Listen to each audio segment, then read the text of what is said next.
The Self-Improvement of Salvadore Ross, starring Luke Perry with Stacy Keach as your narrator, was adapted for radio by Dennis Etchison and written for The Twilight Zone by Jerry McNeely from a story by Henry Slesser. Heard in the cast were Alyssa Fraden, David Darlow, Doug James, Jeff Lupetin, Joseph Minoso, Ivan Vega, Tim Rose, Meg Thalken, and Mike Castle. To learn more about the Twilight Zone radio dramas and to obtain audio cassettes and CDs of these programs, visit our website at twilightzoneradio.com. The producers of The Twilight Zone wish to thank CBS Enterprises, Carol Serling, Dennis Etchison, Dick Brescia Associates, Claire Simon Casting, Terry Jennings, XM Satellite Radio, Sirius Satellite Radio, our sponsors and our radio affiliates for helping make this series possible. This copyrighted radio series is produced and directed by Carl Amari and Roger Wolski for Falcon Picture Group. Doug James speaking.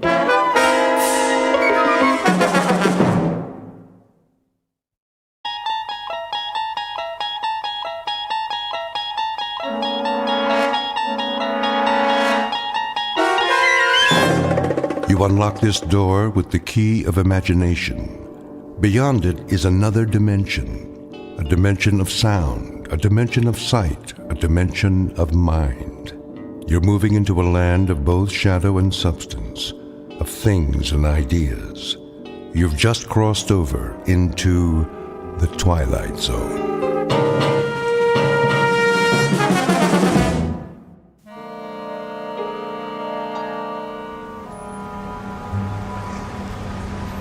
Paper, paper, get your afternoon paper. Many are dying and many are dead. Oh, hi, Miss Maitland. Hello, Vincent. How are you today? Can't complain. Paper? Of course a paper. What would Daddy say? Well, maybe he'd be better off. Not much good news today. Oh, I'm sure you're mistaken about that. Take a look around. Isn't it a beautiful day? If you say so, Miss Maitland. Paper! Get your paper here! Hey! Hey, you with the rich boyfriend. Don't be so stuck up. Sal? Come on. Just because I'm a big success now, that don't make me stuck up. Whose convertible is that? Oh, it couldn't be mine, huh? Just like that? I asked you a question, Sal. Whose is it? A guy named Halpert. Halpert. He's about 174 years old and he owns half of Connecticut. Can you imagine wheels like this, wasted on a creep who's all ready to get planted? How do you know him? I got me a new job, washing cars in his building, and I noticed this gadget was getting anxious for some action. I'm serious. The battery could have run down. He doesn't know you have it. What's the difference? He wants to go somewhere, he's got a chauffeur. Drives him around in a big black battleship. He doesn't use this baby once a month. So you took it? I borrowed it. It's okay, honest. He digs me. I've been doing little favors for him. He wouldn't care. Come on, get in. Thanks anyway, Sal. I'm not lying. The only time old man Halpert uses this is to go to try to pick up chicks. Reminds him of when he was a kid or something. Sal, I'm tired. I've been at work all day. So what?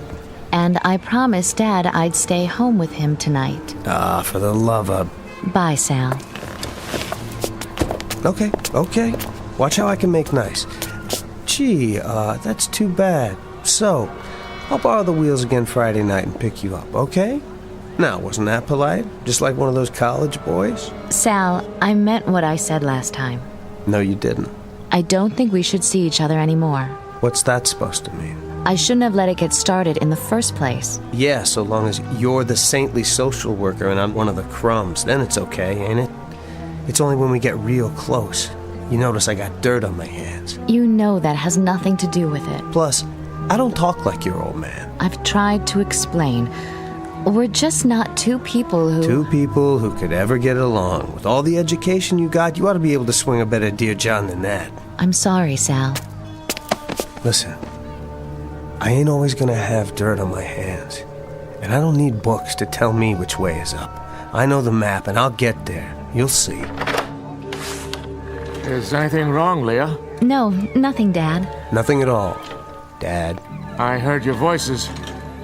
Hello, Sal. I'll wheel you back in. That won't be necessary. I can do it. Feel better?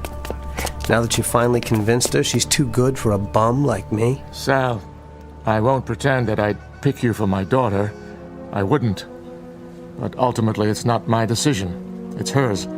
I'm willing to admit I may have been wrong about you. She's obviously seen you quite differently from the way I have. Not anymore. Come on, Daddy. I'm sorry, Sal. Just once in my life, why can't I want something and get it? Just once. Ow! My hand! My hand!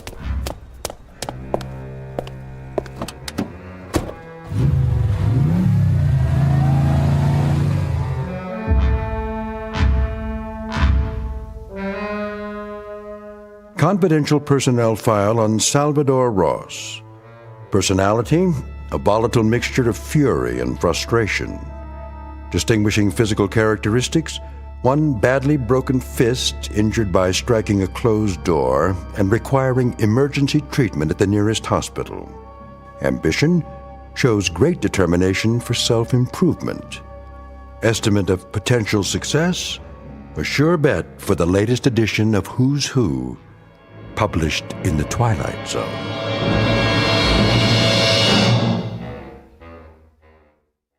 And now, The Twilight Zone and our story, The Self-Improvement of Salvadore Ross, starring Luke Perry with Stacy Keach as your narrator.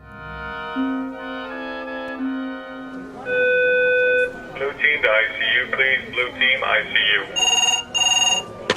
City Hospital emergency room. That would be general admissions. I'll transfer you. Emergency, please hold. There, I filled out your forms. Now can I see a doctor? Take a seat, sir. I already took a seat 45 minutes ago. Is your name on the list? Yeah, right there. See? Ross. R-O-S-S. Well, you'll have to wait your turn, Mr. Ross, like everybody else. How long? I'll call you. When? A doctor will be with you as soon as possible. Hey, I got me a busted hand here. I'm in pain. So is everyone else in this waiting room. Now, if you won't sit down and wait your turn... When is my turn, huh? Next week? Next year? I've been waiting as long as I can remember for somebody to pay attention. I got problems too, you know. I ain't some mug off the street. Lower your voice, or I'll call security. Go ahead, call them. If that's what it takes to get respect around here. Security to the front desk, please. Who's next, Miss Olson? Oh, doctor, I was just... Something the matter? This patient doesn't want to follow procedure. Damn right I don't. What are you running here, a hospital or a torture chamber? I got me a little problem, and if you don't want to do something about it... What's the injury? His hand. You see this? I got broken bones in there. If you'd ever busted your hand, you'd know what I'm talking about. Abrasions on the knuckles. In a fight, were you? Forget it, I'm getting out of here. Hold on. I said don't worry about it. Are you in serious pain? Oh, you don't think I can take it? I ain't some wimp. All right, clean up the abrasions, then send him down for an x-ray. Yes, doctor. This way, Mr. Ross. Now, who's next? Miller?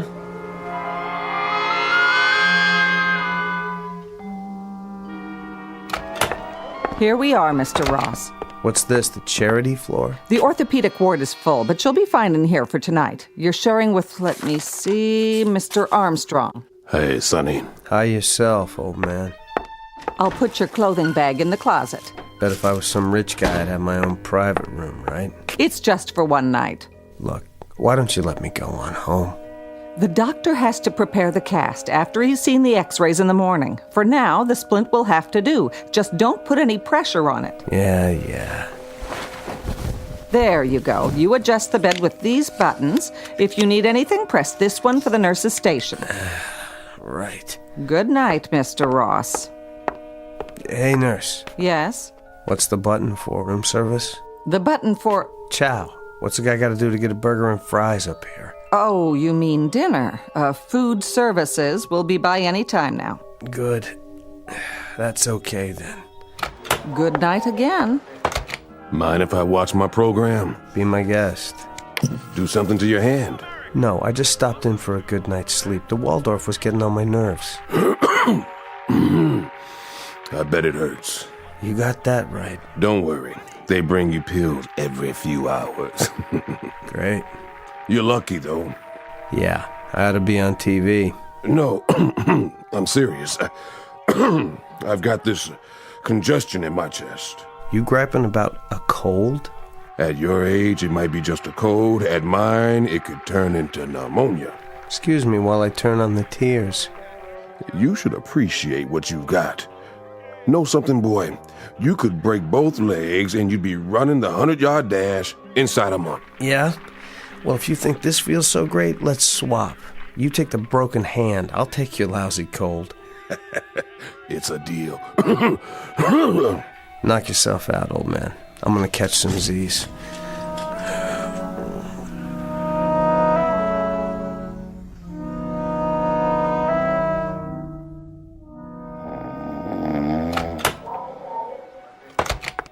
Mr. Ross, are you awake? Yeah? I brought your pain pill. Goody. You've been a good boy. You didn't ring for more medication. I must have fell asleep. I'll leave your pills on the side table. Thanks. Doctor will be in the morning. Till then, get some rest. And be careful of that splint.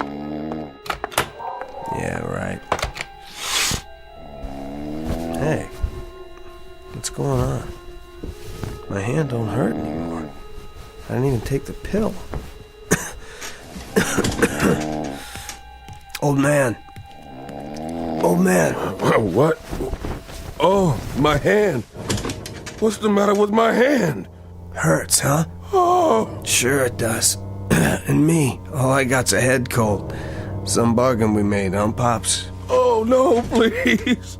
I want to swap back. Sorry, all deals are final. Please. It'll never heal. Not at my age. Later, Pops. I'm gonna put my clothes on and blow this joint while the going's good.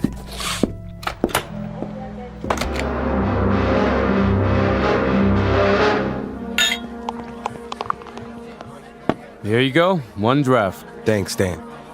Can you put it on my tab? Afraid not, Billy. Cash on the barrelhead. But you know I'm good for it. Sure you are.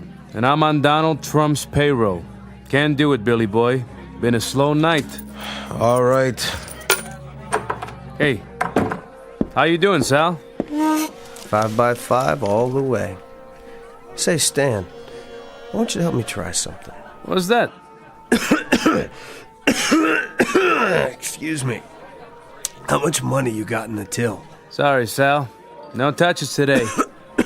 That's a pretty bad cough. Don't worry. It's getting better already. And I don't want no loan. That's a relief. So, how much you got? I don't know, $1.50 maybe? $1.50. Okay. It'd be worth $150 for you to have, I don't know, say, to have hair again?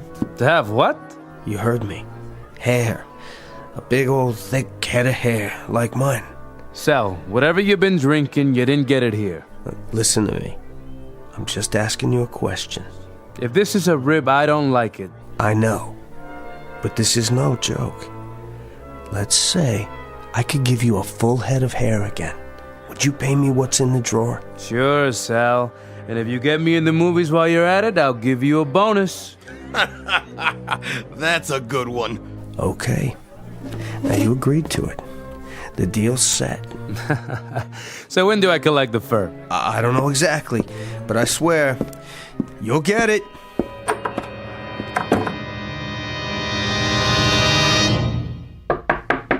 Mr. Ross!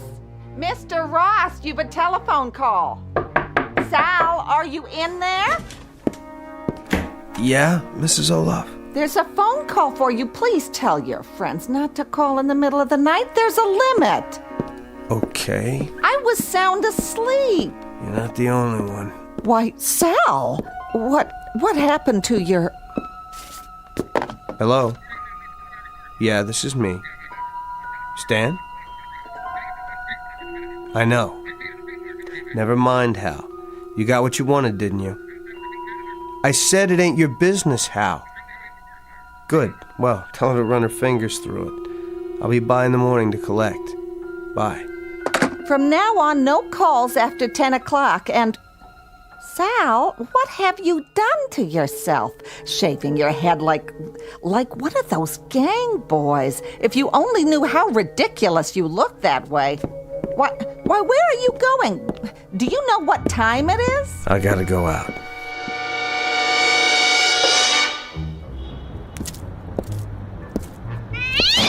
Out of my way, cat. Who's there? Does somebody want to roll me? Well, I ain't got nothing, so leave me alone. Billy, I thought that was you. What are you doing here, Sal? To tell the truth, I was looking for you. What for? How's Stan doing? Oh, Stan? He's great. Oh, you should have seen him. Once it happened, he called free drinks all around. You mean his hair? That's right. I took me a little nap, and when I woke up, he must have had a wig or something. So happy to have hair he could spit.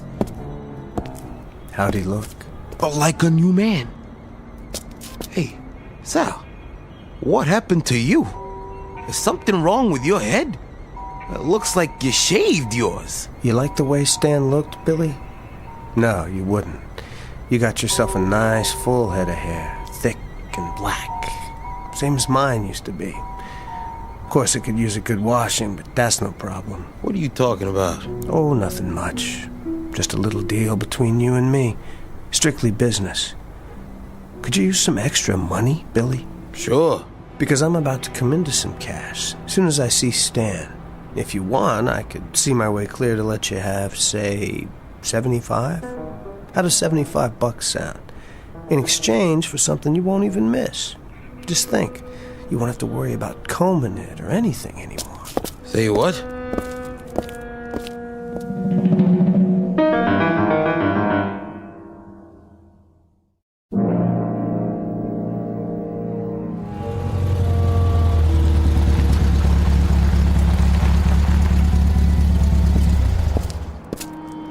Afternoon, Mr. Halpert. Park it for me, Sal. You got it, sir. And no dents. This car cost me plenty.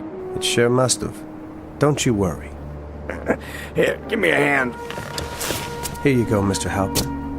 You had to drive yourself today? I didn't have much choice. Everybody's got to have a day off. After this, if that chauffeur wants to work for me, he can by George work 7 days or none at all. You know, I'd be glad to drive you any time, Mr. Halpert. Yes. Traffic's bad these days, full of madmen. It sure is. Here's the elevator. I was hoping for a chance to talk to you. About what? I've got, well, you might say I've got something to sell. Anything worth buying, I've already got. Hiya, Mr. Halpert. Going up? Yes, Andrew, all the way. And no stops. No stops it is. Not this, you haven't. Haven't what? Hold the door for me, Andrew. Yes, sir. You haven't got what I'm selling. Well, what is it? Something you can't buy anywhere else in the world, from anyone else but me. You'll say it's the best purchase you have ever made in your life. The best, Mr. Halpert. Get in, we'll talk. No problem. The penthouse, Andrew. That's what I figured, sir. Now, as to this item you mentioned.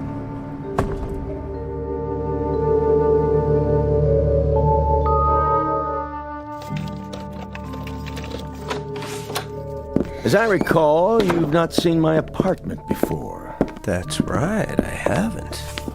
It's, quite a pad, Mr. Halpert. And a strange one for a man of my age. Is that what you're thinking? You mean the modern art and everything? Oh, no, I always figured you still knew how to swing. I keep it this way for my new friends. I bet you really wow the chicks, don't you, sir? Well, let's see it. What? This marvelous item you think I should purchase. You're looking at it, Mr. Halpert. What am I looking at? Youth. That's what I want to sell you. All right, boy, that's enough. Get out of here. I know it sounds wild, but I mean it. Sir, I'm telling you the absolute truth, and you can take that to the bank. I warn you, if you have any half-headed idea of robbing me, the security devices I've installed... I ain't interested in robbery. I don't have to be. I'm telling you, I got something to sell. Something that you want more than anything else. Youth, eh? So you bottle it? Is that it? Some sort of tonic? If you'll just give me a chance. Now, I read in the paper where you're 76 years old. That's correct. I'm 26. congratulations. Now, if you don't mind... What would you give to be 26 again, Mr. Halpert? I'm beginning to think you're the craziest kid they ever let out onto the streets. Okay, think that. Just play along with me for a minute. It ain't gonna hurt you one bit. Now, what would you give? Let's say $1 million? All right, let's say $1 million. I'd gladly give that to be 26 again, if such a thing were possible. Tell me about this pad. What about it? You own it? Of course I own it. I don't see what that has to do with... Would you throw it in? What? Into the deal. Just how do you propose to deliver this fountain of youth you're raving about? By selling you years. My own years. Off of my life. Well, boy, I'll tell you what you do. You gift wrap those years and mail them to me. Just be sure you don't send them COD. For now, if you don't mind, I'll show you the door. The apartment. You didn't say. Is it part of the deal? Why, of course it is. I wouldn't want to take your years for a penny less than they're worth. $1 million. And this apartment? Done. What is? You just bought yourself 50 years. I'm sure I did, boy. No, you're not sure. But trust me, Mr. Halpert, you've got a pleasant surprise coming real soon.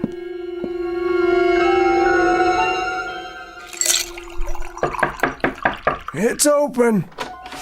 Here's that newspaper you ordered. Come in, Andrew. You know my name? Sure I do. Mr. Halpert told me about you. He did, huh? Oh, you must be the new owner of this place. That's right.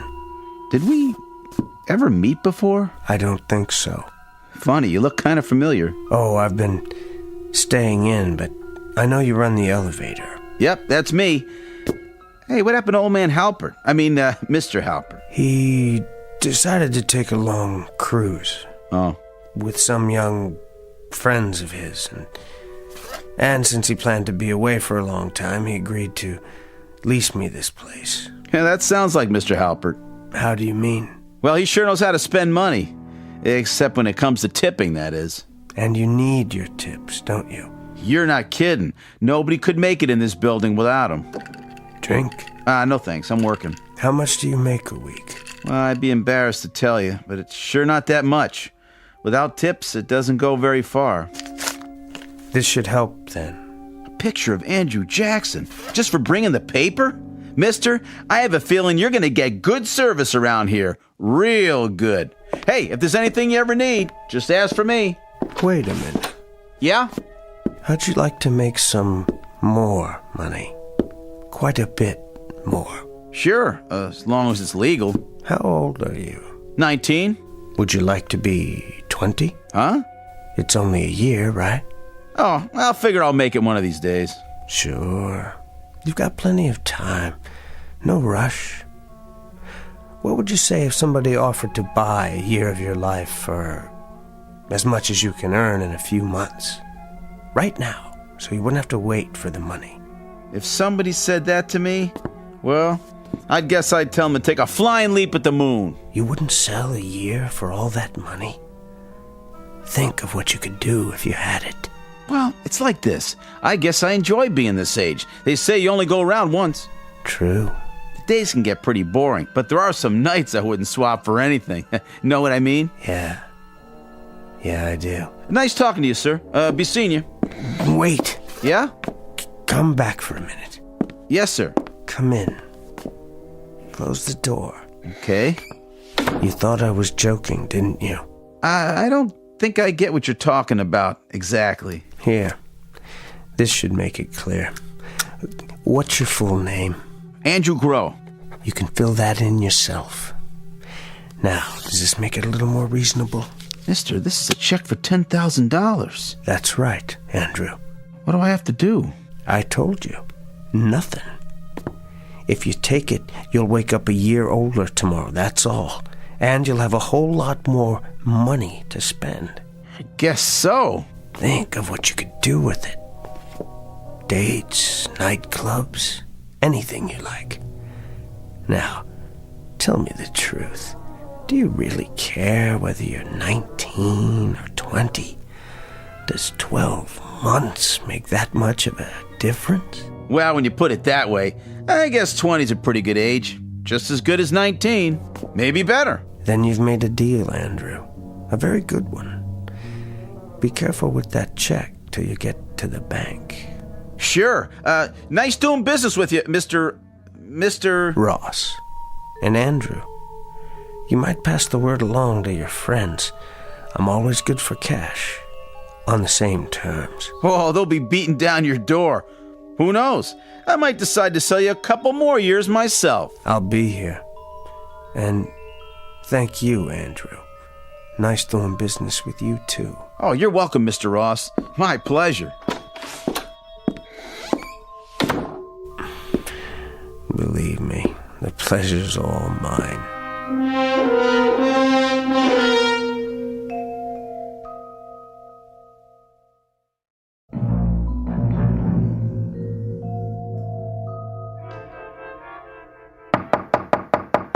Yes? Who is it? Give me a moment. Sal. Hello, Mr. Maitland. Is Leah home yet? No, she isn't. What are you...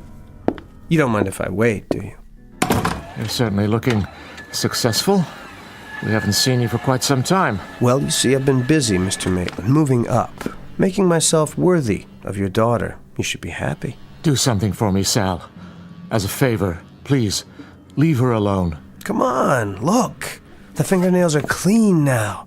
Manicured, even. I've got the right shoes, the right clothes. Yes, you certainly do. I told you I was going to improve myself, and I always keep my word. You're obviously doing very well, Sal, and I applaud that. I'm glad for you. Well, then, don't ask me to leave her alone anymore. I'm a catch, Mr. Maitland, a real catch. Not for Leah. Well, we'll just see about that, won't we? Sal, I don't want to play on your pity, but the truth is, I'm going to die soon, and when that happens, Leah will have no one. Now don't you worry, Mr. Maitland. She'll have someone to take care of her from now on. You've got my word on it. Not you. It mustn't be you. Yes, as a matter of fact, it must be me. I don't know what made you so superior, I just don't get it. What have you ever done that's so great? Teaching in that rat trap school all your life? No, not even teaching, just babysitting. I think I've heard enough. Even in the war, what did you get? A gimpy leg and a few souvenirs. A couple of crummy guns to hang on the wall. Old, same as you. You're a loser, you know that. Even worse than I used to be. I suppose you want Leah to marry someone just like you. I'll have to admit you're making some sense, Sal. Do you think you'd be a good husband to her? I can buy her anything if I want to. Anything. And do you love her? I want her, Mr. Maitland. Unfortunately, that isn't enough, Sal. She needs a man who can be... I picked up a few things for dinner on the way home. Daddy, how was your... Oh. Hello, Sal. Hello, Leah. Your father and I were just having a little chat. Were you? I should have gotten to know him better before. But back then, I couldn't have talked to him on this level. I can now, can't I, Mr. Maitland? I've spent a lot of time improving myself. You're certainly looking prosperous. Oh, you know how it is. I hit some luck, that's all. You even sound different. You noticed that. Well, I met this young fellow who was going to college. He needed some extra money, so we made a deal. He helped me out on the side, gave me lessons to improve the way I talk. You must have worked very hard at it. Oh, yeah. I've discovered some talents I never knew I had. Seems like I learn quickly. Very quickly. Just what is your new job? I can tell you all about it over dinner. Dinner? Any place you like. Oh, that's something else I've learned. Where to go and how to act. I don't think I'd better this evening. I told my father I'd... But now that I've improved myself so much, not even your father has a reason to object. Do you, Mr. Maitland? You're a grown woman, Leah. I've never tried to tell you what to do. You know that. Well, I would like to hear all about what's happened. If you're sure. As you wish. Just give me a minute, Sal. Take your time. Don't worry, Mr. Maitland. I'll have your daughter home early. I promise.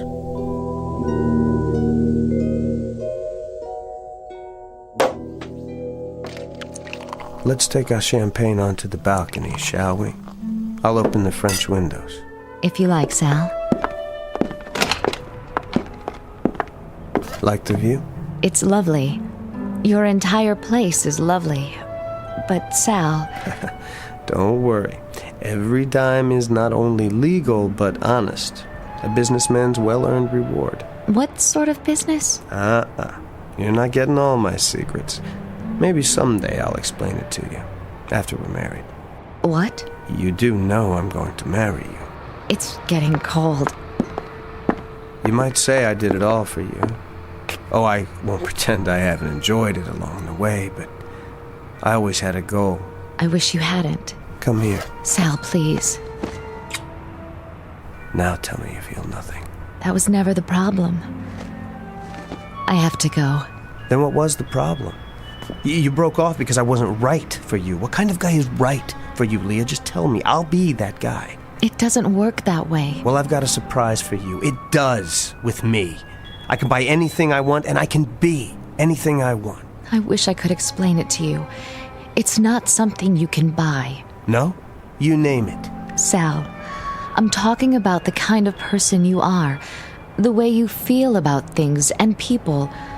I'm not criticizing you. It's just the way you are. What way? The man I marry will have to be a kind man, gentle. He'll have to be... what word can I use? Compassionate. I couldn't love him otherwise. You mean a patsy? Like your father, always ready to get pushed around? I mean a man who cares about other people just because they're people. And since you brought it up, yes, I think my father's a compassionate man. So you see, it's not something you can buy. Not even if you had your own private mint. Don't be so sure.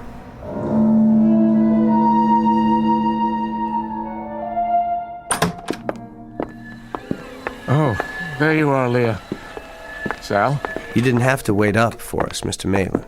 Here she is, safe and sounder than when she left. Have a nice evening. You certainly look as though you did. I'm sorry, Daddy, but it is nice to think that someone worries about me. Don't flatter yourself, my dear. Actually, I wanted to talk to Sal. In that case, if you'll excuse me, Sal, I've got a big day tomorrow. Good night. I'm glad you came in, Sal. You're going to be even gladder, Mr. Maitland. I've given it some thought. I realize now that you're the way you are, and it's not my place to judge you. Look, I don't care anything about... Please, let me finish. I've also decided that I can't let you ruin her life by marrying her. You thought of a way to stop it? Not yet. But there must be one. I could try begging you, Sal. Mr. Maitland, I'm not interested in your begging or your silly little threats. I came here to talk business. I don't understand. I'm going to make you an offer.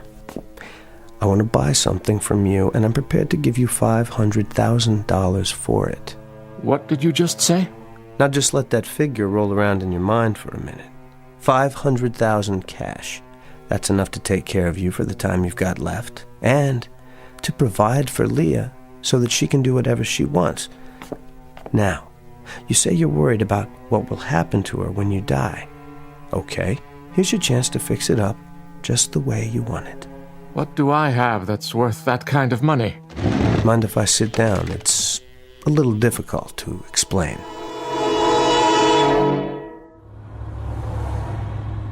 Something the matter, Sal? Oh, no, not at all. You seem so quiet. I was just thinking. About what? You. Oh, Sal. It must have been hard. For you, working, going to school, taking care of your father. Oh, I never really thought about it. Well, I have, since yesterday. I never understood you before, but I think I'm beginning to now. You're a wonderful person, Leah. You deserve the best from now on. And I'll do my best to see that you have it. Sal, honestly, what's gotten into you? I'm finally seeing things clearly.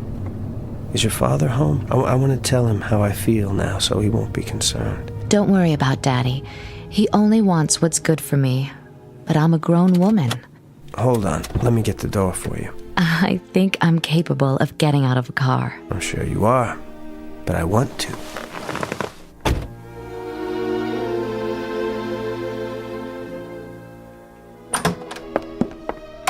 Hello, Daddy.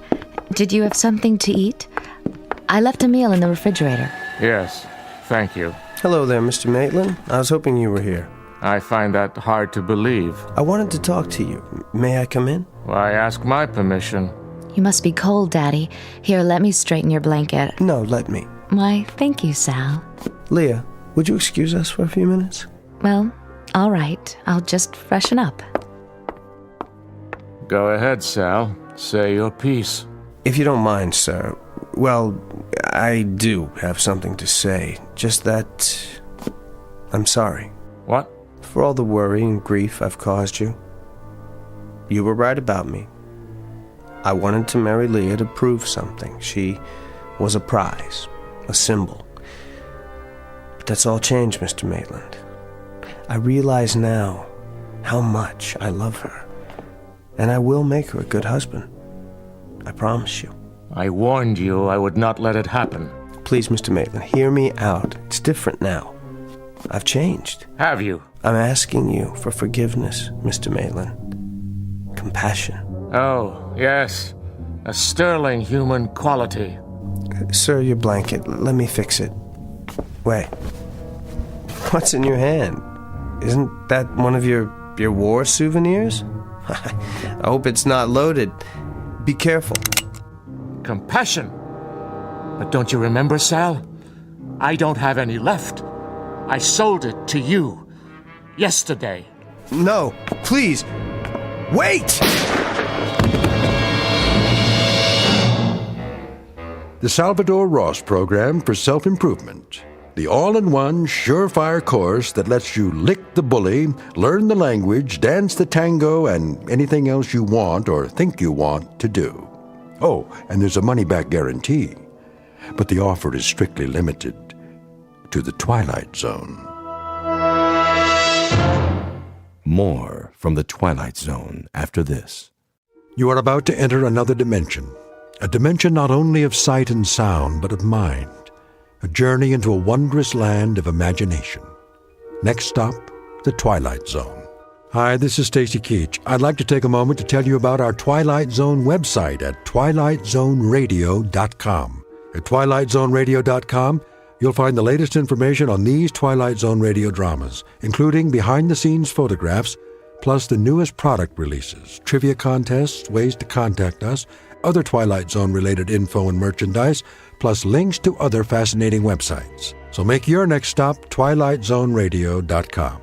Visit twilightzoneradio.com to purchase these Twilight Zone radio dramas on cassette and CD, or call toll-free 1-866-989-ZONE. That's 1-866-989-9663.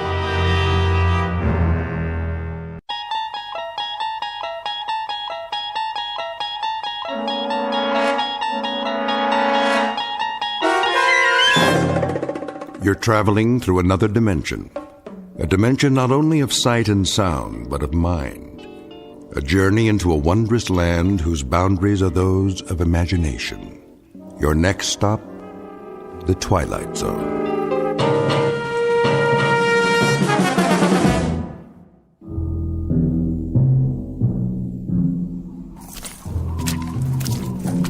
Hey, Perry. Yeah, over here. Find anything? I'm not sure. All right, we better get back to the car. I can't see where I'm going. Whoa, careful. Jeez. Why'd we get sent out here on a night like this? First snowfall of the season? Watch your step, or you'll end up with mud all over that nice, clean uniform. I could sure go for some coffee right now. Well, there's a diner over on the road by the edge of the woods. Is it still open? Let's find out as soon as we call in. So, what did you see out there? Hard to say. Tops of some trees have been knocked off. Sure looks like something hit the pond, all right. Something like what? Maybe a plane.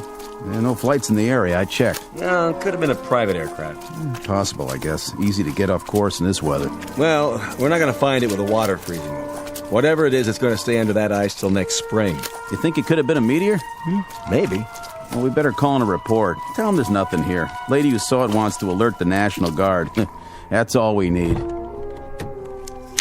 This is 1183A. 1183A reporting in. Headquarters, go ahead. We're checking out a report on a UFO supposed to have gone down in the area of Hook's Landing. A what? Unidentified flying object. You serious? Don't kill the messenger. Just doing our job. Okay, did you find it? Well, it appears something did clip off some trees and came down, but whatever it was, she's under the ice in Tracy's pond now, and we can't see a thing. Hold on a minute. See anything else? Nothing but a sea of snow. But there's something. This is Paget again. We can't get a look around till morning. We're going to head back in and then, Hey, Bill! Yeah? Looks like some footprints over here. What kind? It's hard to say. Maybe an animal? Maybe? They lead up out of the pond. What's going on out there? There appears to be some evidence that, Say again? Those have got to be fresh prints with all the new snow. So if something did crash land, I'd say at least one person got out alive. They made it up to the woods and over to the highway. Right. Just swam up out of the ice and then started walking. What are you talking about? We'll have to call you back. Come on, is this a gag? You guys are at the donut shop, right? We may have a situation up here. What kind? I don't know yet. We'll report back in a little bit. All right, Paget. Listen, there's talk about a bridge going out. Enough ice jammed against it to cool the Congo, so as soon as you can, better make sure it's posted and blocked off. Otherwise, you really have a situation. Got it. Roger and out. My flashlight's going out. Yeah, it's the cold. Mine's still good. Let's have a look at those prints. See? They came out over here. What did? Well, whatever survived. Something left that pond. Came out here and went that way across the highway. Toward the diner. Makes sense. Cup of hot coffee to take the chill off. Looks like a bus parked in front. Don't suppose it came out of the pond too, do you? These aren't wheel tracks. They're footprints. All right, then. Let's follow them and make sure that's where they lead. Say they do. Then what? Then I guess we go inside and check everybody's green card. And if we don't find any little aliens with 3 eyes, we call it a night. That okay with you? Let's do it.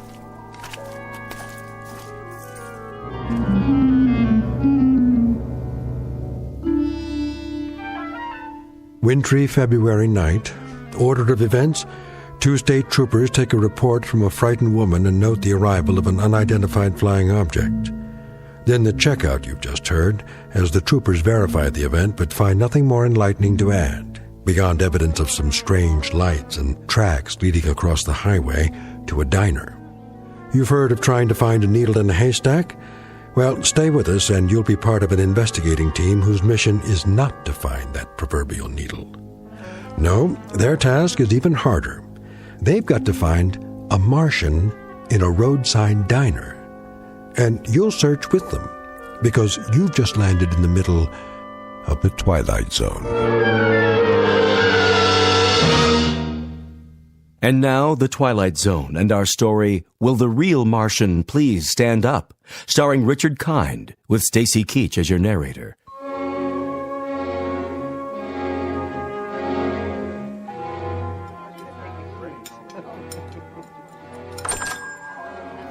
Hello, officers. Evening. Come on in. Coffee? You read our minds. 2 coffees coming up. You guys sheriffs? State troopers. Any trouble out there tonight? Whose bus is that in front? Mine, officer. What's the problem?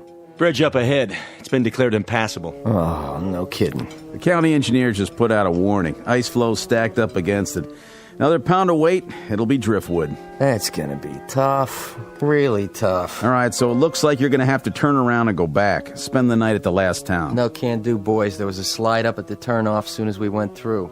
Blocked the whole road. Looks like you're kind of marooned. Oh, no. I can't believe this. What are we gonna do? We can't just wait here. Till morning anyway. Till morning?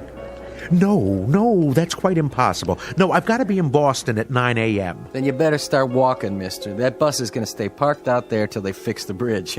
Either that, or hope they drop you some snowshoes. I tell you, it's out of the question. I absolutely must be in Boston. I'll pay extra. Name your price, bus driver. No way. I'm not risking my life or the lives of any of these folks. Not to mention that bus out there, property of the Cayuga Bus Company. Then I'll hire a cab. Where's the telephone? Right there on the wall. But don't waste your dime. Nobody will drive out here on a night like this, with the snow and all. This is outrageous. Do you know how much money is at risk? Take it easy, mister.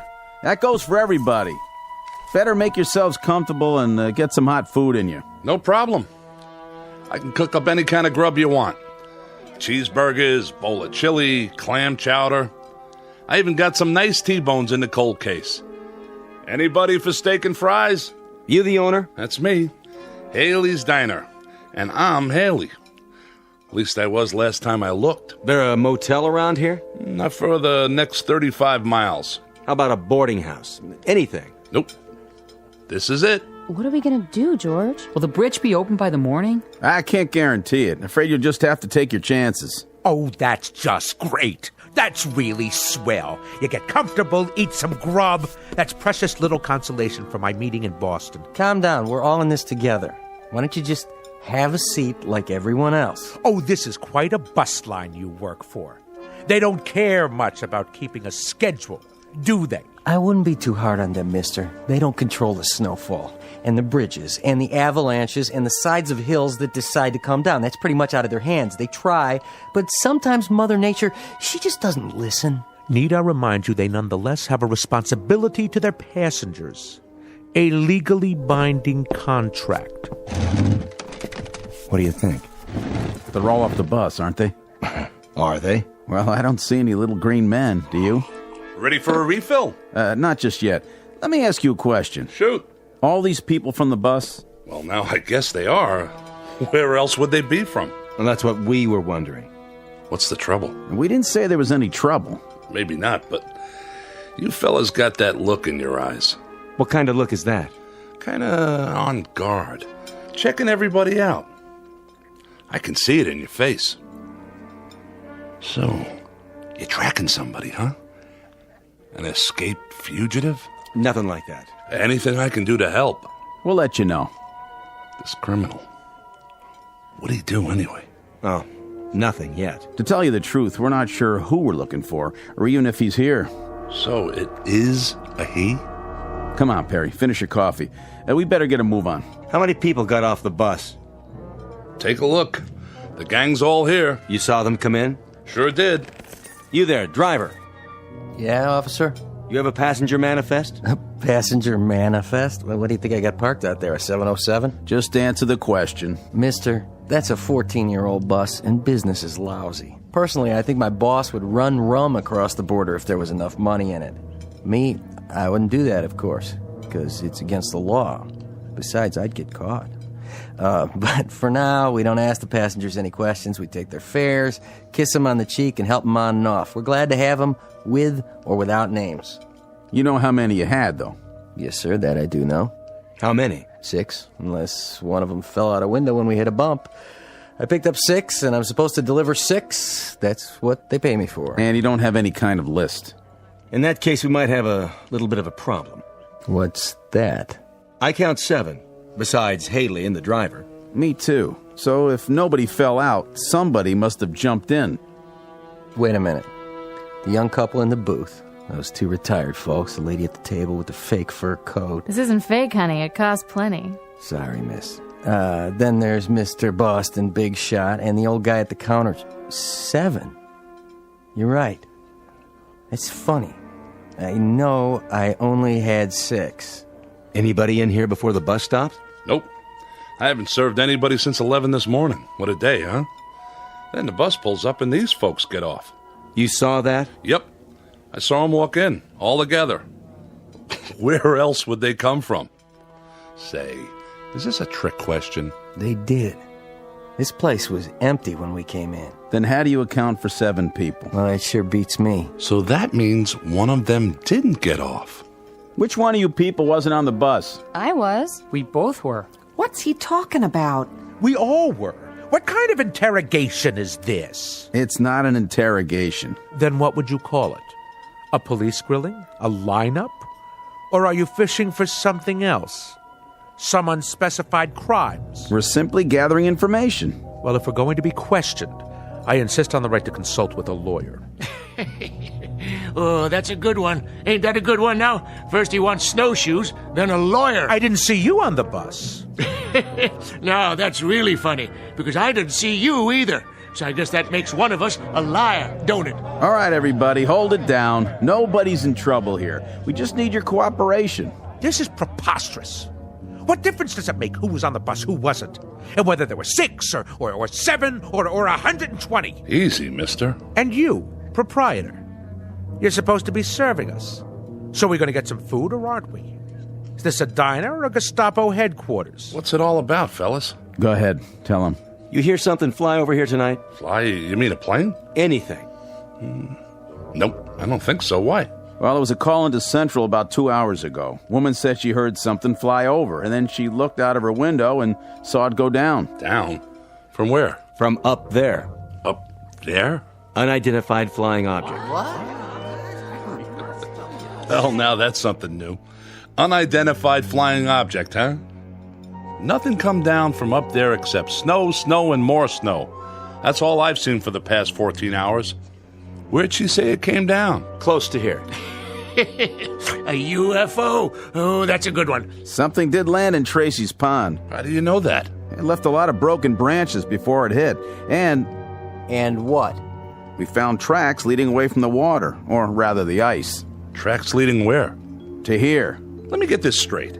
You mean somebody landed or crashed or whatever they did in Tracy's pond and then came here right into my diner?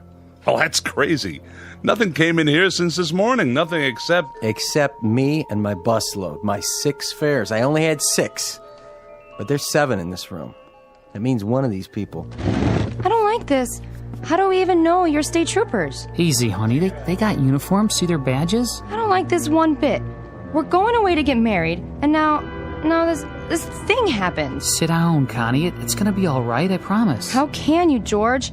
How can you promise? Relax, miss. There's no need for... I'm trying to understand what you're saying, officer, but I'm not sure I... Let the man talk. You're trying to tell us that there's one among us? We don't know which one, mind you, who landed in some kind of flying saucer and then joined us, infiltrated the group, and then slipped into the diner right alongside us? Do I understand you correctly? Came in here with us, but that's not possible. We would have seen him. Not necessarily. Do you remember who you were sitting next to? Why, I wasn't sitting next to anyone. I was all the way in back, trying to take a nap. Well, there you go then. It's snowing and dark, and we climbed out of the bus with our eyes closed because of the snowfall. Anyone could have come in with us, and we wouldn't have noticed. But you were all together on the bus. Some of you must have noticed who the other passengers were. That doesn't cut much ice. They loaded up in the snow down at Hook's Landing. How long ago was that? How long? Let's see. We left the landing 3 hours and 12 minutes ago. And to tell you the truth, I don't remember who got on. All I know is there was an even half dozen.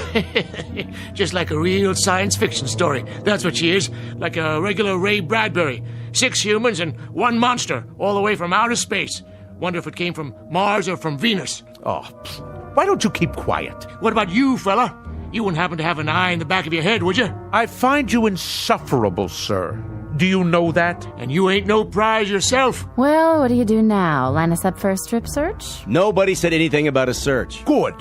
Because there's a little matter of civil liberties. Without reasonable cause, you have no right to ask anything beyond identification. And more than that, you're skating on thin ice, legally speaking. Very thin ice indeed, sir. Well, go ahead. I'm a dancer. I don't have a whole lot to hide. I usually get paid to take off my clothes. But if that's what you want... Look, lady, this isn't exactly par for our course either. We go off on an awful lot of nutty assignments, but this one... Then let me make it easy for you. I work a lot of clubs, and I know how to spot people. Go ahead. You pair off the couples. Since it's just one person who doesn't belong here, that eliminates the couples. Sounds logical. Whew, I guess that means we're in the clear. Cross us off. We're 2 of the humans. And us too. Yes, George. My wife and I were exonerated. Connie? Connie, what's the matter? Nothing. Yes, there is. What are you looking at me like that for? I could have sworn... Sworn what? That you had a mole on your chin. A mole? Connie, I've never had a mole on my chin. You did too. Honey, I did not. I can tell you what's happening now. We're all gonna get so panicky that everybody and his brother will start picking up invisible clues from everybody else. This stuff is nonsense. It certainly is nonsense. If a husband and wife suddenly start to wonder whether the husband really is the husband or the wife is really... When did you start turning so gray? Now, wait a minute. I think 23 years is long enough for a woman to figure out who she's married to. So stop looking at me like that. Oh, this is rich. I love this. Better than a horror movie. He don't know who she is, and she don't know who he is. And as for you, Miss Fur Coat, we don't know who you are. And that big-talking lemon sucker over there, he's the most suspicious of the bunch. What's happening? That jukebox. It started up by itself. Who did that? Nobody was anywhere near it. That ever happened before? Not unless you put a quarter in it.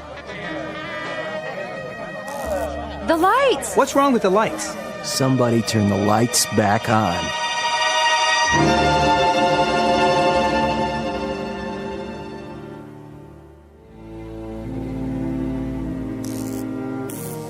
There's your lights again. Just gotta be patient is all. This happened a lot, does it? Not till now. Must have been the storm.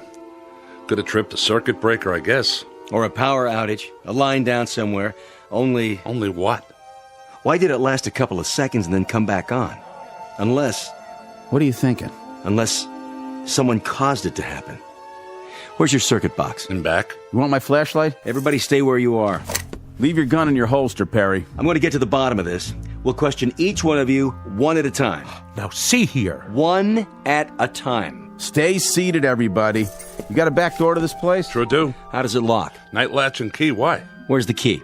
Right here on my belt. Go back there and lock it. It's always locked.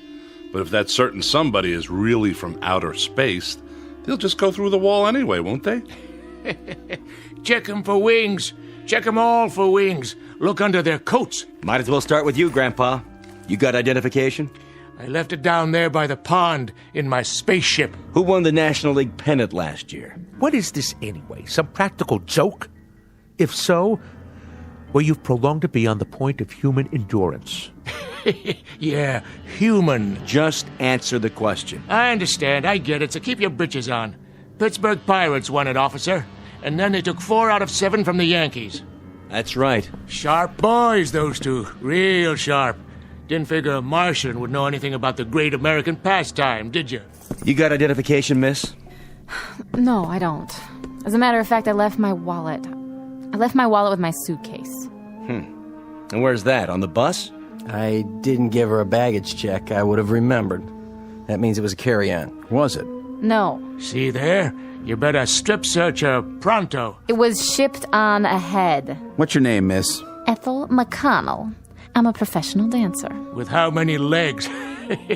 How many you got under that coat? I'm gonna belt you, Grandpa. She was on the bus. How do you know? Yeah, she's the only one I noticed. Thank you. But who noticed him?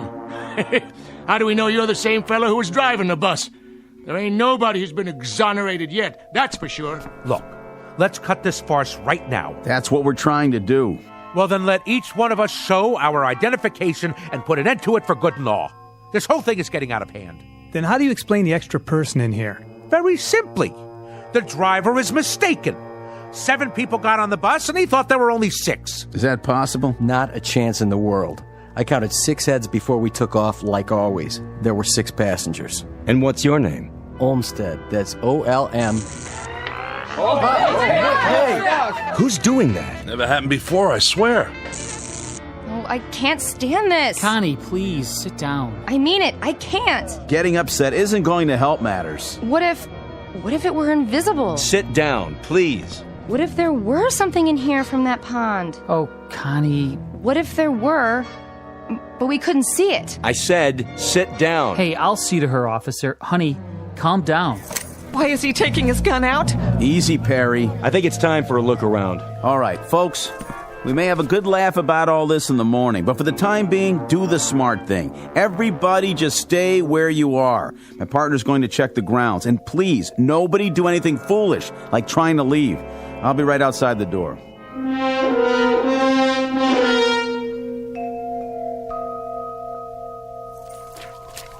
Perry? Here's your flashlight. Back door's locked up tight like he said, and there's no tracks back there. Whatever it was, it came in the front door, just like everybody else. This isn't gonna work. What do you mean? We can't hold them here. We're not holding them. They can't go anywhere in this weather. Meanwhile, we're going to find out what happened. What if nothing happened? What if they're telling the truth? Look, add it up. 6 + 1 is 7. Is that nothing? Somebody could have remembered wrong. What about the tracks? You can't even see them anymore. But we did see them. We both did. Isn't that right? That's right. The question is, what should we do about it? We could have a group of innocent people in there. Well, if we do, we'll find that out too. Hey, give me your flashlight again. What's the matter? What's that?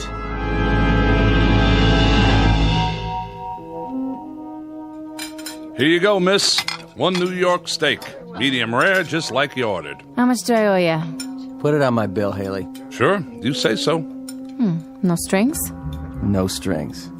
With your bag stuck on another bus somewhere, back around Binghamton is my guess, it's the least I could do. You're a nice guy, Olmsted. Next time you're in the city, stop by the club. Drinks on the house. Baby, you got yourself a deal. Hey, Haley? Yeah? Where are the troopers? Still outside, I guess. Snow seems to be letting up. Say, you didn't pull that gag, did you? The business about the lights and the jukebox starting up. Not me. I'm strictly short orders and pay my taxes to Uncle Sam. I don't know anything about science fiction. A jukebox is a jukebox. And if the blame thing feels like starting up on its own, you'd better go call an electrician. Don't have to do that. Just take me to your leader.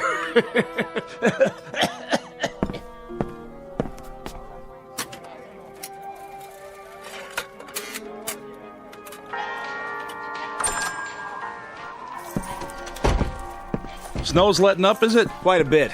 You can see the bridge now. And? Well, she seems to be holding up pretty well. I know that bridge. And what's more, I don't trust it. Well, then thank goodness it's not your judgment we have to concern ourselves with. Because if that bridge gets a clean bill of health, you're going to drive the bus across it. Mister, you may be a hotshot in Boston, Mass., but when it comes to bridges and buses, I got seniority. And I tell you, that bridge is so old that... There it goes again. Almost like a strobe light. They keep going on and off like somebody's throwing a switch. We're losing power. I'd say it's the whole area. Or it could just be right here. This is getting weird. Just plain weird. I wish whoever it was would play his cards right now and get it over with. Why don't they do something? What's the point of us all staying cooped up here and... Connie, sit down. I will not sit down. Take your hand off me, George. Oh, my. The young lady suffers from claustrophobia, I suppose. Isn't that just dandy for the rest of us? She's right. If this is some sort of a game, let him come out in the open like a man. That's right. It's because he's afraid. The human race is too tough for him. Is that it? Well, I'll take him on. Even at my age. The point is, we're all kids in a closet here. What does that mean? We're all just as much in the dark.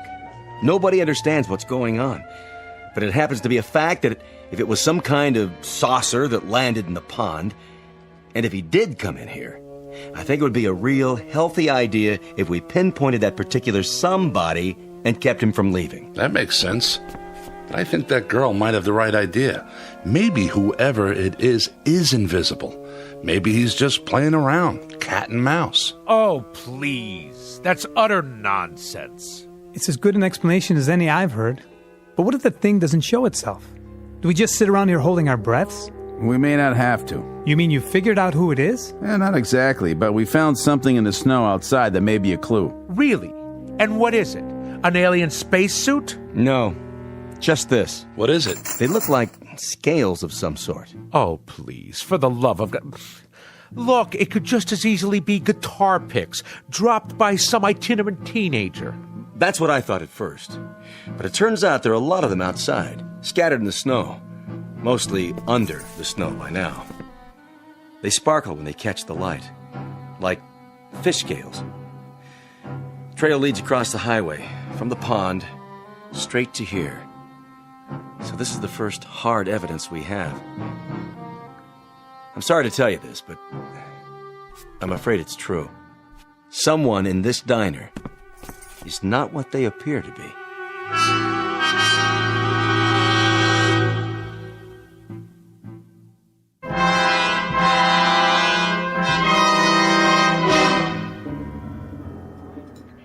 By golly, I knew it. It's the creature from the Black Lagoon. Flew down here from some water world, and now he shed his skin like a snake. Better look under everybody's coat, boys. Pretty soon he'll be swallowing folks whole. What about you? I don't see you eating any food. I had me some fries and a Coke. Can't eat meat. Too greasy. Hey, my food's not greasy. Of course, it is ground-up cow. Now, if you ask me... Nobody asked you, and nobody will. Why don't you leave the old man alone? And who invited you to speak your piece? Oh, I didn't realize we were waiting for invitations. I've seen your type, fella. You got a thing about bossing everyone around. Those scale things, they couldn't be from Mars. No water up there. Has to be Venus. Now, Martians, they hide in the sand till something comes by and zap, get them with their tongues, like one of them lizards out in the desert. Or is it the other way round? Look, it's bad enough having to sit here without listening to all this petty arguing. I told you it would come to this, and I was right. Come off that high horse of yours. Everybody sit down, now. We're not playing around here. What was that? The sugar bowls. They all cracked, just like they exploded. Well, now I gotta go and buy new ones. You all right, Miss McConnell? I think so. Now, who'd be calling here this time of night? I told headquarters where we were. I'll take it. Be my guest. Yeah. Yes, sir. It's Perry here. What's that? Mm-hmm. It's definite? Yes, sir. That's fine. Right. Thank you. Well? The bridge is okay. Well, it's about time. Are you sure? County engineers just checked it out. The load of snow just broke away, and, well, with no more snowfall, they say it's safe. Shall we go? Well, if that was a county, I reckon it's okay. I'm gonna take it real slow, though. What about it? We can't hold them. You're making a big mistake, officer. A big mistake. You're letting a monster out. Well, that might be, Pop. That may well be. But I can't hold people on suspicion of being not human. You can move them out anytime. Okay, folks, let's go. You're sure about the bridge, officer? I never liked that sucker. She swings in the wind, and she's not a suspension. Well, you can follow us. We'll take the car across first, just to be sure. You can pay your checks over here, ladies and gentlemen. It's been a real pleasure serving you. Safe trip and Godspeed. You all come back and see us real soon now. Except for one of you, that is.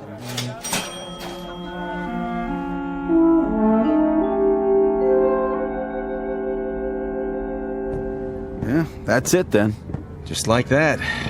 What was it all for, anyway? It's just part of the job, to protect and to serve. I sure hope they're going to make it safe and sound. I feel like we should follow them. Well, as soon as they cross the county line, they're out of our jurisdiction. All we could do now is lead them across the bridge and hope for the best. Whatever happens after that, it's out of our hands. Yeah. But I still got that feeling, you know? What feeling? Like I'm waiting for the other shoe to drop.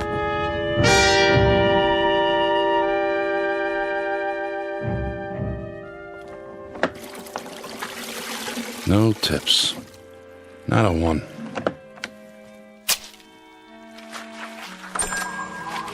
We're closed. I said we're all closed up. Didn't you see the sign? Coffee, please. Black. All right, one coffee. But that's it. Kitchen's shut down. Did you burn yourself? No. I'm all right. But what I mean is, didn't you get on the bus? I saw you with my own eyes. Oh, I did indeed. Yes, I went on the bus. And you know something? The bridge wasn't safe. It collapsed halfway across. State trooper's car, the bus, kerplunk, right in the water. It's a terrible scene. In fact, nobody got out except me. Except you? Except me. Lucky, I guess. Very lucky, but... But what? You're not even wet. Wet? What's wet? What do you mean, what's wet? You landed in the river, but your clothes are all dry. An illusion is all. Just an illusion. Like that thing playing. That's an illusion. Say, how'd you do that? Or the telephone ringing. Hello? Hello? Nobody there. You see, just an illusion. A parlor trick is all. What's going on? What are you, some kind of magician? Me? Hardly. See? nothing up my sleeves. I'll take my gloves off so you can be quite sure. Do you have a match by any chance? Your hands, you've got scales all over your skin. Well, what do you know? Before you faint dead away, I might as well tell you. The name really isn't Ross, and I wasn't really going to Boston. Actually, I've been sent down as an advance scout. You know, these, what do you call these? These cigarettes? Oh, they taste wonderful. We don't have a thing like this on Mars. No kidding. That, incidentally, is where I'm from. We're beginning to colonize, and my friends, who will be arriving shortly, I think they're going to like it here. It's a lovely area, so homey, so off the beaten track. Just the place to start a colony. Don't you agree, Mr. Haley? I don't mind. I have a little waiting to do myself. You see, Mr. Ross... excuse me.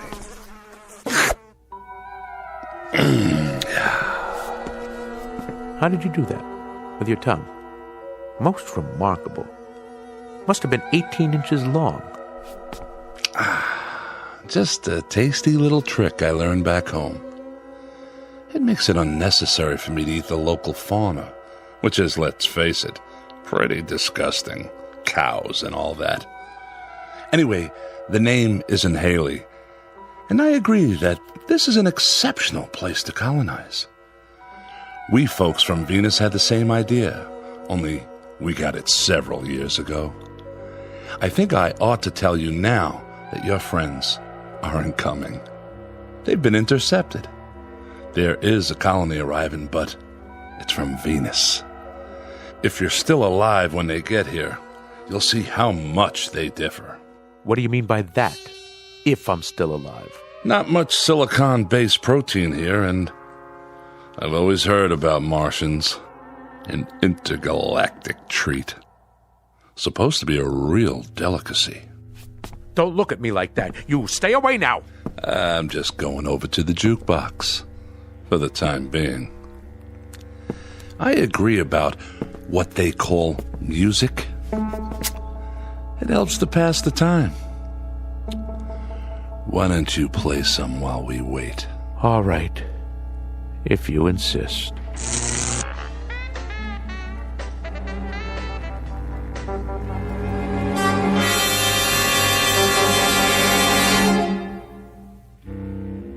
Incident on a small outpost of civilization, to be believed or disbelieved, depending on your frame of reference, your imagination, and whether or not you're from Mars, Venus, or Missouri.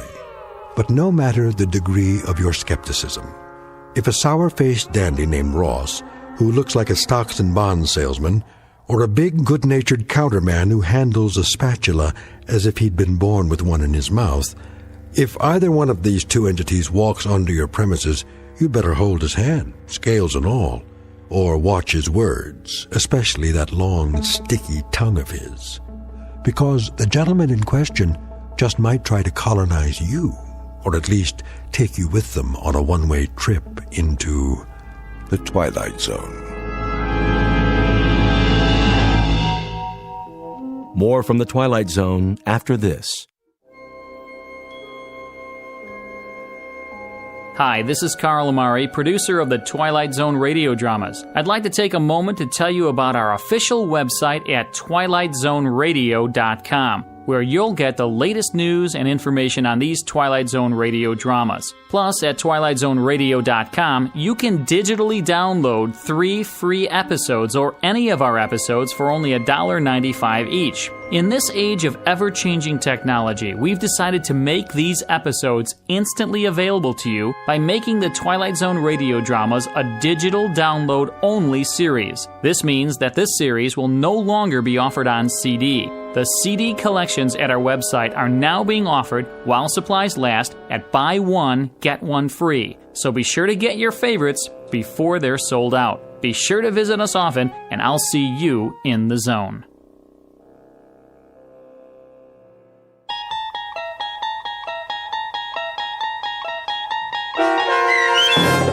Will the Real Martian Please Stand Up, starring Richard Kind, with Stacy Keach as your narrator, was adapted for radio by Chaz Holloway and Dennis Etchison, and based on a script by Rod Serling. Heard in the cast were Mike Starr, David Darlow, Brooke Sanford, Doug James, Jeff Lupetin, Kurt Nabig, Meg Thalkin, Lynn Foley, Carl Amari, Sarah Marks, and Roger Wolski. To learn more about the Twilight Zone radio dramas and to obtain audio cassettes and CDs of these programs, visit our website at twilightzoneradio.com. The producers of The Twilight Zone wish to thank CBS Enterprises, Carol Serling, Dennis Etchison, Dick Brescia Associates, Claire Simon Casting, Terry Jennings, XM Satellite Radio, Sirius Satellite Radio, our sponsors, and our radio affiliates for helping make this series possible. This copyrighted radio series is produced and directed by Carl Amari and Roger Wolski for Falcon Picture Group. Doug James speaking.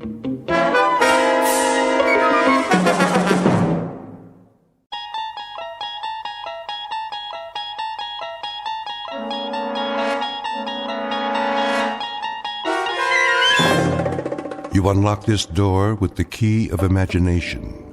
Beyond it is another dimension, a dimension of sound, a dimension of sight, a dimension of mind. You're moving into a land of both shadow and substance, of things and ideas. You've just crossed over into the Twilight Zone.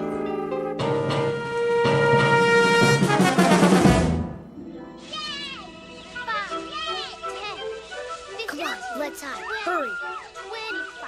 30. O-U-T spells out. Here I come, ready or not.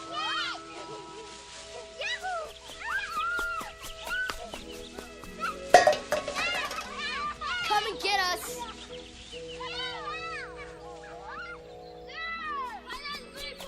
Over here. Look out, look out.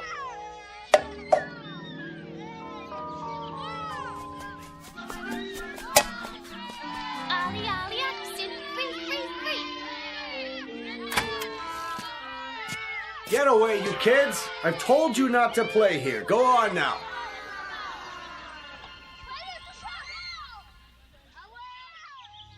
It's so noisy. They're gone now. Come along, Mrs. Knaus. This way, everyone. Oh, but Doctor, I have my knitting to do. Another time. Out onto the porch. I didn't finish my crossword puzzle. It will wait, Mr. A.G.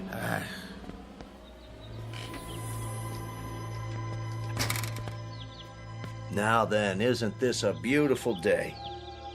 I don't know why we have to go. It isn't good to spend all your time inside. Everybody needs the sun once in a while. Even you, Mrs. Summers. I've had my share of the sun. Now I need my rest. We all do at our age. Where's Mr. Conroy? He's not feeling so well this morning. Well, I'm not either.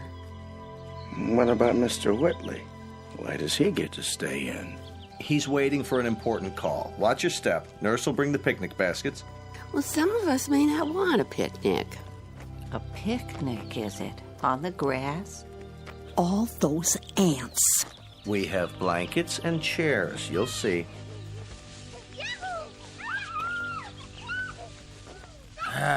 Darn those kids anyway.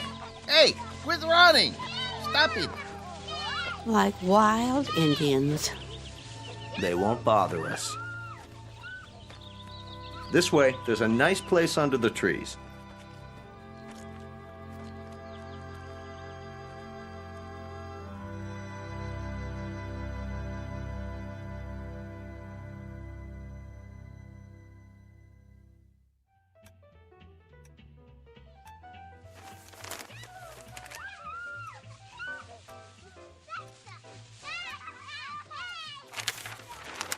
Listen to them, would you? They're only children. They know they aren't supposed to play on the grounds. How can a body think? Now, Ben, just read your paper. They're not hurting anyone. Well, let them play someplace else. They've got homes, don't they? It's the grass. The what? We have such a big lawn at Sunnyvale. Kids can't resist it. Oh, what are you doing downstairs, Charlie? I thought you had to get ready. Not today. You haven't heard from your son? I thought it was all set. Maybe you didn't get my letter. Oh, he got it all right. They just don't care. Nobody cares anymore. The boy has enough problems. It's a small house and the second baby's on the way. It was a foolish idea moving in with him. They don't need an old duffer like me around. Would you listen to that? It's enough to wake the dead, I tell you. Don't be so hard on them, Ben. They're only kids. A fine state of affairs when your own son turns against you. Stay out of the over-the-Rhine neighborhood. Technology stocks extended Mr. their Whitley? gains Wednesday. Mid positive views on the sector from There you are. Yes, nurse? You have a phone call. I do? I believe it's your son. Well, what do you know? Be right there. I'll tell him. Isn't that something? Guess he got my letter after all. I never get any letters. Or phone calls. Nope. You will, Ben, you will. Excuse me, I'd better get it before he hangs up.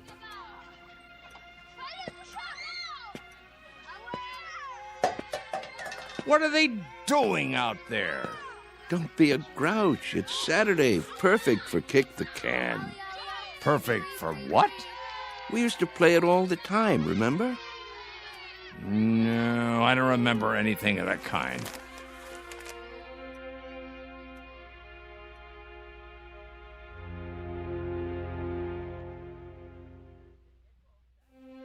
Sunnyvale Rest Home, a place for the aged.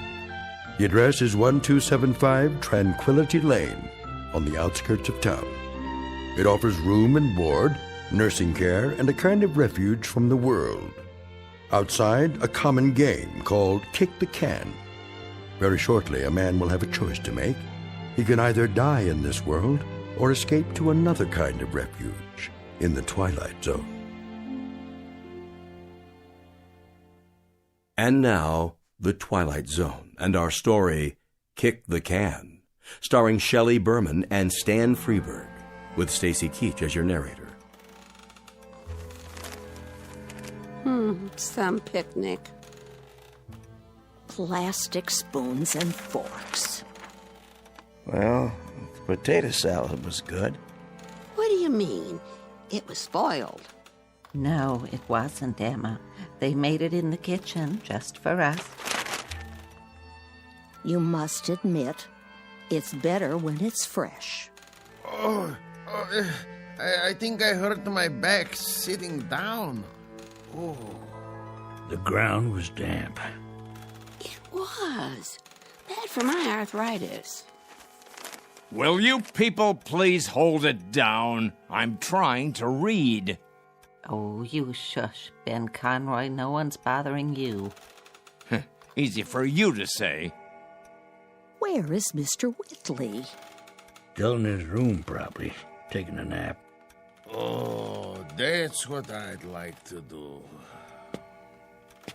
And why, may I ask, on such a lovely day? There he is. Going somewhere, Charles? Yes. Why are you all dressed up? It's my son. He's coming to get me. You don't say. He called a little while ago. He did. He's on his way. At least someone gets calls. What's he carrying? Is that your suitcase, Mr. Whitley? Indeed it is. You're going to stay overnight, then? A bit longer than that, I should say. That is, if they have the room fixed up. Room? At my son's house. You mean you're moving in with them? That's the plan. If they'll have me.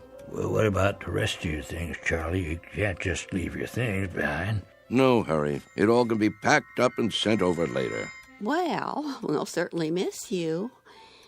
Will you come back to visit us? Of course I will. Meanwhile, I'll call and see how everyone's doing. May we write you? Please, I'd appreciate it. Mr. Cox has the address. Nobody writes. They say they will, but they never do. There he is now. Hey, aren't you going to say goodbye? I hate goodbyes, Mr. A.G., don't you? Take care, all. Here, let me carry that for you. I've got it.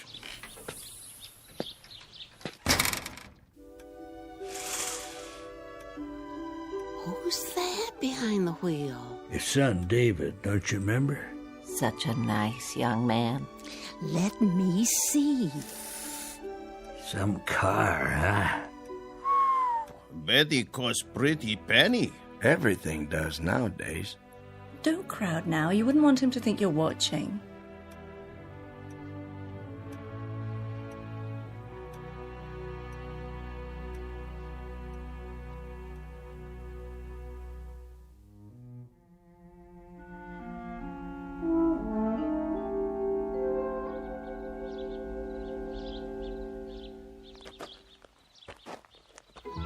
Hi, Dad. David, you're looking well, son. What's the suitcase for? Oh, just a few things for now. I don't understand. Wouldn't want to push you out of the house and home. What? Of course, I don't have that much anymore, but I suppose it could go into storage Whoa. if... I think there's been a misunderstanding. There has? Get in. We need to talk. If it isn't convenient today, we can make it another time.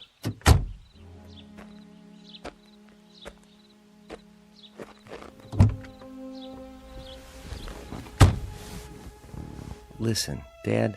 Yes? I didn't say I'd come to get you. I said I'd come to see you. But I thought... Didn't you get my letter? That's what I wanted to talk to you about. If it were up to me... You don't have to explain. Well, Debbie's turning the extra room into a nursery. Right now it's being painted and... I understand. I don't think you do. Let's drive a bit. Your friends are watching us. It's all right, really. Let's go into town. I'll buy you lunch. That's not necessary. Please, Dad. I want to.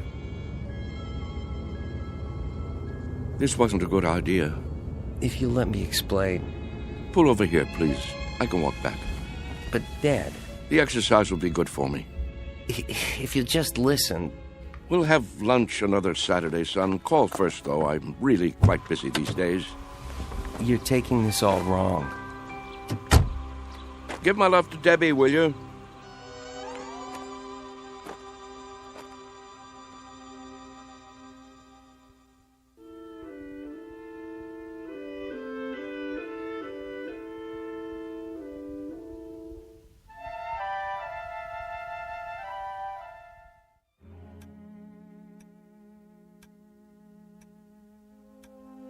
What's he doing? What does it look like? He's coming back. I thought he said... Don't stare. It's not polite. Yeah, you're it. Gotcha. Hey, where'd our can go? That old man's got it. Hey, mister. What's this? Our can. Your can? Can we have it back? Could you have... Yeah, we need it. Oh, you do, huh? Yeah, we're playing a game. Yes. Yes, I remember. This is a good can. Nice and sturdy. It will take a lot of kicks. It will? You'll have to play by the rules, though. What rules? You know the rules, don't you? Hey, give it back. Please, mister? I'd say this can is just about the perfect size. Is he gonna keep it? Hey, mister, can we have our can back? You can get another. Any one will do. Tomatoes, beans, doesn't matter. You'll see.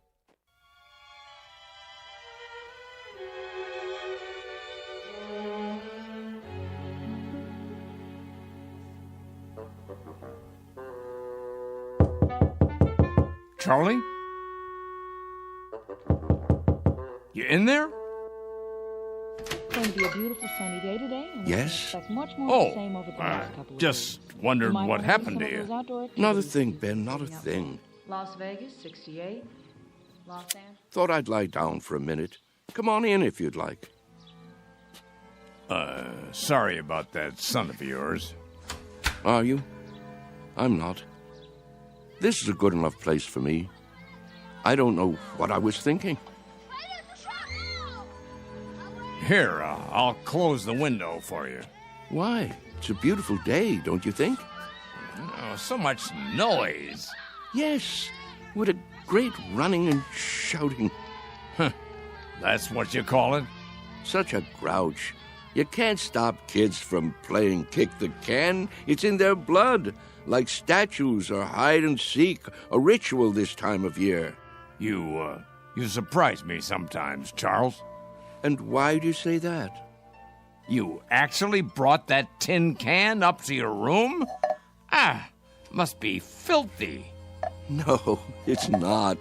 It's been emptied out and washed clean and baked by the sun till it's shiny as the day it was made, tempered by the wind and the grass and the warm summer air. Sure you're feeling all right? Admit it, Ben. Admit what? Don't you ever think about it? You must. I don't know what you're talking about. All kids play those games the same as we did, and the moment they stop, they begin to grow old. Oh, come on. It's almost as though playing kick the can keeps them young. Huh. So that's what this is for. Magic. I'm not sure. Charlie, I'm worried about you. You're not yourself. Aren't I? You don't believe in magic anymore, do you, Ben? Huh, what are you talking about? But there was a time when you did believe in it. Never. We've known each other since, I can't remember. Since we were tow-headed kids. You believed in magic then. Huh, not me. Yes, you did. When we walked on different sides of the street lamp, you'd say bread and butter. When your baby teeth came out, you put them under your pillow for the tooth fairy. And when you went down the sidewalk, you were careful because you knew that if you stepped on a crack, you'd break your mother's back. Oh, you believed in magic all right. What is wrong with you, Charles? Would you like me to get the nurse? What happened, Ben? Where did the robbery take place? Robbery? A thief stole everything away when we weren't looking. Who was it, Ben? Was it time or something else? We grew up, that's all. Everybody gets older. Do they? Think, Ben. How can we be sure? Maybe there are people who stay young, only we don't know it. Maybe they have a secret that they keep from the rest of us. Now, Charles. Is there something kids know that they forget? That they want to forget?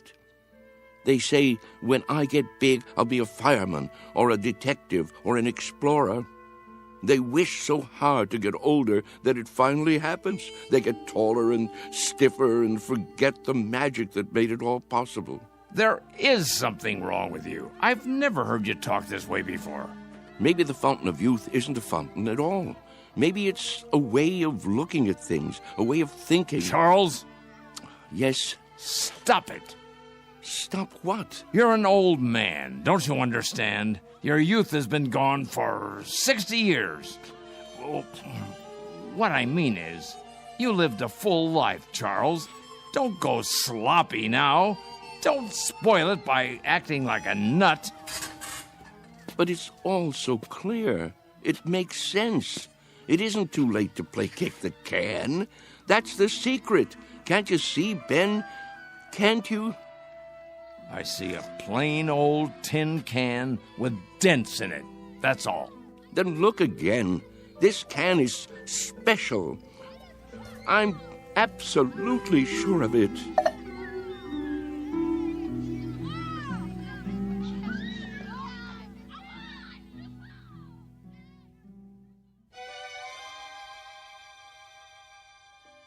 And so, that's why I thought I should tell you. I'm glad you did. It's just that I can't stand to see him make a fool of himself. Of course not. And if there is something wrong with him, something in the head, then you can get him the right medication. You understand, don't you, Mr. Cox? I do, Mr. Conroy. You were right to come to me. When he acts that way, I feel I don't know him at all. It's foolish talk, I agree. So what are you going to do? Nothing. Beg pardon? At least not for the time being. If I got excited every time someone indulged in foolish talk around here, I'd be upset every minute of the day. Let him go on about kick the can if he wants. He isn't doing any harm. But I'm worried, I tell you. It isn't like him. He's getting on in years. It's common for folks of a certain age to behave like children once in a while. Oh, nonsense. He's no older than I am. In some ways, maybe, but in other ways, when some people get old, truly old in their minds, they may act strangely, out of character. Take Mr. Agee, for instance. He's as sane as they come, but do you remember that ruckus out on the porch the other day? Somehow he got hold of some firecrackers. The nurse found him trying to set one off. It must have been those kids. Well, wherever he got them, he could have hurt himself, and that's something that concerns me. Charles hasn't done anything like that. I just don't want to hear him talking crazy. Oh, it isn't necessarily crazy. Huh? You haven't heard him. Look at it this way. As far as he's concerned, all his best years are behind him. He can't even look forward to spending time with his son and daughter-in-law. A fine thing. So, that being the case, he'd rather return to an earlier time, one he recalls with pleasure. It only makes sense from his point of view, so he uses a time machine to accomplish it. A what? It's called memory. Is that so crazy, Mr. Conroy? Everybody does it, even you. But he actually believes he can be young again by playing kids' games. Not really. He's exploring, that's all. He'd like to believe that kick the can is a magic button he can push to make himself young.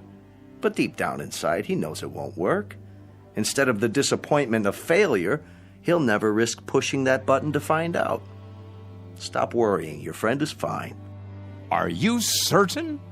I'm certain. Until he does something to endanger his health or the health of others, there's no reason to interfere. Thanks for stopping by my office, though. Look at the time. You wouldn't want to miss dinner. Well, in that case, I suppose... It still troubles you, doesn't it? What would you have me do?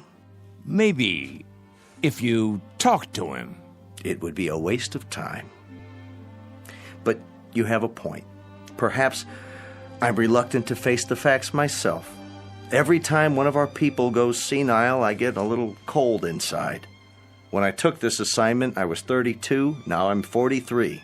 Everyone grows old, Mr. Conroy. Everyone.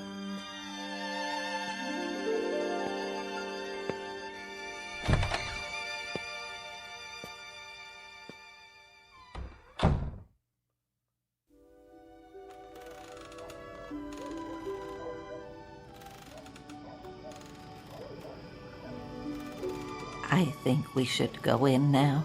Yes. It turns chilly this time of day. Stay a while. We can watch the sun go down. I've seen enough sunsets, thank you. Hey, just the same. It's pretty sight. Puts me in the mind of back home.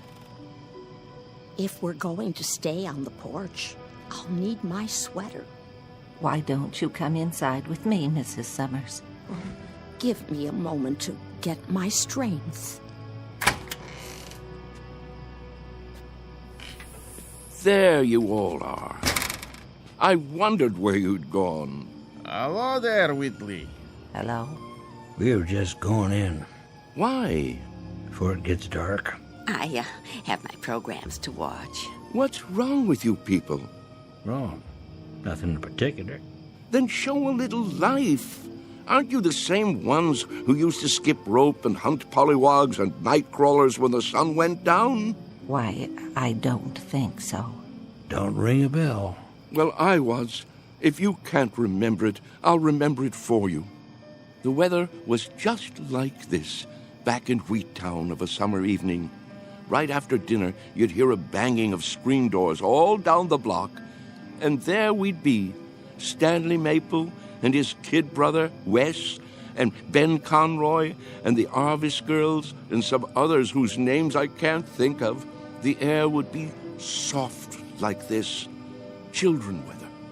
And we'd come out with no coats, and we'd start shouting and play kick the can.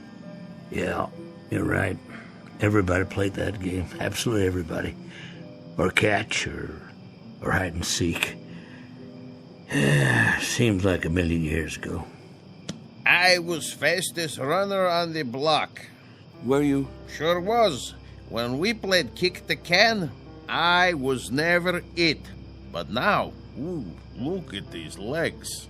I remember. Sure you do. But we all grow old. I miss the running most. I think if I could only run again, growing old wouldn't be so bad. I agree with that. That's one way to look at it.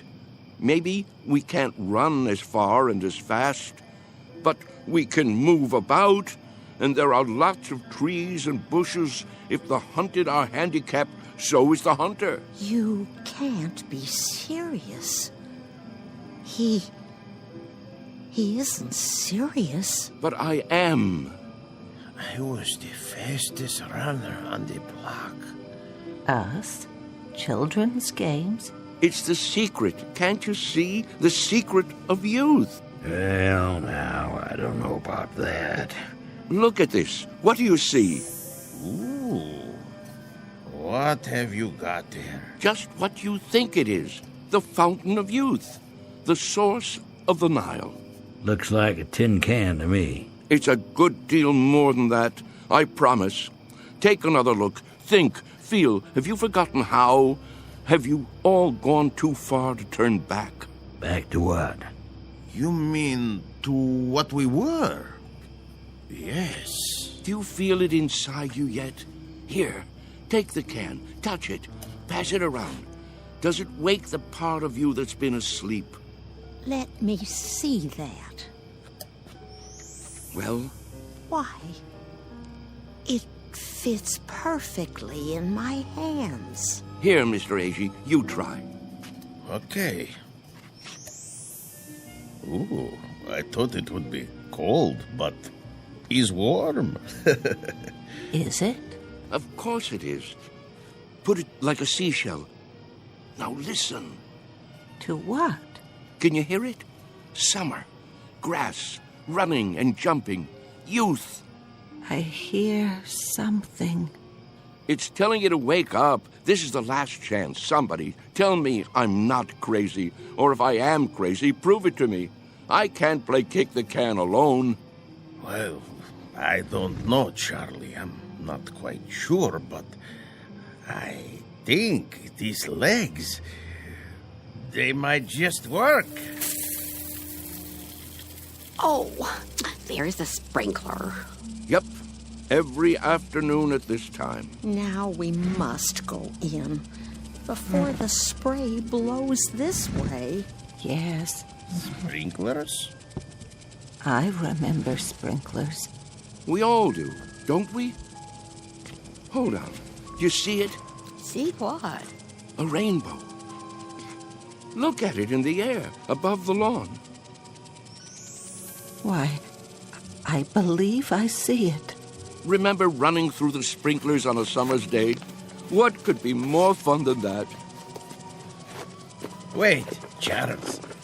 What are you going to do? What does it look like? I'm going to do what feels better than anything. Run through the sprinklers and cool off. Somebody hold my shoes.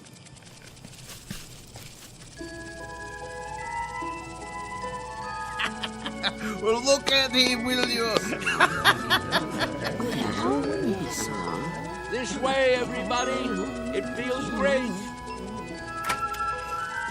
Mr. Whitley. Charlie, what are you doing? Come on in. The water's fine. Nurse! Nurse! Yes? Help me get him inside. Yes, Doctor. Don't worry about me. I'm having a great time. That's enough. He's soaked. Get him some dry clothing and put him to bed before he comes down with pneumonia. Right away.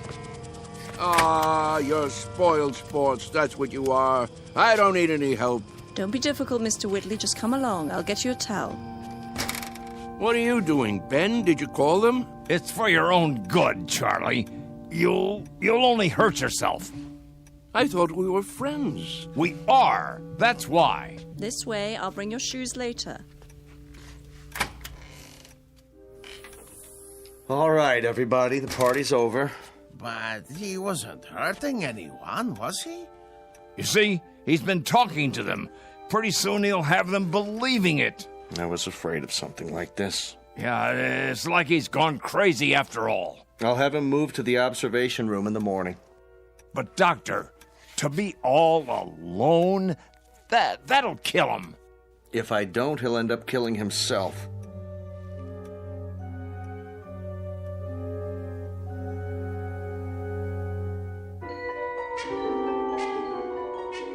Senile? Me?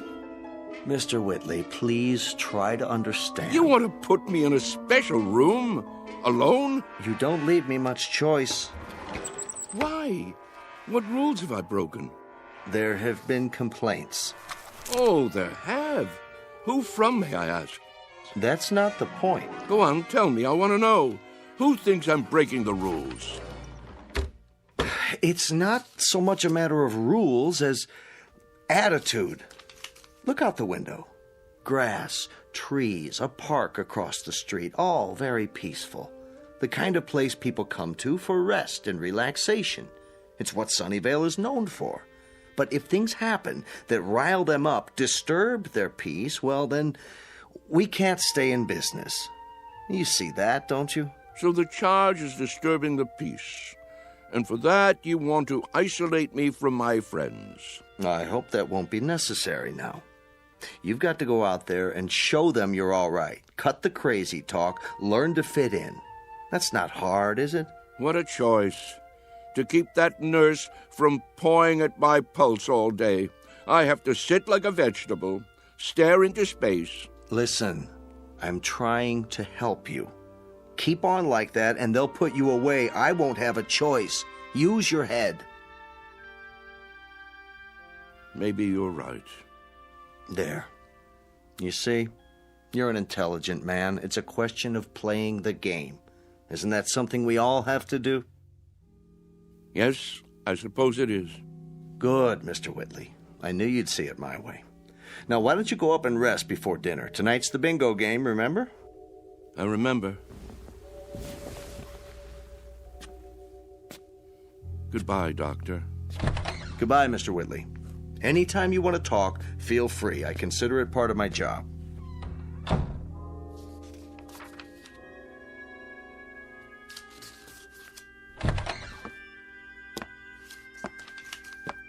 I made him change into fresh clothes. So I see. Thank you. Is he going to be all right? I think so. It must be quite a transition. Remind me of that when it's time, will you, nurse? Time for what? To pack it all in. Personally, I think I'd rather go back to the town where I grew up instead of rooming with a house full of strangers.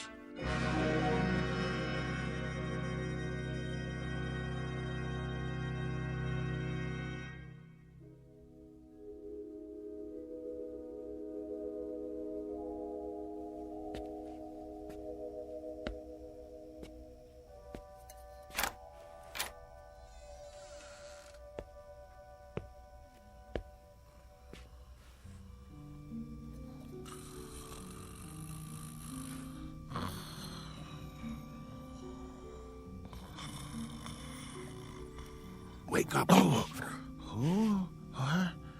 Come. Charles, what is it? Shh. Quietly. Come where? We're going to play a game. What do you have there? What does it look like? An empty tin can. We're going to play kick the can now? It's dark outside. It usually is in the middle of the night. Now get your robe and come with me.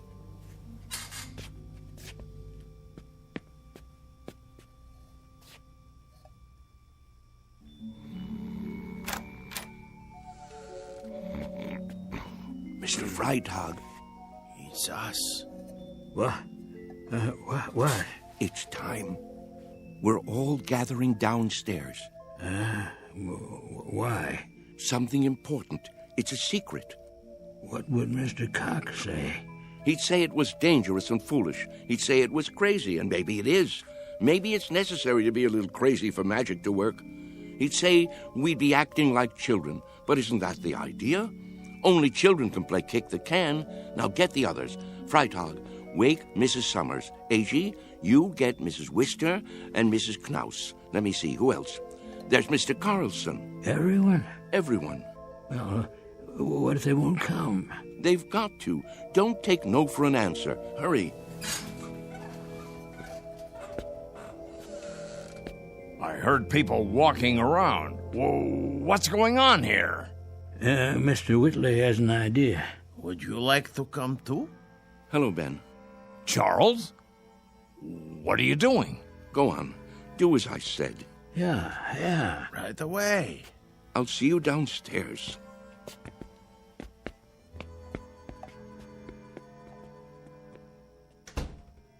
You should be sleeping. Everyone should be. What's that in your hand?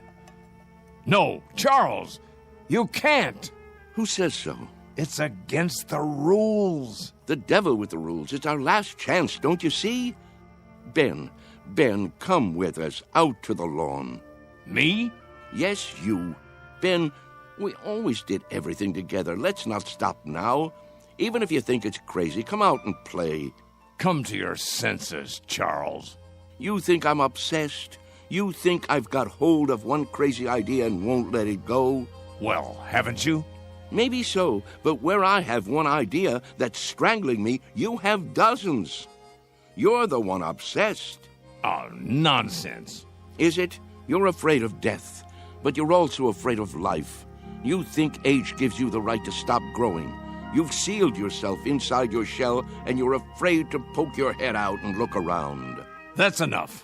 You're afraid of a new idea. You're afraid to look silly, afraid to make mistakes. You've decided you're an old man, and that's what's made you old. I am old, Charles, and so are you.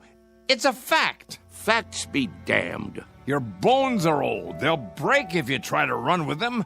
Your heart is old. Your lungs are old. Don't you get it?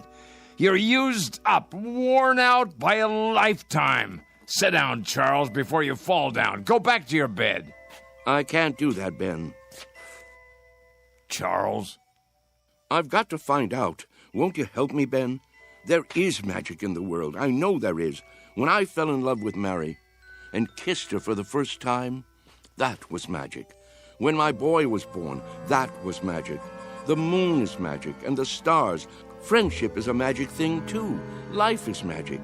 Maybe I'm right, Ben. Can't you consider that? Maybe kick the can is the greatest magic of all. Well, what do you say? There's nothing to say. I just don't know how to get through to you anymore. Then I'll do it alone.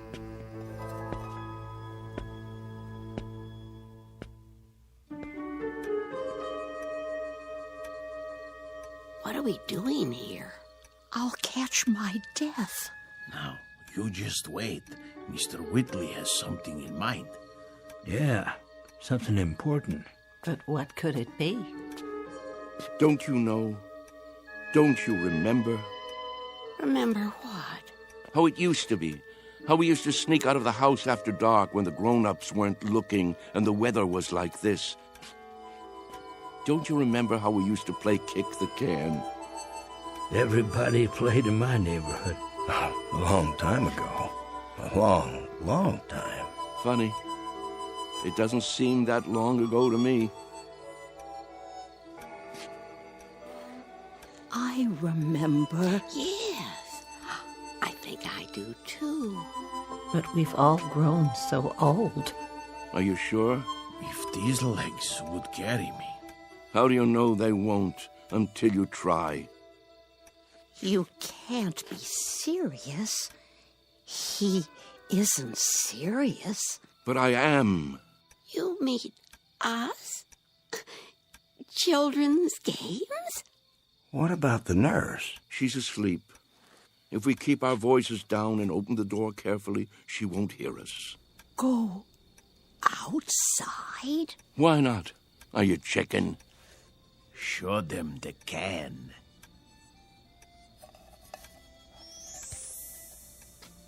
Where did you get that? From some kids. They've already broken it in. Well, are you with me? Or do I have to play kick the can all by myself? Who remembers the rules?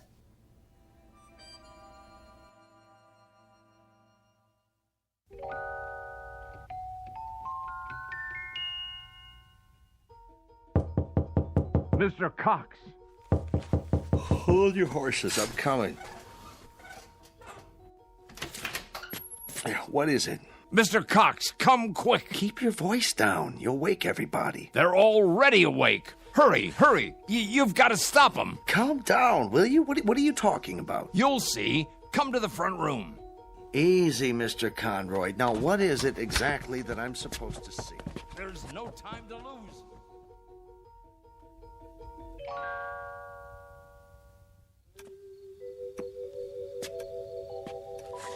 But there's no one here.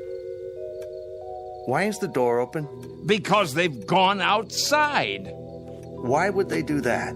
It's like I said, to play kick the can. That was just a crazy idea. Mr. Whitley's forgotten all about it. No, you're wrong. They really mean to play. Calmly, please. You mean now, at this hour? That's right, and it's all because of Charlie. Now I'm really worried about him. What'll happen when it doesn't work? He really believed it, see? That it would make him young. That's not the problem. What worries me is what will happen if he tries to run. He can't take the exertion. None of them can. 5, 10. Where? 15. Look, 20. the front lawn. 25. 30. 35.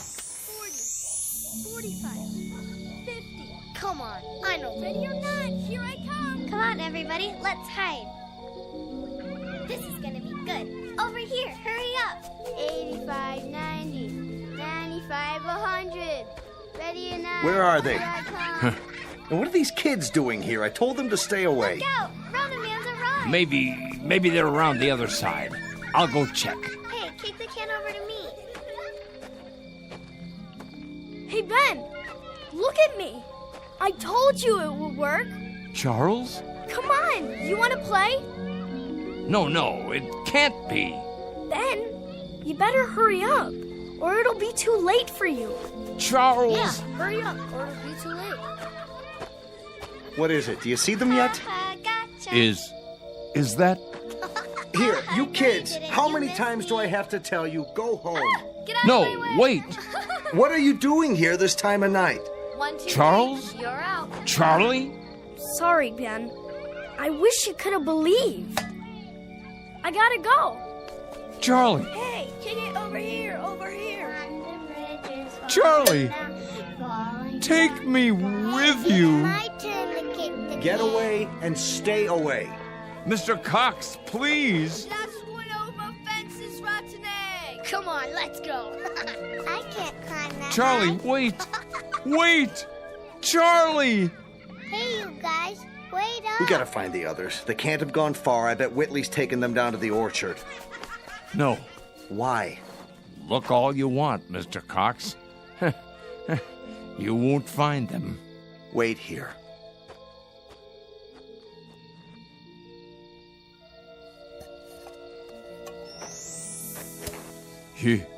You forgot your can, Charlie. But don't you worry none. I'll keep it for you. Inside. In case you ever come back for it.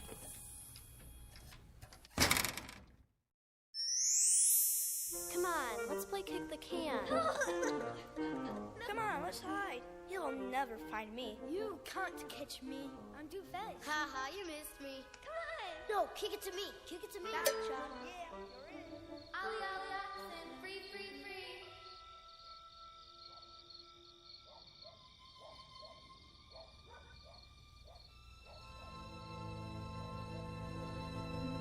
Sunnyvale Rest Home, a place for people too ancient to remember the fragile magic of youth.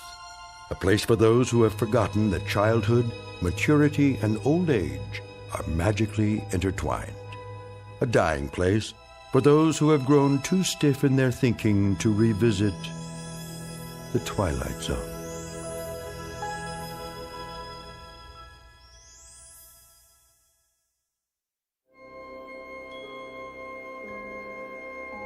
Hi, this is Carl Amari, producer of the Twilight Zone radio dramas. I'd like to take a moment to tell you about our official website at twilightzoneradio.com, where you'll get the latest news and information on these Twilight Zone radio dramas. Plus, at twilightzoneradio.com, you can digitally download 3 free episodes or any of our episodes for only $1.95 each. In this age of ever-changing technology, we've decided to make these episodes instantly available to you by making the Twilight Zone radio dramas a digital download-only series. This means that this series will no longer be offered on CD. The CD collections at our website are now being offered while supplies last at buy one, get one free. So be sure to get your favorites before they're sold out. Be sure to visit us often, and I'll see you in the zone.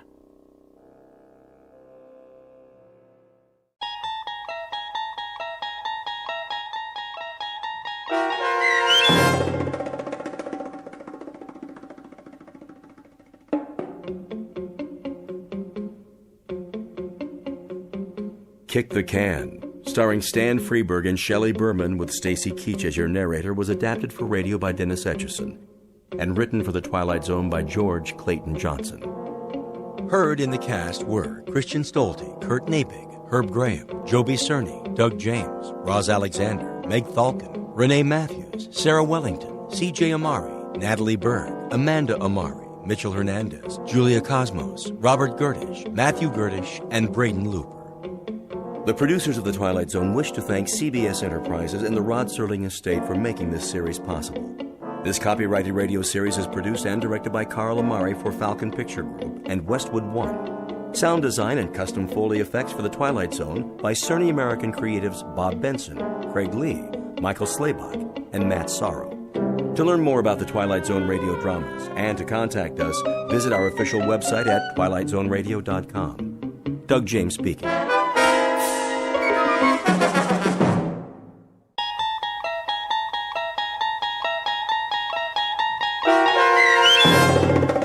Death's Head Revisited, starring H.M. Wynant, with Stacy Keach as your narrator, was adapted for radio by Dennis Etchison and based on a script by Rod Serling.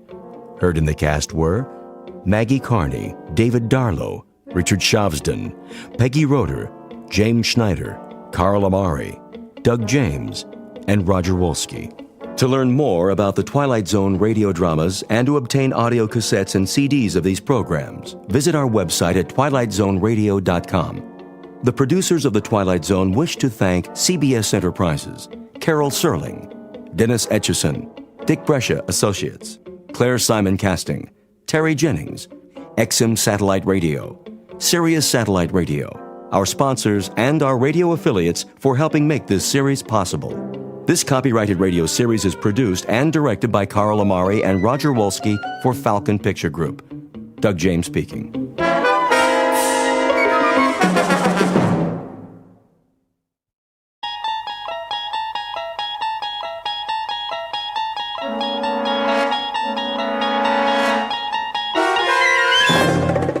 You're traveling through another dimension.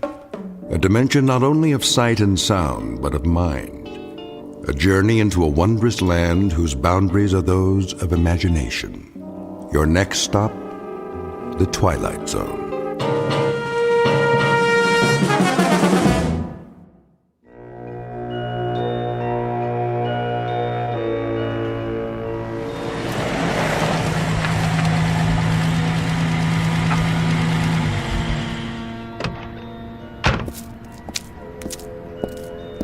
Here we are, sir. Oh, the old inn on the square. Yes, sir. How perfectly charming. You have been here before? No. It's just as the guidebook said. Let me get your bags. In a moment. First, let me see if they have accommodations. Very good. I'll wait, sir. Hello? May I help you? Good day. I've just arrived in your town. Yes, sir. And I was wondering, do you by any chance have a room available? Let me see. That would be a single? Yes, I'm traveling alone. I can give you a lovely front room overlooking the square. That would be perfect. Would you care to see it? No need. I'm sure it will be quite satisfactory. In that case, welcome. If you would be so kind as to sign the guest book. Of course. Thank you, sir. There was something else. No, sir. Well, then? Yes? The key. Oh, yes, the key. Mr. Schmidt, is it? That's what I've written. Of course. Of course what? I mean, sir, I just wondered. Well, it was just that... You wondered what? It's just that you remind me of someone, Mr. Schmidt. Oh? During the war. The war, so long ago.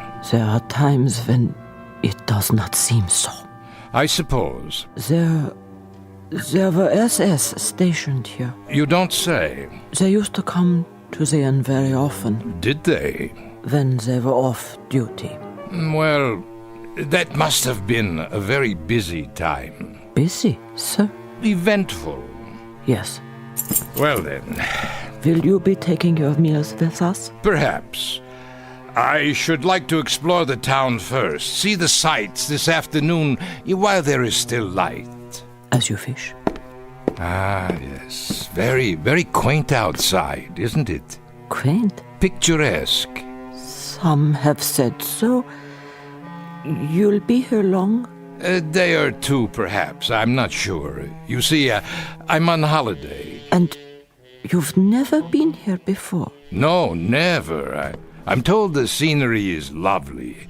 I understand there's a wonderful old medieval castle one can visit. Castle? Oh, yes, sir. Very old. And other things? What do you mean? Other sights. What would you recommend for a tourist? Very little else, sir. Very little else of any particular interest. I'm told, though, that the town was quite active during the war. Active? Sir, it was like most places in Germany. Ah, but I'm told that it was not like most places. I'm told that it had some special attractions. What was it? A work camp or something that you had here? Something of the sort, sir. Well, was it a camp or not? A camp, sir. How's that? A camp, Mr. Schmidt. A concentration camp. You mean a relocation camp?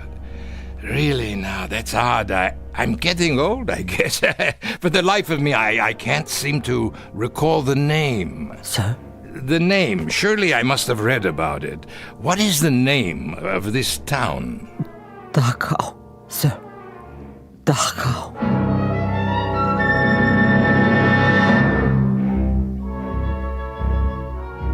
Mr. Schmidt recently arrived in a small Bavarian village which lies 8 miles northwest of Munich. A picturesque, delightful little spot once known for its scenery, but more recently related to other events having to do with some of the less positive pursuits of man. Human slaughter, torture, misery, and anguish. Mr. Schmidt, as we will soon see, has a vested interest in the ruins of a concentration camp. For once, some years ago, his name was Gunther Lutz. He held the rank of captain in the SS. He was a black-uniformed, strutting animal whose function in life was to give pain. And like his colleagues of the time, he shared the one affliction most common among that breed known as Nazis. He walked the earth without a heart. And now former SS Captain Lutz will revisit his old haunts, satisfied perhaps that all that waits for him in the ruins is an element of nostalgia. What he does not know, of course, is that a place like Dachau cannot exist only in Bavaria. By its nature, by its very nature, it must be one of the most populated areas in the Twilight Zone.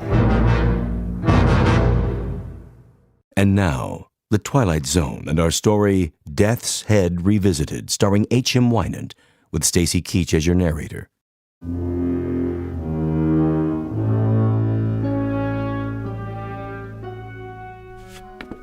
To be sure, Dachau. Once a peaceful place to live, but now?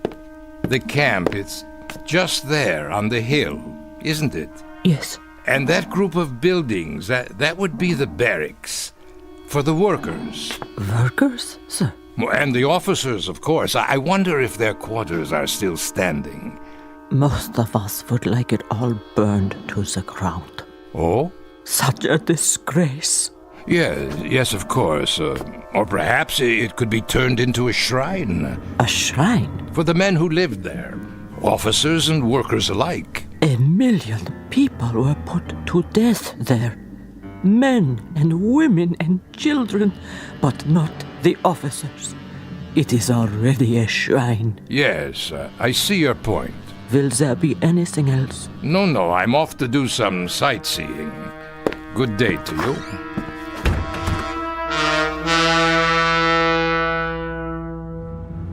You are on holiday, Herr Schmidt. What did you say, driver? The trip, sir. You have come here for pleasure? Pleasure? Oh, yes. A rest, to relax, to forget. It's the best kind of trip. To rest and enjoy life. That is all that matters to me now. For all of us, I should say. It's true. We work, we slave, we do the bidding of others instead of tasting the fruits of our labors. And then one day a man asks himself, what is my reward for so much sacrifice? Most certainly. Selflessly, year after year. Not what we would have chosen, perhaps. Not what we would have chosen at all. No. Never mind. I'm an old man. You would not understand. But I do, sir. How could you? You are so young. Perhaps. But it seems to me, sir, that each of us makes his own reward. And eventually it will come. What we deserve most. The true product of our labors. Of seeds sown long ago. Not only for others, but in the end, for ourselves. Would you agree? You are quite a philosopher. Only a taxi driver. And you enjoy this occupation of service? Oh, yes, very much. I am a fortunate man. How so? My needs are simple. I bring comfort to others in some small way. It is the best work anyone can do. Is it? My parents. They suffered greatly in the war. They knew very little of comfort. The war. So much ancient history. But not yet forgotten. For some, perhaps. For myself, I hardly remember any of it. And yet, you have returned. On the contrary, I've never been to this village before. My apologies. I thought because you wish to see the camp. I'm a teacher of history, that is all. And a student as well of historical places. Of course, Herr Schmidt. The camp is just ahead. But look, no one has kept it up. Very few people come here. The road, the grounds, the wire fences, the buildings, even the guard towers, the entire compound is rotting, falling apart. There is no reason to maintain it now. Perhaps you would rather visit the castle. No. This is what I came to see. Very well. A disgrace. Stop the car. Yes, sir? Yes, at the gate. Let me out. You are going in? Of course I'm going in. I've come all this way. I shall wait for you then. Return in 2 hours' time. 2 hours? There is much to study, notes to be taken, you understand. As you wish. That should be adequate. I'll come back to this spot, then, in front of the gate. Yes. and kindly be punctual.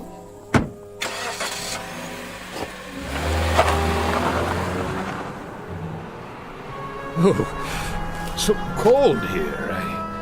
No, wait! I've changed my mind! Well, I can always walk back to the hotel if I must.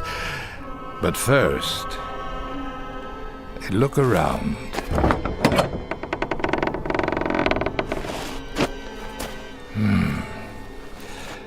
Everything seems so small. Not as I remember it. There were many more barracks in the compound. And now only a few remain standing, like this one.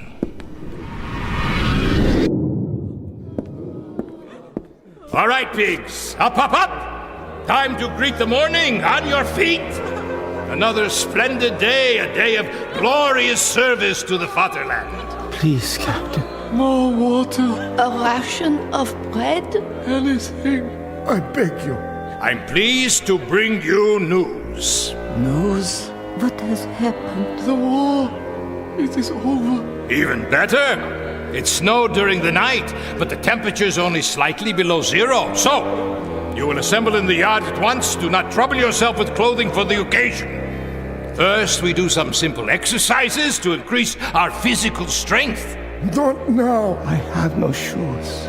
We will freeze. My hands, my toes. Frostbite. Sir, I cannot stand. Outside, I said. Yes, outside. Nothing in there but an empty room. The yard. And the towers.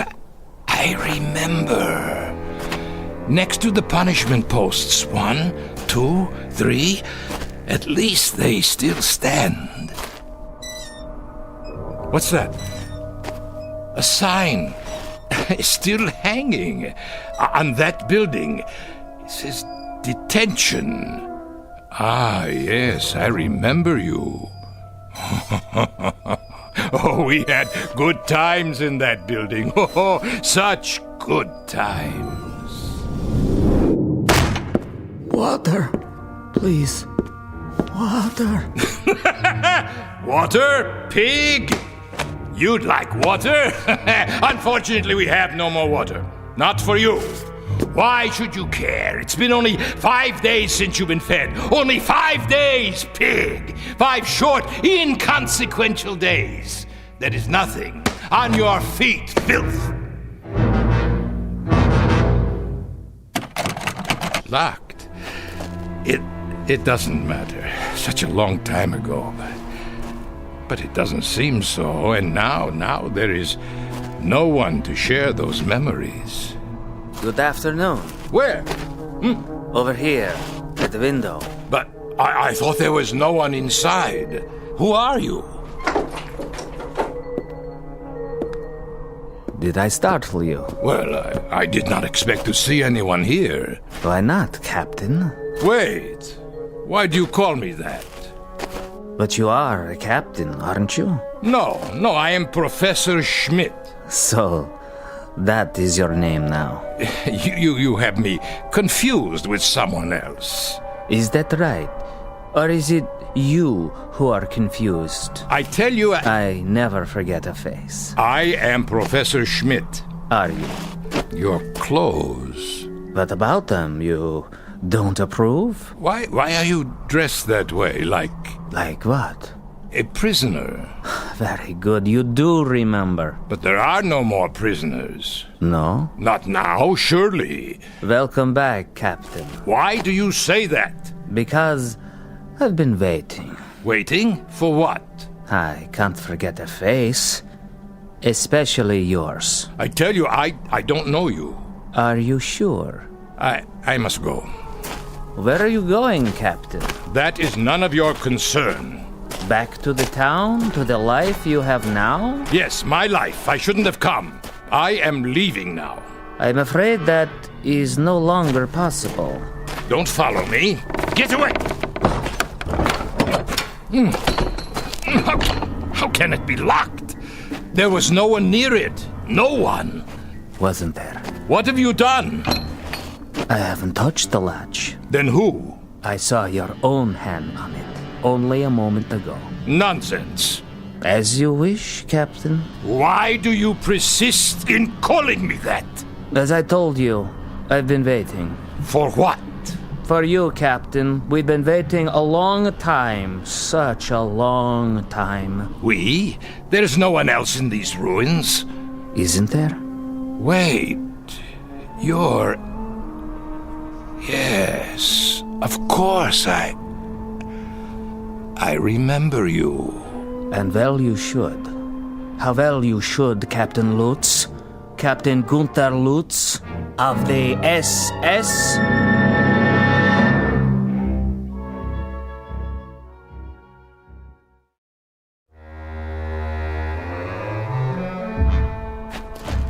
Becker, is that you? So you do remember me.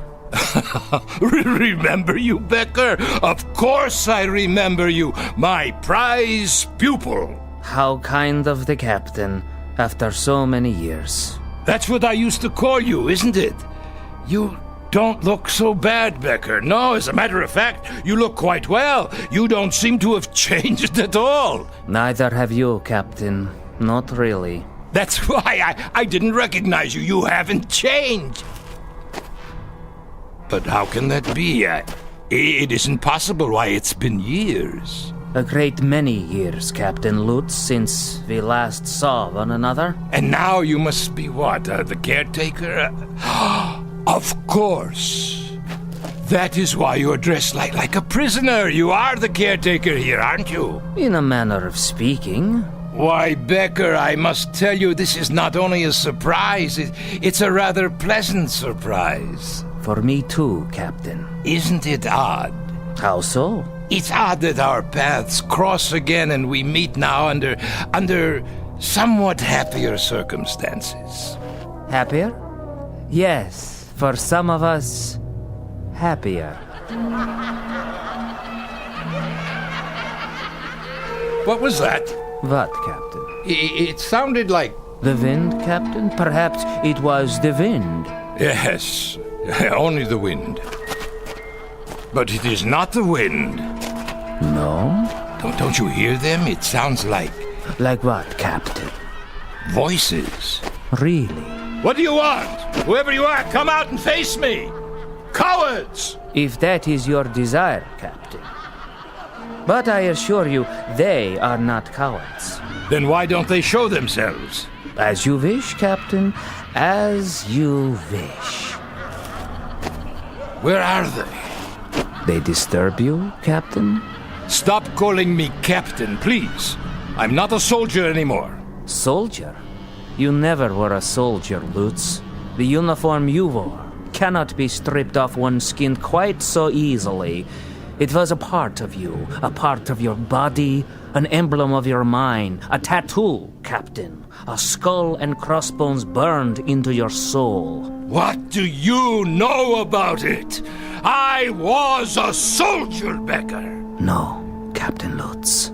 You were a sadist. You go too far, Becker. Do I? Yes. How can you say such things to me now? Very easily. I speak only the truth. Then if that is the case, you must know. I know that you were a monster. Of the worst sort. One who derived pleasure from giving pain. A distinction that does not even apply to animals. Listen to me, Becker. There is no war now. That's all over with. It's in the past. Is it? There is no more Reich. There are no more camps. How convenient for you to think so. Oh, it is ridiculous. It is patently ridiculous to dwell on these things. What else should I be thinking of? You did as you thought best, and so did I. I performed my duties, functioned as I was told. Stop that noise! Odd that it should disturb you. It never used to. Not even when your victims screamed. Victims? What are you talking about? You weren't quite so sensitive when they screamed for mercy, But now, they are not screaming, Lutz. They are simply reacting. They are responding. They have just listened to you offer the apologia for all the monsters of history. We did as we were told. We functioned as ordered. But that is the truth. We merely obeyed directives from our superiors. Familiar, is it, Captain? Stop this. It was the theme music at Nuremberg, the new lyrics to the Götterdämmerung, the plaintive litany of the master race as it lay defeated and dying. We were never defeated. We were betrayed by disloyalty from within, infiltrators, spies. Always the fault of others. We did not do, others did. We did it, but others told us to. Or someone else did it, but we never knew it was done. Captain Lutz, 10 million human beings were tortured to death in camps like this. The diseased, the lame. Women, children, tired old men. They could not contribute. You know nothing of history. In time of war, there is a hierarchy. There must be. Only the strongest survive. So you burned them in furnaces. Our facilities were inadequate. But you murdered them nonetheless. Not just the Jews, but the gypsies, the communists, the outsiders. You shoveled them into the earth. You tore up their bodies in sadistic rage. And now you come back and wonder that the misery you've planted has lived after you? That is the real wonder, that you are so naive. There is no point in talking about this any longer.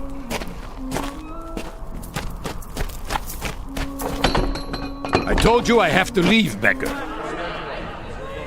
Why did you come back, Captain Lutz?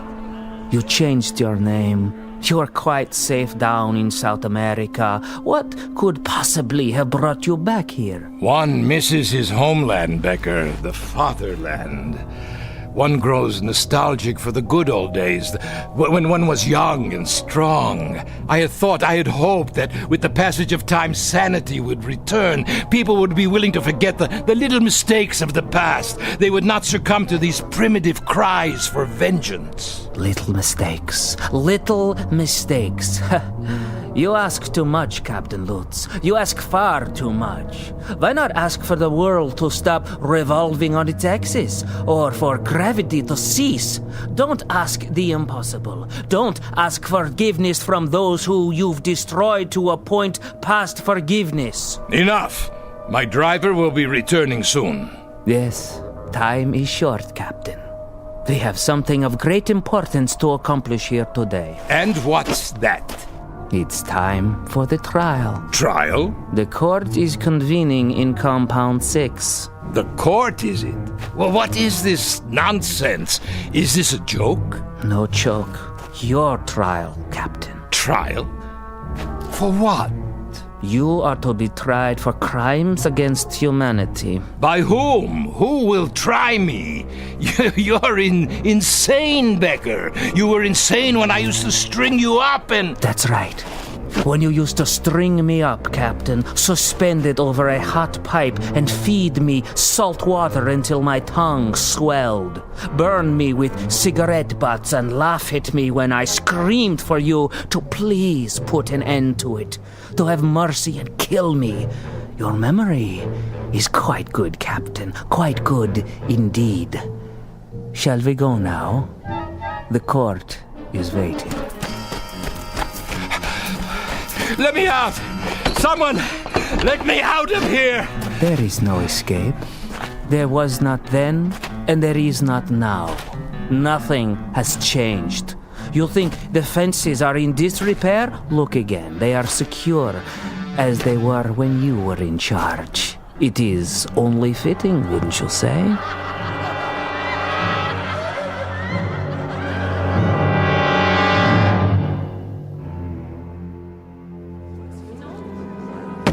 No, please, let me up. I can explain. You can try, but it will do you no good. There is no explanation suitable for this court. We have rules. Who are these people?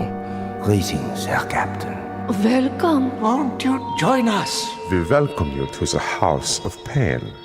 Do you not know their faces, their bodies? Then, starved, tortured, beaten, for they are your legacy. You made them what they are. Now then, shall we proceed? Please, this is inhuman treatment. Not fit for a pig. Precisely. Read it. Read the charges. The inmates of Compound 6, Dachau Concentration Camp versus Gunther Lutz, Captain SS. I am entitled to a military tribunal. Indictment 1, that he condemned to death without a trial 1,100 human beings. 1,100? Where did you get such a number? Indictment 2, that he did maim and torture without provocation. Rubbish. Indictment 3, that he did personally order the withholding of food and water rations, causing disease, dehydration, and death. Where is your proof, your witnesses? Here, Captain. Remember me? I was only a child. You killed me with your own hands. Indictment 4, that he did deny medical treatment for the sick and ailing in violation of all rules of international law and common humanity. We did not have proper supplies. Our resources went to the front. To the officers? For leadership. A military force must have leadership. Indictment 5, that he did order summary executions by firing squad for those too ill and infirm to work. 1, 2, 3, fire! There, that will teach them the penalty for refusing their duties. And desecrated the remains with no proper burial? No, I did not do any of these things. I could not have. Indictment 6. Listen to me, for the love of God, listen.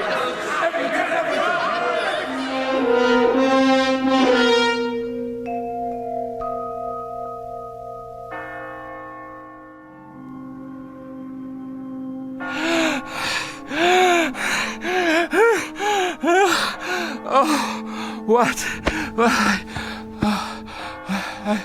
I fell asleep, Yes, that's it. I've been dreaming. The courtyard outside. The hanging post, none of it used for years. Of course not.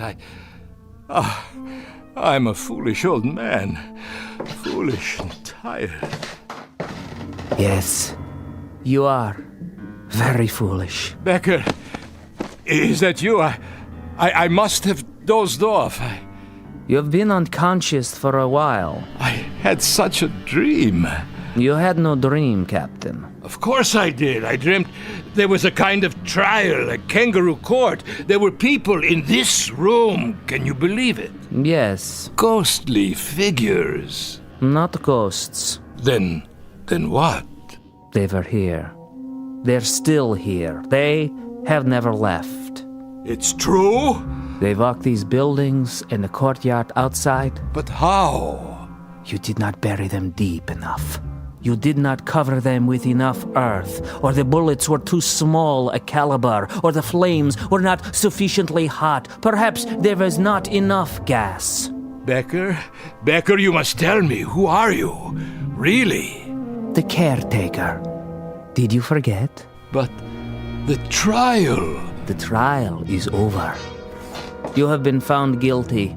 It's time to pronounce sentence. No! Would you care for a last cigarette, Herr Lutz?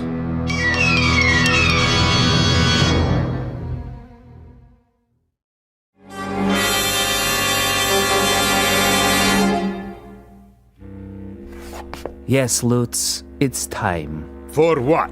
For the sentence. You are going to pronounce sentence? This is what you have in mind now? You will pronounce sentence and then you shall execute the sentence? Is that correct? That is the procedure, as always. And who Who is there to carry out the sentence? Do you see anyone outside the window to help you?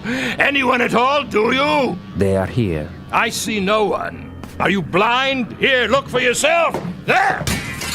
Pigs! Filth!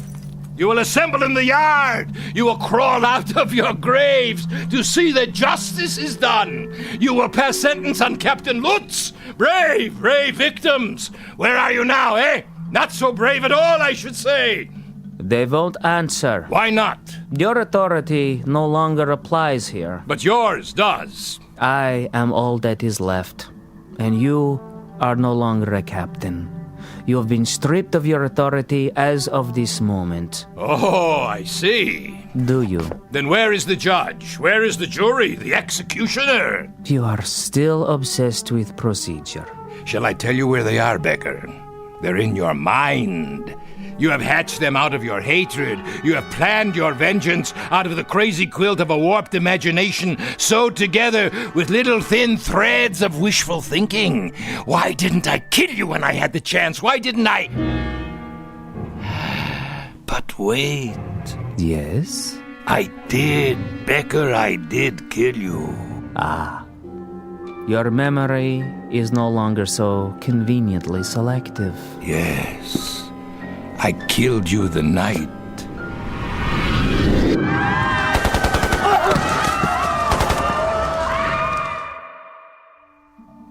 You killed me the night the Americans came close to the camp. You tried to burn it down. Of course I did. I had no choice. They would have commandeered our supplies, our weapons. And what of the prisoners? You've said that they were of no value. They were of no value. They were a burden. And yet you tried to kill everyone who was left. And in my case, you succeeded. So, it was a waste of time, wasn't it? A waste of your precious time with absolutely no practical value. And it would certainly be a waste of what little time you have left now to try to murder me again. But I will. I'll finish it. I still can. Where?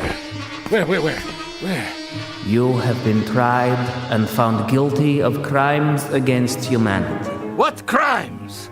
It is the unanimous judgment of this court that from this day forward... Where are you? Show yourself! And for the rest of your natural life, you shall be rendered insane. What is this gibberish? This nonsense, this idiocy. Where have you gone now?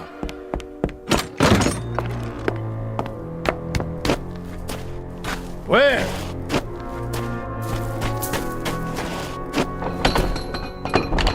At this gate, this locked gate, you shut down hundreds of people with machine guns.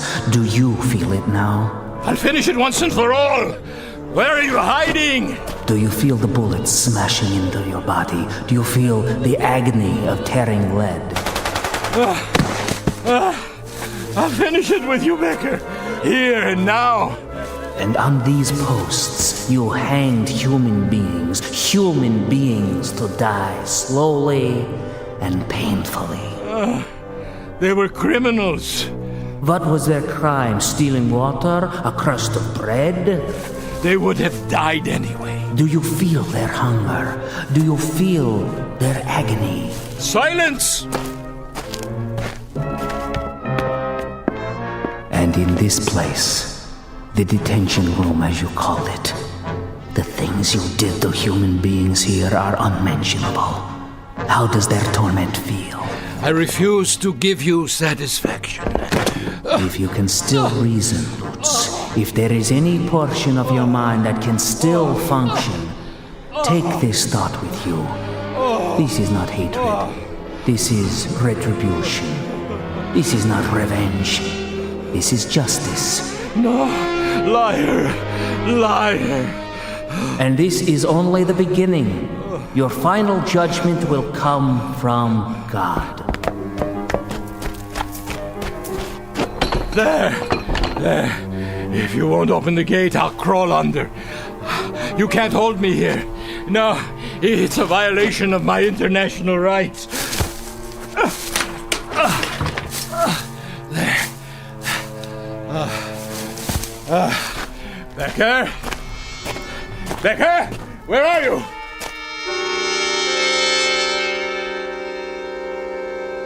Becker, where are you? Becker, I'll finish it, you swine! Ah! That man, what is he? He's crazy! Look out! Herr Schmidt, I didn't see you. Call for a doctor, quickly! Get away! Get away! Ah! Ah! Ah! Ah!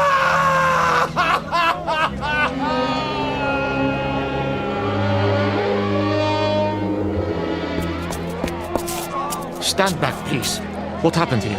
I heard him screaming, Doctor. Such sounds. Like a wounded animal. He didn't seem to know where he was or who he was. Will he be all right? Not for a while. What do you mean? I have shot him so full of sedatives that he doesn't know whether he is still on the earth. Shall I help him up to his quarters, Doctor? His quarters? He registered for our best room, overlooking the square. Herr Schmidt did, if that is his name. It is the name on his passport. Where should we take him, Doctor? His room is ready. Release it to someone else. He won't be coming back anytime soon.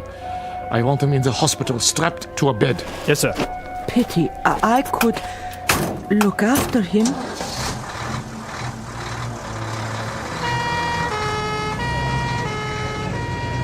What happened to him, do you suppose? That's what I'd like to know.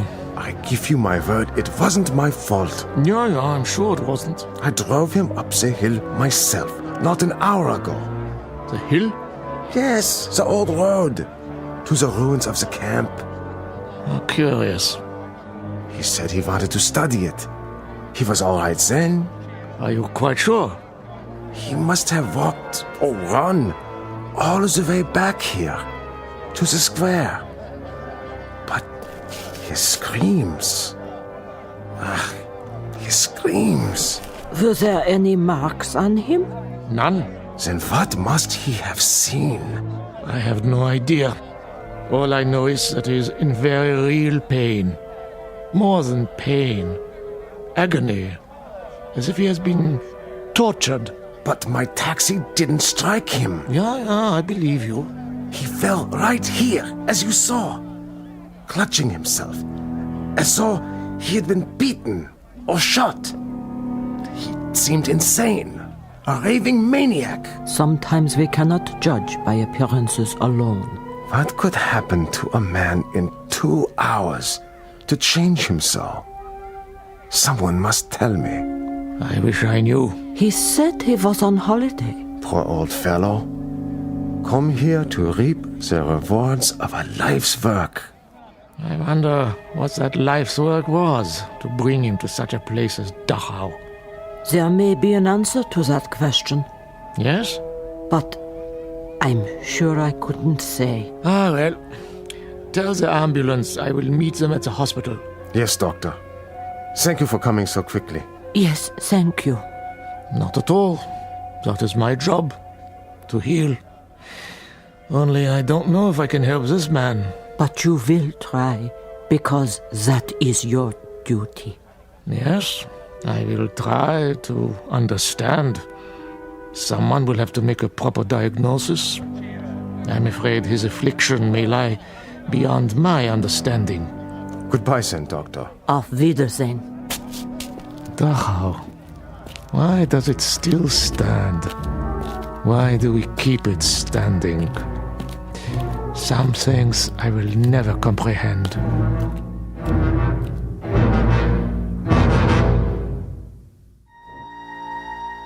There is an answer to the doctor's question. All the Dachaus must remain standing. The Dachaus, the Belsens, the Buchenwalds, the Auschwitzes, all of them. They must remain standing because they are a monument to a moment in time when some men decided to turn the earth into a graveyard. Into it they shoveled all of their reason, their logic, their knowledge, but worst of all, their conscience. And the moment we forget this, the moment we cease to be haunted by its remembrance, then we become the gravediggers. Something to dwell on and to remember, not only in the Twilight Zone, but wherever men walk the earth. More from the Twilight Zone after this. You are about to enter another dimension, a dimension not only of sight and sound, but of mind, a journey into a wondrous land of imagination. Next stop, the Twilight Zone. Hi, this is Stacy Keach. I'd like to take a moment to tell you about our Twilight Zone website at twilightzoneradio.com. At twilightzoneradio.com, you'll find the latest information on these Twilight Zone radio dramas, including behind-the-scenes photographs, plus the newest product releases, trivia contests, ways to contact us, other Twilight Zone-related info and merchandise, plus links to other fascinating websites. So make your next stop twilightzoneradio.com. Visit twilightzoneradio.com to purchase these Twilight Zone radio dramas on cassette and CD, or call toll-free 1-866-989-ZONE. That's 1-866-989-9663.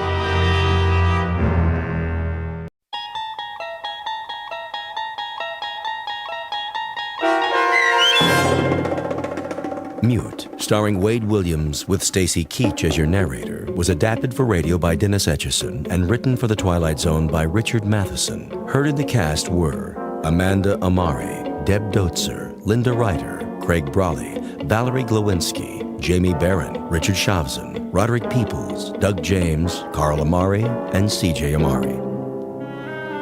To learn more about the Twilight Zone radio dramas and to obtain audio cassettes and CDs of these programs, visit our website at twilightzoneradio.com. The producers of The Twilight Zone wish to thank CBS Enterprises, Carol Serling, Dennis Etchison, Dick Brescia Associates, Claire Simon Casting, Terry Jennings, XM Satellite Radio, Sirius Satellite Radio, our sponsors, and our radio affiliates for helping make this series possible.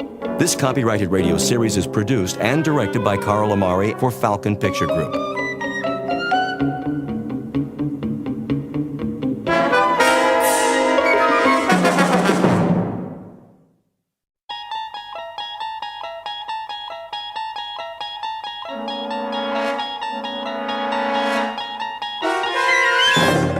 You unlock this door with the key of imagination.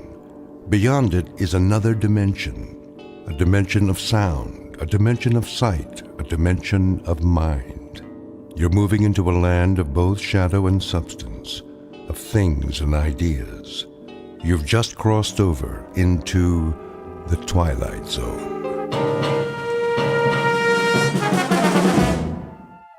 So here is the agreement.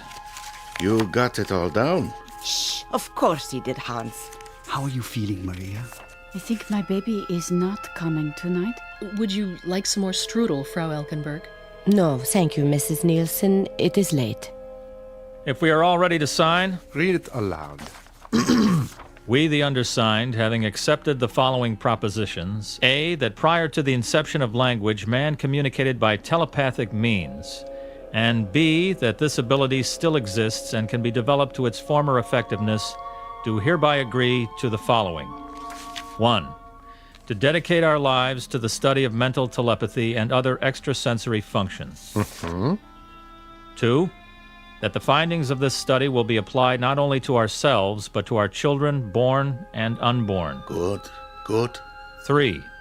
That each family unit shall strive to avoid the interference of society. 4. That monthly correspondence shall be exchanged until such time as it is possible for all 4 units to establish a colony in which communication shall be exclusively mental. Comments? More than sufficient, I think. Most specific? Carl? It is what we agreed upon. That sounds very close to disapproval. No, I will sign. You're certain? This must be entered into with absolute assurance. He is assured, Holger. His uncertainty is only a sympathetic reflection of my own. You are still uncertain? Not of the general concept. Yet I wonder, have we the right to impose this study on our children? Even those unborn? Impose, Maria? You speak as though we harm our children. Is it not rather that we bestow upon them a great gift? Of course, that is our hope. But we offer them no choice in the matter. Is that just? I am also a mother, Maria, devoted to the welfare of my child. Yet I am convinced it is just. It is more than just. It is inevitable. Destiny demands it. That's why I will be the first to sign. And I, beneath my husband's signature. Herr Calder? I have no hesitation. Nor have I. Professor Werner? The pen, please. Have you and Holzer decided definitely not to remain in Heidelberg? There's a house in Pennsylvania which was left to him by an uncle. And what is the town? It is called German Corners. May I have the paper? As soon as you have signed. It's for the better, Maria. You'll see. Yes. Yes, all right. Thank you. And my signature? Thank you all. It is a nice town, is it? Oh, yes. Small, secluded. Ilse needs to be fed again. Surely not. She's asleep. You see? Excuse me, I must see to her. What you have just witnessed is the curtain raiser to a most extraordinary play, to wit, the signing of a pact. The play itself will be performed almost entirely off stage. The main character of these final scenes lies sleeping in her crib, unaware of the singular drama in which she is to be involved. Her name is Ilse, the daughter of Professor and Mrs. Nielsen. Her age, barely 1. But 10 years from this moment, Ilse Nielsen will know the terror of living simultaneously in this world and in the Twilight Zone. And now, The Twilight Zone, and our story, Mute, starring Wade Williams, with Stacy Keach as your narrator.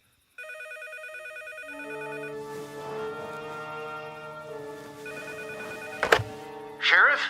Yeah. This is Tom Poulter. The Nielsen house is burning. What? There's a fire at the Nielsen house, a big one. Hurry! Right away. Harry, what? Max, Harry, I know it's 2 o'clock in the morning. There's a fire at the Nielsen house. Call the volunteers and get the truck out. I'll be there as soon as I can. Did it just start? I hope so. If it didn't, Oh, it's so far. I told them when they first came here it wasn't a good idea to live that far from town, but no, they wouldn't listen. We want privacy, they said. Well, that privacy may very well be the end of them. The girl, that lovely girl.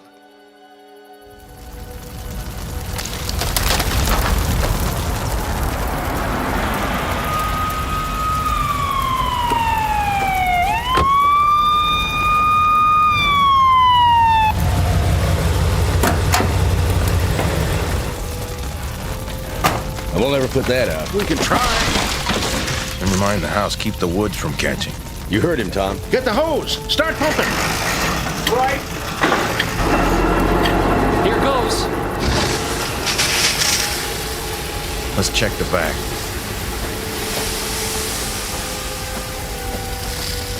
There's no way in.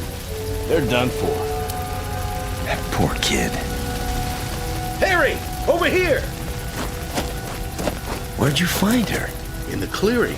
The sparks we're about to catch. You think she's... Let me see. She burned? Oh. She's alive. You all right? She's in shock, Harry. I'll put her in the car.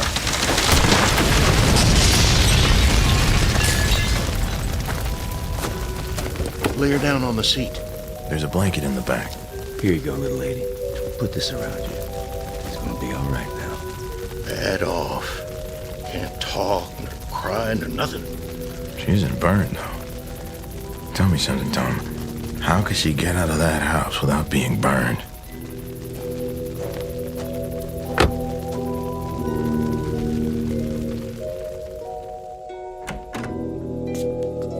Harry? I brought the girl with me. Are you? I'm fine. Is she hurt? Not physically. I think she's in shock. We better put her to bed. Where are you going? We'll have to use Sally's... the other bedroom. Cora? All right, Harry.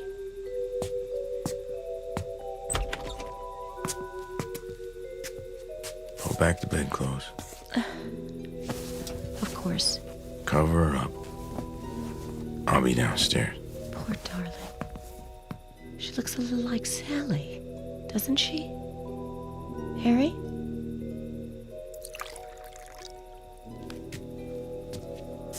You want something to eat?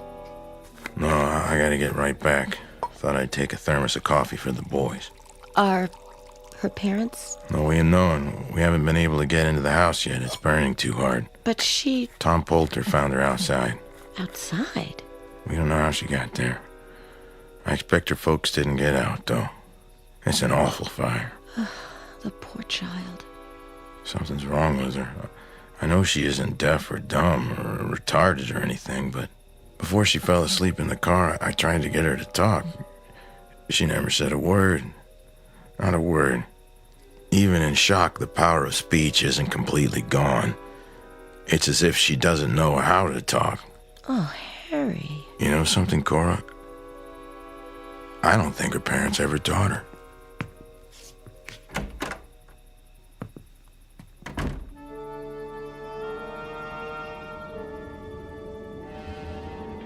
Mother. Mother. Mother. Where are you, Mother? Ilsa. Ilsa. Are you near me, Father? Ilsa. Ilsa, you must be brave now. Mother. Mother. Where are you?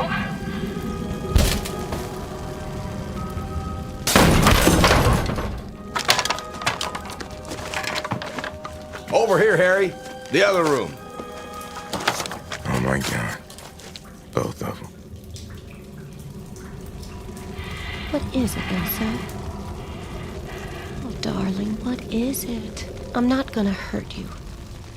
Ilsa, what's the matter? They're dead. They're dead. They're dead. They're dead. You still awake, Cora? Is the fire out? Yes, it's out. And her parents? Too late. How did it start? We're not positive, but apparently the professor was smoking his pipe in bed and fell asleep.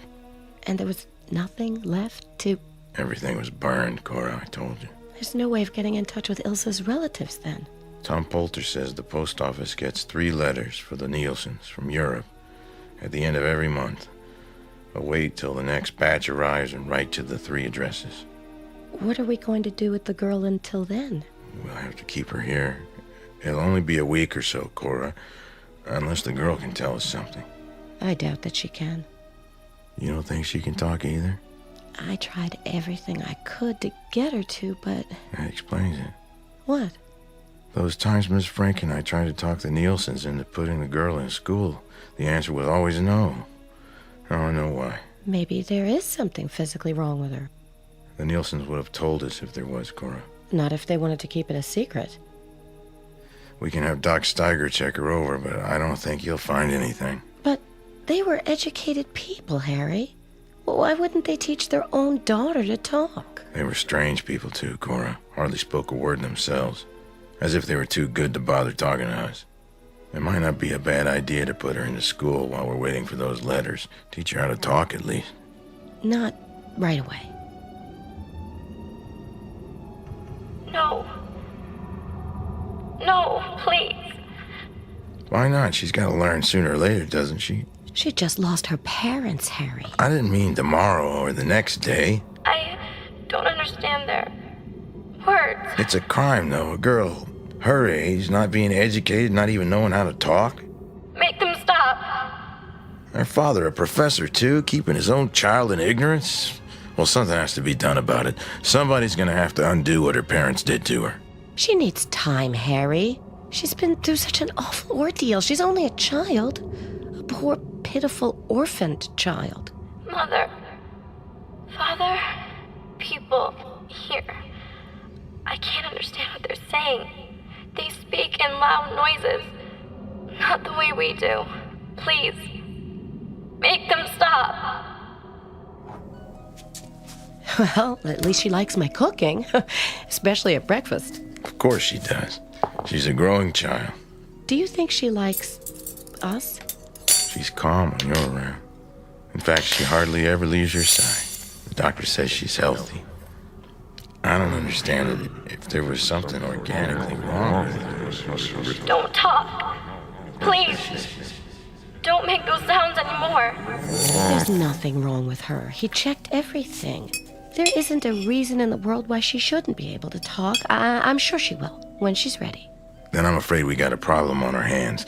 She can't just learn on her own. I told you when she first moved here. Speak gently, Harry. You're frightening her. That's ridiculous. She has nothing to be frightened of here. Think of how it must seem from her point of view. If she's going to live among normal people, she'll have to... But she is normal, except for the... She's not. Got. Stop! Stop! Oh, Harry, what did they do to her? Ilsa! Cora, leave her be. I can't just... She's been with us over a week now. What's the use? There's no way of getting through to her. I have to keep trying, Harry. Ilsa? May I come in? Can't you tell me what's... Oh, there. Go ahead and hold on to me. My, what a strong hug you have. Oh, sweetheart, didn't they ever talk to you? Try to speak, Ilsa, try. Say your name at least. Can you do that? Ilsa. Ilsa. If only I could make you understand. Take away your fear. Look into my eyes. That's it. I'm trying to tell you something. Did you know I had a little girl once? This was her room. Her name was Sally. And then one day, one terrible day, I was downstairs. I remember I was wearing a summer dress. I looked out the kitchen window and I saw them coming, carrying something in their arms.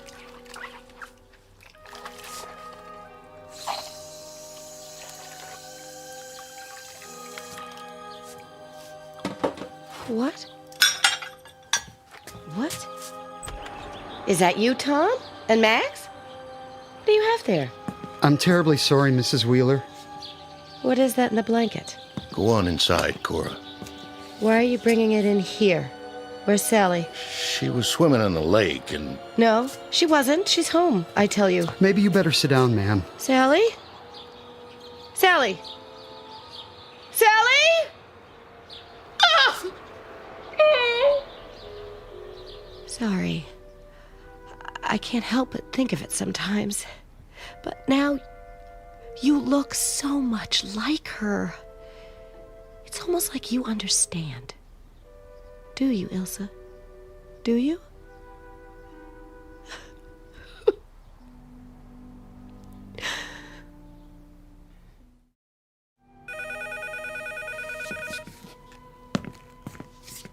Hello. Yeah. Okay, well, I'll be right over. Who was that? Tom at the post office. The 3 letters came in. Oh. Be back in a while. Yes. Yes, you do that. Oh, hello, Ilsa. Would you like something else? No? Well, sit down here with me, just the 2 of us. I'll have another cup of coffee. Did you hear that? The letters came from your people. I suppose that means you'll be leaving us, but that won't be for a few weeks, at least. For now, you can still be a part of our family. Yes. Now they'll come and take me to where there are other children like me.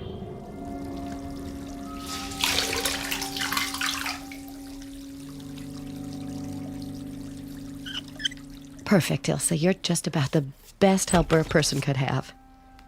Harry? Everything all right? Oh, why wouldn't it be? Ilsa was just helping me dry the dishes. Do you have them? What? The letters. You said you were... Oh, we can't have the letters, Cora. It's against the law. Tom's got to send them back. All he could let me do is copy the return addresses. Oh. I'm going to... Oh, hello, Elsa. You like to stare, don't you? Go in the living room, Ilsa. I'll be with you in a minute. Get me some paper and envelopes, will you, please? I suppose you have to write them. What do you mean? Nothing. Would you like a cup of coffee? Thanks. What are you telling me? Oh, just about the fire, the Nielsen's dying. Asking them if they're related to the girl or know where any of her relatives are. What if... Hmm? What if her relatives don't do any better with her than her parents did? It's none of our business, Cora. The welfare of a child is everybody's business. We're not in a position to decide for her. No, of course not. Our position is to send her away. Get rid of her. And maybe she'll never talk, Harry. Maybe she'll be terrified of shadows all her life. Cora, I know how you feel. Sally's gone. Another child in the house. But she's not our child, Cora. We have no rights where she's concerned. And there is something wrong with her. Is that why you want to get rid of her? I think you know better than that. I'll finish these letters and put them in the mailbox before I leave.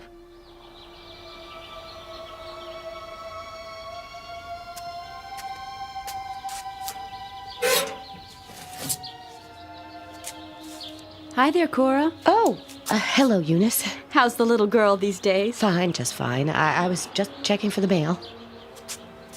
Has it come yet? I don't think so. Looks like you got something. Just some junk mail from yesterday. It was still in the box. Well, you take care, Cora. Don't be such a stranger. You too. Elkenberg, Calder, Werner, all from Germany. Strange. If I tear up the letters, he'll find the pieces. I must burn them. The furnace. That's it. In the basement. I must. Where is she going? What's downstairs? No. No! She's going to burn them. She can't. Fire! Fire!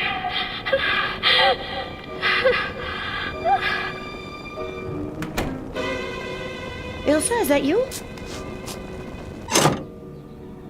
Ilsa, come back! Ilsa! Ilsa! They'll never find me now. Never. Never. I'm here. My name is Ilsa Nielsen. Help me, please. Someone. I'm here. Here.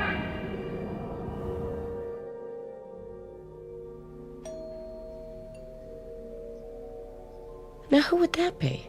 Probably Miss Frank. Miss Frank? What does she want? I asked her to stop by. Harry? Aren't you gonna let her in? Oh, Harry, what have you done? Mrs. Wheeler? Hello, Miss Frank. Is Ilsa here? Won't you come in? Thank you.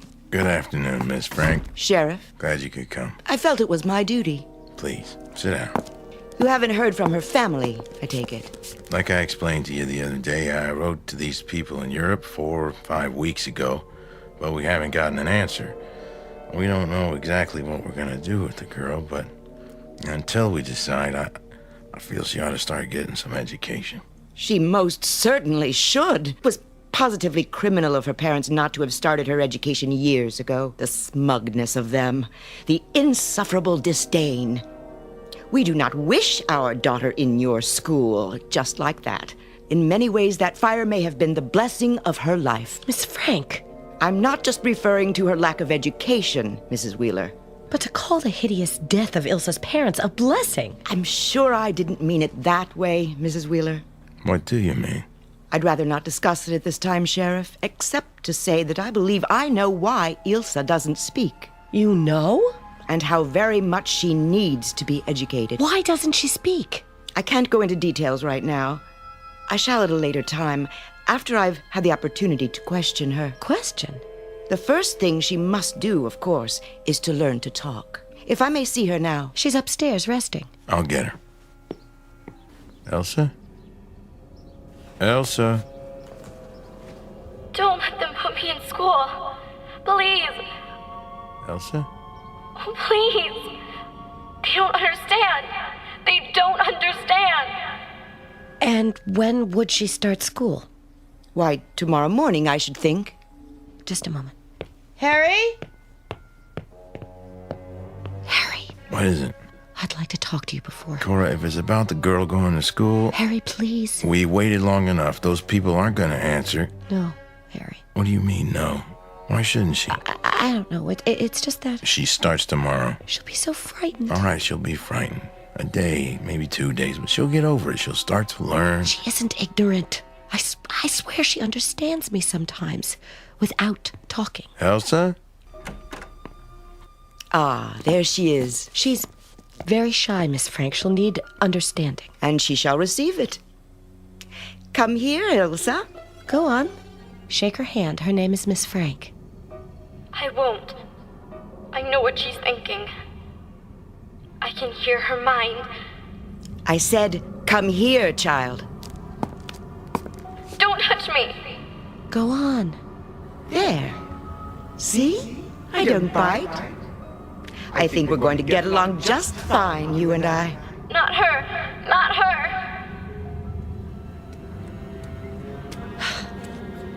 Don't be worried, sweetheart. They're only children, like yourself. Wait for me and I'll come get you after school. Here we are. It's the first classroom. Ready? It won't be so bad. You'll see. Miss Frank?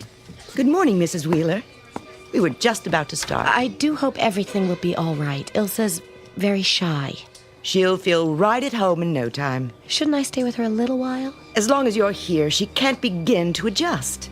Believe me, it's the only way. Yes, well, goodbye, dear. Don't leave me. We'll take good care of her. Remember, I'll meet you after school. Now, let's introduce you to everyone. Class, this is Ilsa Nielsen. We're going to have to be very patient with her because her parents never taught her how to speak. Not one word of English. We'll help her to learn, though.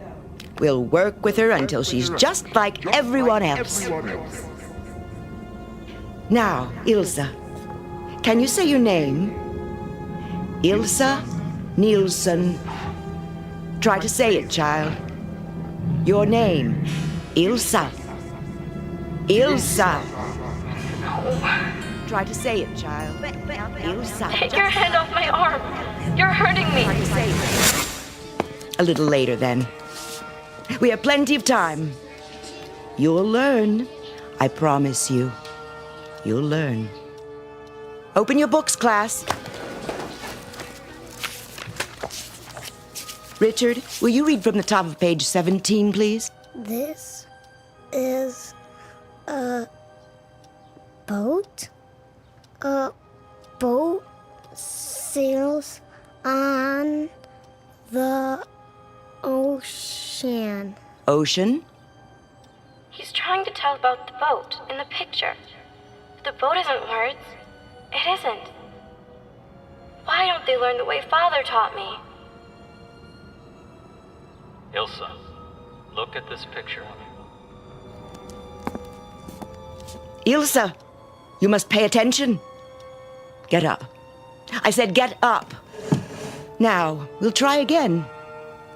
Say your name, Ilsa. Your name. Do you understand? Your name is Ilsa.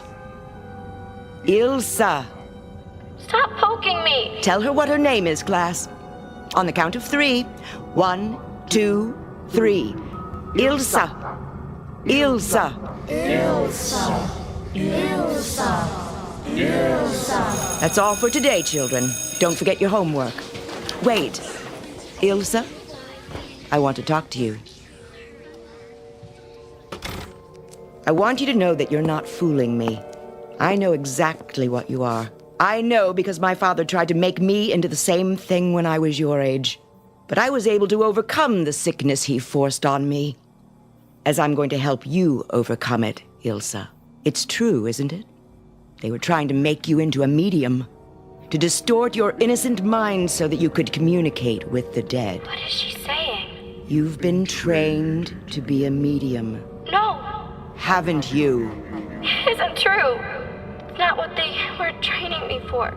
Oh, you understand me. You know what I'm thinking. That proves it. Don't you see? You've just proven it to me. You are a medium. No, you're wrong.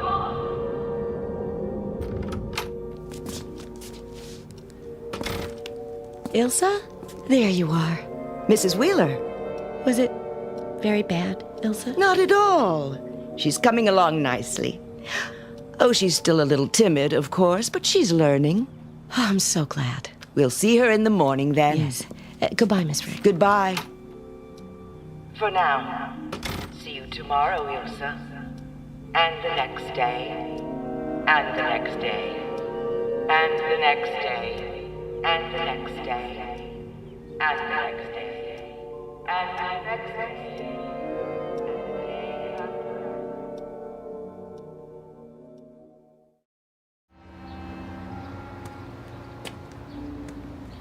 Ask someone, Werner. Please, where might we find authority? Authority? Constable? The sheriff? Yeah, the sheriff. Down one block on the other side. Can't miss it. Thank you. I feel so guilty, Carl. What could we do? We simply could not get away sooner. We have our own responsibility to the project. I know.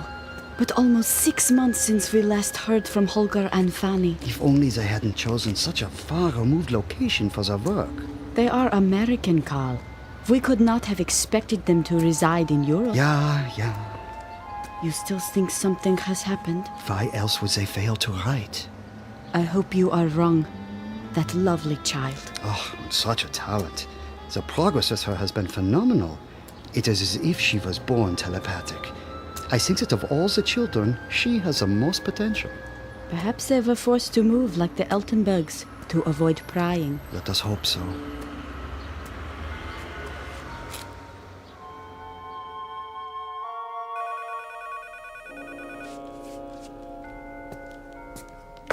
Hello? It's me, Cora. Yes, dear, what is it? The ones from Germany are here. Did you hear me? Yes. I'm gonna bring them to the house. We'll be over in a little while. All right. No.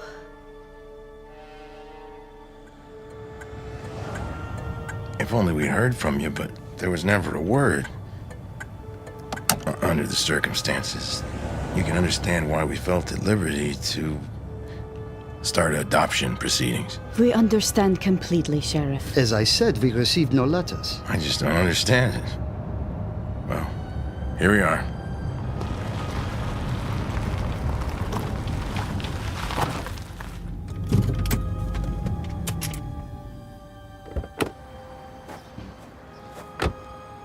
Holger and Fanny dead. I still can't believe it. How horrible. More horrible, the thought of Ilsa exposed to people who do not understand. Oh, pray heaven we are in time to save her. Hello. Cora, this is Professor and Mrs. Werner, my wife. How do you do? Mrs. Wheeler. Cora, they say they never received those letters. Oh, that's odd. Won't you sit down? Thank you. She burns those letters, Maria. Yes, I know. How terribly she suffers. You came a long way, Mrs. Werner. Yes, we did. Are we going to tell them? Not unless we have to. May we see Ilsa? I'll be going to get her out of school in a little while. School? God in heaven, school.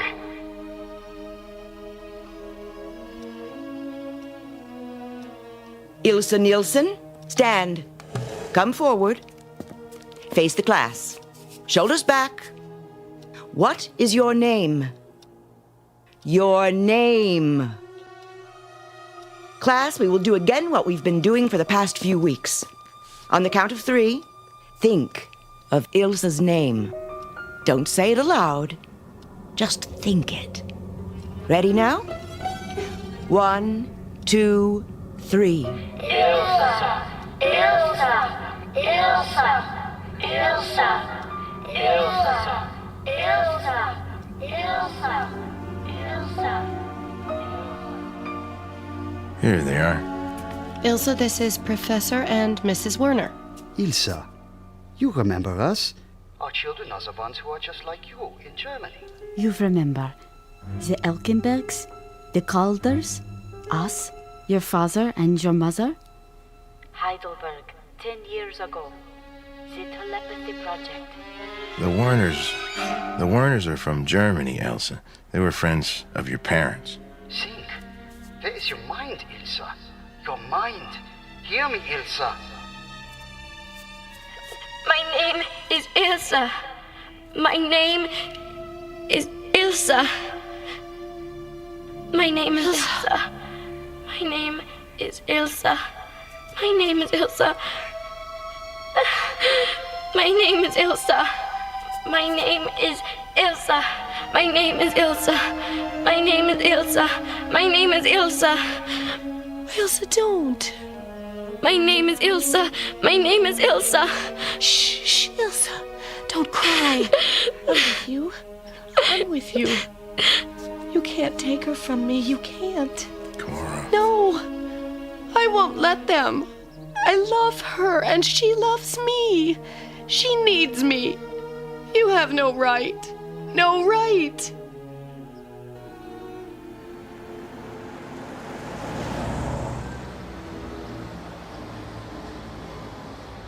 Look, I apologize for both my wife and myself.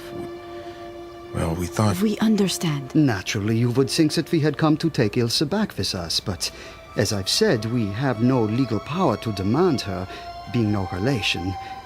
Auf Wiedersehen, Sheriff. Goodbye. Your bus should be here in about 5-10 minutes.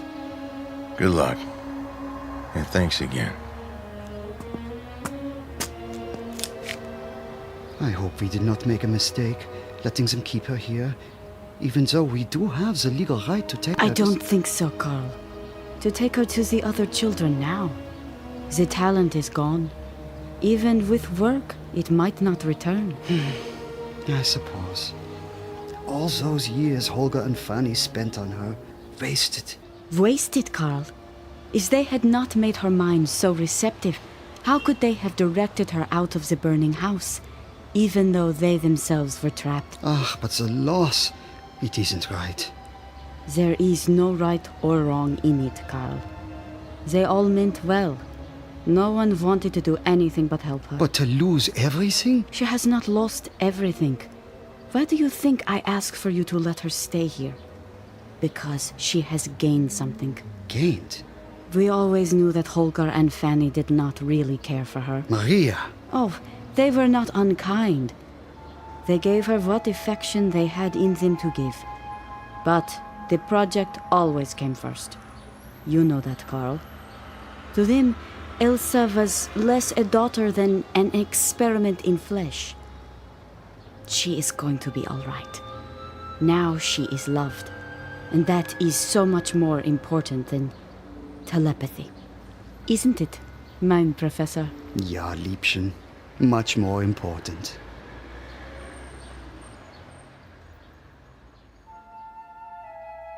This has been the story of a girl named Ilse Nielsen, soon to be Ilse Wheeler, who lives in the town of German Corners, Pennsylvania. She discovered that in the world of nightmares, those which threaten physically are of little consequence when compared to those of the mind. And Ilse's mind is now possessed by the most valuable talent of all, the capacity to love. From now on, the consuming flames that haunted her dreams will be confined exclusively to the Twilight Zone. We'll return to the Twilight Zone in just a moment. You are about to enter another dimension, a dimension not only of sight and sound, but of mind, a journey into a wondrous land of imagination. Next stop, the Twilight Zone. Hi, this is Stacy Keach. I'd like to take a moment to tell you about our Twilight Zone website at twilightzoneradio.com.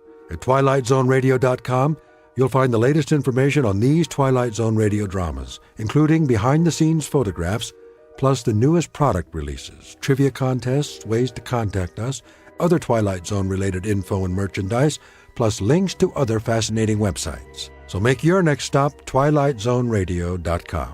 Visit twilightzoneradio.com to purchase these Twilight Zone radio dramas on cassette and CD, or call toll-free 1-866-989-ZONE. That's 1-866-989-9663.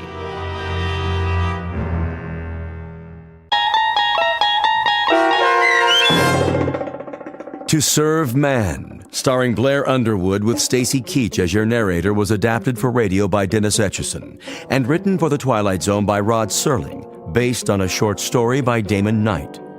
Heard in the cast were Doug James, Alyssa Fraden, C.J. Amari, Amber Lake, Christian Stolte, Jeff Lupetin, Kip Karstedt, Terry Berner, Tony Sancho, Alex Sopener, Steve Keys, Joby Cerny, Kurt Nabig, Amanda Amari, and Rick Arthur. To learn more about the Twilight Zone radio dramas and to obtain audio cassettes and CDs of these programs, visit our website at twilightzoneradio.com. The producers of The Twilight Zone wish to thank CBS Enterprises, Carol Serling, Dennis Etchison, Dick Brescia Associates, Claire Simon Casting, Terry Jennings, XM Satellite Radio, Sirius Satellite Radio, our sponsors, and our radio affiliates for helping make this series possible. This copyrighted radio series is produced and directed by Carl Amari and Jason Mallow for Falcon Picture Group. Doug James speaking.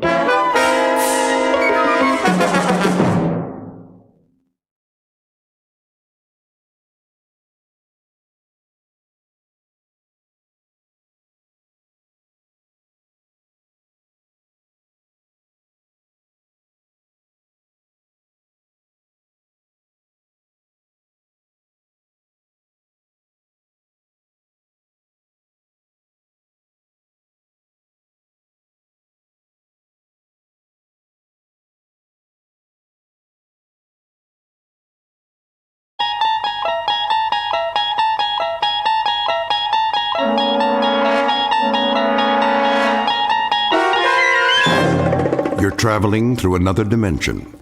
A dimension not only of sight and sound, but of mind. A journey into a wondrous land whose boundaries are those of imagination. Your next stop, the Twilight Zone.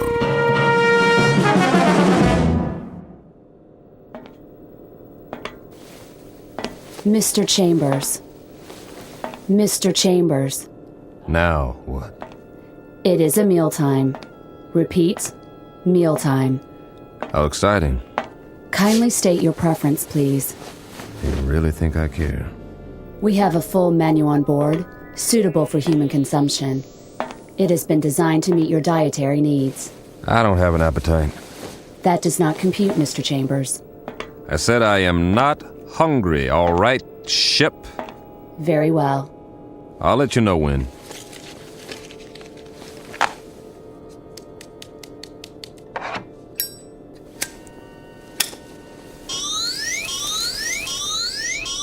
Safety alert. Oh, it's just a cigarette. Please extinguish all smoking materials at once. Please extinguish. Okay.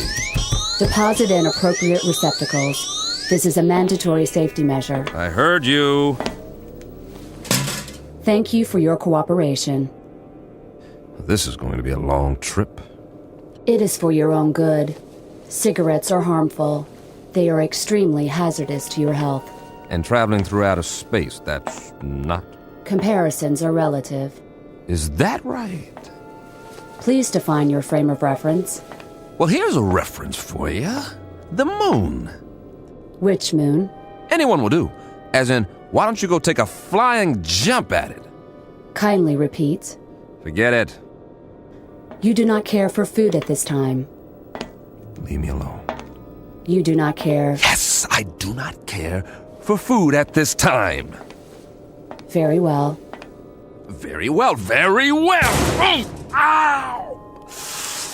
Oh, my hand. Please refrain from striking the walls of your sleep module. How do you expect me to sleep if you won't stop talking? We only seek assurance that your needs are being met. Your well-being is our primary concern. Yeah, right.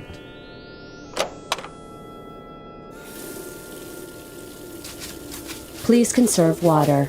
A man's got a right to wash his face if he feels like it. Mr. Chambers, your trip requires the careful use of life-sustaining resources. Please conserve the water supply. I forget it. I'm going to lie down now. Try and catch some shut-eye. Nothing else to do. As you wish. Wait. Are you there, ship? Yes. What time is it? Your question is meaningless. Why? There is no time and space. Look, I only want to know. This is to say, there is no chronology that can be calibrated without a reference point. What time is it on Earth? Can you tell me that without an exercise in Euclidean geometry? Just tell me what the time is back home. What is the location of back home? New York City. In New York City, it would be 12 noon. 12 noon. Imagine that. I do not understand your request. Please rephrase. Leave me alone now. You wish solitude. Yes, I wish solitude. Very well.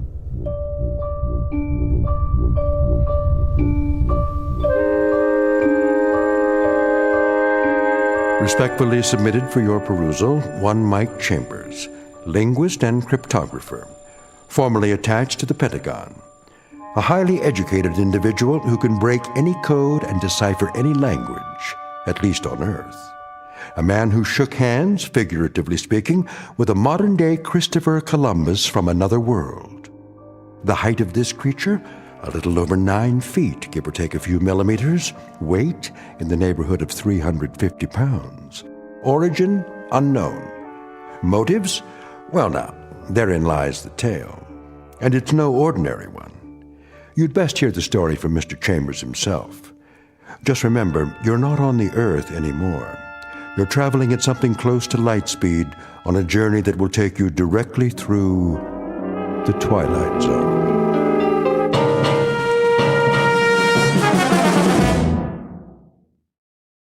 And now, The Twilight Zone and our story, To Serve Man, starring Blair Underwood, with Stacy Keach as your narrator.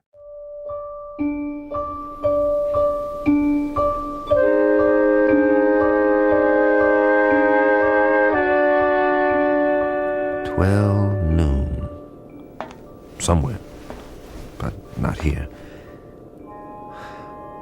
This is the way nightmares begin, or more to the point, the way they end. Very simple, direct, and unadorned, incredible. And yet, even while they're happening, we learn to live with them. We digest and assimilate new information as best we can, beginning with the smallest bits, the ones that are easy to process. So, if it's 12 o'clock noon back home, the only home you've ever known, that's what occupies your mind.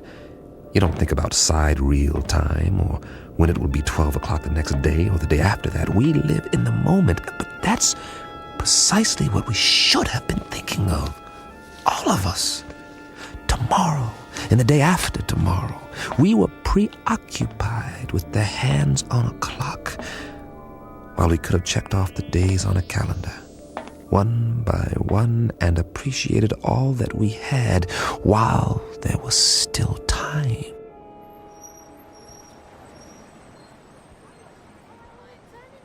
It started on an April day. It was noon then, too. And people walked and drove and bought and sold and fretted and laughed as they have always done. The world went on much as it had, with a tentative tiptoeing along the precipice of crisis. There was the economy to worry about, and wars, and the Middle East, and all the other myriad problems, major and minor, that had been with us for years, but they had somehow begun to lose their edge. I suppose because we had grown so accustomed to them. And that's when it happened. Mommy, what's that? Why, I don't know. Something flying over in the sky. It must be an airplane.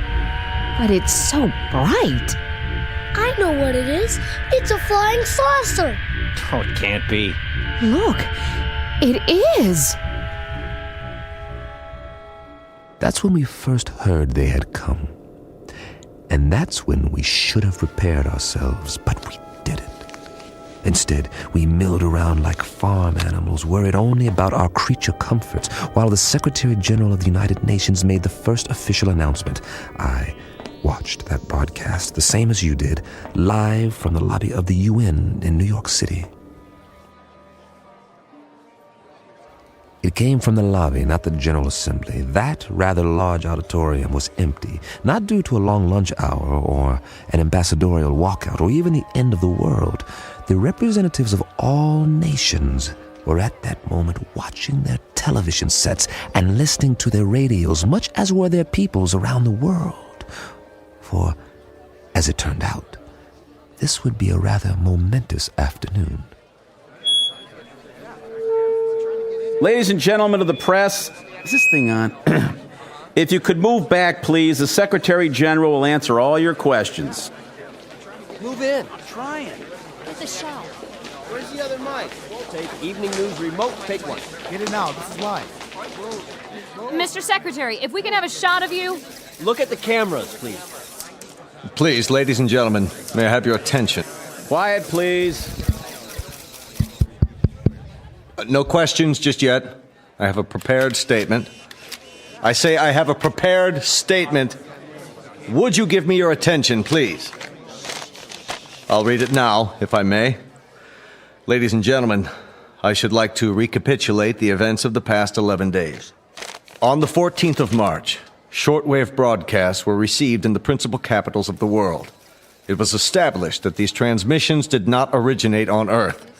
Rather, their origin was extraterrestrial. The first messages were merely announcements that there would soon be multiple landings at various points around the globe. We were assured that these landings would be peaceful and that there was no cause for alarm. Nevertheless, United Nations forces were put on alert. As you know, these broadcasts continued to grow in strength for several days. Is it true that they've landed? Please, no questions yet. At 11 this morning, Eastern Standard Time, the first landing took place in an area outside Newark, New Jersey.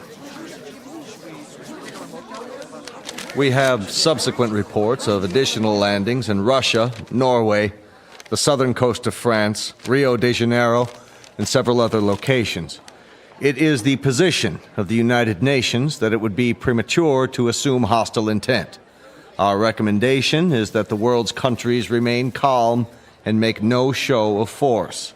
All governments are being apprised of these events as they develop. The current situation at present is therefore... What do they look like? Yeah, what do they look like? Are they human? Or are they little green men? What do they want here anyway?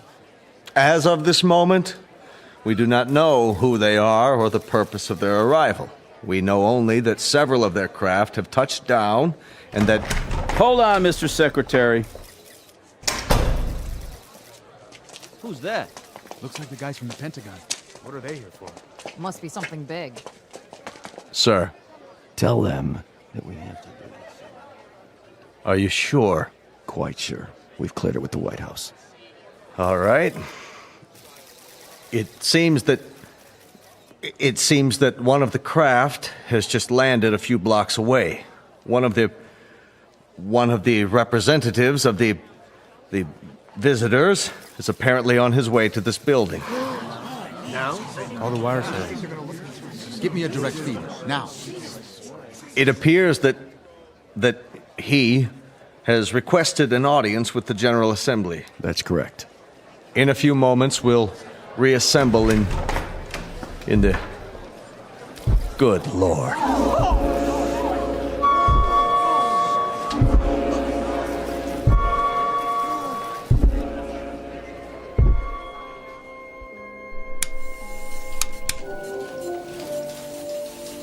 Mr. Chambers, Yeah? I think you'd better see this. What is it, a UN proclamation? They're not in session. They've called a special assembly. This looks important. We don't even know where the ships are from. Once we triangulate the signal... Will you look at that? What? They're here. Jeez Louise, the size of him. That was the first time I saw him, or it, or whatever it was. I still don't know. Judging by the Secretary General, it was at least 9 or 10 feet tall, and I stood there watching the TV screen like everyone else, and just like you, I didn't know quite what to think. Funny, I'd always imagined that first contact would be some kind of transcendent experience with special effects and a heavenly choir. The shock of finally seeing the other, something not human, that's not from around here, definitely not. But to be honest, all I felt was a kind of detached scientific curiosity. Was it intelligent? Well, it had to be to travel this far. Did it talk? I was soon to find out. We all were. Oh, weren't we?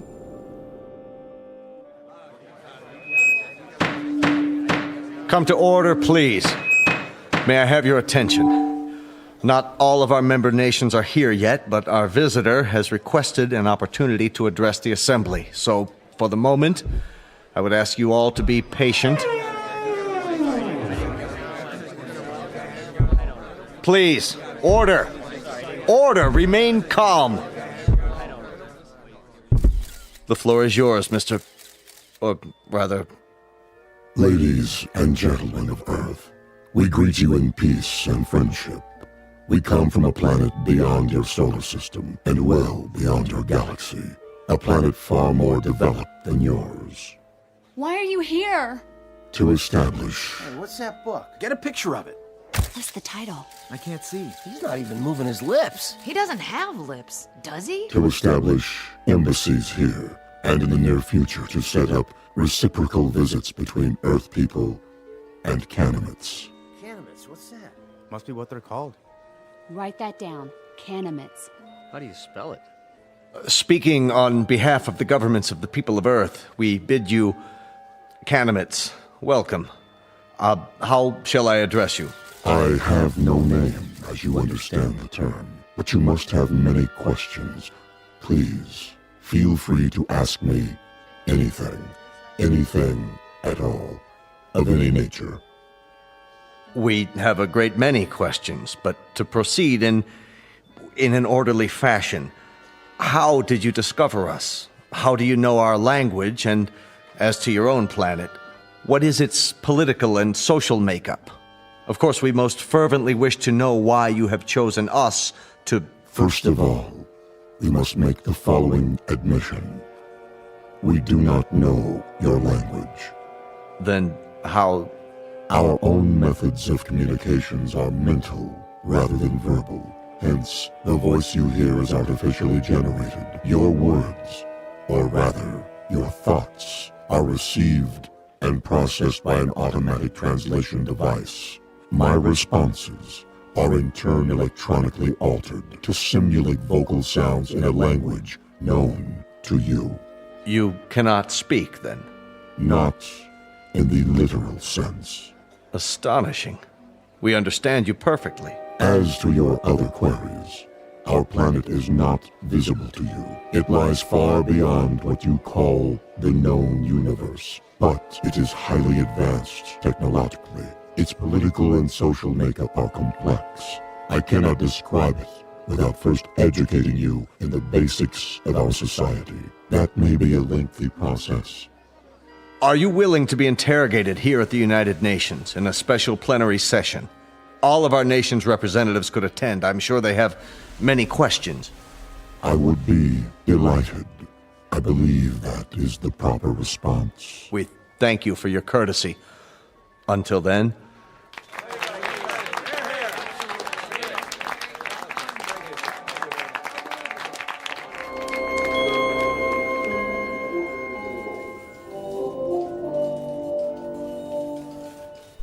Well, that's it.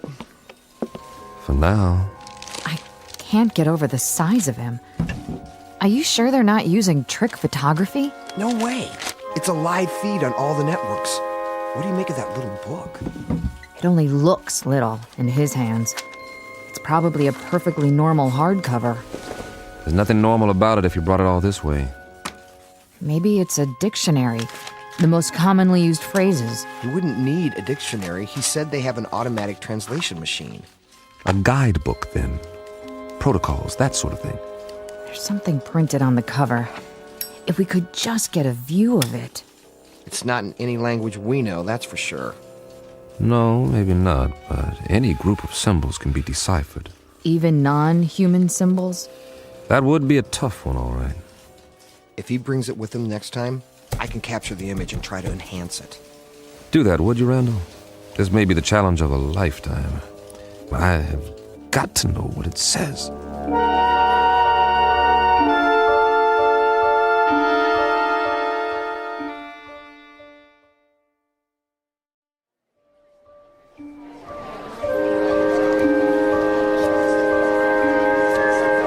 Come to order, please. Order. This meeting is now in session.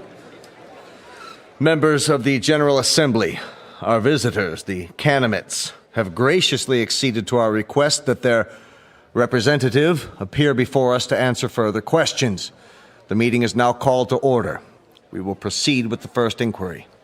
Senor Valdez of Argentina is recognized. Please use your microphone. You may remain seated. Why, may I ask, why exactly have you chosen our planet for this visit?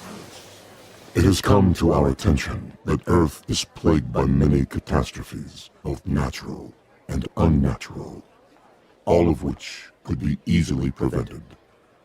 We are here to help you.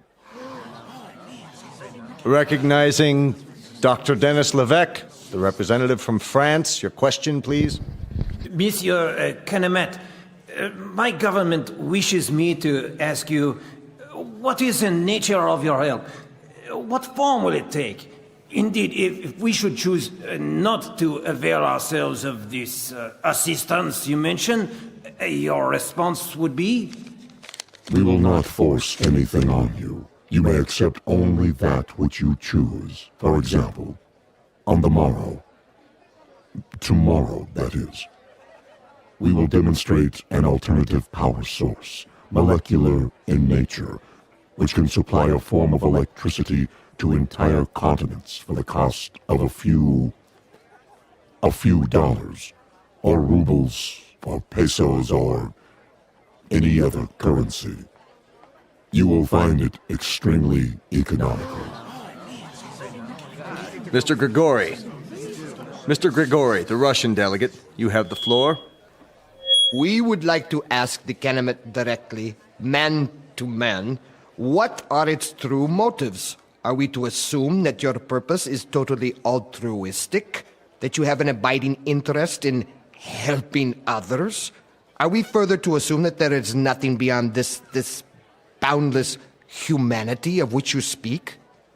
There is nothing ulterior in our motives. You will discover this for yourselves soon enough, by testing the various devices we make available to you. What devices? I think the representative has answered your question. For example, we can show you a simple way to add nitrate to the soil and end famine on Earth. We can demonstrate the principles of a practical force field to cloak each nation with an invisible wall, impenetrable by bombs, missiles, or any other weapons. This will bring international peace for all time, if that is what you want. Of course it is what we want. Of course it is what we want. In return, we ask that you trust us. Only that you trust us.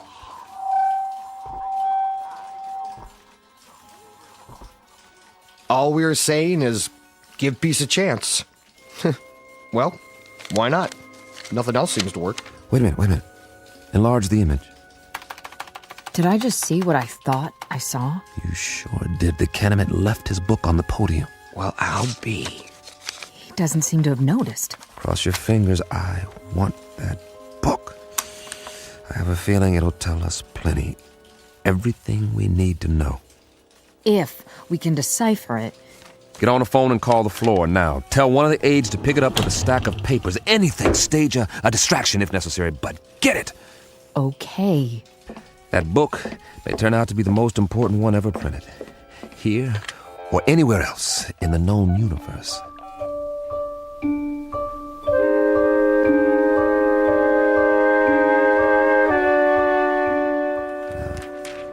reference this code table. First. Well, Chambers? I've almost got it, Colonel. What have you got? For starters, a migraine headache and a bad case of eye strain. We're wasting our time. He can't lick it. Not in 8 hours, I can't, Colonel. It took almost a year to crack the Japanese code in World War II, and they had an army of experts working on it. This is the language of people from outer space, probably 500 times as intelligent as we are and 1,000 times more complex. You need help? All donations gratefully accepted. But, Colonel, I showed this book to everyone on my staff, and I've had a dozen people working on it since late last night. And? You must have some idea. See for yourself. We've tried pretty much everything. Single transposition, double transposition, every method of cryptography there is. Nothing seems to work on these pages. They're more like, they're more like hieroglyphs, but with no known pictographic references. Is that what they are? Hieroglyphs? They have certain things in common with ancient Egyptian writing, but much more complicated. And we have no Rosetta Stone to decode it.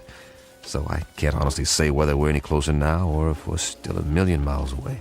So you can't decipher it? We can keep trying, that's all. Standard, reverse, direct, systematically mixed, keyword mixed, random mixed, reciprocal conjugate, every sequence we can come up with. But I can tell you something right now, Colonel, both of you. This is a tough nut. A real tough nut. If it weren't so important. It must be. That Canamit, or whatever he calls himself, made reference to it every third line in his speech. The White House agrees. If we could understand this book, we might be able to decipher the Canamits themselves. I'm beginning to wonder if they need deciphering. What? Well, they've done all right by us so far. You mean they're demonstrations? As parlor tricks? They don't seem like parlor tricks. That nitrate device they used in Argentina this morning. Now the soil has more vitamins in it than a health food store. That doesn't prove anything. I know that part of the country. It's as barren and fruitless as any place on Earth, and there are actually weeds growing in it now. 6 hours after the nitrate process. And the answer is in this book. It might be. And we might lick it or we might not, but I've got a strange feeling that... That what? That we're looking a gift horse in the mouth, and I've got another funny feeling, too. And that is? That if these Canamits are as helpful as I think they are, you two boys will be out of a job, and so will I, in all probability. And very likely so will the whole UN. You won't need armies, or navies, or air forces, or security divisions, or world courts. They'll all be obsolete. Am I to assume, Mr. Chambers, that this is a scientific analysis, or just some Kentucky windage? I don't know what it is, Colonel, beyond an instinctive feeling. The same feeling tells me that when everyone on Earth gets enough to eat, when there aren't any more wars or diseases or famines, this world is going to be a Garden of Eden that stretches from pole to pole. Your optimism is refreshing, Mr. Chambers. But for the time being, I consider it a personal favor, not to mention a direct order from the Chief of Staff, that you continue your efforts regardless of how your feelings change.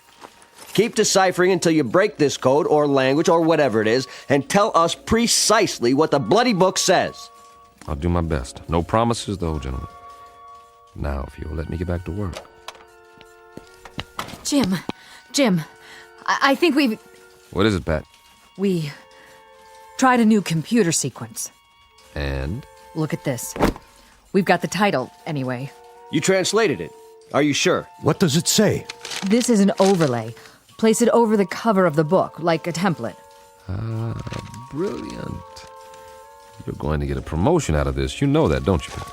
No, it wasn't just me. Well, now, that makes the cheese a little more binding, doesn't it, Colonel? Let me see. It seems that our visitor's little textbook bears a very simple title right here on the cover. Well, what does it mean? What does it look like? I'd call that a fairly altruistic phrase, wouldn't you, Pat? I'd like to. It does seem unambiguous. It certainly does. It's a handbook. That's all. What does it say? Read the title for yourself. To serve man? This book is a set of instructions about how to do exactly what they've said. To help help us, to help the world. How much clearer do you want it? They came here to serve man. That was the title of the book, no doubt about it. Pat and the rest of the staff had done it. They had come up with a template that deciphered the symbols on the cover, word for word. It was a place to start, and the most important one. At least we had confirmation of the Canamit's intentions. Everything they had said was quite literally true. They were here for our sake.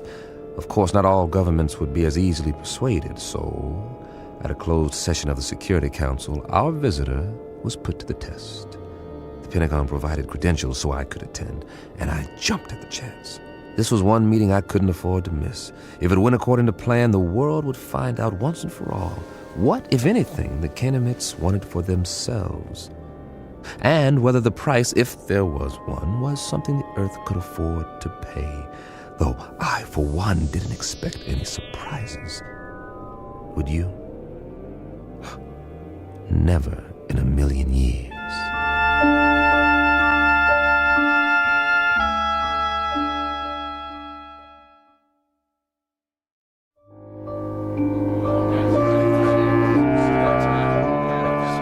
Gentlemen, let's begin.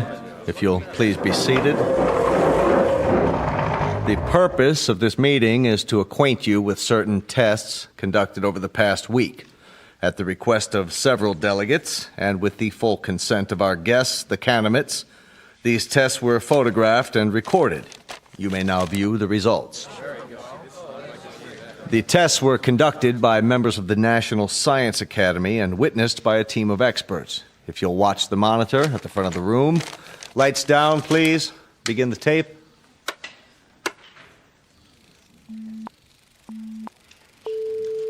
This machine is a polygraph, the standard instrument for measuring the proof or falsity of a statement. Since the physiology of the Canamites is unknown to us, our first objective is to determine whether they react to these measurements as human beings do. We will now proceed with a dry run to establish a baseline reading. Are you ready?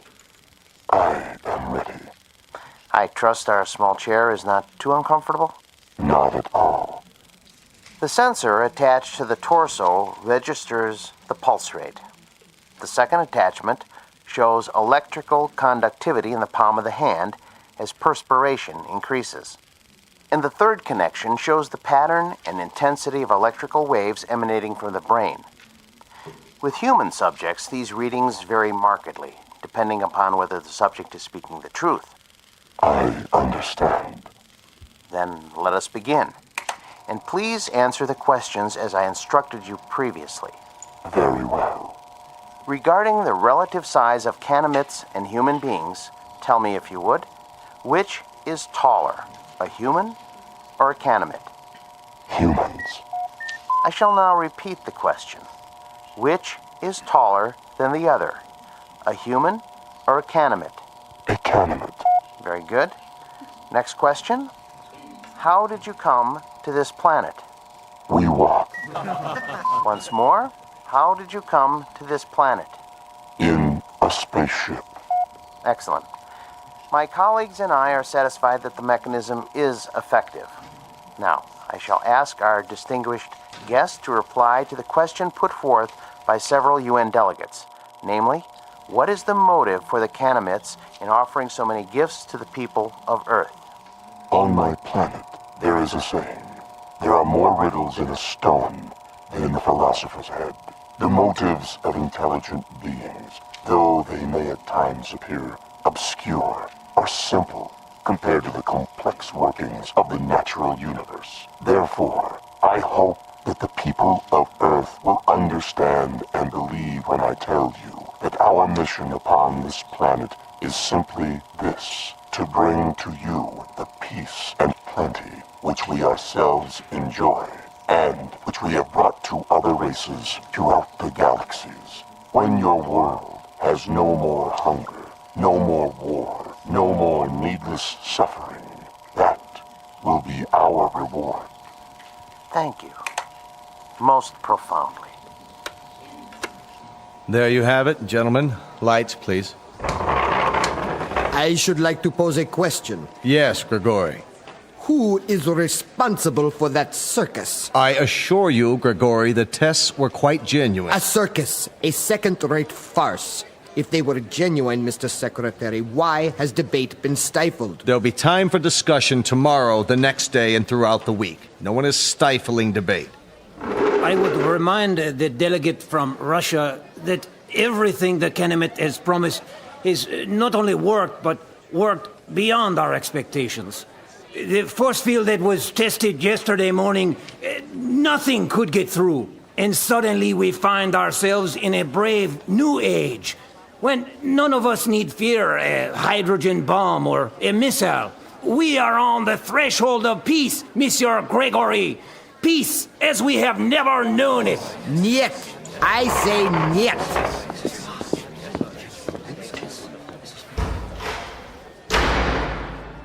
After that, there was no stopping the Kenemets. They were everywhere, performing miracles of one sort or another around the world.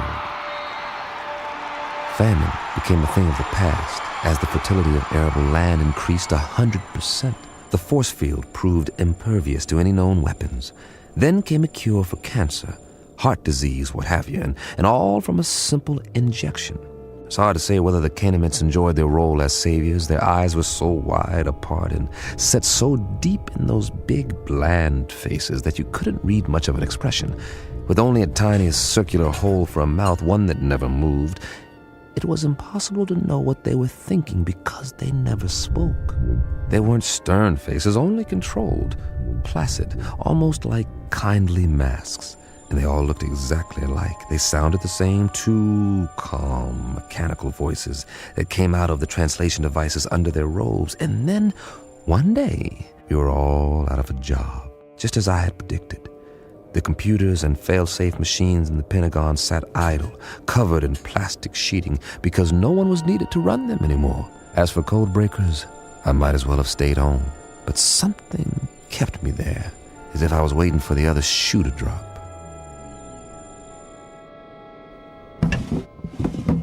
Mr. Chambers? Over here, Pat. I'm going home now, boss. Need me for anything? Like what? This isn't exactly a beehive of activity anymore. You can say that again. The new story of mankind. Nobody needs to decipher anything because, well, there aren't any more codes. Because there aren't any more secret messages. I know. Drink? Well... One for the road, on the house. All right. Odd. What is? I mean, not reading about wars or insurrections or anything anymore. There's a rumor that they're going to disband the United Nations inside of a month. Here you go. The new millennium. Cheers. Cheers. How many Kenemets are here? Anybody ever figure it out? A few thousand, I guess. They've got embassies in every country now, and for everyone that comes, 1,000 of us take off on one of their ships. The reciprocal visits they promised. Now that's the odd thing, the ease with which human beings adapt. It's fantastic. One day an astronaut orbits the Earth in a little rinky-dink tin can, and they think it's the biggest moment in the history of mankind. A few years later, they're standing in line waiting to get on a ship that'll take them 1 zillion miles into space, and they act like they're going on a picnic in the country. That's human beings for you. Nothing phases them. Are you going? The exchange program? I'm on one of their waiting lists. What about you, Patty? Oh, I'm on the list, too. The trouble is, their quota fills up 24 hours after they announce a new departure. But while I'm waiting, I may as well continue studying their language. Good idea. Words reflect the values of the people who use them. If we can understand the vocabulary... I've got a fair command of it now. It's not that hard, really. And there are hints. Huh. Of what? The shades of meaning, the nuances. Some of the idioms are quite similar to English. That's how we unlock the title of the book. I'll get through the rest of it one of these days. More power to you. I gave up a month ago. But if I can help you in any way... Sure, boss. Did I say something? If you can help me. That was the phrase, wasn't it? And I meant it. The only thing you can help me with is... Is what? Help me get rid of this knot in my stomach. What are you talking about? One of those nightmares when something's wrong, but you don't know what it is yet. A little bit of the old sixth sense. That tells you what? Just that maybe we should have looked this gift horse in the mouth, after all. For all we know, it could turn out to be a Trojan horse. Oh, I don't think we've got anything to worry about. I'm going where no man has gone before. How can I resist? Relax. I'll tell you all about it when I get back.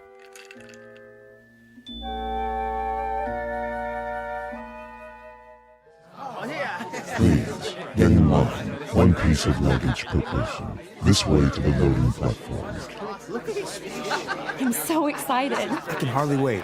What do you think it's going to be like? They say they got an average temperature of 76 degrees on their planet, and the sun never goes down.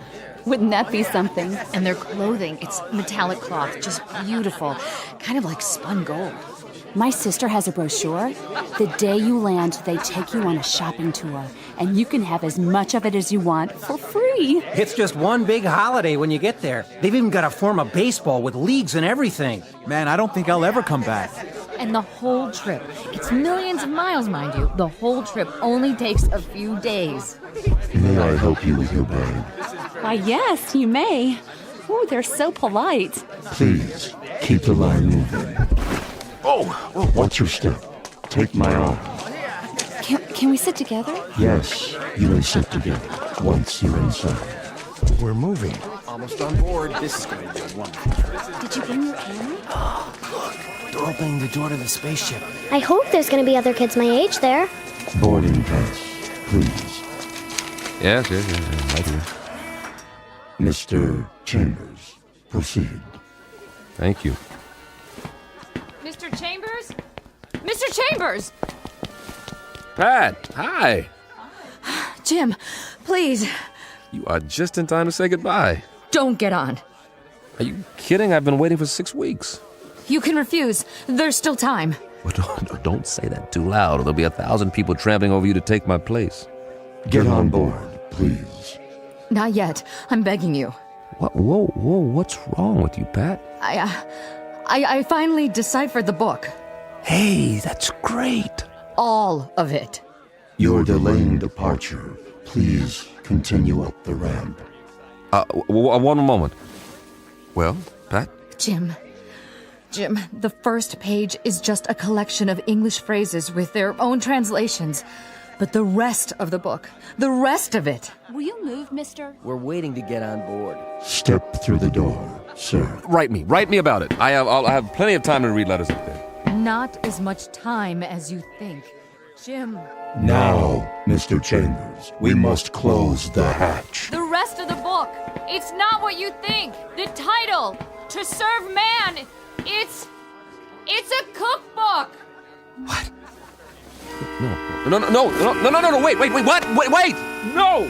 A cookbook! A cookbook!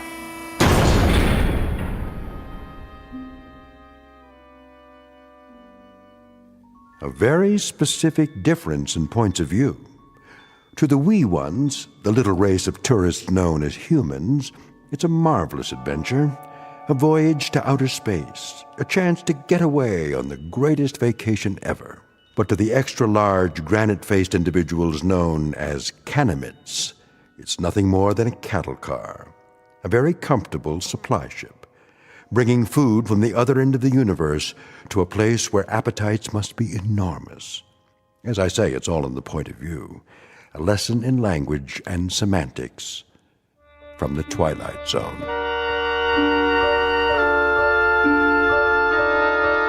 More from the Twilight Zone after this. Hello, I'm Stacy Keach. I hope you're enjoying this edition of the Twilight Zone radio dramas. To learn more about this series, be sure to log on to our official website at twilightzoneradio.com. You'll find special discounts on our Twilight Zone audio collections, listings of our radio stations, links to other websites, and a photo gallery of our recording studio and some of our stars in action. Plus ways to contact us with questions or comments about the show. And for a limited time, when you log on to twilightzoneradio.com, you can send in for a free CD of the show. So be sure to visit us at twilightzoneradio.com.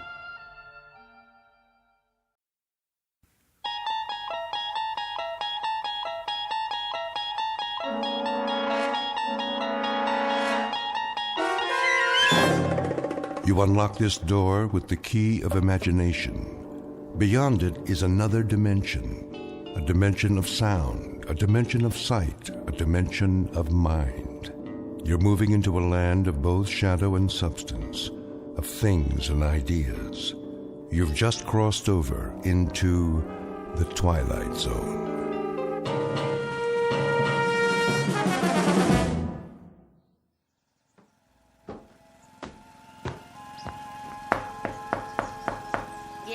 Mrs. Pratt? Oh, hello there, Ida. How are you? Can't complain. And yourself? I was just making some lemonade. Come on in. I shouldn't stay. My son's coming to dinner. I have to put a casserole in the oven. Just for a moment, then.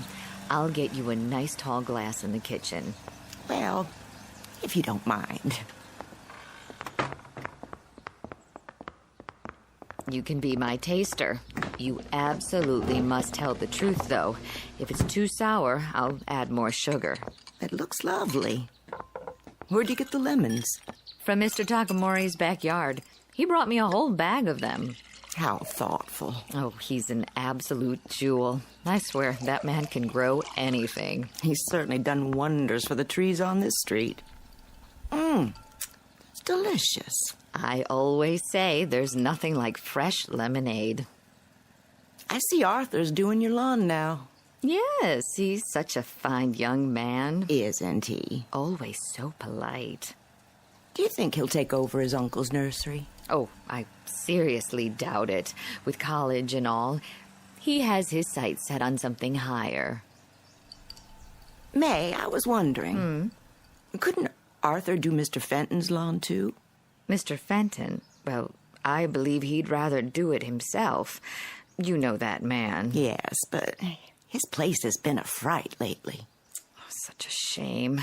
He used to keep that yard so neat. I hear his wife moved out.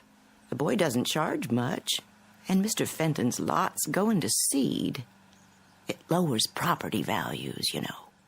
Well, then, why don't you ask him? Oh, I couldn't.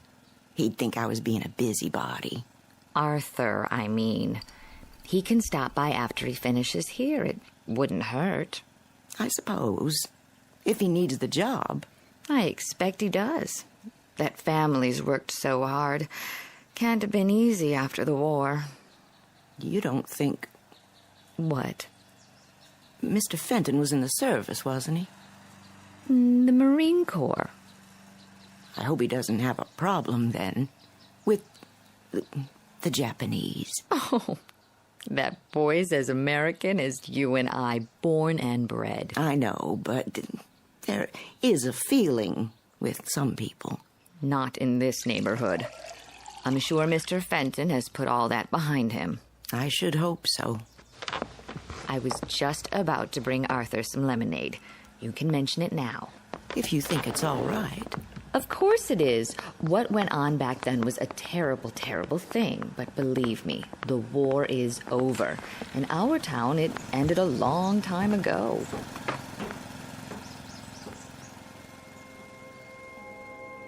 A trip back in time to an era that's now ancient history. The period, the early 1960s, 20-odd years since Pearl Harbor. The war ended long ago, but for some, so much bitterness and loss are not easily forgotten. Such is the case with our two antagonists whom you are about to meet. Mr. Walter Fenton, veteran of World War II and an officer in the United States Marine Corps, and young Mr. Arthur Takamori, first-generation son of Japanese immigrants who has no memory at all of those years. Despite their best intentions, this unlikely pair will soon square off for a battle with the ghosts of the past in the darkest, most haunted reaches of the Twilight Zone. And now, the Twilight Zone and our story, The Encounter, starring Stacy Keach and Byron Mann.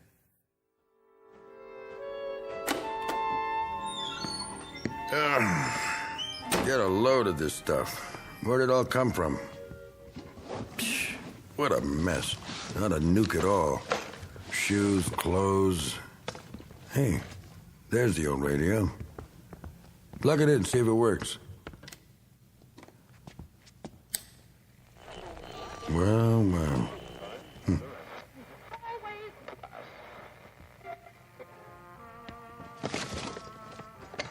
A whole lot of junk and nothing but. Say, what's in the trunk? Well, will you look at that? The sword. Oh, yeah. I remember this. How could I forget? Wish to heaven I could. Yeah. Mr. Fenton? Anybody home? Up here, in the attic. Sorry to bother you. I can come back later. That's okay. Front door's open. All right.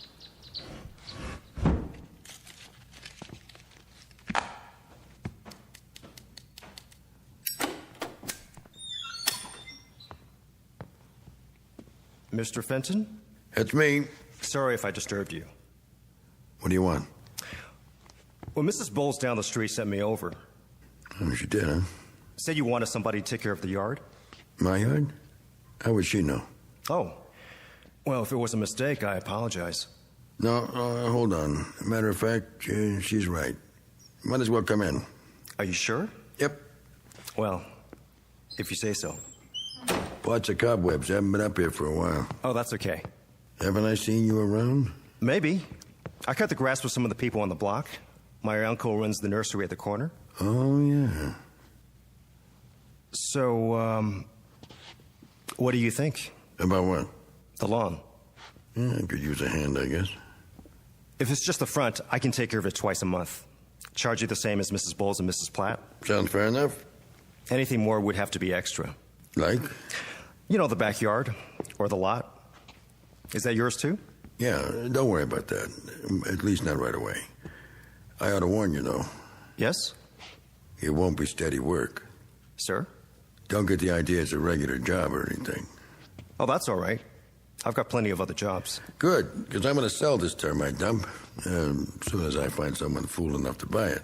I understand, Mr. Fenton. Got it listed already. A little fixer-upper, a handyman's dream with a semi-vacant lot attached. Sounds pretty good, huh? I can only come on the weekends. I go to school the rest of the time. Sold. I'll be back at the end of the day then, if that's all right. Good enough. Well, nice meeting you. Wait a minute. Yes? What's your hurry? I better get back to Mrs. Platt's. Sit down. We'll have a beer on it. No thanks, just the same. I'm serious. Plenty on ice downstairs. Besides, we have something else to talk about. We do? Pull up a box and take a load off. Well, I haven't started Mrs. Bowles' lawn yet, and it's getting pretty late. Nuts to Mrs. Bowles. Knock off for 10 minutes. You need extra money, right? Sure. Same as everybody. I got an idea. What's that? There's a way you can make some more cash on the side. Could add up. How? All you have to do is give me a hand. Do some sorting, get some cardboard boxes. I'm pretty busy already. Hear me out at least. Well, 10 minutes then. Let me make room for you. I can stand. No trouble. I need some help with this junk up here. Anything you see, you can have. Most of it, anyway. Resell it, whatever you want. I just have to get rid of it before I show the house. What do you say? I'm not very good at garage sales. I don't care about that. Never know what you might find. Yeah, I got a lot of clothes, gadgets, old magazines, books my wife like to read. I don't know. What's your name, boy? Arthur. Arthur? Arthur Takamori. Anything wrong with that? No, it just sounds funny. Why? Well, you have to admit you don't look like an Arthur. I'm an American citizen. Yeah, sure you are. I was born in this country. Who said you weren't? Did I say that? None so many words. Then take that chip off your shoulder. I gotta go. What about that beer? No thanks. I'm not thirsty. Come on, I didn't mean anything. You're awful sensitive. Am I? Maybe I am. There, see? My given name is Ito. I changed it because nobody ever spells it right. So, a rose is a rose. You know what I mean? Not really. Watch your head there, Arthur. The ceiling's pretty low. What a junk pile, huh? I've seen worse. I bet you have. The attic's been this way for 20 years. I don't go up here much. The wife used to yell about it. But I was so stubborn. Now she's gone to stay with her sister. Or so she says. Wouldn't be surprised if she never comes back. Sorry. Don't be. We all get what we deserve. Don't you think? I couldn't say. Well, I could. You ever know something before you know it? How do you mean? In your gut, in your bones, the way a dog knows an earthquake's coming, the way the birds get quiet right before a storm. It doesn't matter what anybody says, it's a fact. It's closing in on you, and there's nothing you can do about it. We always have a choice. Doesn't mean a thing. I know it and she knows it. She's got my number, all right. A guy who's never going to amount to a hill of beans, and he's drowning in junk. I'm sure these things meant a lot to you, or you wouldn't have saved them. What else could I do? It's all I got. I couldn't just let it go. Even stuff from the war. You see that mannequin in the corner? Was that your uniform? Sure was. Get a load of it. Used to be pretty spiffy. I'll bet. Don't mind the dust. Yeah, I put this on and people would step out of the way. Even when I got home. My dress cap, brass buttons, like they thought I was a movie star. My girl was proud to go out with me to the movies, to get an ice cream, and just to walk around. I was a war hero. But after a while, that didn't cut it anymore. You ought to pack it away. Put it in mothballs. What for? I'll never wear it again. Hard to imagine. This monkey suit used to fit me to a T. With all the buttons and everything. It probably still would. No, you're being polite. I turned into a tub of rancid lard, I know that. But I was pretty tough once. Were you? I went all through Saipan and Okinawa. Oh. Checked the fruit salad. The what? That's what they call the ribbons and medals. I got a whole box of them from this and that campaign. All put away. I don't know what for. Never wear them again as long as I live. I don't know much about the war. No? It's before my time. Yeah. You ever see one of these? Yeah, in the movies. Genuine samurai sword. Not a fake like you see nowadays. I took it from a Jap who was trying to cut off my noggin. A what? Excuse me, a Japanese officer. You see the blade? Got something engraved on it. Mm-hmm. Hey, you think you could translate it for me? Could I? Well, I can't read it. Always wonder what it means. Sorry to disappoint you. Why? I don't know the language. You don't? Only English. Oh, come on, boy. My mother used to speak Japanese around the house when I was little, but I never learned. That a fact. You said you wanted help with this junk? Oh, yeah. But first, let me get those beers. None for me. Well, I need one. My throat's full of dust. I can't stay. Be back in a jiffy. Oh, better put that sword away. The blade's still razor sharp.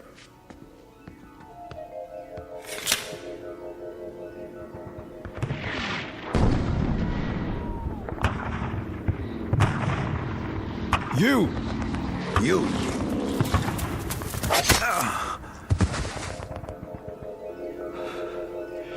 It can't be.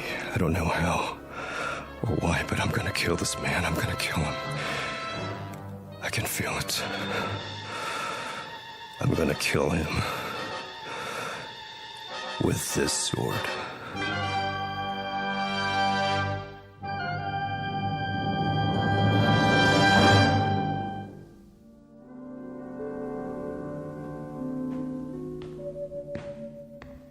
Here you go. A whole six-pack, nice and cold. Maybe I will have one. Go ahead, you're entitled. I even brought an opener. Thank you.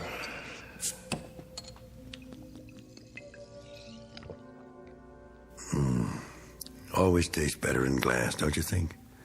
Yeah, I guess so. You partial to beer, Hito? American beer, I mean. The name's Arthur. Oh, yeah, I forgot. It's just, when I look at you, I don't think Arthur. You understand? You don't look like much of a soldier either. Huh. You got me there, boy. You sure do. And while you're at it, Mr. Fenton, I don't like to be called boy. Europeans always call the natives boy and moan about the white man's burden. Hey now, simmer down. The fact is, I'm a full-grown man, I work for a living, and the name I answer to is Arthur, or Artie, to my friends. And once in a while, believe it or not, to Mr. Takamuri. Man, are you wound up? Do this every time a guy offers you a beer? Sorry, nothing personal. No, it sure isn't. I just wanted to set the record straight, so we understand each other. I get tired of being treated like I'm different. Let's forget it. The war's over. Yes, it is. And in case you don't know it, there isn't a serviceman who saw combat in the Pacific and doesn't respect the Japanese army. They fought like tigers. Well, that's what soldiers do. Fight when there's a war. It was a rare thing to take them alive. They just wouldn't give up. Is that supposed to be a backhanded compliment? I guess it is.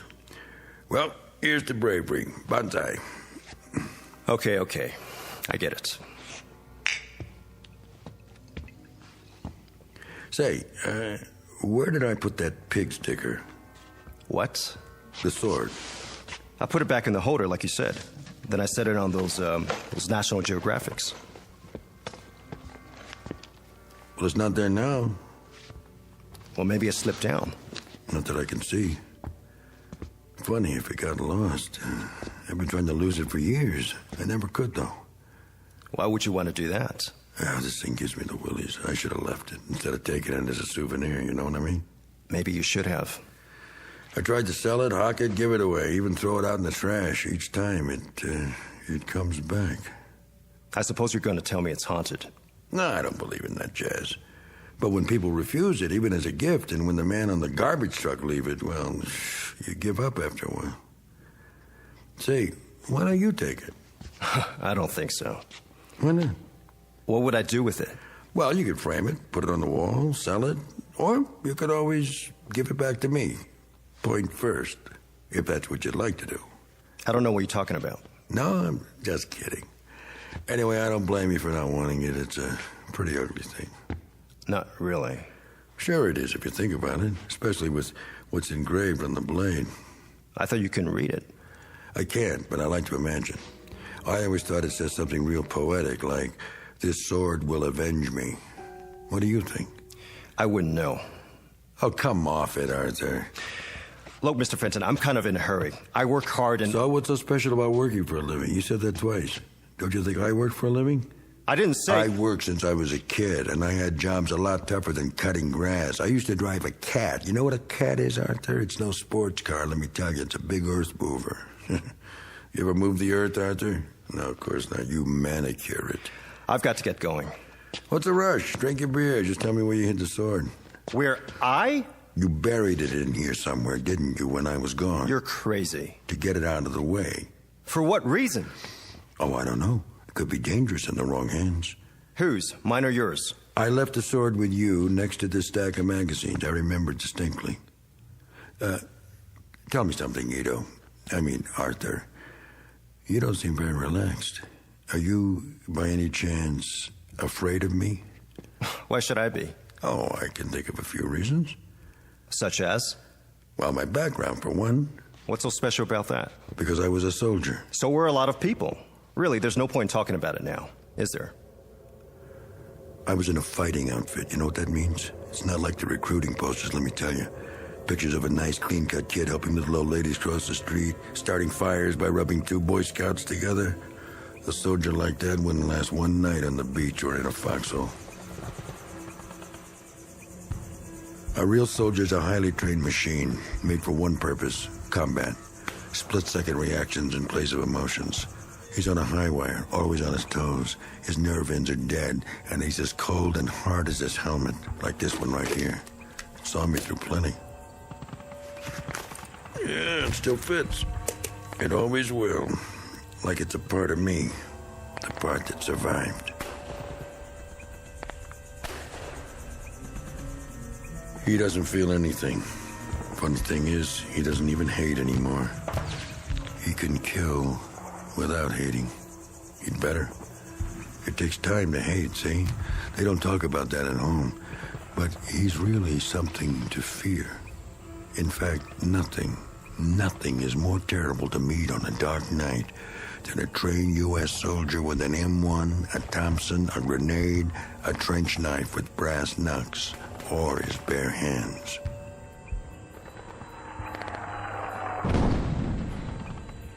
Yank! Come out and die! Some dirty little son of heaven was out there in the jungle just asking for it, so I thought I'd oblige. I started circling wide to get behind him. Yes. Yes, it was night. A very dark night. It was a simple exercise, basic training. All it took was someone with more luck than brains. Yank! Yank! Over here! Come out and die, Yank! I kept moving.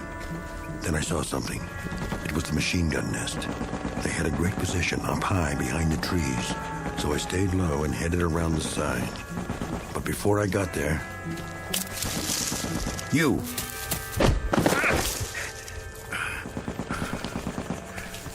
No more, Yank. Now you die. Go on. Do it. Do it, you dirty little... No, wait. Stop. Stop! What? Put the sword down. It was only a story. Story, yes. Don't get carried away. I was only telling you how it was. I'm sorry. Man, for a minute there. For a minute there. I don't know what got into me. Where'd you find it? What? The sword. It must have slipped down behind the trunk. All of a sudden, I saw it and... You handled it like you were gonna prune a tree. Good thing you hesitated.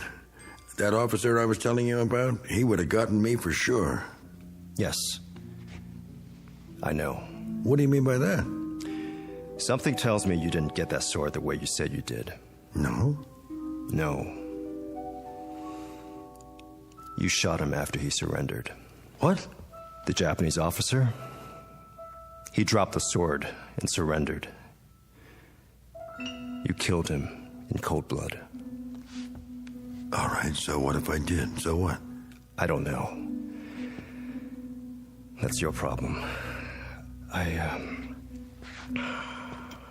don't feel well. What am I doing here? I've got to get out of here. Yeah, maybe you should.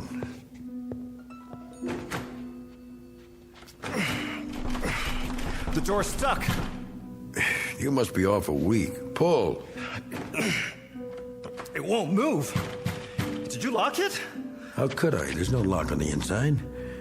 Here, let me try. I'll pull with you.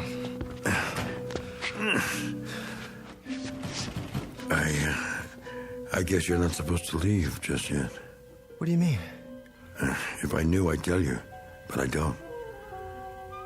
I don't understand any of this, but I'd say we're locked in here together, just the two of us, for better or worse, till death do us part.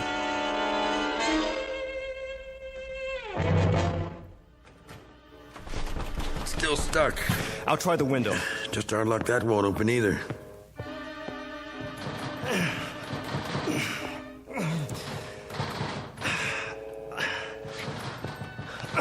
You're right. I don't know what's making it do this. It hasn't happened before. Never mind, there must be some tools up here. I can take the hinges off. Yeah, you do that. Forget the window. It's too high up to climb out. Of course, we could break the glass and yell for help, but that'll be a last resort. See if you can find a screwdriver. I wouldn't know where to look.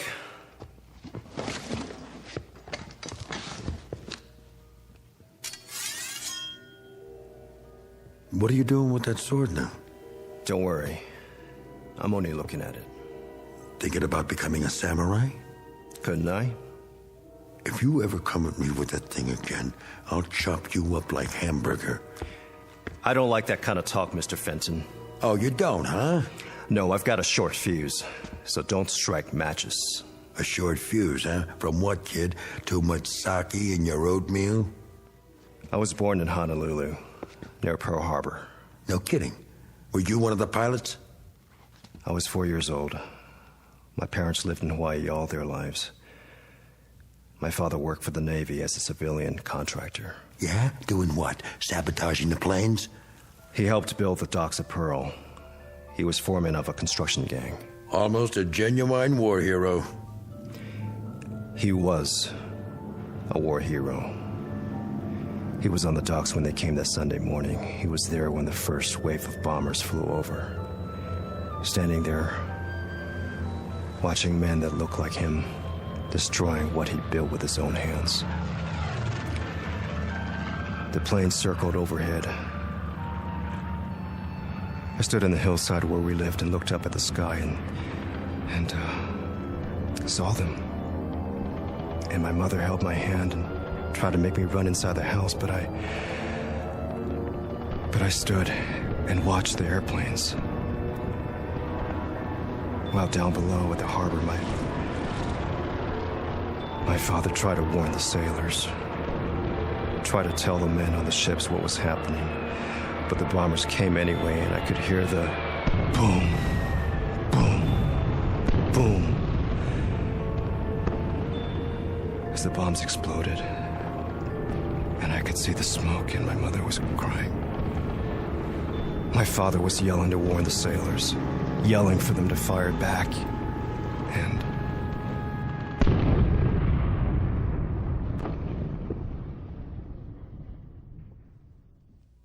the Navy gave him a medal, posthumously.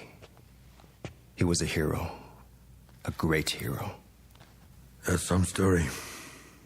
My mother and I were shipped to California 1 year later. We were placed in a relocation center. Yeah, I heard about those. Do you know what a relocation center is, Mr. Fenton? It's a fancy name for a concentration camp. That's where I grew up. In a stinking concentration camp, especially reserved for American citizens who happen to have slanted eyes and yellow skin. That's what the son of a hero got, Mr. Fenton. Sometimes I think they should have dropped more bombs. Easy, kid.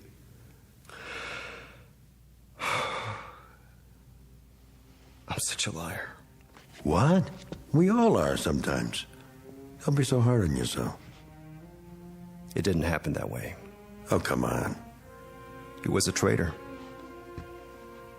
He signaled the planes. He showed them where to drop the bombs. Do you hear what I'm saying?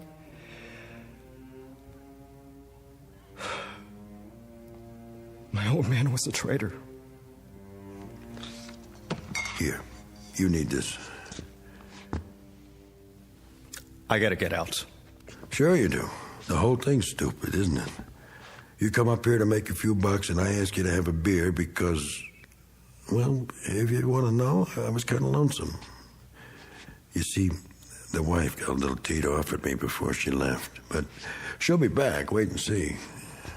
I guess maybe she's right. I do drink too much. You married, Arthur? No, I guess not. You know, you guys are way ahead of us as far as women are concerned. You really know how to treat them. It's an ever-loving fact. I saw it with my own eyes over there. And, Sonny, that's one part of Japan culture we could use. We give our women too much freedom, see? I mean, too much status. And what do they do with it? They kick us when we're down. That's what they do with it. Look, Arthur, you're a pretty nice Joe. I could tell that right away.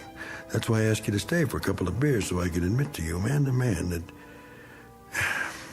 it's been rough lately. The truth is I didn't retire. They canned me from the job. That's right, they put somebody else on the cat. Can you imagine that? Just because of a few lousy drinks? Why, Arthur, I've been driving that thing around since the war, slicing crummy lots for crummy houses out of the crummy hills. It wasn't the booze. That was just an excuse. It's the cheap labor they're getting nowadays. We let them in from everywhere, Mexico, Puerto Rico, foreigners. We make Hawaii a state, and what do we get?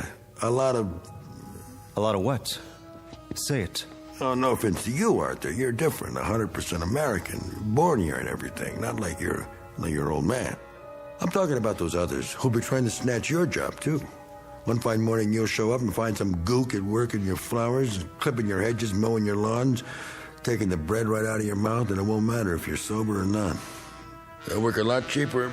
So you've had it, buddy boy. Ooh, but I'm getting off the subject. The wife, like I say, she went to her sister's. Said we were all washed up. Can you beat that? That's gratitude for you. But never mind, she'll be back. She knows which side her bread's buttered on, and if she doesn't come back, who needs her? A man can make it alone. Arthur? Women are a dime a dozen. Anyone who's ever been to the Orient knows that. You're awful quiet, Arthur. Still holding on to that sword, huh? What's the matter, Arthur? Or do you want me to call you Ito now? I have nothing to say. Listen, don't take it so hard. I mean, just because your old man was a sneaky little double-dealing traitor, it doesn't mean you are. I mean, what the hell? You don't have to go and change your name and all and forget you know how to speak Japanese. There are plenty of sneaks and double-crossers on both sides. Like you. Hold it right there, buddy. You were no better. You were a murderer. You killed a defenseless man. Now take it easy. What happened on Okinawa? Well, you can't blame me. You know we had orders not to take any prisoners. That's right. No prisoners, they said. Seems the little monkeys were coming in with their hands behind their heads and grenades in their loincloths. And they'd pitch them at you without the slightest hesitation the first chance they got. The kamikaze philosophy. So, no prisoners. That was the order, straight from topside. You had your philosophy, too. You can't hold a man responsible for obeying orders, can you? You get shot in wartime for having a mind of your own. Follow orders if you want to stay alive. Oh, yeah, I know, those Nazi generals in Nuremberg. You're going to bring that up. Well, let's face it, they had a point. They were ordered to do what they did, and they had to obey. The oldest defense in the world. So, who's guilty of what? Think about it. Where does it begin and where does it end? In the Pacific, we were told you people were some species of ape, not even human, so we shouldn't worry about burning you out of caves. Today, all of a sudden, you're fine people, highly cultured, and it was all propaganda about your lousy transistor radios. Is that all we represent to you? Come on, Arthur, put down the sword and let's have another beer. Stay where you are. I don't like to drink alone. And to tell you the truth, I'm a little shaky today. Last night, I put away a fifth of scotch. Can't hold your liquor, huh? Arthur, don't you get it? The wife up and left me. I'm all alone now. And yesterday, when I called about getting my job back, the foreman hung up on me. I'm not a bad guy, Arthur. Why is all this happening to me? All right, don't answer. Kill me if that's what you're here for. Go ahead, I dare you. What's that? Your judo pose? I told you I'm a trained soldier. Okay, Ito, come on. I'm waiting for you. You're ridiculous. Oh, so that's it. You're trying to scare me. So all right, I'm scared, but not a dime of living. I can't make it anymore, Ito. Or Arthur, or whatever your name is. There's nothing left, nothing. I got a box full of decorations for killing highly cultured people. And I've been pushed and pulled this way and that till I hate everyone in the world who's not the same as me. Look, I'll prove it. Come and get your beer, you dirty little chap. Why, you? Just bring it, I'm ready for you. Oh, like that, huh? Judo, nothing. Good old American beating. Stand up and take it. Oh, you can't, huh? Well, here, I'll finish the job for you with a razor-sharp samurai sword. You don't have the guts. No? No? No.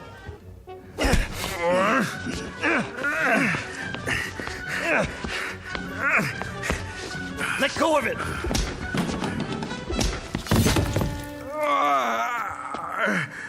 Pick up the sword. Pick it up. Where is it? You gonna keep holding on to it? Roll over. Let's see what...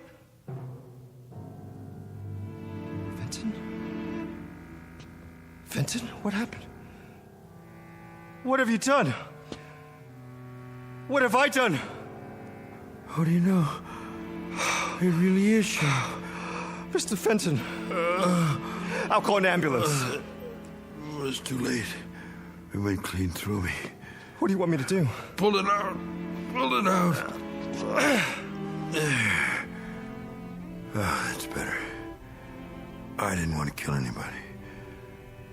I was just trying to make a point.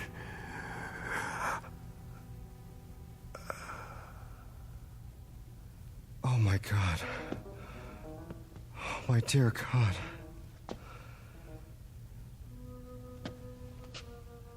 Arthur? Mrs. Pratt? Mr. Fenton, is Arthur in there with you? Mr. Fenton?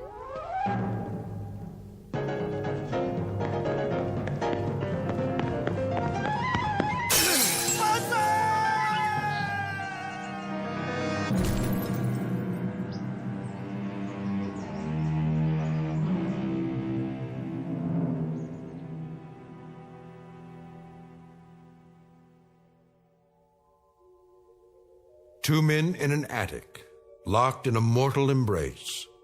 Their common bond and their common enemy? Guilt. A disease all too common among men, both in and out of the Twilight Zone.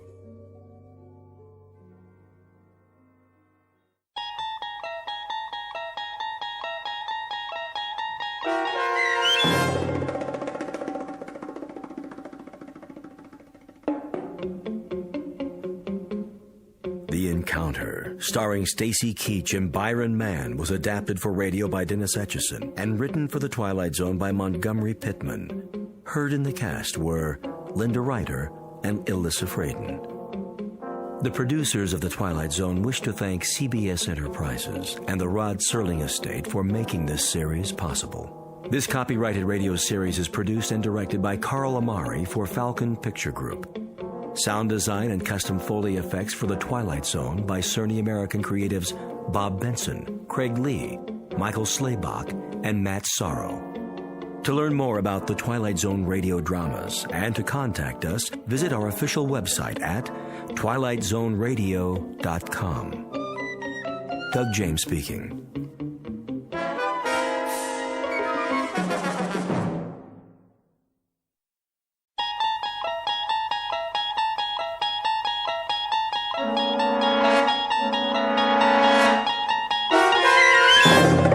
You're traveling through another dimension.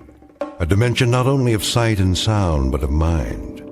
A journey into a wondrous land whose boundaries are that of imagination. That's the signpost up ahead. Your next stop, the Twilight Zone.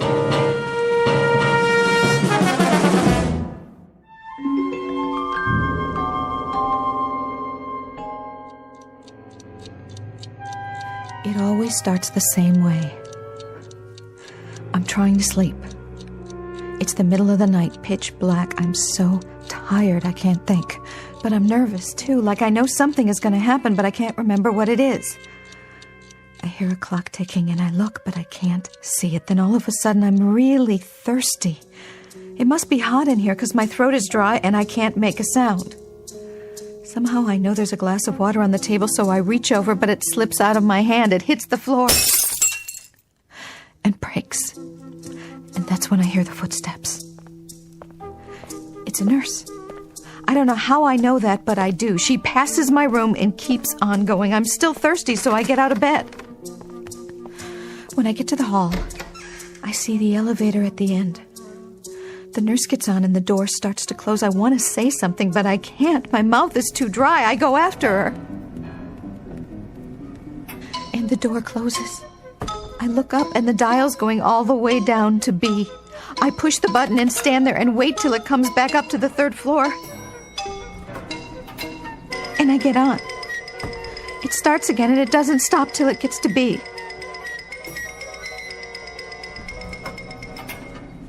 I'm in the basement. It must be the basement. There are pipes on the walls and equipment, metal carts, and what do you call them? Gurneys. I don't know where I'm going, but the door at the end is still swinging. It says 22 in great big black numbers. The only thing I know for sure is that I don't want to be here. It's creepy. I have to get out fast. Then the door swings open at the end of the hall, and it's that nurse. She looks at me and sort of smiles, and then she says, "Room for one more, honey." "No! Let me out of here, please, somebody!"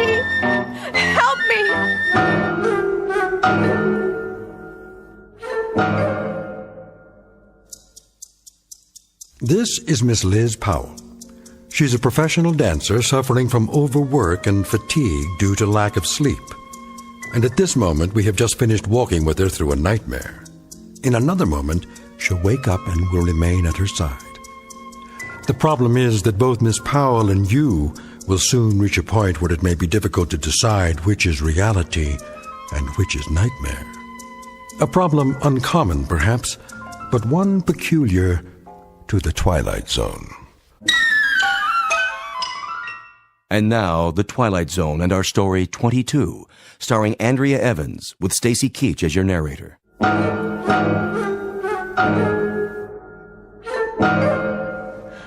No. It's all right, Miss Powell. You're safe now. It was just a dream. You don't know that. It's so real, and it keeps happening over and over again the same way. How many times? Every night. 3 or 4 days at least. I lost track. Doctor, it's so bad I can't even go to sleep. That's why I'm still so tired. Look at my hand. See, it's shaking. Yes, I see. Very nice wristwatch, by the way. Thanks. Barney gave it to me. Barney? My agent. Doc, give it to me straight. When am I going to get out of here? Soon. It hasn't been that long. 6 days already. Tell me, will you, what is wrong with me? I want to know the truth. I've given you a thorough examination. There's nothing organically wrong, except for your reaction times. Your reflexes are a bit slow, and you're on edge emotionally. Well, wouldn't you be? I'd say you're exhausted, Miss Powell, physically and mentally. The only thing holding you back from a full recovery is lack of sleep. So give me a shot of vitamins or something. I'm afraid it's not that simple. You need more rest. And liquids. There are still signs of dehydration. I'd like to keep you here a few more days. A few more? I have to get back to work. And run some additional tests, just to be sure. Sorry, Doc. I can't do that. If you don't, you really will collapse. Where did you say you work? At the Plush Monkey. I'm a dancer. 3 shows a night. Then it's out of the question. But I'm the feature dancer. You don't understand. They booked me for a week. Barney already signed the contract. If I don't show, the customers will want their money back and the whole tour gets canceled. Barney will kill me. I'm sure you can work something out. You don't know Barney. Well, you'll have to miss at least one more night. Simple bed rest, a sedative to help you sleep, and the IV to bring the fluid levels back up. I never should have listened to Janine. Janine? She just finished a week at the club. She pulled a muscle last year, and she said this was the place to go.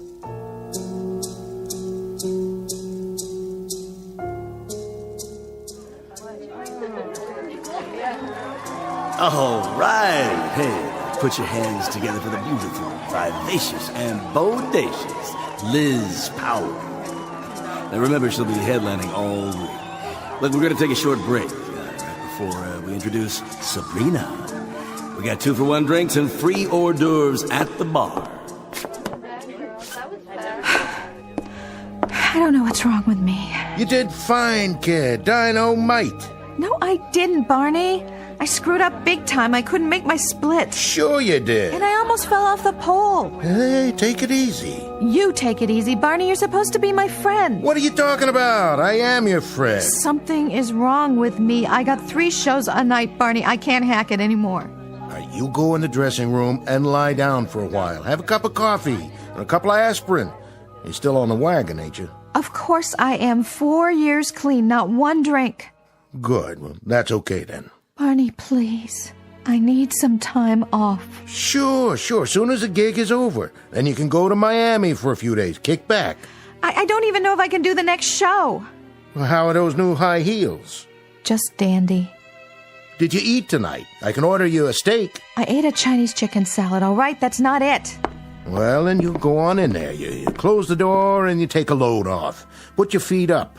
Trust me, you feel like $1 million, which is what you look like, dollface. All right, Barney, if you say so. I gotta go buy Platinum Pete's anyway. What for? Check out the competition.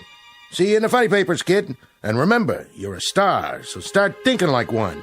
Call me tomorrow? Sure I will. Right now, don't you worry that gorgeous head of yours about nothing. You promise? I'll try.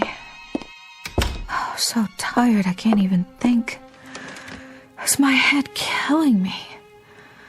See if I got a couple more aspirin.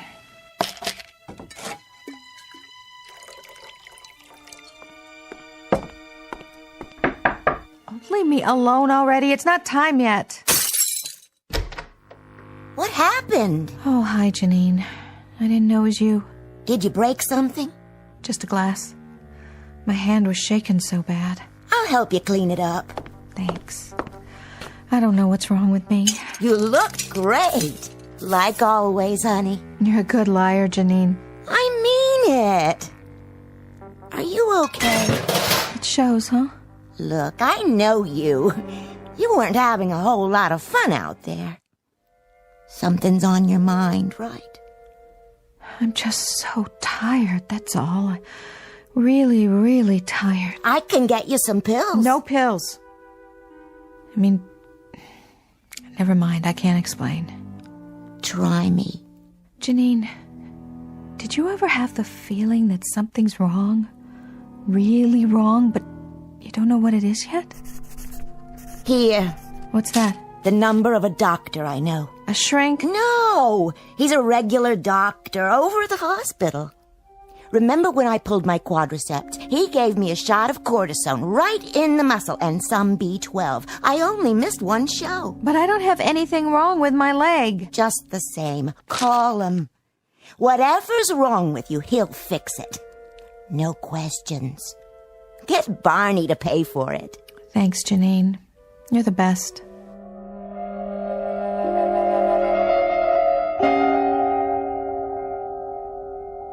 So that's how I ended up here. What do you think, Doc? Can you fix me? We'll try to get you out of here by tomorrow afternoon. That's what you said yesterday. Assuming, of course, that the tests come back negative. Well, they better. That's all I can say. I'll see if the room's still available. What if it isn't? Then we'll move you to another one. This is a hospital, after all. The one thing we can't afford to run out of is beds for our patients. But what if you do run out? Oh, there's a pretty fast turnover. People check in and check out. I don't like the sound of that. Why not? Check out. It sounds like you mean they die.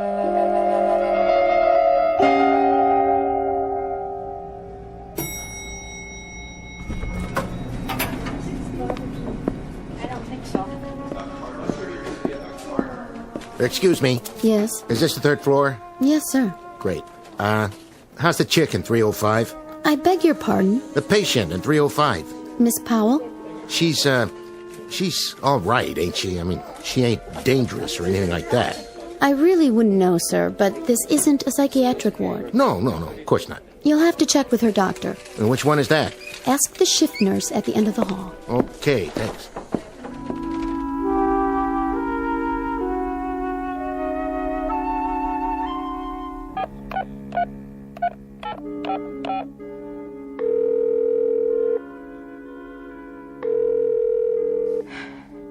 Come on, Barney, answer, will you? I don't know why I bother. He's never home. That nurse.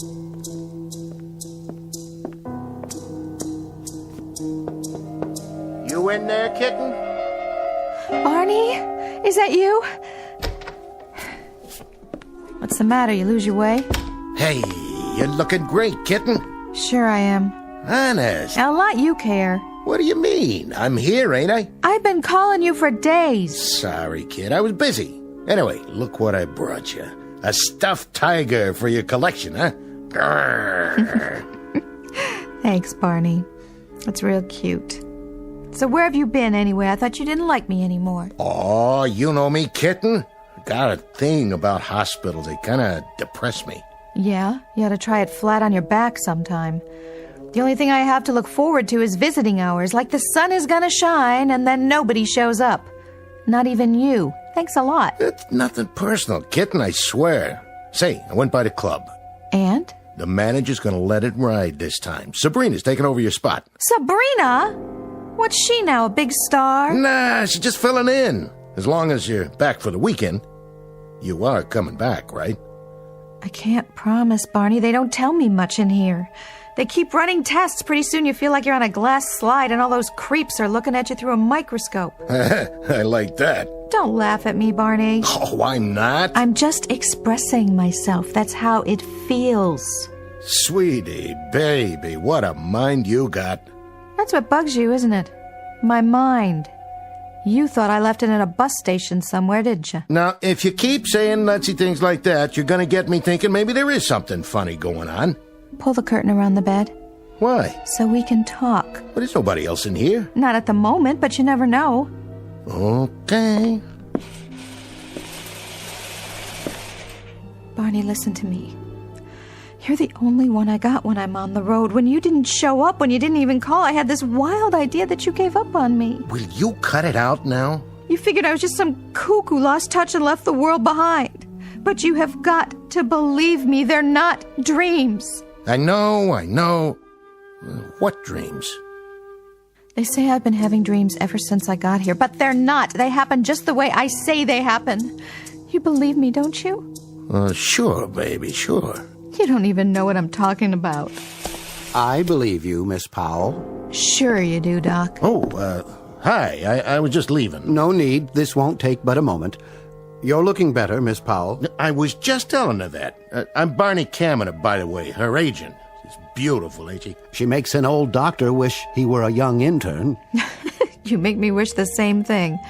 You must be great at funerals, laughing boy. We're a little feisty this evening, aren't we? We are not feisty. We are just a little tired of 10 people an hour walking by our bed like they were P.T. Barnum and I was a freak in a freak show. Why don't you guys get off the dime? There is nothing wrong with me and you know it. There most assuredly isn't, Miss Powell. That's what I've been trying to tell you. As a matter of fact, you're in excellent physical condition. She sure is. Just a little overtired is all. A little overworked, perhaps. I guess a dancer's life isn't the easiest, is it? With talent like this, she makes it look easy, Doc. 12 years I've been this little lady's agent, and let me tell you, this is the best little stripper... Dancer that ever came down the pike. You should listen to him. It's good for your morale. Yeah, I should. I pay him enough. So what's your plan tonight? A big discussion about Freud and dreams? You're not interested in dreams, Miss Powell? In this story you recount, you keep rejecting the fact that it is a dream, though you know it must be. You know it. I don't. As a matter of fact, I know quite the reverse. I say it is a dream. Let's run through it again. You say that it's always in perfect chronology. You wake up, you feel thirsty, you reach for the glass. You suddenly hear the clock ticking loudly. Very loudly, right by my ear. Even though all the clocks in this hospital are electric. They don't tick. In any event, the sound unnerves you, and the glass slips out of your hand and breaks on the floor. And then I hear the footsteps outside. Footsteps? What footsteps? Miss Powell seems to feel that they belong to a nurse. They are the footsteps of a nurse. I hear them. They come down the corridor and pass my door. I jump out of bed. Now, Miss Powell... I jump out of bed. I open the door and I see this nurse going into an elevator. I follow her. She goes down to the basement floor, and at the end of the hall there's a room. It's room 22. 22, huh? What kind of room? Well... Go on, tell him. Tell me what? You might as well say it. I already know the answer. Tell me, Doc, is there a room 22 in this place? As a matter of fact, there is. It's the hospital morgue. What? The morgue? That's right, Mr. Kaminer. And Miss Powell seems to believe that the nurse comes out of the morgue, looks at her... Right straight at me with a little smile like she was expecting me. And then she says, room for one more. That's what she says, Barney, every time. Room for one more, honey. And then she grins some more and points to that room where all the stiffs are. Odd dream, wouldn't you say, Mr. Kaminer? A weird one, Doc. That's a real weird dream, all right. It isn't a dream. She claims it's one of our nurses assigned to the basement floor. How can I tell if it's one of your nurses? All I know is she comes out of that room, looks at me, and says in a real smooth voice, room for one more, honey. I'll prove it to you. You bring her in here and I will point her out. Boy, will I. I know her face as well as my own. Well, let's find out, shall we?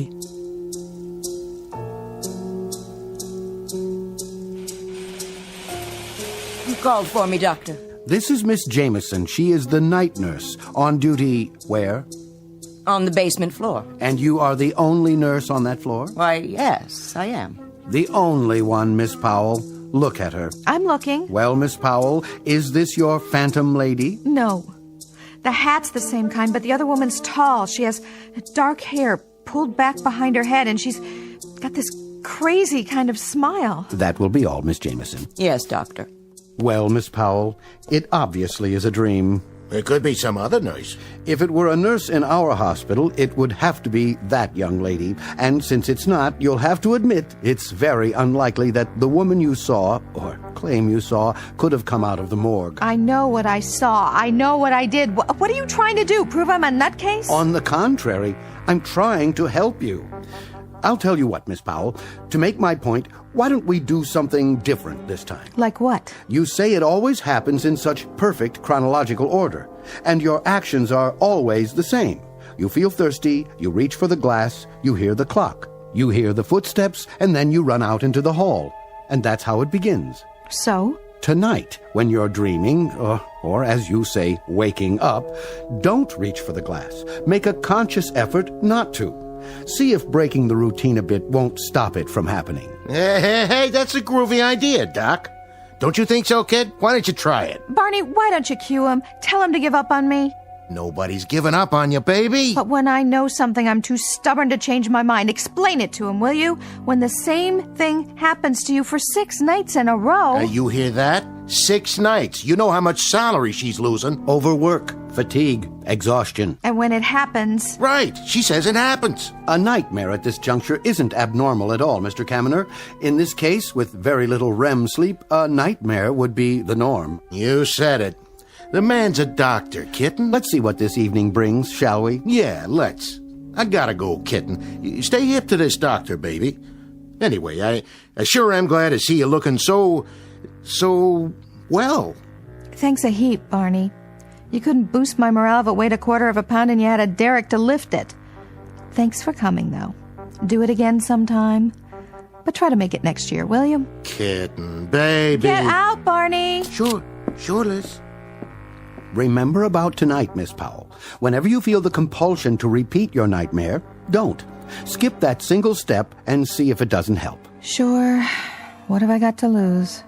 But I'll tell you something, Doc. If this doesn't work, I am checking myself out of here. I think we're on our way to recovery. Oh, are we?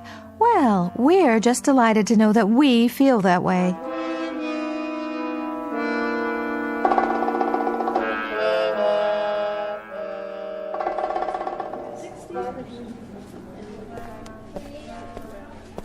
Oh, nurse? Yes. Have you given out the medications yet? I was about to make my rounds. The tray's ready. Good. How's Miss Powell? 305? Well, the same, I guess. Did she leave her room? No, sir. I've been keeping a close watch on her. I want you to keep an even closer watch. When you've dispensed the medications, find some excuse to stay in the room for a while until she goes to sleep. And page me if you see anything unusual. Unusual? In what way? I'm not sure. Just keep an eye on her. Yes, sir. Any change in her dosage? No, the same light sedative. Very good, Doctor. I'll be in my office if you need me.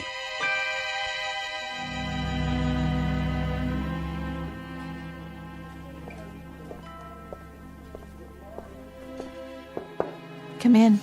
Hello, Miss Powell. Time for your pill. Oh, thanks. Here you go. What is this stuff, anyway? Something to help you sleep. What if I don't want to sleep? Now, let me see you put it in your mouth and swallow. All right. There. Happy? Thank you. Doctor's orders, I'm afraid. What are you doing? Moving the IV rack. I think it might do better back here. Don't mind me. I should wait a few minutes to be sure the drip rate is accurate. You go ahead, lie back. Would you like the lamp off? Sure, go ahead. Tell you the truth, I don't really care. Feeling sleepy already? You know, I think I am. Some pill you got there.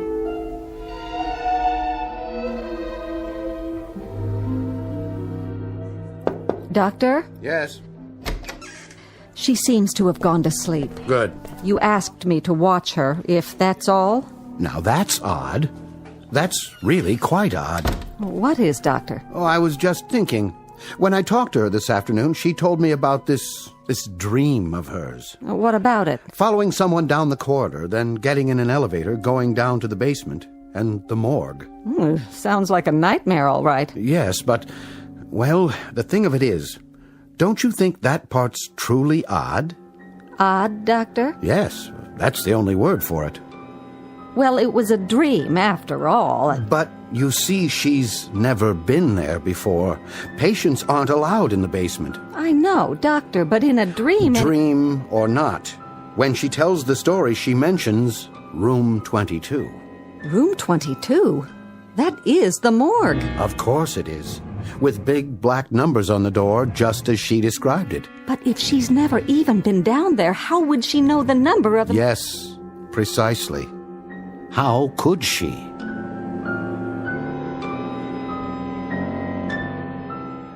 She didn't notice. They never do. I stuck the pill in my cheek and held it there when I drank the water. She only thought I swallowed it. Nurses don't see people, don't really see them. They're too busy with their medicine and their charts, checking things off. Could have done it any time I wanted to. But this time I had to know whether it was true or not, whether I was dreaming or whether it was real, and the only way to do that was to be awake when it happened. If it happened. There. That's it, that's the sound. I'm ready. It's funny, but I really am thirsty. This part's true, all right. Wait, don't reach for the glass. Not tonight, because tonight I'm going to find out once and for all. Okay. No water. I can do it. Just like AA, only this time, it's not 1 day at a time, it's 1 second at a time. I can do this part standing on my head. I wonder, if I turn on the light, will it stop? One way to find out. Oh, no. I didn't mean to do that. And now the next part. Here she comes. I can hear her shoes. Is she going to stop? No. But I've got to get to her this time before the elevator comes.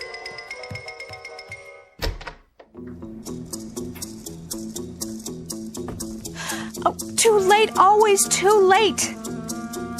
Come on, I've got to know. If I get there in time, I can stop her and I can make her tell me what this is all about.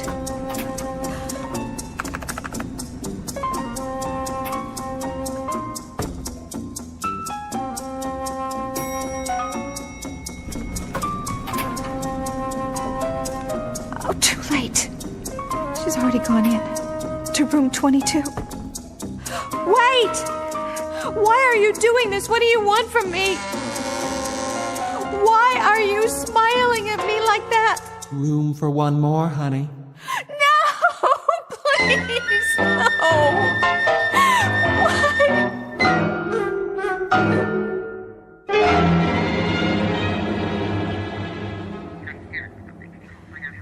Yes, that's right, Janine. I'm checking myself out. No, the doctor doesn't like it, but so what? It's my life. And I'm not going to spend it cooped up in some hospital room. Miss Powell? Hold on. Yes? Mr. Kaminer is outside. Finally? He said to phone down to the lobby when you're ready, and he'll bring the car around. He'll meet you at the elevator. My cup runneth over. Is there a back door to this place? He seems like a very devoted man. He's devoted to 10% commission and sleeping all day. Do you need any help with your things? No, the bag's all packed. I can carry it. Good luck to you, Miss Powell. Thanks. I can use it. Sorry, Janine. Anyway, I gotta go. Barney got me a plane ticket to Miami tonight. You gonna be down there by any chance? There's a new club that's... No, I'm not working. This time it is strictly R&R. Barney won't even be around. I'll have the whole condo to myself for 3 weeks. So if you need a place to crash...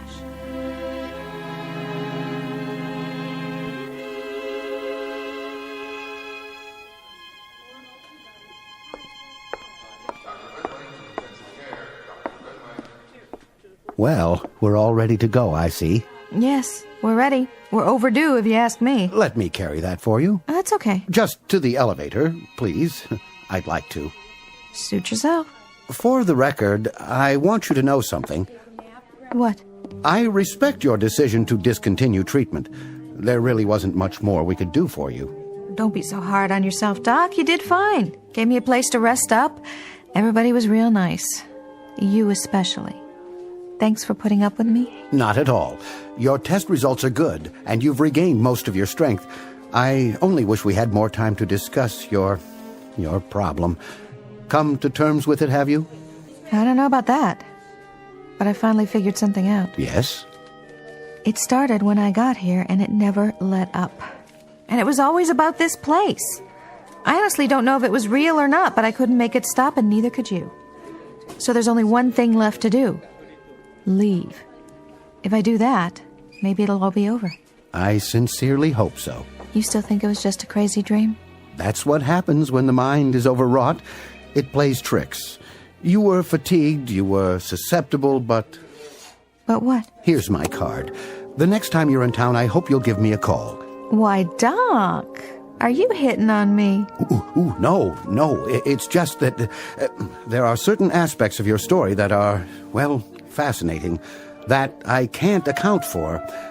I'd like the chance to discuss it further. Such as? Oh, here's your elevator. Good luck to you.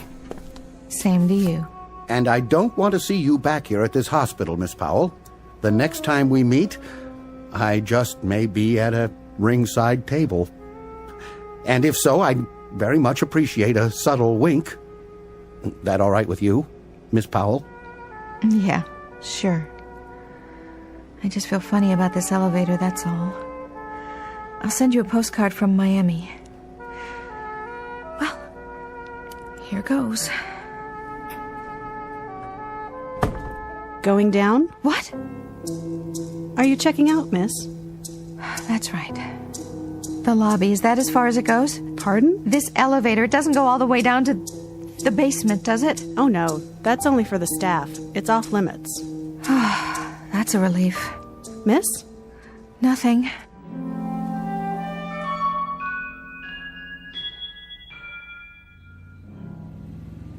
You look good in that new dress, kitten. Thanks, Barney. I mean it.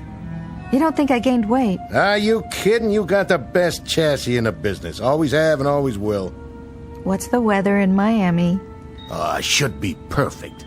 You're gonna enjoy it down there, I promise. The sun, the beach, and no dancing. When you're ready, you let me know. I'll book the classiest joints in the country. 1 week gigs, cash up front if that's what you want. Strictly up to you. Hey, are you laughing at me? No, Barney, I was just thinking. They sell postcards at the airport in Miami? Sure they do. You gonna send me one? Maybe to the doc. Old happy boy. The stiff? I think he's got a crush on me. Might give him a thrill. Maybe a picture postcard of a girl in a bikini. That'll get him talking back at the hospital.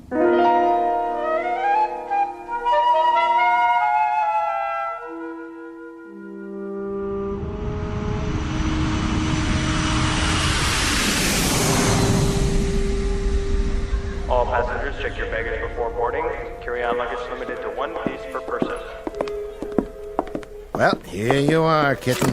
You can take it from here, right? Okay, Barney. What's the matter? You got a thing about airports, too? No, Barney, I don't have a thing about airports. It's just, I was cooped up for so long, it's hard to believe I'm really going. You excited? Well, sure I am. Who wouldn't be? All right, dollface. And you got a ticket waiting for you at the counter. Thanks, Barney. You're the best agent a girl ever had. Hey, thanks, doll. See you in the funny papers. Yes, miss? Ticket for Powell to Miami? Yes, Elizabeth Powell. That's right. 1 suitcase. Okay, got it. You're all set. Thanks. Here you go. That's non-stop to Miami, departing from Area B. Just right over there, approximately 30 minutes. Your seat assignment's on the envelope. You can wait in the lounge if you'd like.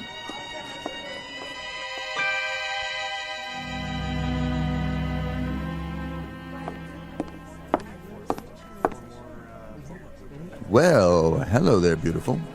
What'll it be? Ginger ale, straight up. You sure? I can mix it up any way you want. Tall, rocks. What are you staring at? Just taking in the view. Well, knock it off, Buster. Anybody ever tell you have eyes like a tarantula? Hey, that's not very friendly. Well, I was friendly till I came in here. 1 ginger ale coming up. Is that the right time? What? The clock. Remind me when it's 30 minutes. Make it 20 to be safe. Sure, but you have a watch, don't you? Oh, yeah. Yeah, I do. I forgot to wind it. There you go. I'll do it for you. Keep your hands to yourself.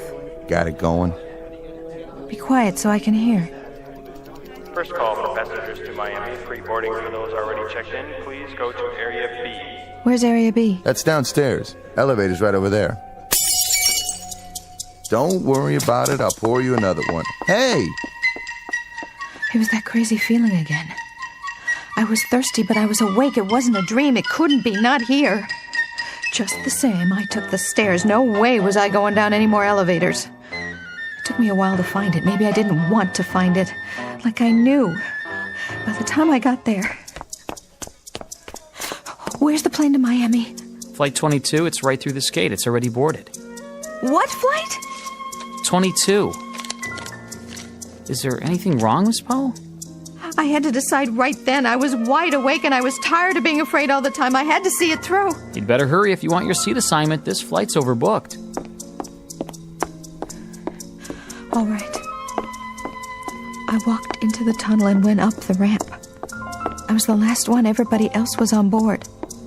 That only made the feeling stronger. First the ticking, then the glass, and then... Just show your boarding pass to the stewardess. That was when I saw her. She was about to close the door to the plane. Her hair was dark, and it was tight against her head under the cap. Then she heard me and turned. Room for one more, honey. No! Please, no! Hey, why didn't you get on the plane? Are you ill, Miss Powell? No, it's not a dream. It's not. Your plane's boarded. If you don't get on right now... It never was a dream. I'm awake. Better call a doctor. She's hysterical. Look at that woman. What's wrong with her? She's white as a sheet. Like a glass of water? What? No! No water! There it goes. Wave goodbye to Daddy.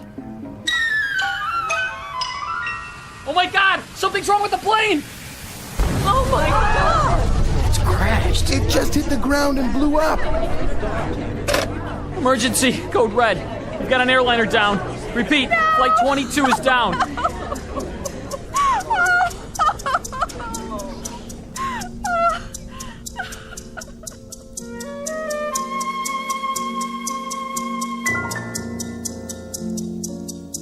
Miss Elizabeth Powell, profession, dancer.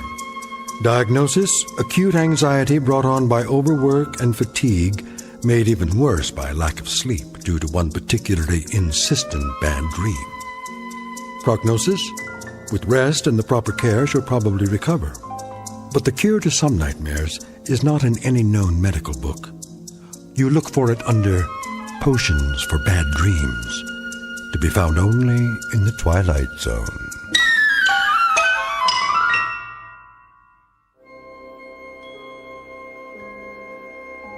Hi, this is Carl Amari, producer of the Twilight Zone radio dramas. I'd like to take a moment to tell you about our official website at twilightzoneradio.com, where you'll get the latest news and information on these Twilight Zone radio dramas. Plus, at twilightzoneradio.com, you can digitally download 3 free episodes or any of our episodes for only $1.95 each. In this age of ever-changing technology, we've decided to make these episodes instantly available to you by making the Twilight Zone radio dramas a digital download-only series. This means that this series will no longer be offered on CD. The CD collections at our website are now being offered, while supplies last, at buy one, get one free. So be sure to get your favorites before they're sold out. Be sure to visit us often, and I'll see you in the zone.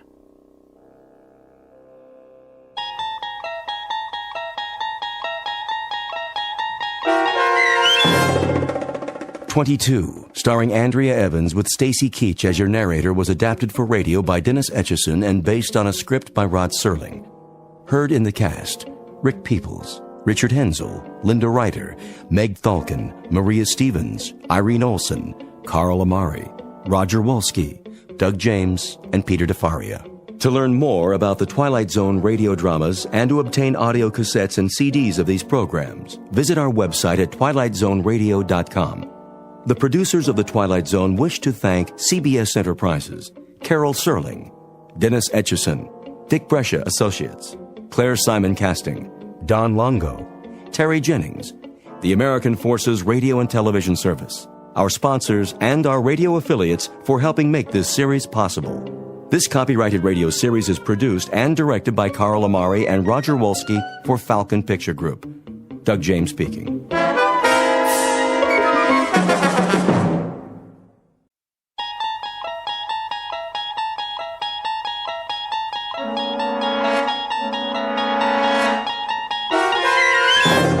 You unlock this door with the key of imagination. Beyond it is another dimension, a dimension of sound, a dimension of sight, a dimension of mind. You're moving into a land of both shadow and substance, of things and ideas. You've just crossed over into the Twilight Zone.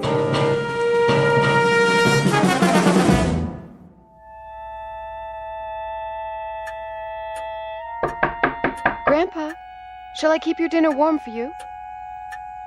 Grandpa? Yes, Marnie. Just let me lie down for a moment and rest my eyes. Now, why is that clock slowing down? I guess I better check it. Let's have a closer look, old friend. What time is it now?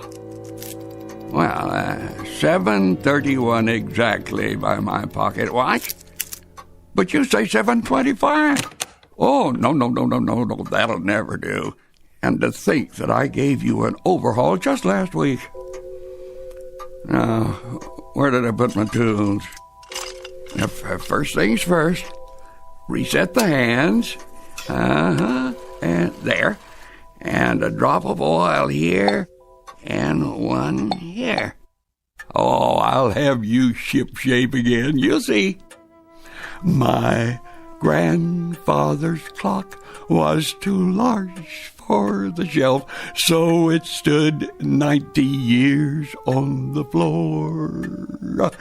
It was taller by half than the old man himself, though it weighed not a pennyweight more.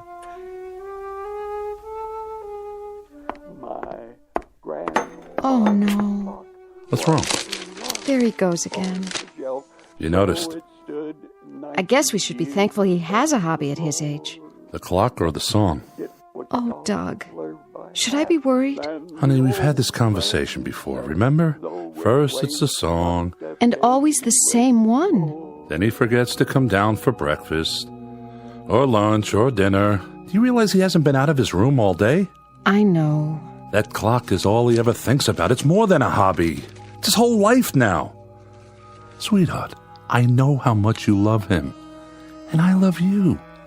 But maybe it's time to face facts. I kept his plate warm. I'll take it upstairs. Just give it some thought. That's all I'm saying. I will. Only I'm afraid I have no idea how to bring up the subject with him. No idea at all.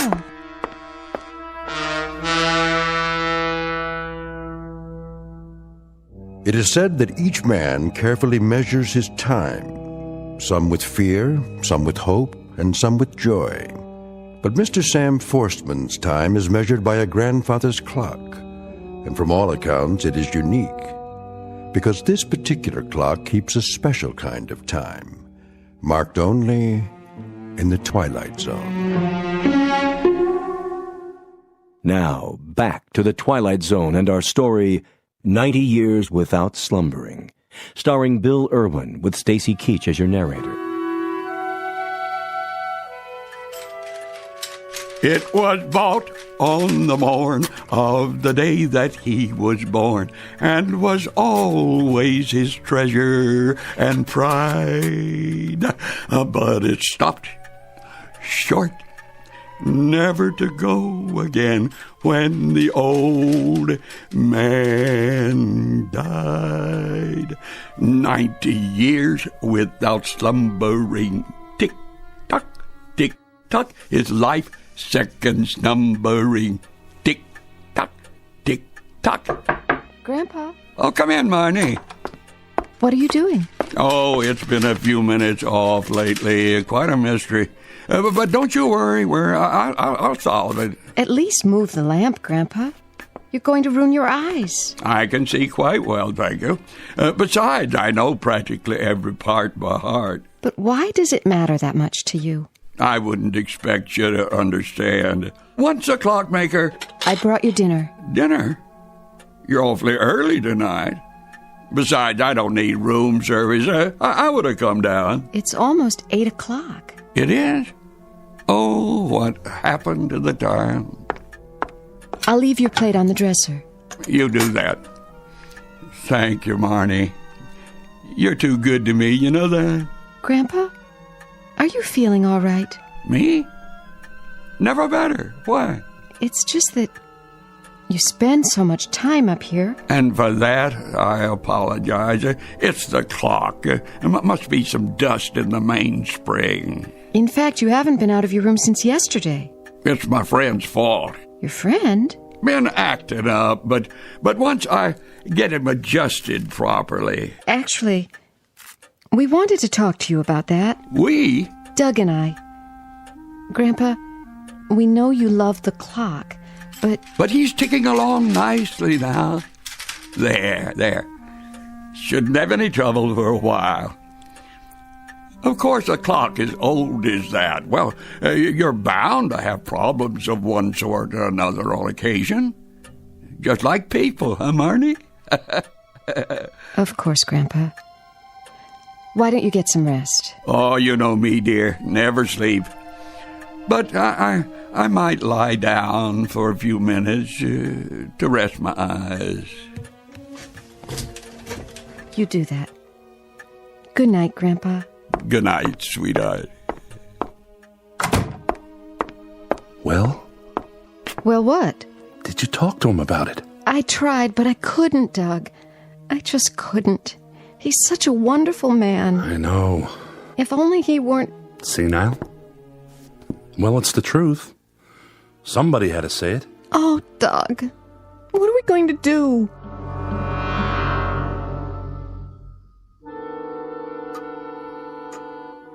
Oh. Now, what's wrong with you? Where's my pocket watch? I gotta turn on the lamp. 9:41. And you, Grandfather Clock, what do you say? 9:35? But I just reset you. Oh, running slow again. Wait, I didn't wind it properly. That's it. They're making me so nervous I've grown careless. I must let that happen. Here, let me give you a good winding. Oh, no, please don't stop. I'll never forget to wind you again. I promise. Oh, well, there, that's better. Remember, you and I are the only ones who know what'll happen if you run down. But we won't tell anybody, will we? Oh, no, of course we won't.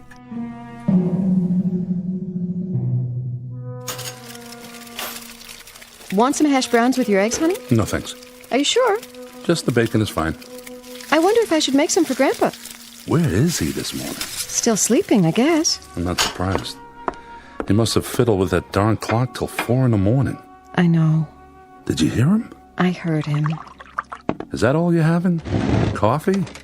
I'm not very hungry. What about the baby? You're eating for two now. That's one thing you don't have to worry about, Doug. Marnie? What? Let's not fight about this. I'm not. Honey, I only mean that you've got to accept the facts. Your grandfather's not a well man. Oh, Doug, I don't know what to do. Take it easy. He's always been so alert, so easy to be with. He's the same grandfather you've always had. But everybody faces this. Your loved ones grow old, and there are decisions to be made. You try your best to do the right thing. Why don't you come right out and say it? You want to have him put away. I don't know about that, but why don't we at least let Mel look him over? Can we do that? Just to be sure. You think I'm crazy? Grandpa, Marnie, Doug, how long have you been standing there? long enough. Look, Sam, don't take this the wrong way. Mel Avery's a psychiatrist, a head shrinker. You don't have to tell me, I know. Grandpa, listen to me. Mel's been a friend of ours for years. He and Doug went to college together. You've met him. Well, I've met a lot of people, but I don't let them tinker with my head. Sam, nobody's going to do that. All we're suggesting is that you see Mel and talk to him. It's not a big deal. Why should I see a psychiatrist? You think I need one? Well, I wouldn't put it that way. Will you please sit down? Have some breakfast with us. Here, right next to me. Well, if you're sure there's room. Coffee? No, I'm wide awake. See, I even dressed myself and managed to come downstairs without a nurse or a walker. That good enough for you? Nobody's criticizing you.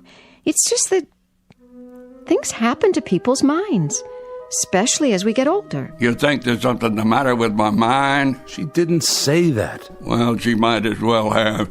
I'm talking about physical things.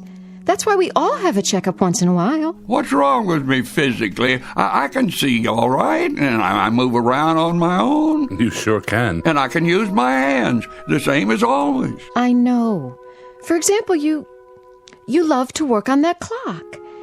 But you've gotten so preoccupied with it that it takes up all your time. So I'm fond of my clock, and that makes me crazy.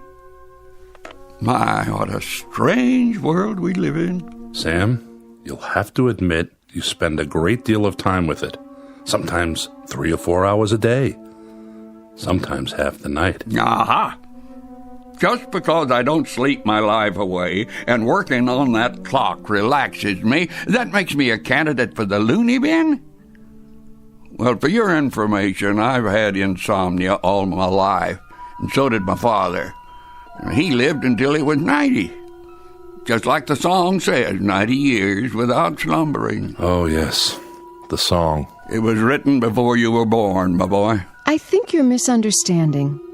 Doug only has your best interests at heart. My best interests. You think I'm afraid?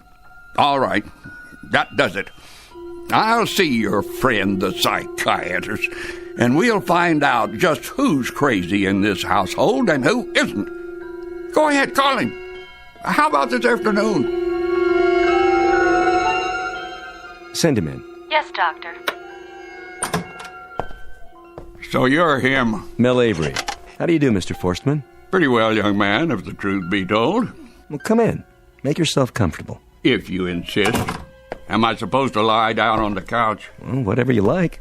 I thought we could just talk for a few minutes, get acquainted. Oh, don't worry about the bedside manner. I know what I'm here for. It's a pleasure to meet you, Mr. Forstman. Oh, Sam, please. Mr. Forstman was my father, rest his soul. Doug's told me so much about you. Oh? Such as? That I've got a screw loose somewhere, is that it? Not at all. Can I offer you anything? A glass of water? Let's get right to it, shall we? If you like. I jotted down a couple of things. Let's see here. I understand you were a clockmaker. That must have been interesting work. I am a clockmaker. Oh, I'm retired now, but it's in the blood, my life's work. You understand. Indeed I do. Doug says you have a particular clock you're fond of. A real antique. Must be worth a great deal. Oh, I'd never sell it. It was presented to me on the day of my birth.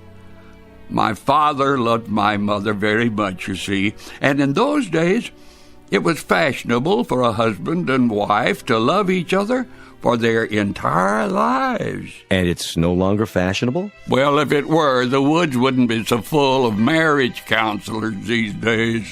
So the clock was a kind of symbol. You were born on the same day, so to speak. You want me to tell you I think the clock is alive, don't you? Like a real person. Well, I don't think that. It's a mechanism, nothing more, nothing less. Then why are you so concerned with keeping it in perfect condition? That clock is not only priceless, Doctor, it's a family heirloom. Wouldn't you want to maintain it as perfectly as possible? Well, yes, but... You aren't sure? Yes, I'm sure. But then we aren't talking about my clock. We're talking about your clock, aren't we? Oh, you have a grandfather's clock, Doctor? As a matter of fact, my wife bought one recently. She collects antiques. Tell me about it. Whatever comes to mind. Well, it's about 8 feet tall, hand-carved, built in Germany in 1874. But we're talking about you, Mr. Forstmann. Sam. Oh, why, I thought we were talking about your clock. Oh, we were, but we've gotten off the track. Track? Are we going to talk about trains now? No. Well, if you've nothing more you want to discuss... I could talk about clocks for hours, Doctor, but your time is expensive. Mine's free. I think I'd better go now, for your sake. It's been a pleasure. There is one little thing. Yes? I know that when my clock stops ticking, so will I. Really? You believe you'll die on that day? Does that make me crazy? No. But it is rather unusual. How's your clock running, by the way? Why, I don't know. You might want to have it checked. If I had a clock like that... You'd what? I'd get rid of it. I'd have to. So, either I go or the clock goes. Is that what you're telling me? I didn't say that. Well, I didn't think you did. I mean, why would anybody say a thing like that? Why, I don't know. Such an idea would have no rational basis. It certainly wouldn't. Definitely. None at all. Indubitably. Then that should put your mind at ease. I hope I've been of service, Doctor. Have a nice day.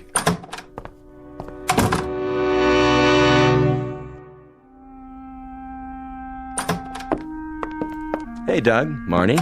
I can't thank you enough for seeing him. Yeah, thanks, Mel. It's not a problem. I enjoyed it. He's very entertaining. Oh, he's a character, all right. So, what's the verdict? He seems to be in marvelous shape for a man his age. I'm sure of that. He just had a complete checkup.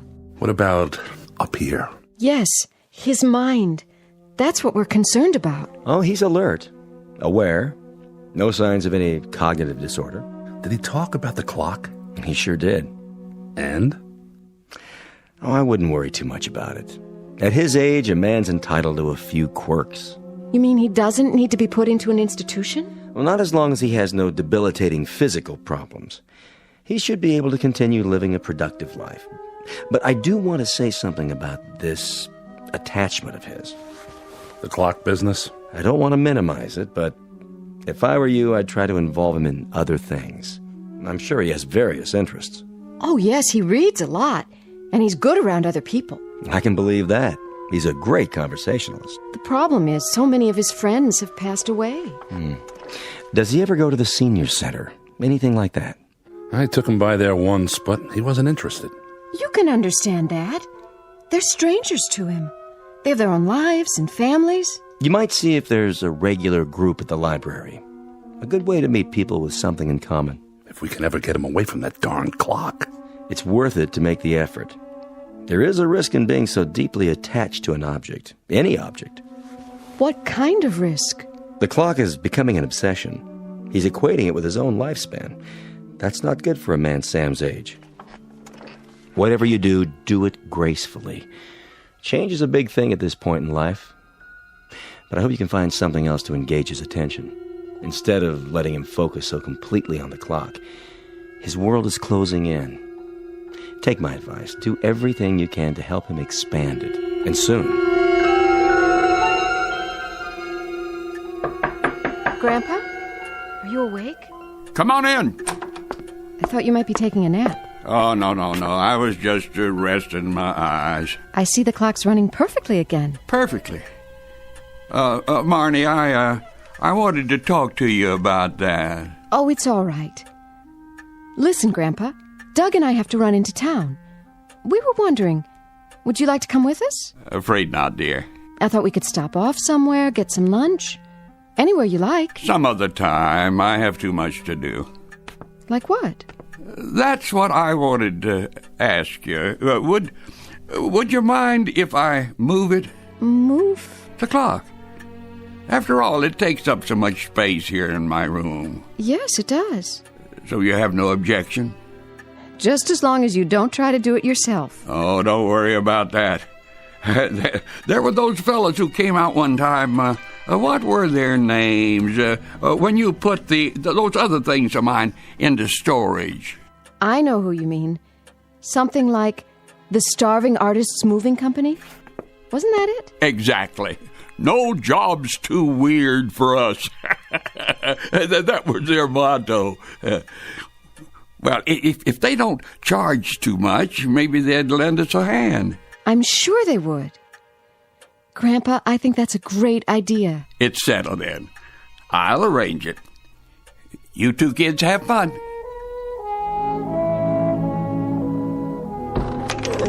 Watch your step. Yeah, the carpet, I see it. Set her down for a minute. Couldn't he just use a watch? Or a sundial. Never have to move one of those. Set it and forget it.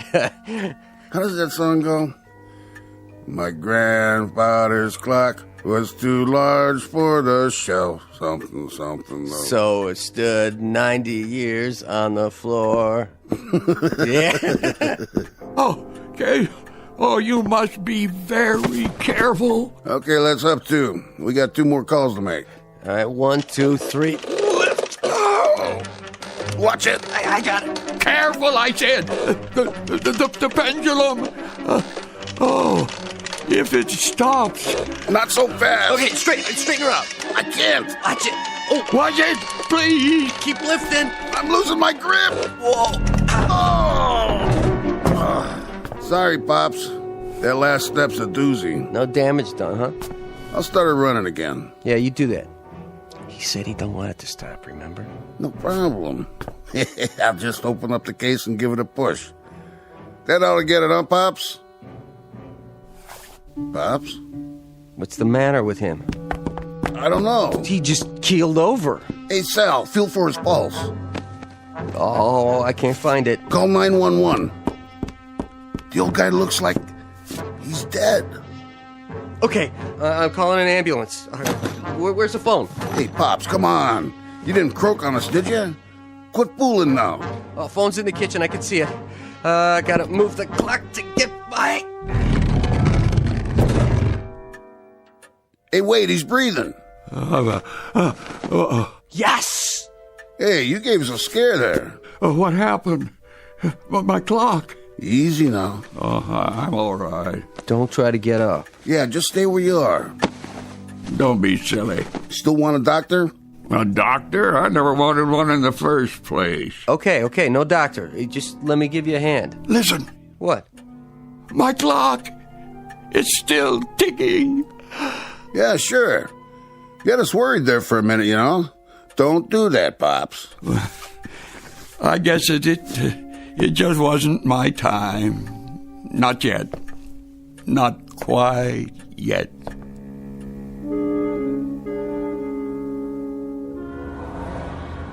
Here we are, almost home.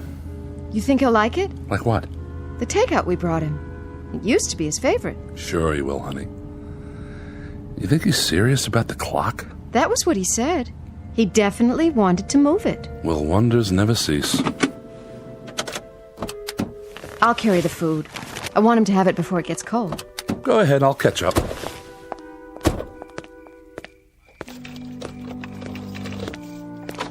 I hope you treat me this nice when I get old. Marnie? Oh, no. What's the matter?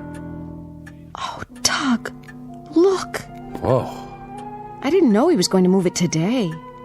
Next to the bookcase? It's so huge. Maybe he's trying to make a statement. He's trying to make a compromise with us.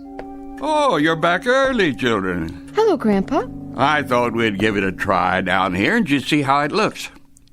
What do you think? Well, I don't know. You can see for yourself, can't you, Sam? Yes, I see. It sticks out like a sore thumb. Uh-huh. Are you sure? I think Doug's right. Well, when you put it that way... You seem a little shaky. Are you all right? Yes, of course. You didn't do any of the lifting yourself, did you? Oh, no. Some nice college boys. That's what artists look like nowadays, I suppose. You're awfully pale. Oh, stop fussing. I'm fine. You might as well be honest about all this. We talked to the doctor. You did?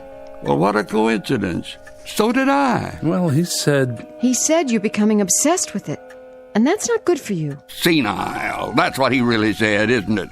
No, Grandpa, he didn't. Well, I'm not going to any loony bin. That's final. Nobody said anything about... But I'll tell you what I will do. I'll sell it. You heard me. Before that happens, I'll sell the clock once and for all and be done with it.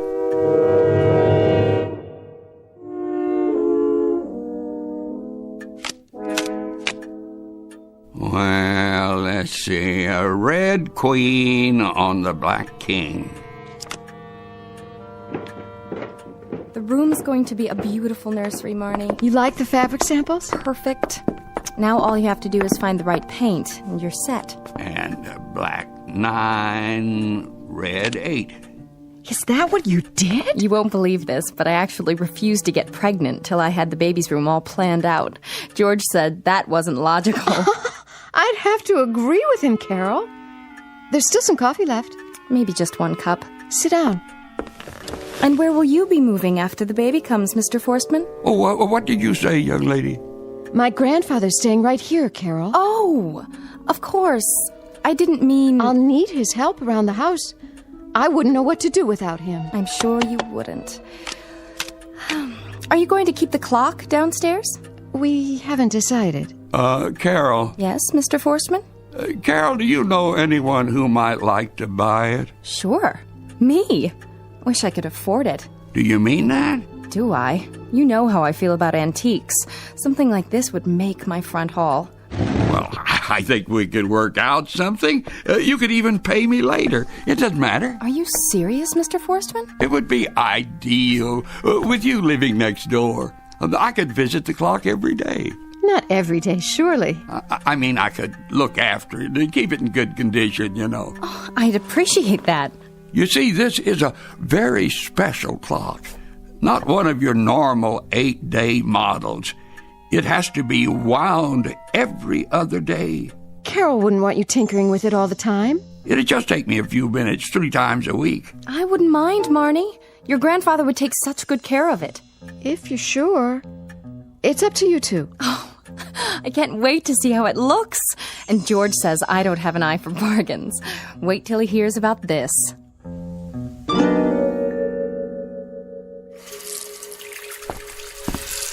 Good morning, my dear. Grandpa, up so early? Early to bed, early to rise. Ben Franklin said that, I believe. Or was it George Washington? Well, no matter. Time to wind the clock. Oh, that's why you have your toolkit. Every other morning for 2 weeks now. Don't you remember? Well, you could have slept in today. George and Carol are out of town. They are?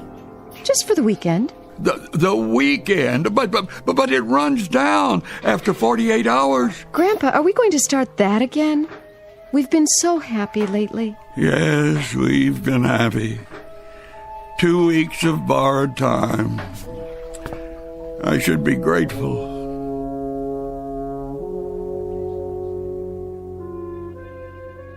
And that's the evening news. Repeating our top local story, suburban crime dropped 17% since the mayor's new Neighborhood Watch program. We'll be back Sam, with Eyeball News you in there? at 11. Well, where else would I be? Missed you at dinner tonight. Oh, I'm a little under the weather. I decided to save my strength. Anything I can get you? No. I'm just going to watch TV for a while. Sam, I just wanted to say that it's great to be a family again. Eating our meals together. We missed you tonight. Just didn't feel the same. Thank you, Doug. The same to Marnie. And now I think I'll lie down and rest my eyes before the movie starts. You do that, Sam. See you in the morning. And say goodnight to Marnie for me. Will do. Good night.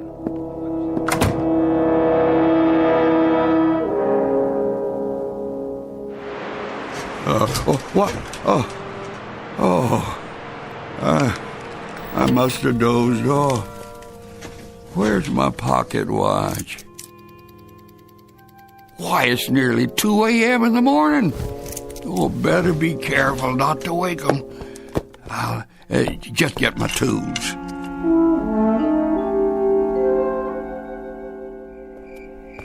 Oh, thank goodness for street lamps. Let's see now. There's Carol and George's, and the front walk, and the porch. I'll be able to see through the pane in the door, I hope. Oh, good. They left the hall light on. Yeah, there it is. How's the time? 2:31. Oh, he's lost 20 minutes already. I've got to get in. Oh, locked.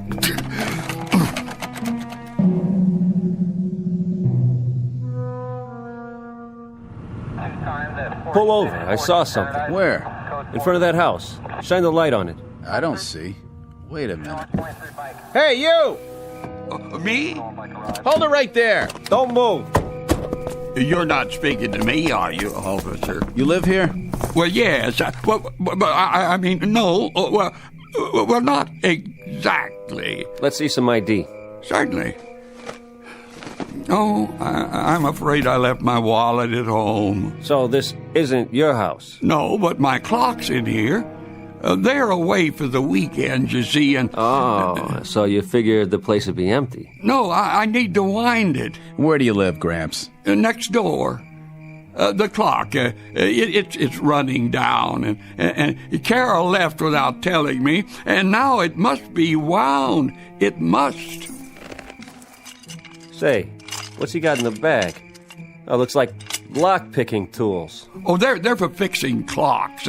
You don't understand. It's a very important clock. Maybe we ought to take him down to the station. He's harmless. Come on, Gramps. We'll get you home. Oh, please, just let me wind it first. Quiet down. You'll wake up the whole neighborhood. But I've got to get inside. Now look, mister. This is private property. You can't go in there. Don't you see? I'm running down, too. If it stops, I'll die. I doubt that, old fella. But... Come along now. Please, officer.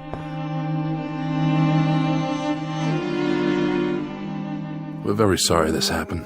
Sure, I understand. He's not usually like this, honestly. Happened to my old man. We put him in a home. He likes it there. Good night, officers. We appreciate it. Good night, folks. Ma'am? Come on, Grandpa. Let's go upstairs. It's my fault, Barney. I shouldn't have expected anybody to believe me. Can I get you anything? No. I won't need a thing anymore. Why do you say that? Don't worry, dear. It's better this way. Better? Let me give you one last hug. Don't talk that way. We'll have breakfast in the morning. Good night, darling. Good night. It is better this way. It has to come sometime. I want it to come for me here.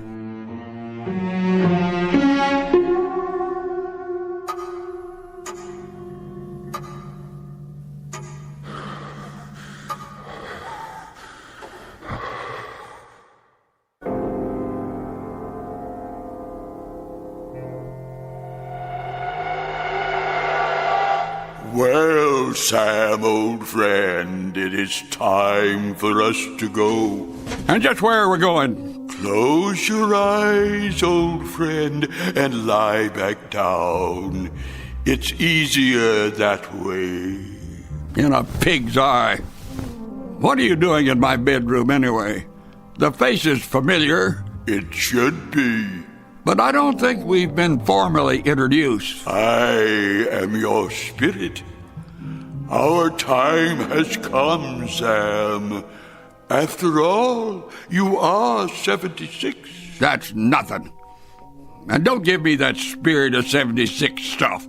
Who says my time has come? Have you forgotten what your father told you? Not to mention your grandfather.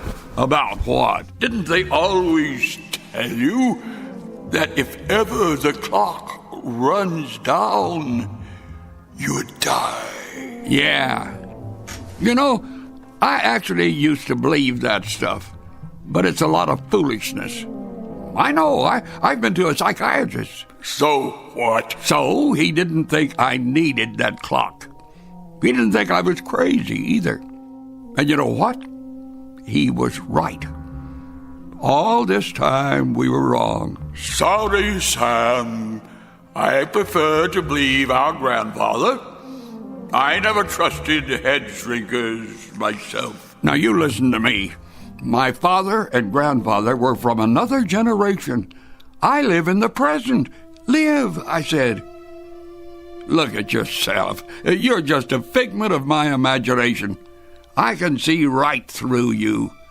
You don't exist, but I do. And I'll tell you when it's time to go. Only don't hold your breath.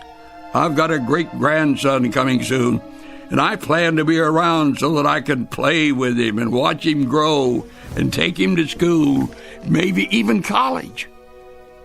I repeat, I don't believe in you. Therefore, you don't exist. Now I ask you, am I right or am I right? I can't argue with that logic, Sam. I have to admit you have a point.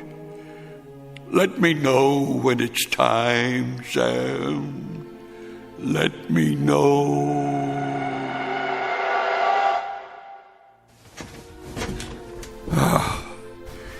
There. Now maybe a fella can get a little peace around here. Grandpa. Marnie, why are you still up? I was worried about you. Well, what you should be worrying about is my great-grandchild. Now, come on. If you can't sleep, I'll make you a cup of hot chocolate. That should do the trick. Why, Grandpa, where did you get all the energy? Never you mind. Now, take my arm here. Careful now. Oh, wait a minute. What's wrong? I have a confession to make. I'm afraid I cheated your friends. Cheated? That old clock hasn't been running right for 40 years. It's taken everything I know just to keep it going. Really, Grandpa? As a matter of fact, it stopped ticking for the last time just a few minutes ago. Now, how would you know that? Don't ask me how, my dear. I guess I know my grandfather's clock by now. But you know something, Marnie? When that clock finally died tonight, it was like, well, like I was born all over again. Was it? I'm not kidding.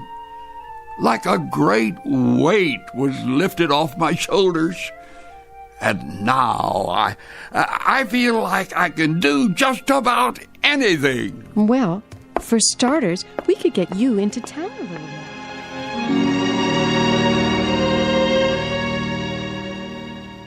Clocks are made by men, but only God is responsible for time. No man can prolong his allotted hours, or cut them short for that matter. He can only live them to the fullest. That's our legacy in this world, as well as in the Twilight Zone.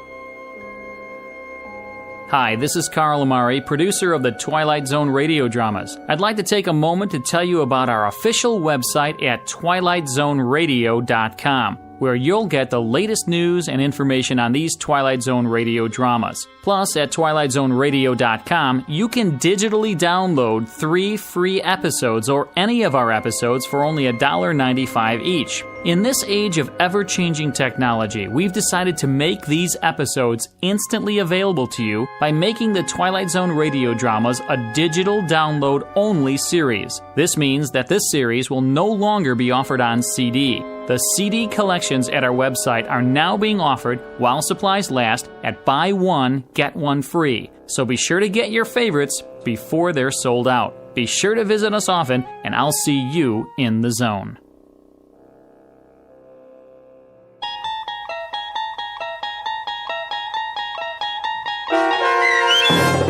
90 Years Without Slumbering, starring Bill Irwin with Stacy Keach as your narrator, was adapted for radio by Dennis Etchison and written for The Twilight Zone by Rod Serling from a story by George Clayton Johnson.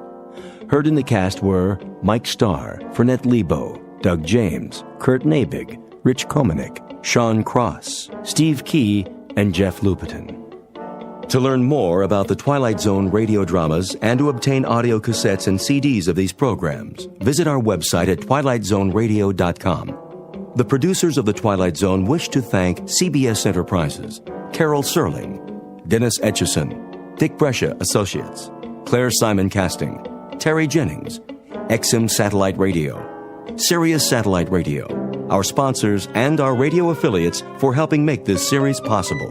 This copyrighted radio series is produced and directed by Carl Amari and Jason Mallow for Falcon Picture Group. Doug James speaking.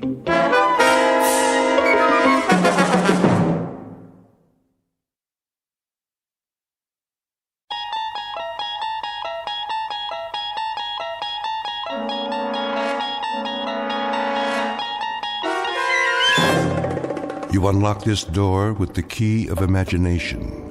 Beyond it is another dimension, a dimension of sound, a dimension of sight, a dimension of mind. You're moving into a land of both shadow and substance, of things and ideas. You've just crossed over into the Twilight Zone.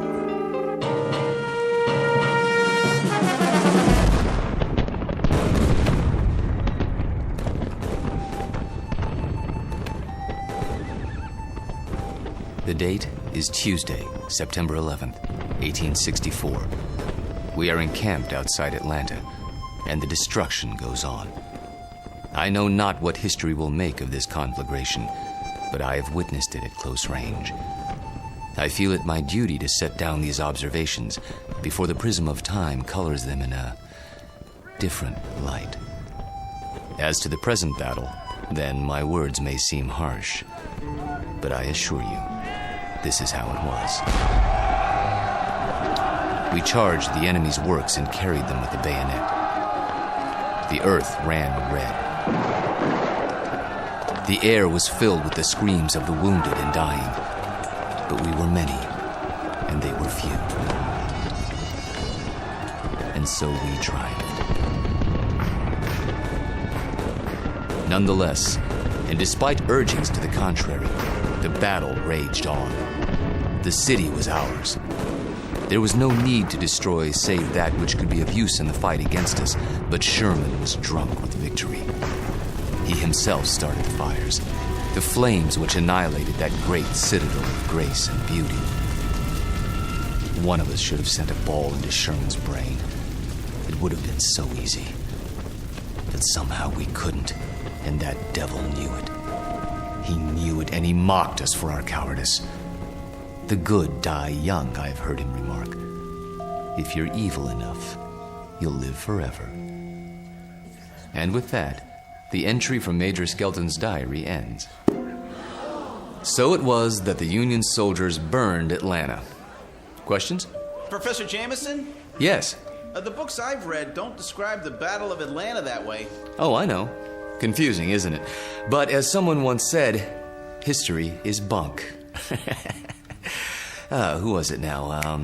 I should know that. Henry Ford. Yes, of course. That's it. Mr. Ford. Thank you, Professor Kittredge.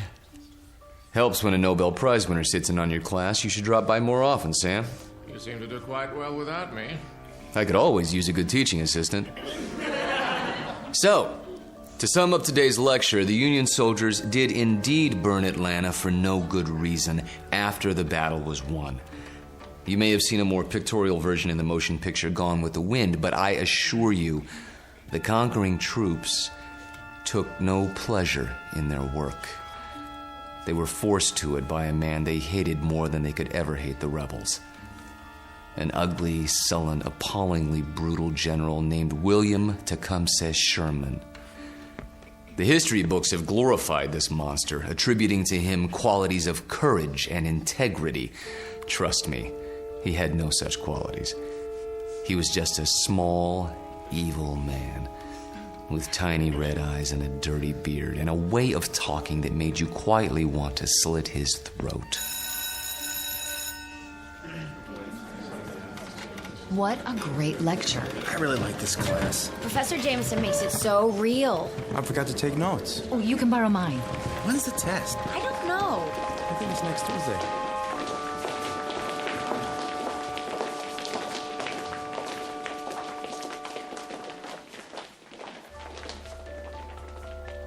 It has been said that universities are worlds unto themselves, inhabited by the young. These are the inhabitants of Collins University, a very small world indeed, young people hungering for knowledge, which can be imparted only by age. You have just met Walter Jameson, for 12 years the college's most popular and respected history professor. Students crowd his lecture hall and listen in fascination as he brings the dead past to life for them. It doesn't seem to matter what period of history he's discussing. He makes that period as real as this morning's headlines. Some explain this ability simply as the mark of a consummate actor.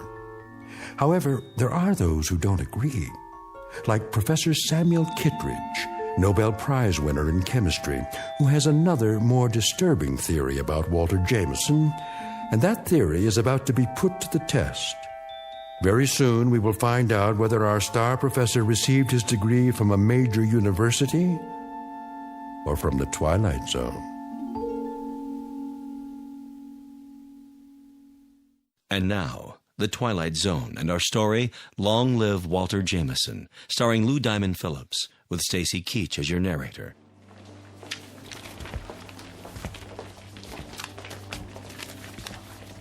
Very vivid, Walter. You had me on the edge of my chair. Thank you, Sam. Coming from you, that means a great deal. Now I see why these lectures of yours are so popular. Is that why you sat in today? Partially. Tell me something, if you have a moment. Certainly. Who was this Major Skelton? Oh, no one important. Just a lawyer who happened to enlist. And you acquired his diary? Yeah, lucky break. As I recall, an auction of Civil War memorabilia a few years back. What regiment?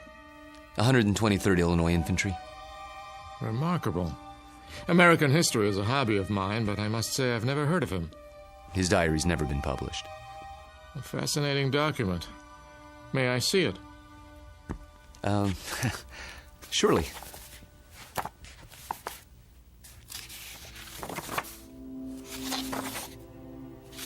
Well preserved. It was stored in someone's attic for 100 years. I don't think it had ever been read. You come across objects like this once in a while, put away in boxes. They didn't know what they had. You could resell it for a nice price, I imagine. Original source materials are hard to come by. Don't suppose I could borrow it? I never lend books to absent-minded professors. Remember the last time? Yes. I guess you're right. Time for some coffee? What? I'm going past the student union on the way to my office. Not today. I have a paper to work on for the conference. Oh, I almost forgot. Can you come by for dinner? Whose invitation? Yours or Susanna's? Mine, this time.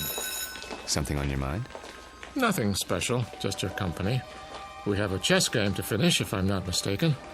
Say 7 o'clock? All right, 7 it is. Good. See you then.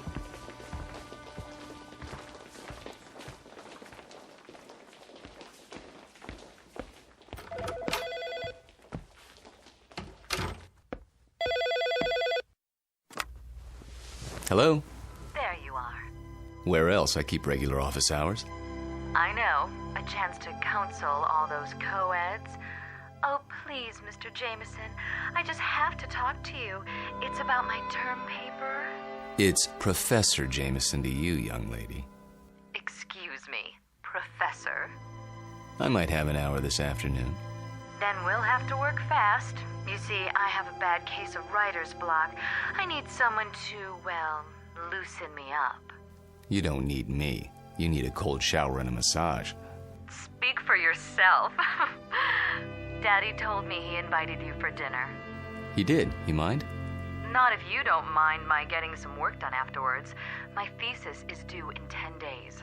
How's it coming? Oh, it's coming. I'm just not sure I've said enough. Want me to look at it?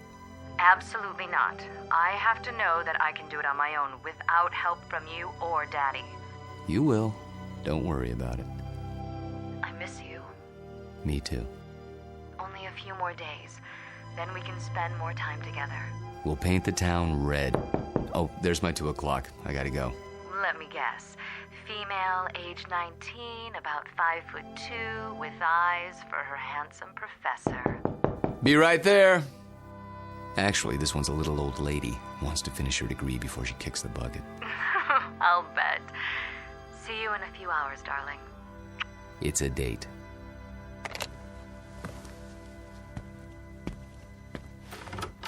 Oh, there you are. Come in, Janice. I was afraid I was late. Someone else is waiting for you. You're my only appointment this afternoon. She asked if this was your office. A student? No, I don't think so. She's sort of elderly. She acted like she knew you. Hello? Hello? She'll probably come back. Oh, I'm sure you're right. Now then, Janice, how can I help you? I'm sorry to bother you, Professor, but I'm having trouble with the assignment. Can't find all the books? The research library isn't supposed to check out certain materials, but sometimes... It's not that. I've got everything I need, but the authors on the list, they don't agree with your version. So my question is, which version should I use, yours or theirs? Remember what Ford said. What? Never mind. Start with the basic events. Everyone's in agreement there. As to interpretation, that's up to you. Just tell me what you think happened and why, based on all the accounts. Original thought is what counts. But how can I be sure if I wasn't there? That's always the problem, isn't it? There's an old adage. Those who were there know more than those who weren't. The problem is getting people to believe you. Nonetheless, you know what you know, so you learn to keep some things to yourself. But that doesn't affect you, Janice. We deal with truth in my class. Nothing but the truth, for better or worse. They say it can set you free.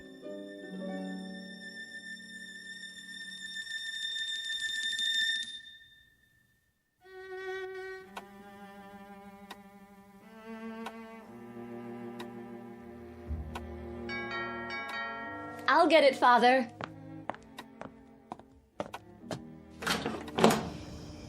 Hello there, miss. I've got a great deal on a set of encyclopedias.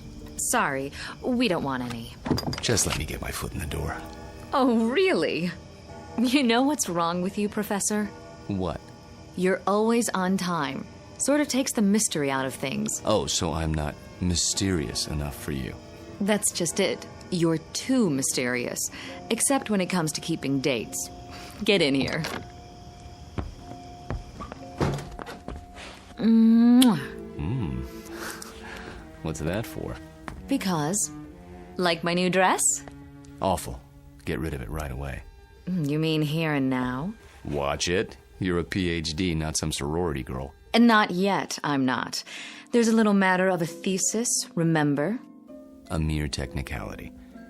Anyway, it doesn't matter. You're about to give it all up and become a housewife.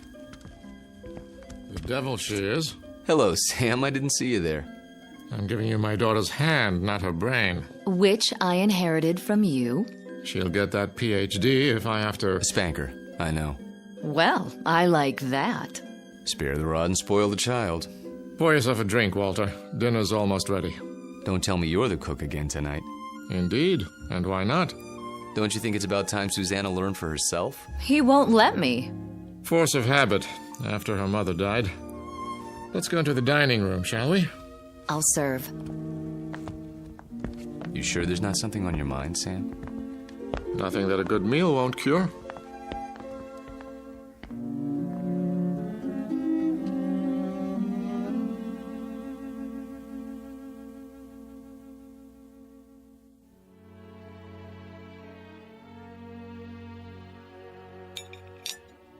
Had enough to eat?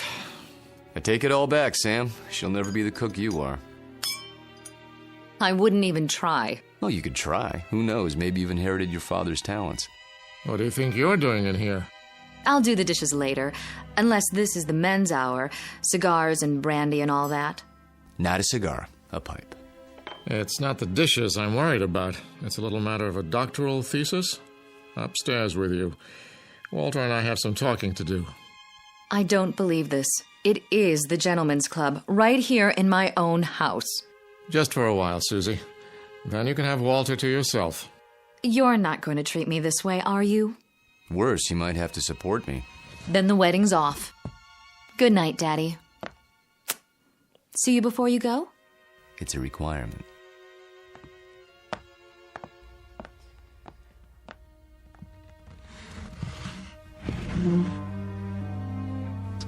Brandy? Yeah, by all means. You know, you don't have to worry about her. She'll accomplish anything she sets her mind to, with or without us. Oh, I know that. But she's wasted a lot of time. She's almost 30, and I'm almost 70. You're talking about chronological age. You're both still very young. I don't feel young lately. Aches and pains. Let's sit down. The chessboard is exactly as we left it.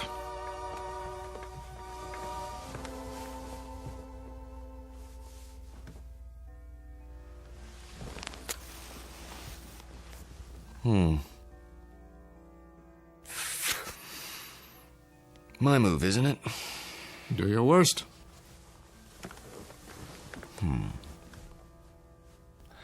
How about pawn to king's bishop 4? Look at that. You don't like it? Not the move. Your hands. What about them? Extraordinary, isn't it? They looked very much the same when we met, those two hands. Firm, smooth, not the slightest discoloration. Time marches on. For some of us.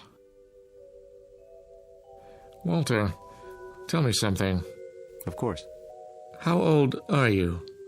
You know the answer. 44. My move. I seem to recall that when you applied for a position at the university, you listed your age as 39. That was, 12 years ago, which would make you 51 now. Come on, Sam. So I'm 51. Too old for Susanna, is that it? In a sense. What are you getting at? This is between the two of us. It won't go beyond this room. Really, Sam?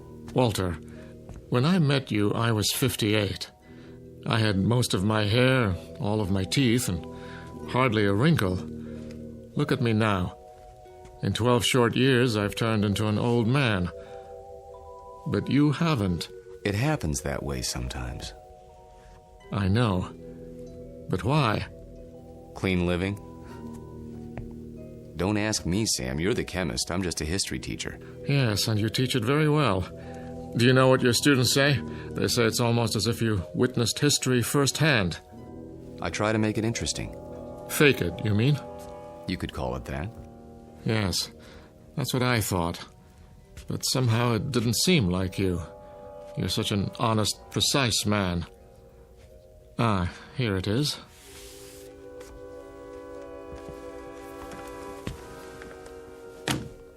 What have you got there? A book, a first edition. Photographs, mostly. Taken by a fellow named Matthew Brady during the time of the Civil War.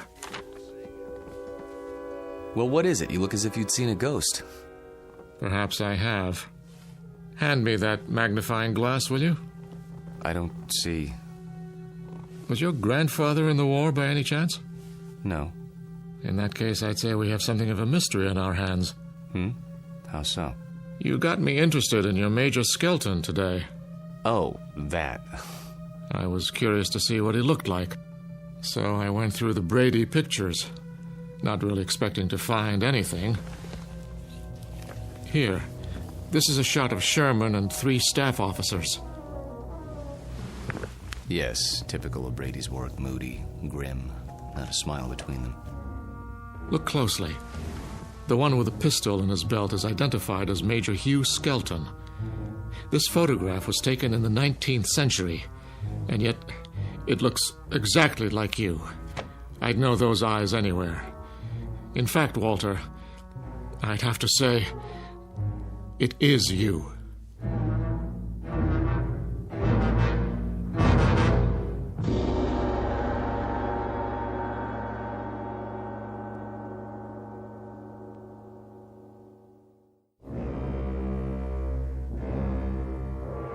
It is you, Walter, isn't it? Photographs can be deceptive. Poor lighting, grainy images. You shouldn't have kept the ring, you know. It's a dead giveaway. Ring? It is a bit like mine. Not like it. The same. Sam, really, you can't be saying what I think you're saying. That wouldn't make sense. It wouldn't be rational. It wouldn't... Come now, Walter. We're not children. You know exactly what I'm saying. I've been accused of many things in my time, but never of being inarticulate. Oh, you're joking. Just because a man in a picture happens to look like me... And happens to wear the same ring, and happens to have the same small mole on the left side of his face. Did you keep the pistol? Or is it in a Civil War museum somewhere? Oh, Sam. Tell me the truth. You know what the truth is, don't you? You are the man in the photograph, aren't you? Yes. I knew it. I've suspected for a long time. But, of course, it seemed so fantastic. It is. Yes. So, now we're on equal footing at last. The time for lies is over, Walter. Wouldn't you agree? Yes. So tell me, how old are you? You won't believe me. I can believe anything now.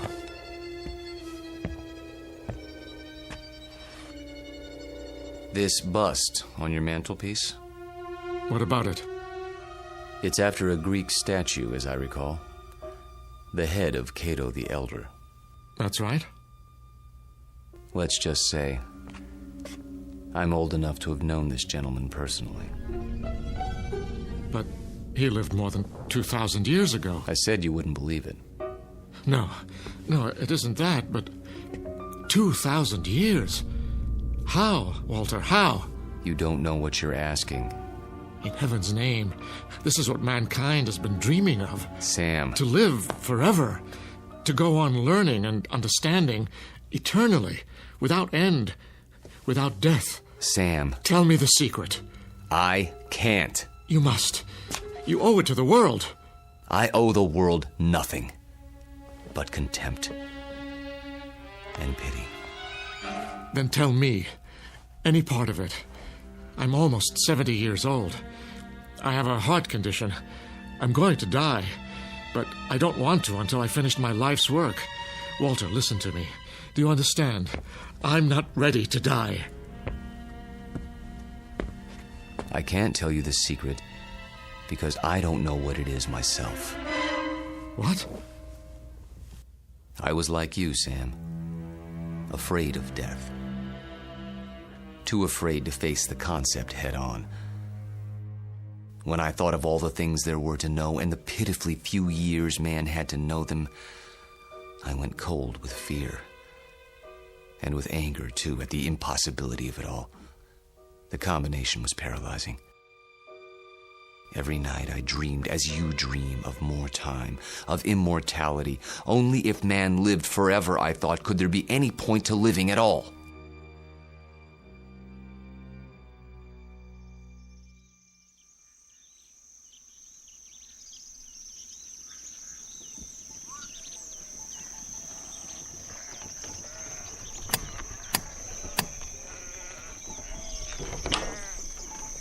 I'm thirsty. You have water? Come in, traveler. Thank you. You're very kind.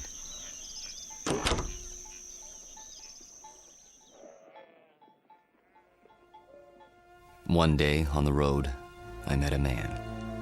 An alchemist. I told him these things and more as I rested with him. He said that he could grant my wish. Only it would cost money. A great deal of money. So I sold everything I had and paid him his money and submitted to his experiments. Drink this, young man. You may remain here until you recover.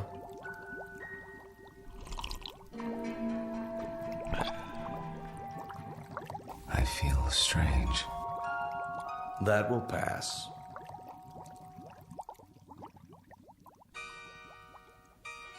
I remember very little of what followed, except that I was in a coma for many weeks. When I revived, I learned that the alchemist had been burned for blasphemy. You're not serious? An alchemist? The only legitimate one that I've ever known. You're asking me to believe something that goes against everything I know. Not without proof. But an alchemist? I'm a man of science. They knew nothing of chemistry. Lead into gold. Just as I thought. You won't believe it. Smoke and mirrors. Their methods were based on superstition. Magic. What did he use? Bat's blood and eye of toad? And once upon a time, germs were unknown. And blood cells, and pasteurization, and human growth hormone, and... Sam, all those things and more would have been called magic once. It's a matter of knowing what to measure and how. Do you realize that most of today's medicines come from plants? Witch doctors discovered a long time ago that they worked, even if they couldn't explain the reason. Don't lecture me. All right. But you'll grant that certain phenomena exist before we know why. Science is like history in that respect. A detective story, working backwards from known facts until we understand the cause. And I'm the most undeniable of facts. Unless you can come up with another explanation. Go on. There isn't much more to tell, really. I thought the experiment had failed, of course, because I didn't feel any different. But then, when I saw my wife and my children and my friends aging and growing old, this was a problem I hadn't considered, you see. But surely there's a way to get around that paradox. Such as? There must be. Is there? Think about it. If I tell you that somehow I can stop you from aging, where do you want to be stopped? At 30? Then you watch everyone around you turning old. At 70? Would you want to live forever the way you are now? Sick and weak? It's better than dying. No, Sam. You're wrong. I was wrong.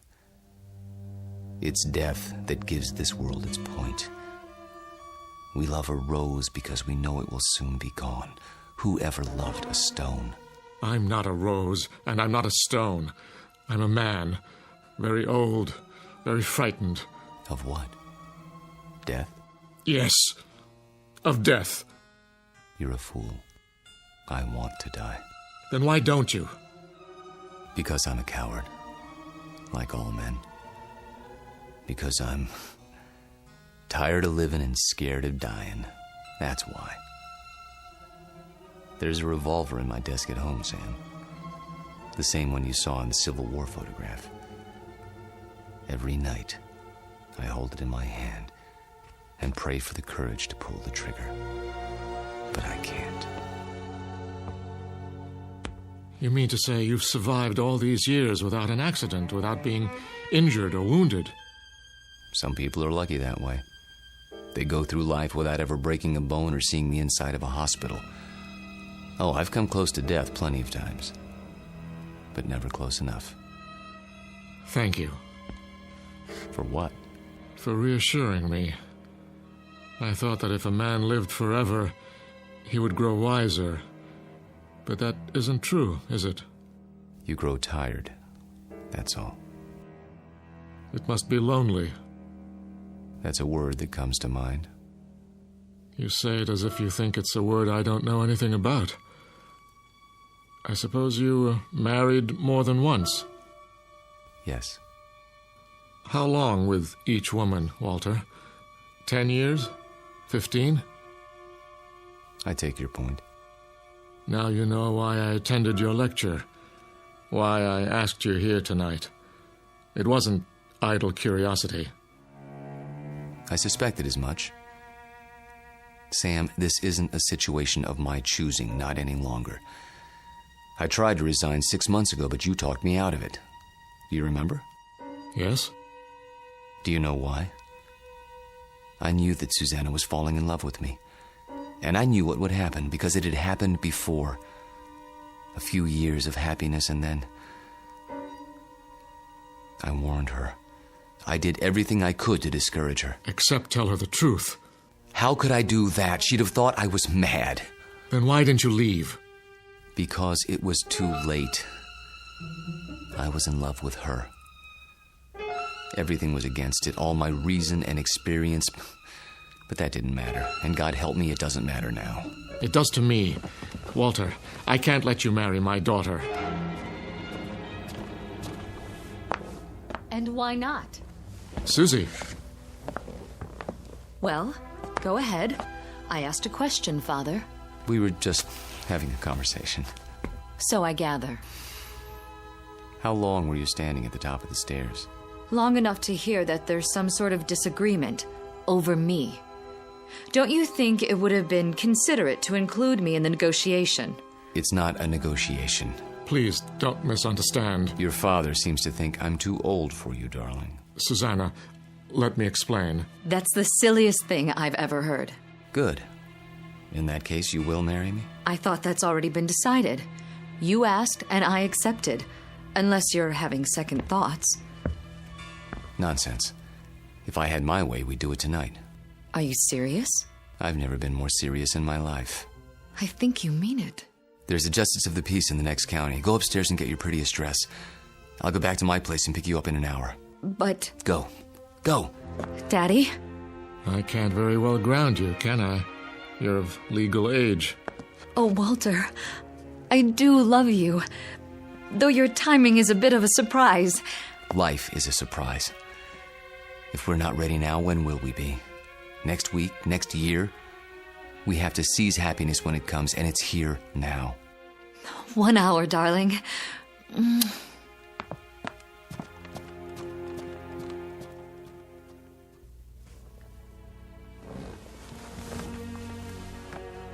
I'll tell her. She won't believe you, Sam. No one would. In fact, by tomorrow, you won't believe it yourself. We'll see. Yes, we will.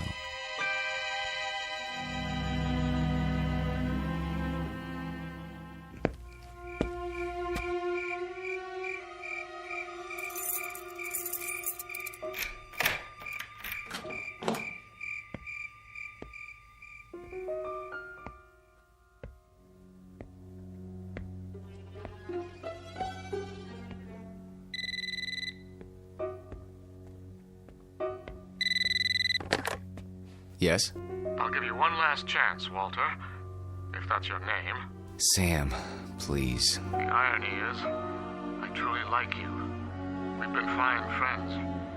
But when it comes to my daughter... You deny her happiness? Is that what you call it?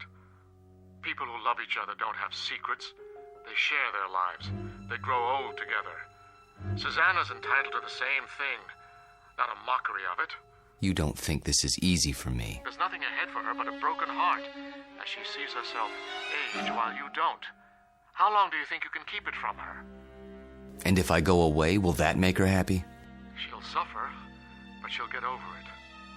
You don't belong here, any more than that antique pistol in the photograph. It's still here, in my desk drawer. And so am I. That's reality, Sam, for better or worse. She's upstairs now, packing. If you come back, I'll expose you. Not just to her, but to the university and the world, starting tonight.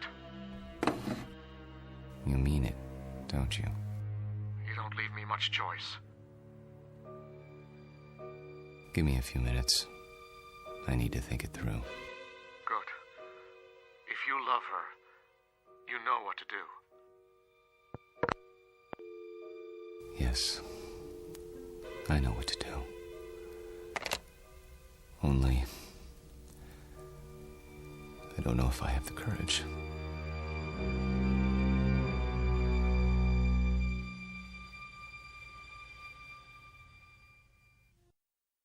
Hello, Tommy. Who are... You needn't stand up. How did you get in? You left the front door open. Who are you?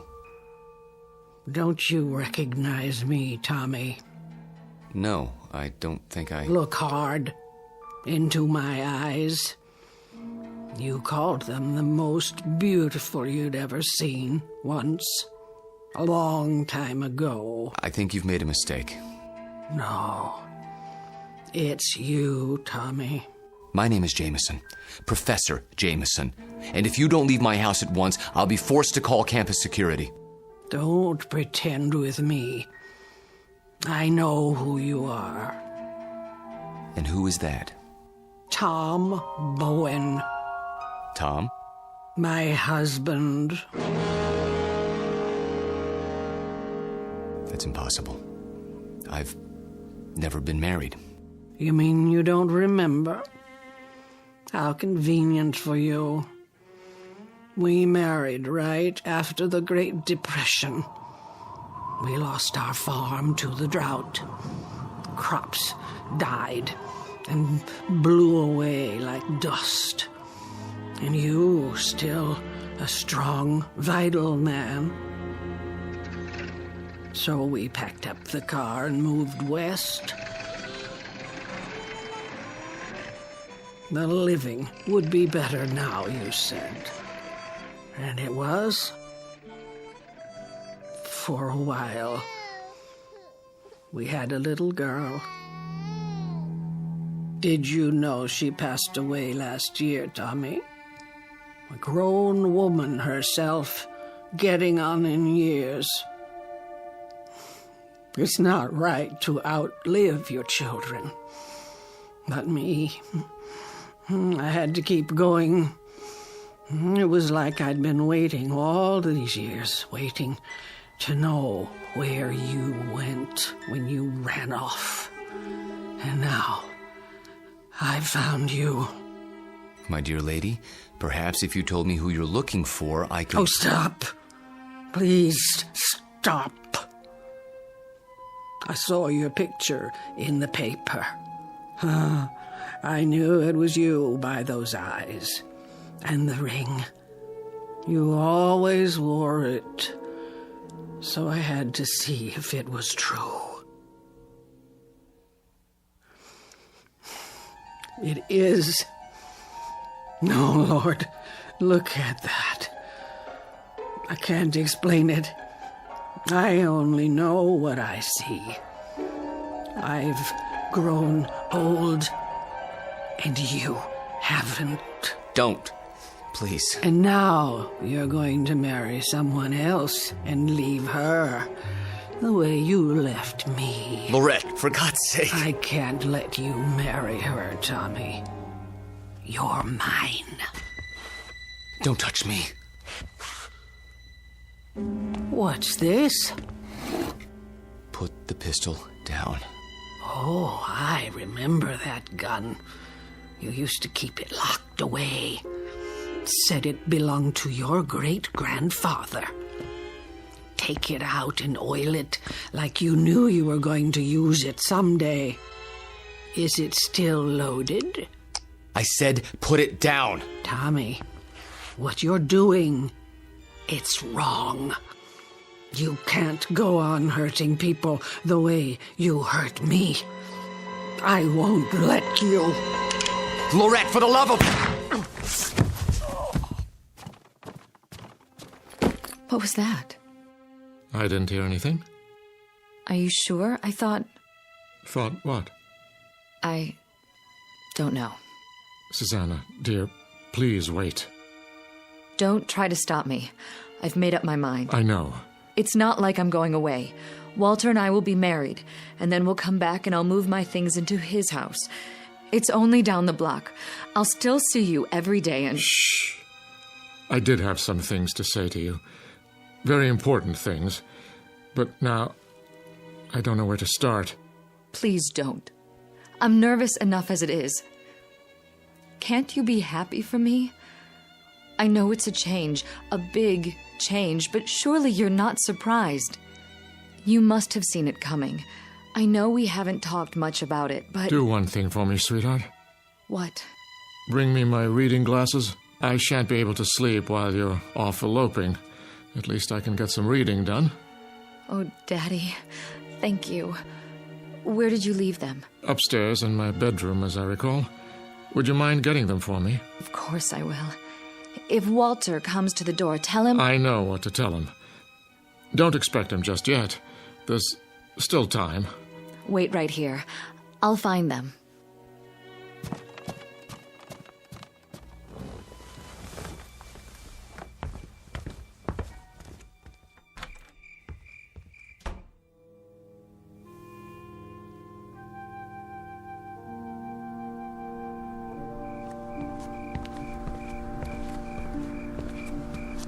Oh, Excuse me, I didn't see you there. I saw my Tommy. He's resting now. Good evening to you, madam.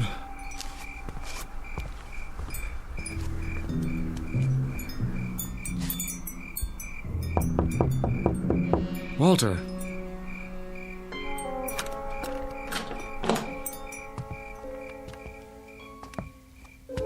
Walter, where the devil are you? Hello, Sam. Why are all the lights off? I was just, thinking.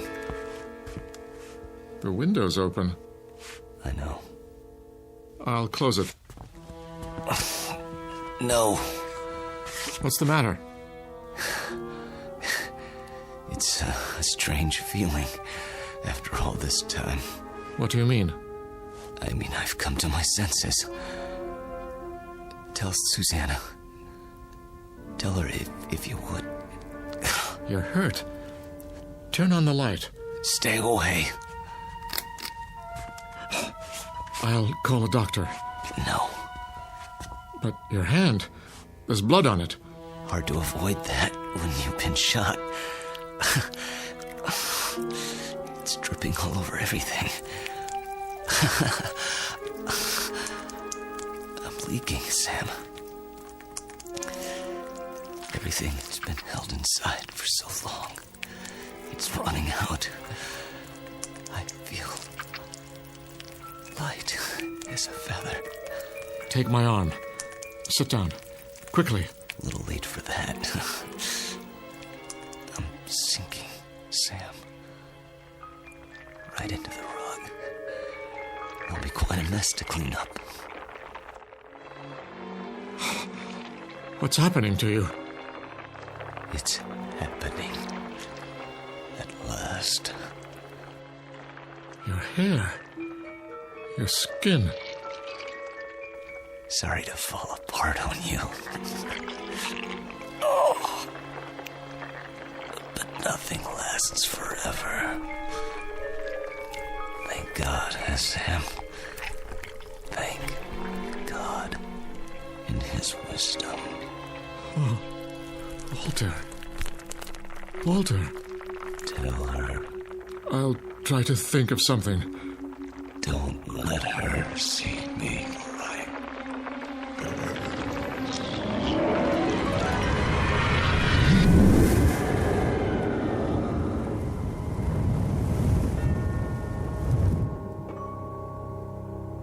Dad?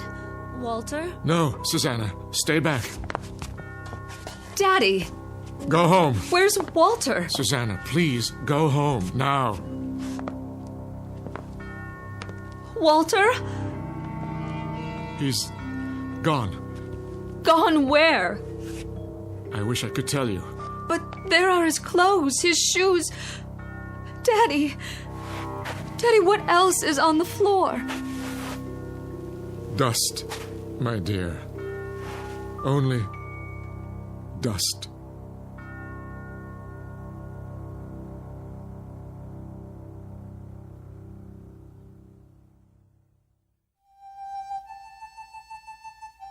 Professor Walter Jameson, an expert in the subject of times long past, and above all, a consummate actor, since before this university was founded. He's finally completed his life's work, a history of the world that begins in the cradle of civilization and ends in our time, because the future was not his specialty. In fact, the simple truth is he had no future left. The past has a way of catching up with us, sometimes when we least expect it. They say that time heals all wounds, but it also wounds all heals. Rest in peace, Professor. You've just passed the ultimate final examination. in the Twilight Zone.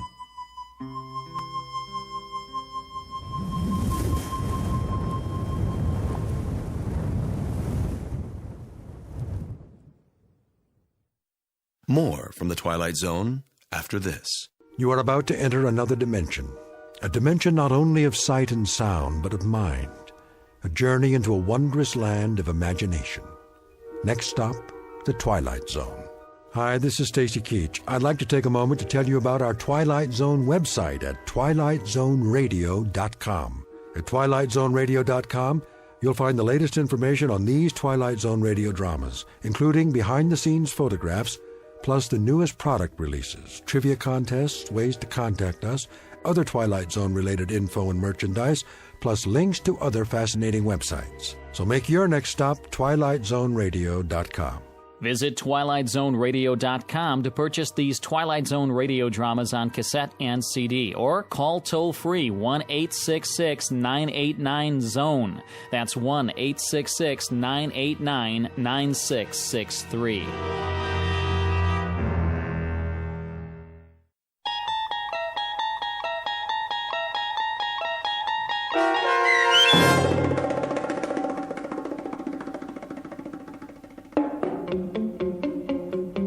Long Live Walter Jameson, starring Lou Diamond Phillips with Stacy Keach as your narrator, was adapted for radio by Dennis Etchison and written for the Twilight Zone by Charles Beaumont.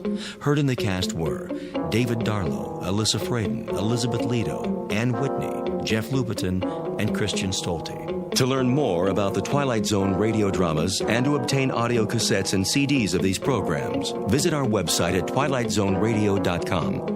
The producers of The Twilight Zone wish to thank CBS Enterprises, Carol Serling, Dennis Etchison, Dick Brescia Associates, Claire Simon Casting, Terry Jennings, XM Satellite Radio, Sirius Satellite Radio, our sponsors, and our radio affiliates for helping make this series possible. This copyrighted radio series is produced and directed by Carl Amari for Falcon Picture Group. Audio editing, sound design, Foley effects, and mix for the Twilight Zone radio dramas are by Cerny American creatives Craig Lee, Michael Slaybach, Bob Benson, and Jason Rizzo. To learn more about the Twilight Zone radio dramas and to contact us, visit our official website at twilightzoneradio.com. Doug James speaking.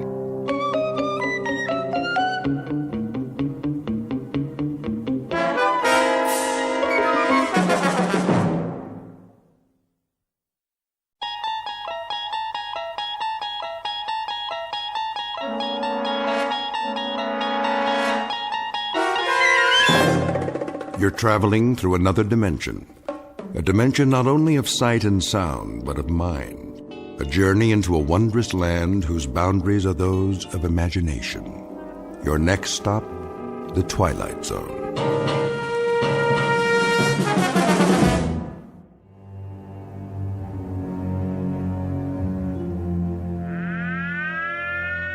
This is the Emergency Broadcast Network. The Office of Civil Defense has just announced a red alert. Enemy missiles are approaching the United States. Repeat, this is a red alert. Enemy missiles are approaching the United States at a high rate of speed. Arrival time is estimated at only a few minutes from now. All citizens are advised to get off the streets immediately and take cover. This is not a test. Repeat, this is not a test. The first missiles have just hit. Are we still on the air? How long do we have?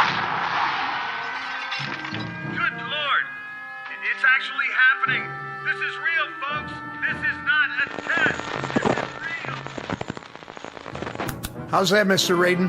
It should do nicely. The volume could be a bit higher, though. Higher?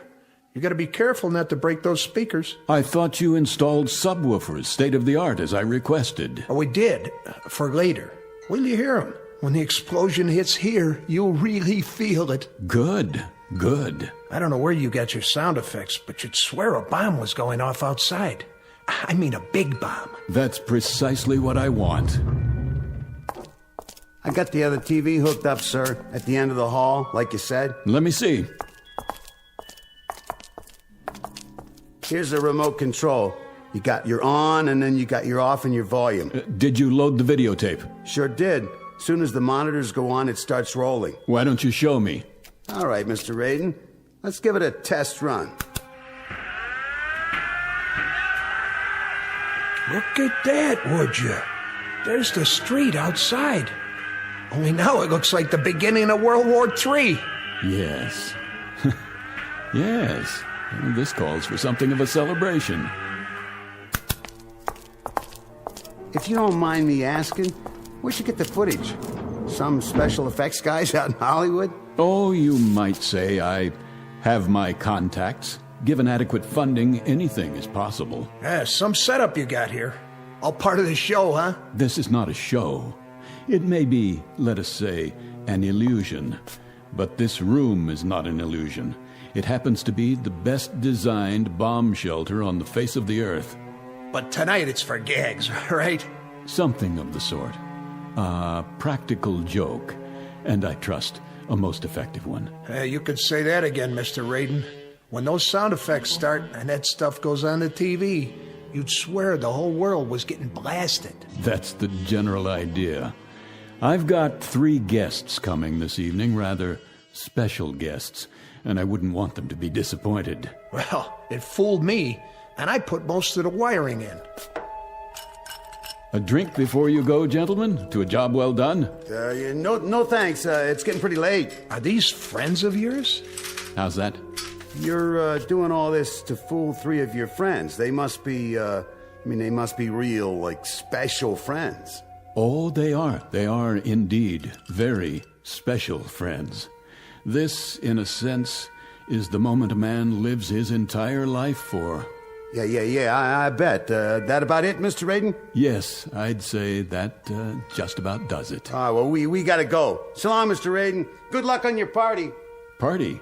Yes, you might call it the best party ever. Bye, Mr. Raiden.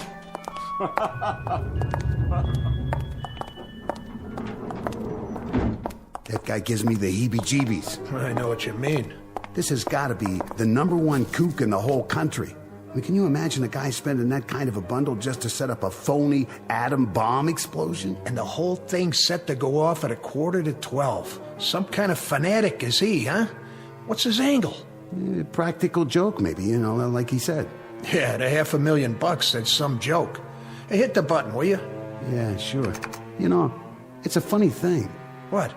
If they was to drop a bomb, if the whole world was to go up for real, it'd be kind of a pity if the one guy left alive was somebody like him. Wow, no kidding. Well, hey, here comes the elevator. Live and let live. That's what I always say. Yeah, you got that right. Let's get out of here and grab some chow. Now you're talking. Going up? Oh, yeah. Hard to get used to, ain't it?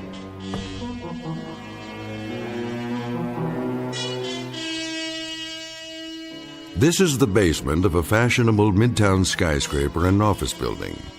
It's owned and occupied by one Paul Raiden, whom you've just met. Mr. Raiden is rich, eccentric, and single-minded. How rich, we can already surmise. How eccentric and single-minded, we shall see in a moment. Because you have just been invited to a very special party, catered and conducted exclusively for residents of the Twilight Zone.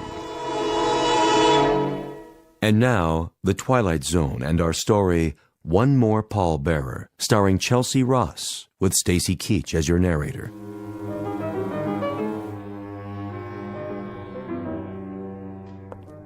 And here's the main course, dear. Baked fish, just the way you like it. Splendid. Would you care for some more milk? Not just yet, Mary. Sit down, please. Oh, who could that be? I'll get it. No, you won't. I hope it's not one of the parishioners. Wait here. But you've been on your feet all day. Dinner will keep. Nonsense. I'll see to it, dear.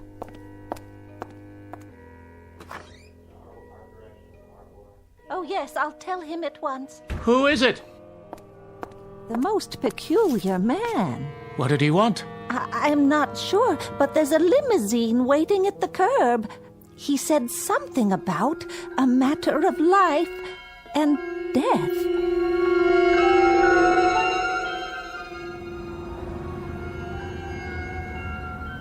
Odd, isn't it?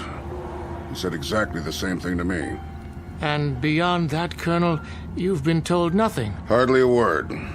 The driver appeared at the club, something about an old acquaintance. And you, madam? I'm as much in the dark as you are. I was busy grading papers when that very strange man in the front seat came to my door. It sounded terribly urgent. I'll have a word with him. Driver! Yes, sir. Where, may I ask, are you taking us? Be there soon, sir. Yes, but where? Who do you work for? My employer wishes to remain anonymous. Well, isn't this mysterious? Like an Agatha Christie novel. But surely you can tell us if there's a life in the balance. Here we are. Where the devil?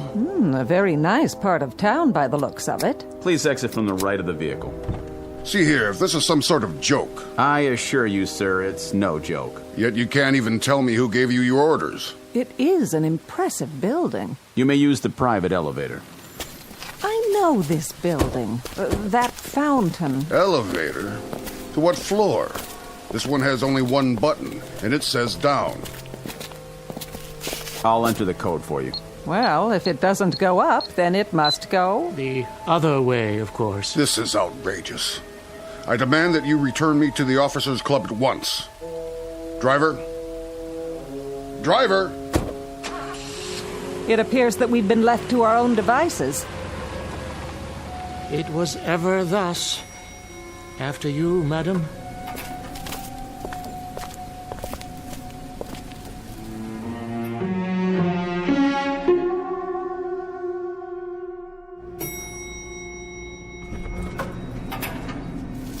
What in the... Good evening, friends. That voice. If you'd be so kind, just follow the hall to the security door at the end of the hall.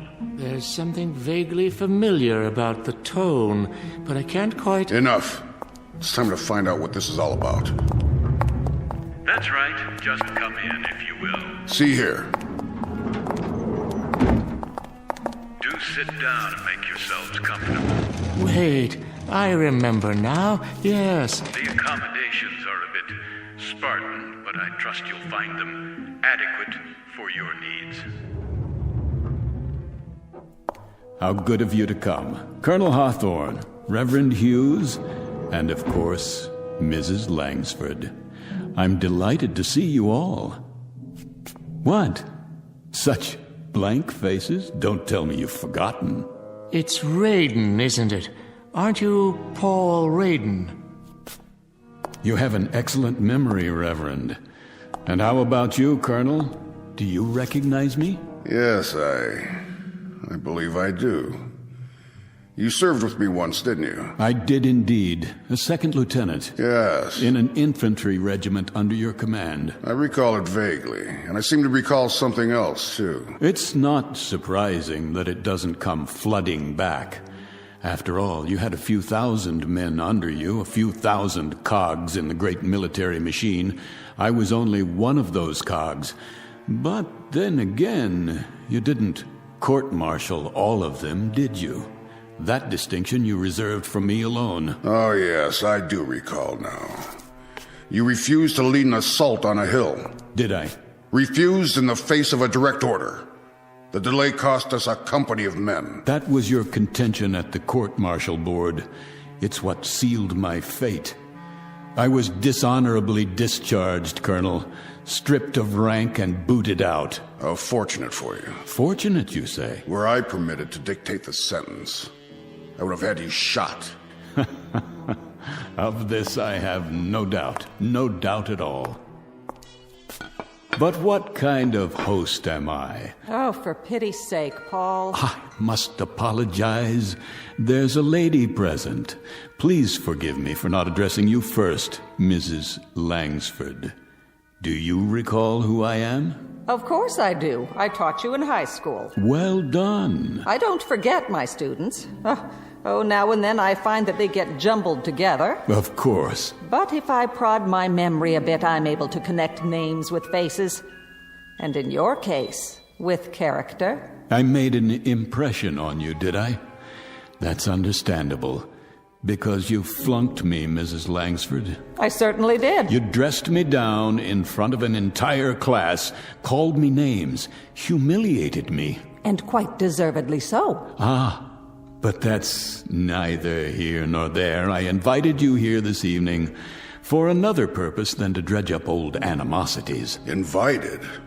I can't speak for my companions, Raiden, but the request I received was more in the form of an ultimatum. Your chauffeur said it was a matter of utmost urgency.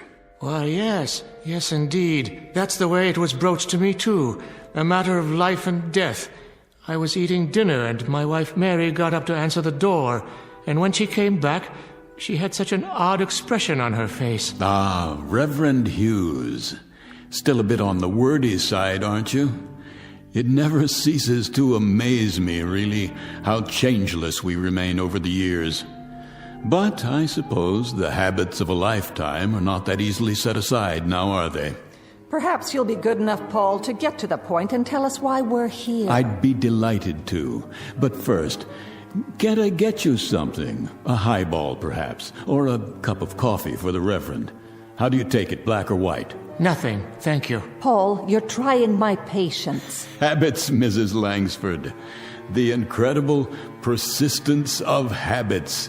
You call me Paul, as if I were still sitting in your classroom. What about you, a nice cup of tea? Nothing for me. And you, Colonel, a tot of rum, perhaps? I would be deeply appreciative, Mr. Raiden, if you made your point and then let us leave. You've obviously called us here for something, and I, for one, would welcome hearing whatever it is without further delay. How staunch, how commanding you sound, Colonel. The military mind never changes either. See here. Always pressing forward. Drive, drive, drive against the objective and wipe it out. Colored flags stuck in a map and troops stuck out in the hot sun. An officer must have nerves made of steel and a head full of cement. As you were, Raiden. Oh, no, Colonel. Not as I was, as I am. Which rather upsets the chain of command, don't you think? Because I'm in command now, and what I command at this moment is your attention. You see, I've called the three of you here for a very specific purpose. I think I'm beginning to understand. Of course you are. Always so intelligent, so insightful. Let's do it in proper chronology. My dear old schoolmarm shall begin. That staunch and intrepid educator who would look so incongruously out of place without those severe spectacles covering those severe eyes looking out of an equally severe face, who possesses such vast prerogatives from the local school board and the vast courage that comes from pitting all her wits and training and knowledge against poor captive children. Are you quite finished, Paul? My dear lady, I haven't even begun. May I make an observation, then? You have permission to speak. Would you like to address the class? Oh, just a comment, Paul, on how incredible this whole thing is. That a man like yourself, a millionaire many times over, a big, important man who walks with kings and heads of state and industrial tycoons... You followed my career. How gratifying. How incredibly tiny a mind this kind of man must have, to dwell on an incident in a high school classroom of some 20-odd years ago, and to let it fester inside of him, as it's done with you. I've never liked humiliation, Mrs. Langsford, whether it occurred 20 years ago or in the past 10 minutes. Humiliation? All right, Paul, let's talk of humiliation. Let's talk of your humiliation. Mr. Raiden was caught cheating during an examination, caught red-handed. Oh, not a federal crime, of course, but perhaps just a bit commentative on the nature of the person. And when accused of the act, he tried to plant his crib sheet on an innocent student. How right you are, Mr. Raiden, that I stood you up on your feet and in front of the entire class I told you what you were. But no room then, was there, Mrs. Langsford, for just a moment of compassion? An iota of sympathy for a frightened and desperate boy? Oh, Mr. Raiden, I've dealt with frightened and desperate children all my life.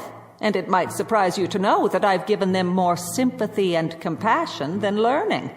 But neither sympathy nor compassion can be handed out wholesale like cheap bubblegum. The recipient must be worthy of them, and you never were. You were a devious, dishonest troublemaker. And for all your millions, my guess is that you are still devious, you are still dishonest, and I have no doubt that even now you're a troublemaker. You haven't changed either, Mrs. Langsford. Mr. Raiden, after so many years, what can be gained by... A great deal can be gained, Reverend. A great deal. But surely... You can go to the devil, Reverend. Raiden! You too, Colonel. And that's not a figure of speech. Tonight, my friends, just a few short minutes from now, you all most assuredly can and will go to the devil.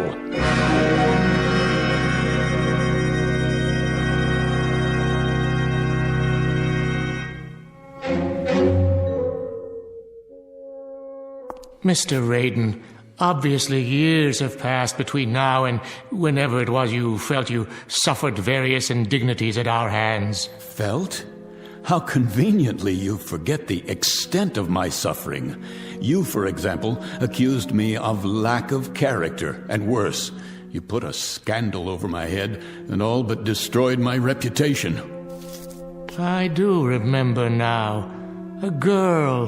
A young girl whom you drove to suicide, because even at that early stage you were not a man to hold honor in very high regard. So merciless and so judgmental. What of her responsibility, her character? You're far from consistent in your dispensation of forgiveness. No, the robes of a man of God never became you, Reverend. For all your pious pronouncements, they never quite fit. Enough of this. I'm getting out of here, now. You can try, Colonel. This is outrageous. Save your strength. You're going to need it. Open this door at once. The doors don't answer to your command, only to mine. They're made of solid steel. The walls are 18 inches of reinforced concrete sheathed in 6 inches of lead.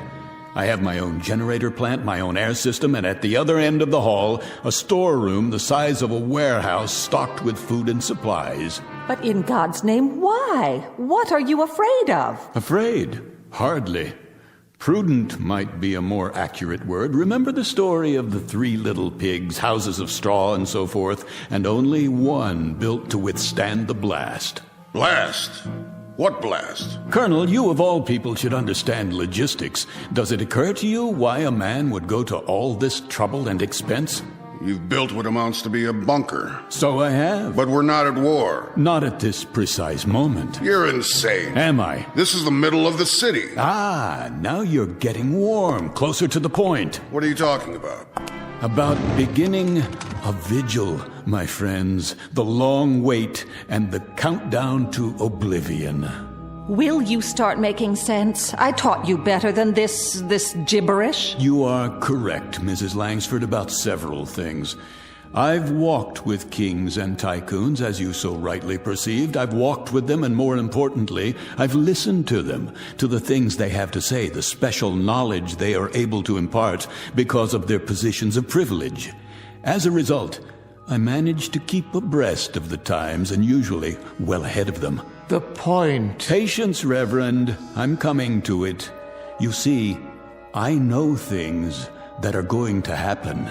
I pay informants, couriers, high-level attachés and the like for a service, information. And I pay them quite handsomely, I might add. What sort of information? Oh, the inner workings of certain, let us say, diplomatic agencies, military installations, information that's beyond top secret, but available if the price is right. You're engaged in espionage. Hear me out.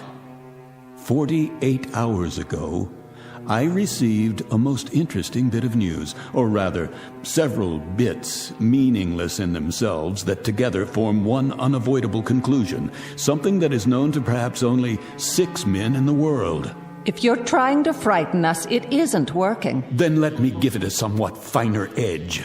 This evening, this very evening, the world is coming to an end. Why, of all the... At 11:45, there will be no more city. No more country. Rubbish. Oh, it was inevitable, don't you think? After so many years, so many weapons stockpiled, someone somewhere was bound to become impatient, to finally push the button that brings us to the reward we so justly deserve. And make no mistake about it, we all do. It began when we were born into this cesspool called life. The original fall from grace, from which there is no escape. The earth is an empty graveyard waiting to be filled, and tonight it will be. What a cynical, depraved view of humanity. By 30 minutes after midnight, there will be no more humanity. It's too late to stop. Pandora's box has been opened. There's no turning back. They are going to bomb us, and we are going to bomb them. By dawn, there will be nothing left but rubble and bodies. And now, within a few moments, it begins. You'll be hearing the sirens very shortly. That's the red alert. It means their missiles are on the way. Ours will follow soon after with proper military efficiency. And you are to survive, Mr. Raiden. Is that the idea? I am to survive. As long as I stay here 300 feet under the ground. Already buried, one might say. How about you, Reverend Hughes? Or the rest of you? Would you care to survive too? Or shall I be the only Pall Bearer? What? It can't be. Don't panic. This whole thing may be a hoax. Please remain seated. If you require proof, I'll turn on the radio. Broadcast Network. The Office of Civil Defense has just announced a red alert. Enemy missiles are approaching the United States. Repeat, this is a red alert. Enemy missiles are approaching the United States at a high rate of speed. Arrival time is estimated at only a few minutes from now. All citizens are advised to get off the streets immediately and take cover. This is not a test. Repeat, this is not a test. The first missiles have just hit. Are we still on the air? How long do we have? Good Lord! It's actually happening. This is real, folks. This is not a test. This is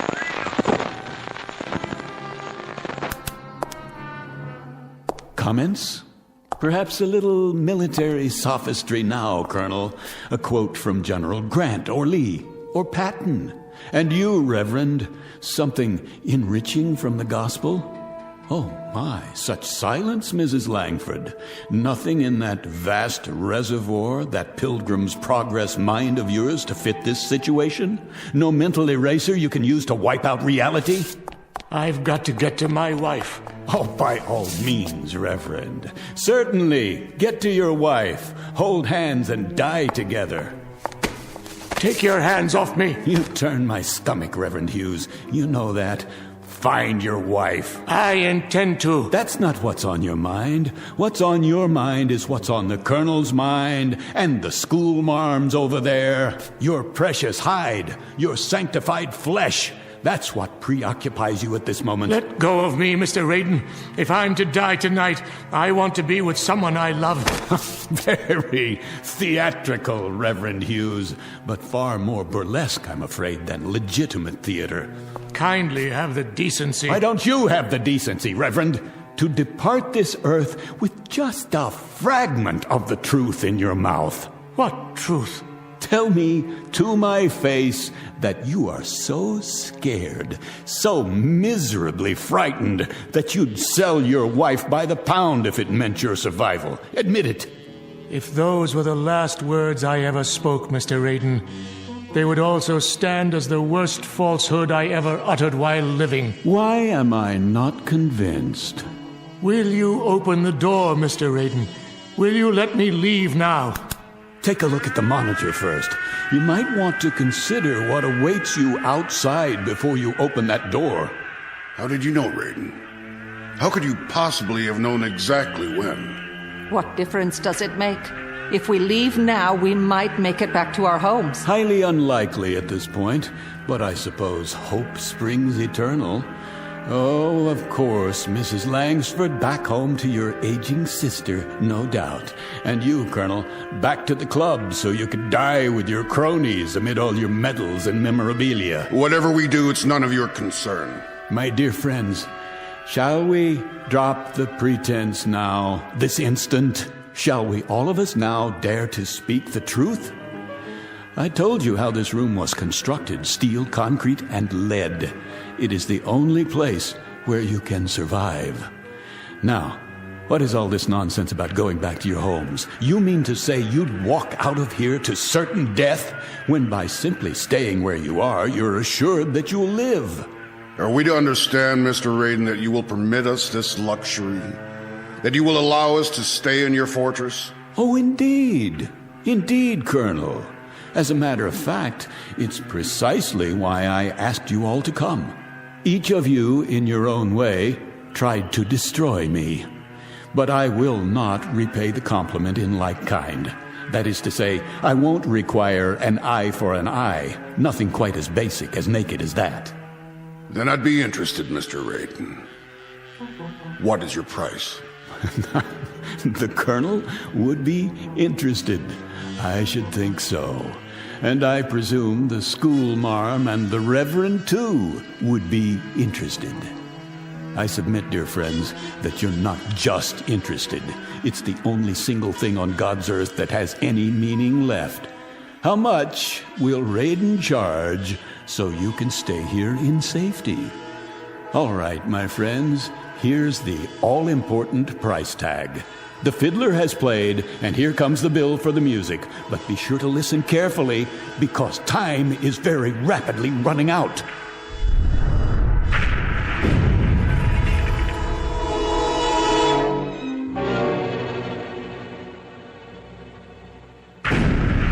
Say it, man. What is your price? You will, each of you, each one of you in turn, beg my pardon, ask my forgiveness. And if need be, you'll get down on your hands and knees to perform that function. Is that all? That's all. Our Father who art in heaven. I suggest you prepare your requests without delay. The first bombs have just exploded somewhere near the city. I assure you, the next ones won't miss. Did you hear what I said? I need your decisions now. Say pretty please. I beg your pardon? Pretty please with sugar on it. How's that, teacher? Speak up! Pretty please with sugar on it, Mr. Raiden. It's what children say to exact a favor. Children, Mr. Raiden, but they say it by rote. It comes out pure. There's no meanness to it, no cruelty. That's something that comes much later in life. The capacity to damage other human beings. That's enough. Not quite. You let me out of here, Mr. Raiden. If I'm to spend my last quarter hour on Earth, I'd rather it be with a stray cat, or alone in Central Park, or with a city full of strangers whose names I'll never know. Have you lost your mind? The door, Mr. Raiden. Will you open the door now? You heard them. Heard what? Stubbornness for its own sake? Sheer contrariness? Absolute irrationality in the face of that? Open up, Raiden. Yes, open it. You're too blind, or you're too stupid. That must be it, because none of you understand how simple it is. All you have to do, literally all you have to do, is to say a sentence. Just a string of silly, mindless words, like a command, Colonel, like a prayer, Reverend, like a lesson. Nothing more than that. All you have to say is that you're sorry. I have nothing to be sorry for. You deserve that court-martial, and more. I'll hardly withdraw my complaint now. And I, Mr. Raiden, pity you that you still can't see the error of your ways. May God have mercy on your soul. All right. You want to go out there and die? Go! But you'll all be back inside of 5 minutes. There's the elevator. Go ahead, use it. Carry the farce to its conclusion. Stand aside. Where are you going? Up there? To what? As far away from here as I can get. Do you hear that? Are you deaf? You still want to go up on the street? Why? to get a good look at the frenzy and the panic and the horror before you come back down here to your only salvation. Move away from the elevator. But you don't need to see it firsthand. Watch it from here on the monitor. You can see it happen, the whole thing. Watch as your world is shoveled into a grave and covered over. Move, or I shall be forced to move you. You fool. After you, ma'am. Last chance. I mean it. It's your last chance. What about it, Hughes? Is life so stinking cheap you can throw it down a drain? No, it's not true. This is no fantasy. You'll be back. You'll see. You'll be back.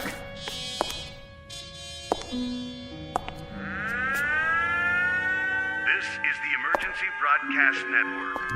The Office of Civil Defense has issued a red alert. The United States is under enemy attack. The first wave of bombers and long-range missiles slipped through our defenses by unknown means and are on the approach now. Evacuation procedures are underway in all major cities. The President will make an announcement as soon as this is real, ladies and gentlemen. This is not a drill. This is not a test. This is an actual emergency. What? That's not what he's supposed to say. We interrupt our regularly scheduled programming to bring you this live coverage. Just before midnight this evening, several of the country's major population centers suffered missile attacks, resulting in severe casualties. Siege mentality. Unconfirmed report of nuclear detonations. The White House, the Midwest, the coast. We will remain on the air for as long as... What's wrong with this? Off! I want this tape off!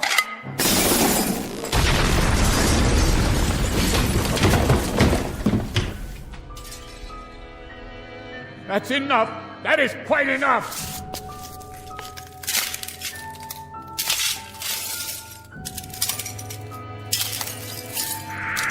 Ladies and gentlemen, this is my last assignment as a broadcaster. I can see the bombs going off.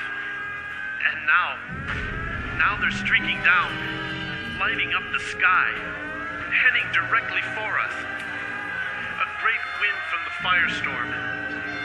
If you can hear me, I want my wife and daughter to know that I love them very much. No!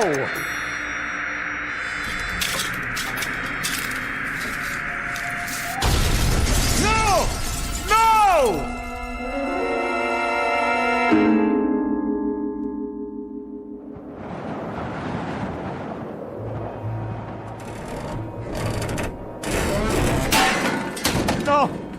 No, please. I didn't mean for it to actually happen. There's nothing left. Nothing. The city is gone. Is there no one else alive? Somebody? Anybody?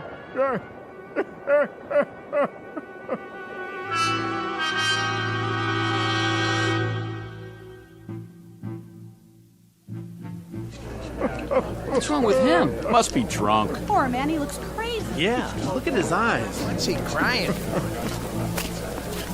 All right, Mac, get up. Hey, Mac, what's the matter with you? Got a little too much to drink, huh? On a beautiful night like this. Well, now, let me take you home. Where do you live? Can you tell me that? I didn't want it this way. Won't somebody listen to me? Isn't there anyone left in the world who can hear me? Someone! This is Saunders. I'm in front of the Raiden building. I want to send a car over here right away. Some poor devil's lying on the ground off his rocker. No ID. Yeah, it could be anybody. Yeah, okay. It's okay, Mac. Help's on the way. Now, why don't you come on over here and sit down by the fountain? That's right in front of this nice building. You weren't gonna try taking a bath in it, were you? No. Because then I'd have to arrest you, and I wouldn't want to do that. Can you hear me? Can't you even tell me where you live? You know where you are? Anything around here look familiar at all? happened to him? Another nutcase. Never saw him before. Is he deaf or blind? Okay, folks, let's move along. Move right along. Give the poor fella some breathing space till the ambulance gets here. Easy, Mac. Take it easy. You're gonna be okay. No,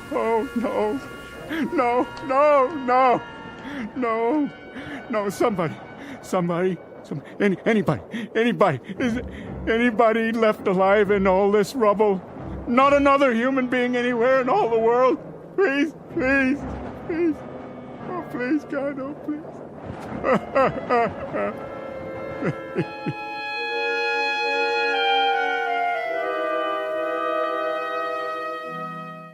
Mr. Paul Radin, a dealer in fantasy and human misery, especially his own. Trapped in the graveyard of his mind, and now, as it has always been for him, the only person in the world. The sole pallbearer at a funeral he alone manufactured, in a bleak and empty landscape called the Twilight Zone.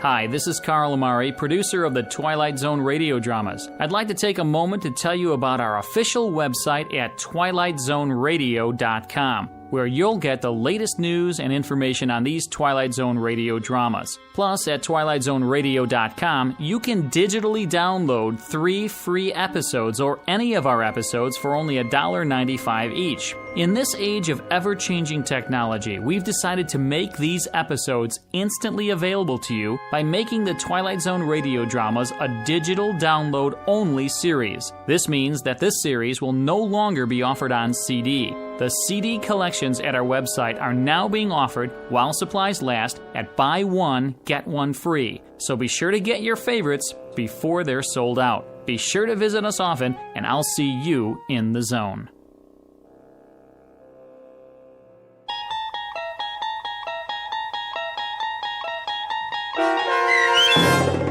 One More Pall Bearer, starring Chelsea Ross, with Stacy Keach as your narrator, was adapted for radio by Dennis Etchison and based on a script by Rod Serling. Heard in the cast were David Darlow, Meg Thalken, Rich Kominick, Turk Muller, Norm Woodell, Jeff Lupetin, Roderick Peoples, and Lawrence Nepidal. To learn more about the Twilight Zone radio dramas and to obtain audio cassettes and CDs of these programs, visit our website at twilightzoneradio.com. This copyrighted radio series is produced and directed by Carl Amari and Roger Wolski for Falcon Picture Group. Doug James speaking.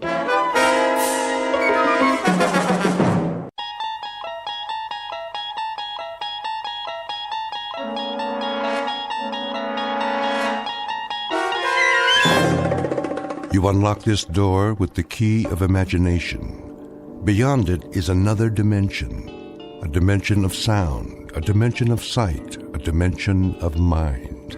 You're moving into a land of both shadow and substance, of things and ideas. You've just crossed over into the Twilight Zone.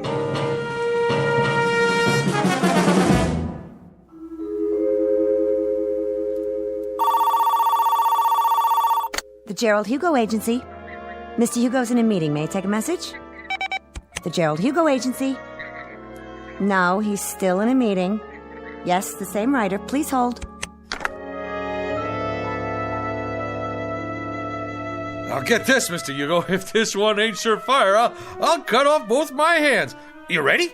Champion of the world. Robert Redford, maybe. Harrison Ford. Do you want to make him younger?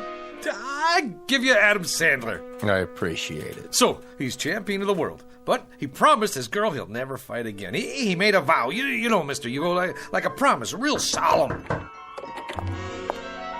Here are the network contracts, Mr. Hugo. Thank you.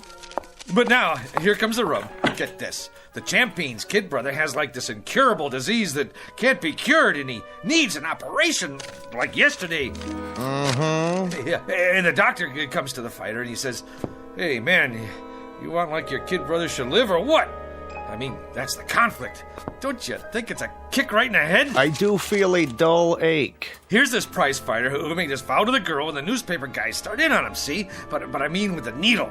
Spider is a cheese champion. Who's Spider? The fighter. And now, here comes the meat.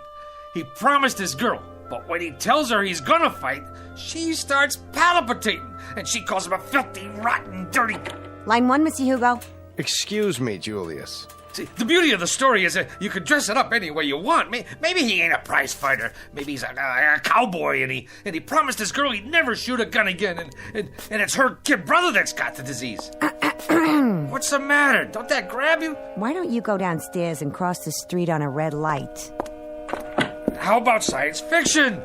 There's this rocket man who promises his girl he'll never go up in a spaceship. Julius, you've been here all morning. I'll give you this. I've been an agent for 23 years, and I've never heard so many variations of the same story. Now, would you mind going home? I've got a big deal cooking here. A big deal?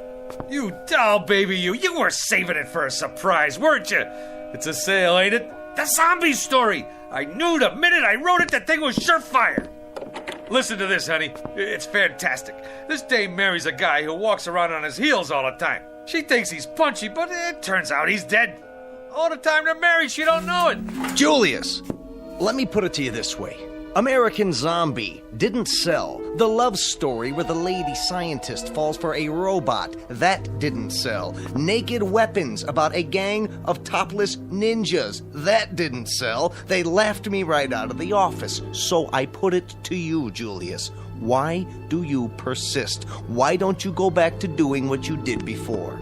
Streetcar conductor, Mr. Hugo, there ain't no more streetcars. And besides, I get motion sickness. Let me put it to you another way.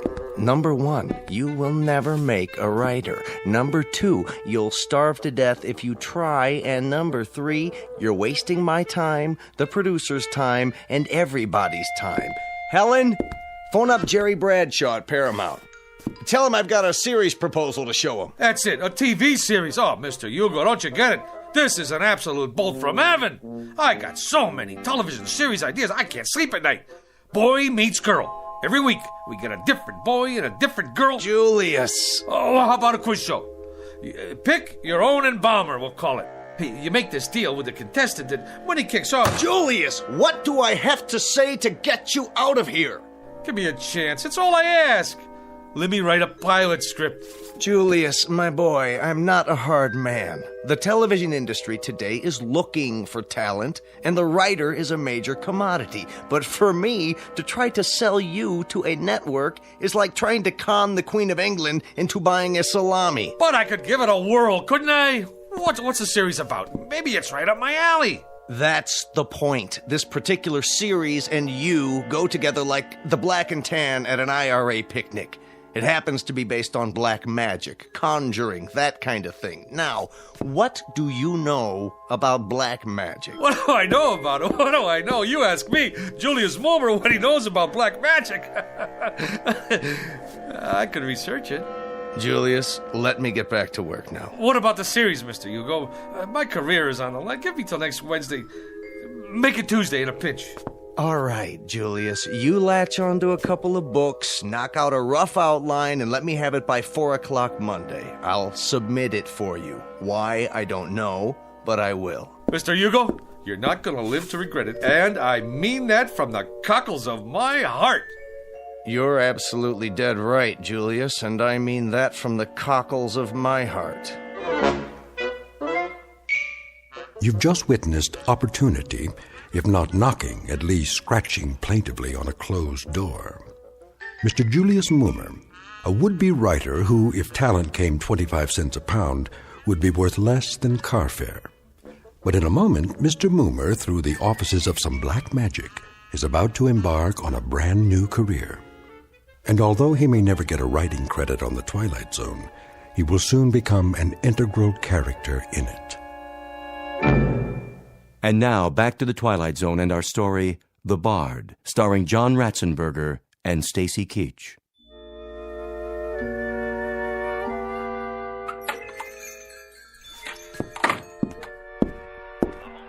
Hello? Anybody here? Yes. Hey, what are you listening to? The ball game. Oh, this is the Minor Arcana bookstore, right? Sure is. What'll it be? I have a special price on first edition Keats. Okay, show me a keep.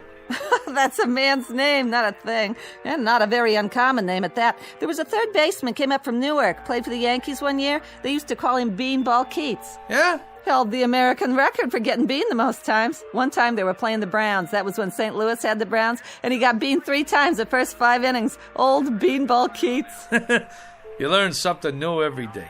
Ever hear of a pitcher named String Bean Slattery? Well, Now there was a beanball artist. He could hit a batter when he was still in the dugout. As a matter of fact, he did one day. Hit a third base coach, played for the A's. Fellow named Lefty Mahoney. Old Lefty was just taking a drink when String Bean wound up and tossed one at him right on the noggin. It seems there was a feud going on between them when they played for Binghamton in the old NYP League. Mahoney used to wipe the spit off String Bean's pitches. Mahoney was catching at the time. String Bean's father used to be an outfielder for Syracuse in the International League. I don't need no book about baseball. You don't? Oh, how sad. It's a wonderful sport, you know. Where were we? I come in about... Well, what I had in mind was... Yeah? What do you got on black magic? You have an interest in the black arts? You bet I do. See, I'm Julius Moomer from television. Oh, I'm Sadie Polodny from Newark. I'm afraid I don't have very much on black magic. I have a great deal of information on the Black Sox, however. You probably know they threw the series that year. Terrible thing. Very discrediting to the game. And they could have taken the series 4 in a row, too. That's where that expression, say it ain't so, Joe, comes from. Now, what is it you wanted? Books. Black magic. I'm afraid that one eludes me, but I'll tell you something. If I could exercise a little magic, I'd see what I could do about getting the New York Giants back. Hey, look out! Don't worry, that shelf will stand anything. I'll get it for you. Now, isn't that strange? It's one single book. That's the only thing that fell off that shelf. And it fell right in front of me. Which one is it? The Book of the Black Arts. What do you know about that? Lady, can you do that trick again? Well, this book and I have never been formally introduced. We are total strangers. Here, you want black magic? You got it.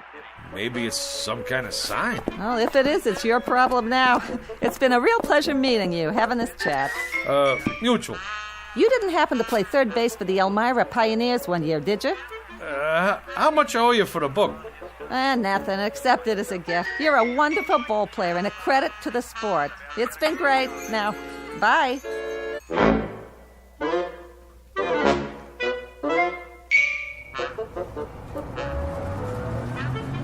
Make the sign of the pentagram and repeat 3 times. Let's see if I got this right here.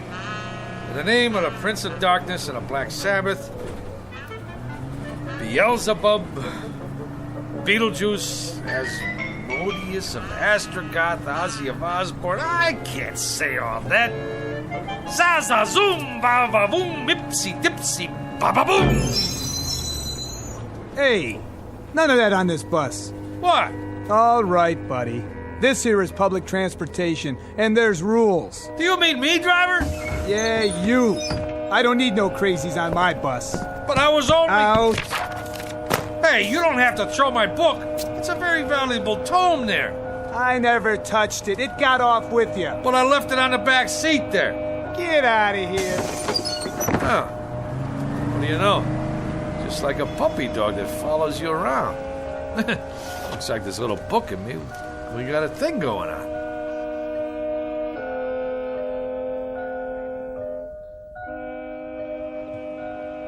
Seven times 7 be thy number, but 666 be thy fate.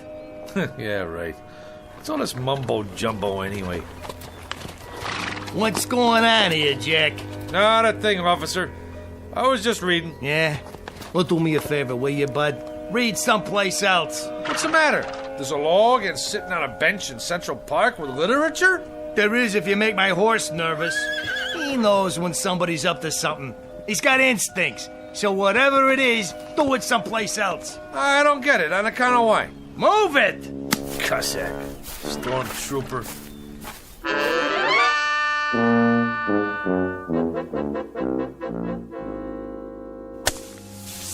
There. All right. Now I gotta draw a symbol in this here sand. Hey, Julius.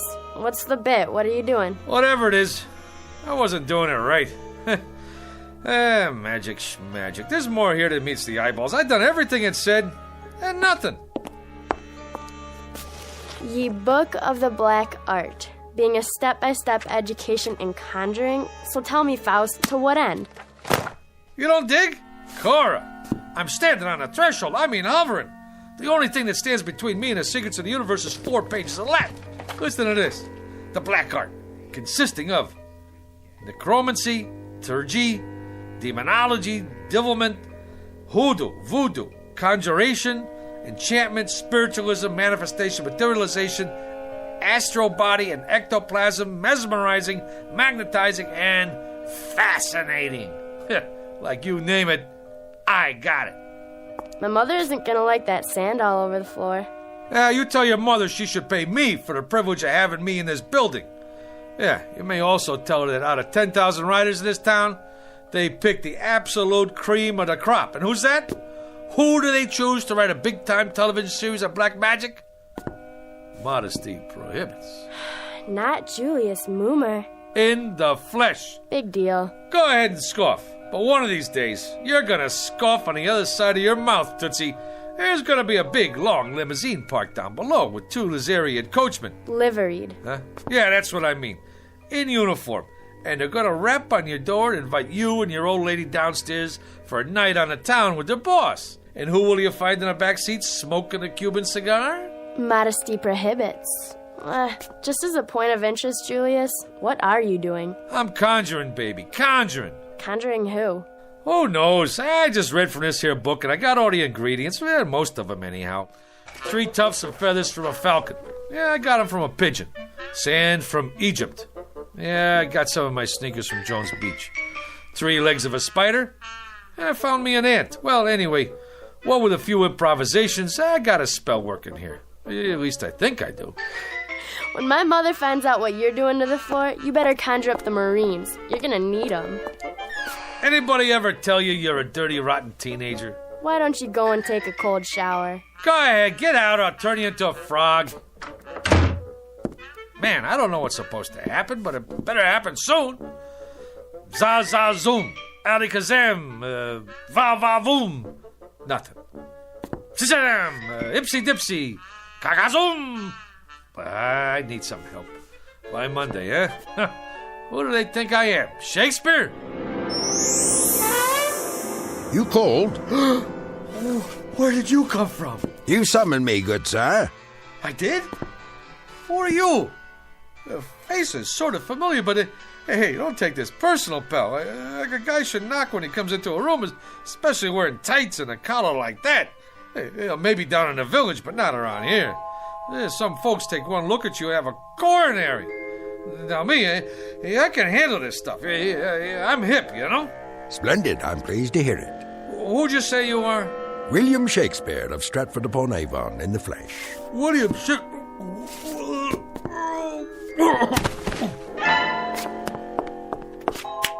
Good sir, I await your pleasure.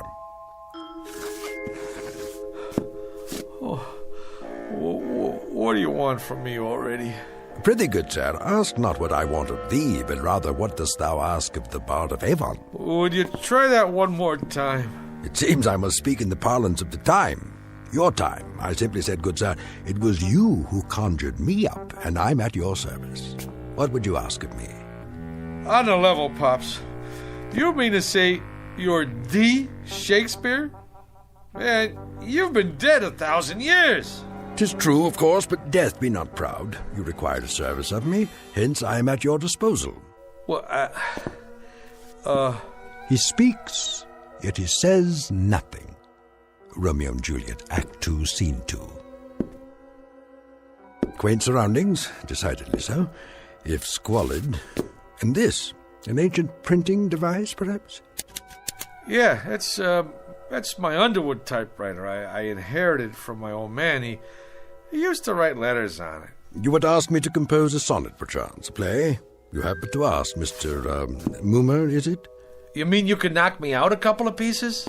Good sir, you have but to ask. What nature of authorship would you require? Oh, I got me an idea, Will. You don't mind me calling you Will, do you? What's in a name? That which we call a rose by any other name would smell as sweet. Man, what language! Hey, Will, don't let anybody knock your stuff. You got potential. But here's what we'll do. You and me'll collaborate. You knock out the rough draft, and I'll do the polish. Yeah. We'll start out slow, see? Just to get the feel. Something with star power, you know, like, for Julia Roberts. Julia? Never heard of her? Where you been, pal? Never mind. Don't tell me. A comely woman, I take it. One fairer than my love. The all-seeing sun ne'er saw her match since first the world begun. Solid! I love it! Now you start writing. Anything. Maybe a twist on the old Romeo and Juliet thing. You know, like West Side Story. Oh, swear not by the moon, that crazy, crazy moon. Yeah, take it, booby. Right. If you don't object, I prefer my own writing instrument. A feather, huh? A quill pen, actually. Will, baby, I don't care if you write with your feet. Go, man, go. Create. I'll just make us some coffee.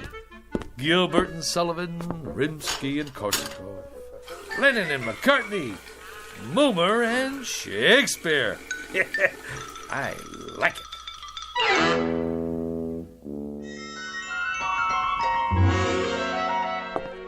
What are they saying? I presume they're talking about your script. That's the point, honey. What else is there to talk about? The stuff is poetry. I don't mean if you can keep your head when all about you kind of guff. This here is class. It's downright Shakespearean. Is Mr. Blumberg in there with Mr. Hugo? We're from the network. They're expecting you, sir. Go right in. Blumberg? The big shot producer? The two guys from the network? It's a shoo-in for the Emmy. Just a little something I knocked off for a couple hours. You know, I didn't know it was that good, but that's me, honey. Never did know my own worth. I mean, Monday I knocked myself, Tuesday I knocked myself, Wednesday... Have you got any openings for Thursday? I'd like to make an application. I'm Mr. Dolan. This is Mr. Nolan. We're from the ad agency. Go right in, sir. They're expecting you. Come in, gentlemen. What were you saying, Mr. Bloomberg? I don't know. That's our feeling too, Mr. Blumberg. Our take, too. Sponsor-wise, the thing requires some noodling. That is, we can't afford to jump off a bridge with this one. I concur. It's so archaic. I mean, language-wise, it's... Well, it's still rough. Fresh as a bridegroom and his chin new reaped, showed like a stubble land at harvest home.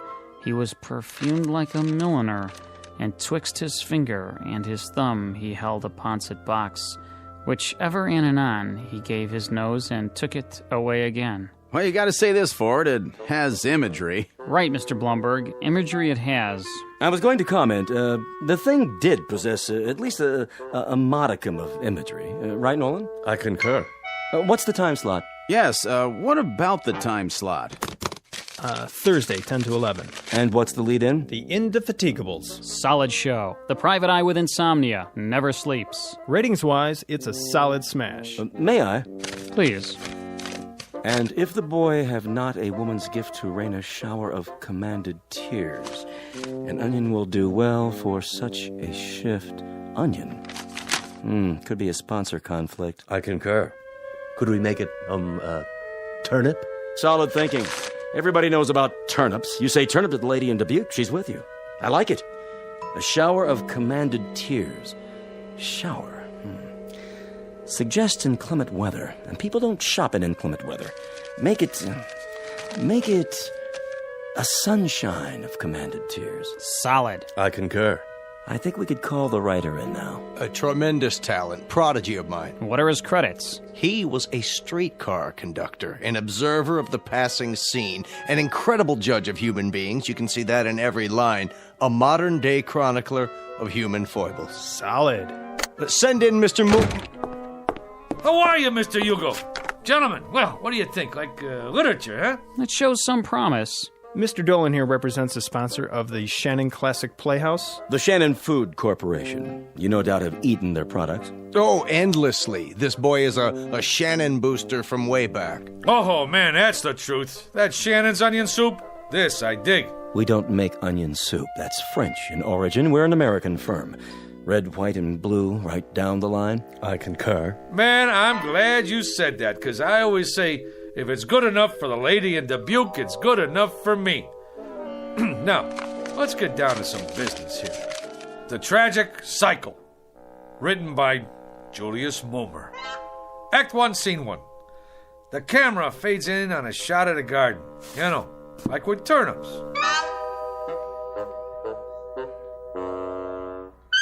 The whole thing about writing is to stay in there and keep punching. It's like Keats said one time. All the time, keep punching, or you're done for. Hey, how about that, Will?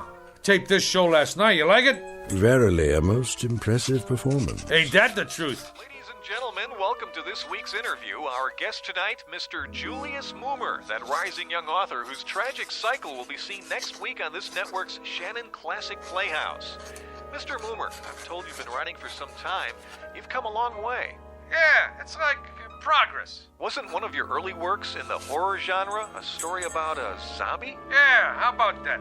The fellow with a heart that don't even beat. Did he find love anyway? It was a little too controversial. That's why it didn't get on the air, you know. But I'm always trying to tackle controversial stuff, you know, pushing the old envelope. What about your TV pilot script, Mr. Moomer? A situation comedy involving a billionaire. Just plain Trump. Yeah. The whole thing there was, we're always seeing stuff about typical guys and their typical wives and kids, you know? Well, what about the big shots? I mean, like what they call the rubber barons. Just because you're healed, that don't make you inhuman. Some great stuff in there. The idea was, can a fellow who makes $9 million a day find happiness in a small mansion? I mean, he's entitled.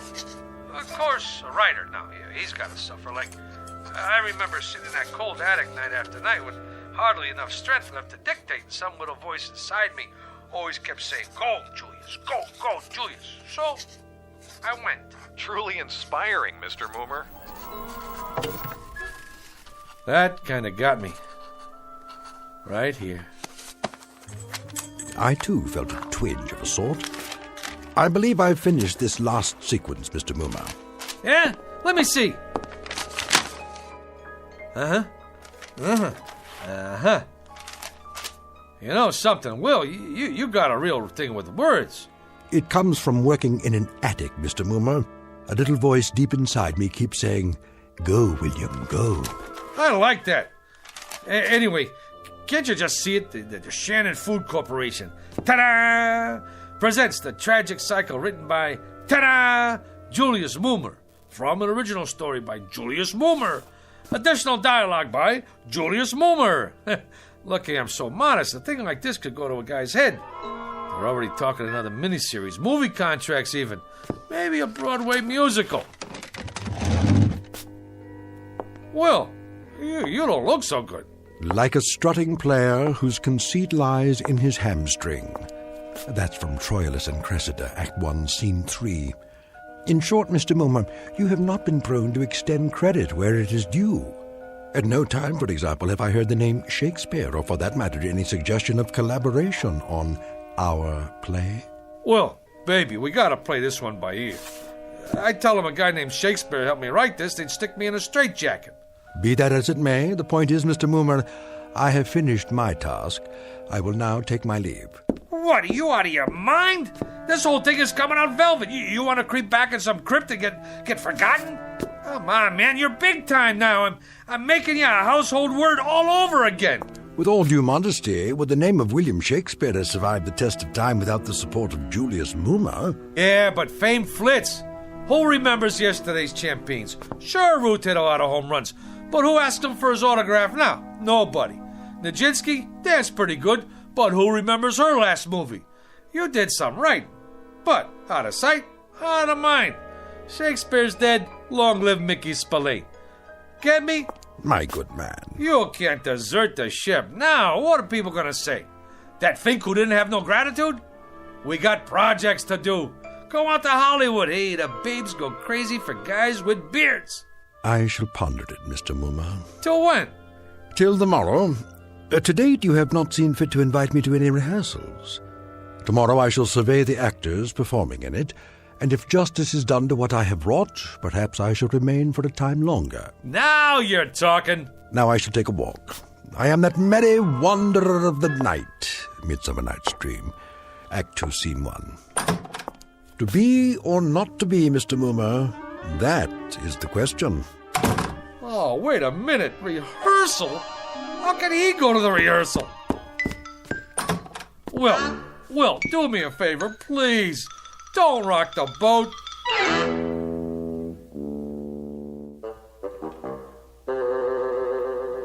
Comfortable, Mr. Shannon?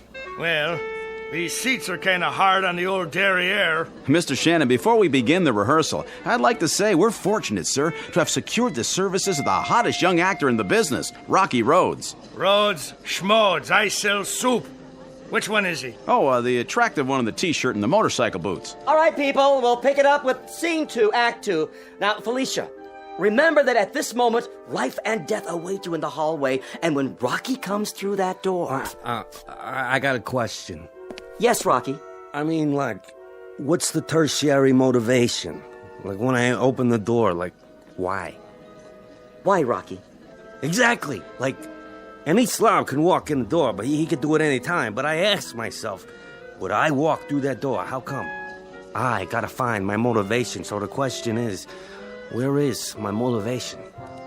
Well, I'd say you walk through the door to get inside. That work for you? Yeah. Wow. Great. Let's run through this and see how it plays. Shall we do that? All right, people. Come on, folks. From the top. I don't care what you say. If Jeremy comes here tonight, I have to go away with him. Oh, come, Olivia. Cast off those benighted colors of Benetton and gaze as a friend on the people of Greenwich Village. The village people? Here? She's got a point. Let not forever with your veiled eyes seek your noble boyfriend in the dust motes. I know it is common, but all that live must die. That's easy for you to say, sister. But outside this room, this tenement is a harbinger of the worst kind of fates. Is it Jeremy? Or his killer? Am I to be a correspondent of love or a recipient of hate? This is the real question, the biggie. Who awaits me out there, I ask you? Come on, cop out! I'm looking for Mr. Moomer. Shh! Quiet on the set! May we continue, people? Once more, get ready for your cue, Rocky. I don't Sit care down, what Will. you say. How does it look to you, Mr. Shannon? Only great? What about the commercial? Where does that come in? Right after the opening teaser. Are they gonna put a spotlight on the soup? Well, that comes in the first commercial. I know when that comes in, but I want to make sure you see the label. When the soup is Shannon's, I want 40 million people should know it's Shannon's. I concur. It's imperative that we see the label. Cut! Take 5. Who is that? What's he dressed up for? Oh, that's my typist. On your staff, is he, Moomer? Well, actually, he's a relative on my mother's side. He's eccentric. Eccentric? You know, he has delusions. 1 week they come, 1 week they go. What about this week? Yeah, this week he thinks he's Shakespeare. Hey, come on over here, Mr. S. Meet the boys. I've been telling them all about you. Would that we had this much space at the Globe. Yeah, they're just going over the second act. Ah, the balcony scene, a most delightful love sequence. On the balcony yet? Yeah, I was going to mention it to you, Will. Mr. Shannon asked us to make a little change in the love story part. You know, the business on a balcony. A thing of beauty. Oh, spirit of love, how quick and fresh art thou. Who owns balconies these days? Tremendously valid point, Mr. Shannon. No question about it. Right on down the line. You mean no balcony? You see, this here is television. It's like you gotta grab them quick. Instead of the boy climbing up to the shrubbery to meet the girl, it's a subway station. You jest. That's the bit. She sprains her ankle, and this here boy kind of like the doc on ER. He operates on her ankle right there between the Brighton Express and the Bronx Local. You see, doctor stories are big this season. All right, cast. I want to run through the next scene. Mr. Moomer. What's the trouble, Will? Is that Esmeralda? In the blue canvas breeches? The jeans? Yeah, that's the chick. But if what you told me is true, what is the reason for her suicide? Her soliloquy about love's labor's lost? Suicide? No suicide, Mr. Shannon. That's definitely out. Oh, I meant to mention that to you, Will. She don't stick herself with a shiv. Now she runs off with a guitar player. That was my wife's suggestion. And an inspired one at that. It was indeed. I concur. And the father and brother who burst in? My wife didn't care for that. The way we play it now, the two guys who come in are cops. Cops? Policemen. And then later, the scene where the mother starts talking about all the blood on her hands, she ain't the mother anymore. She's the gardener's wife who did time for embezzlement. But she has the most definitive line of the play.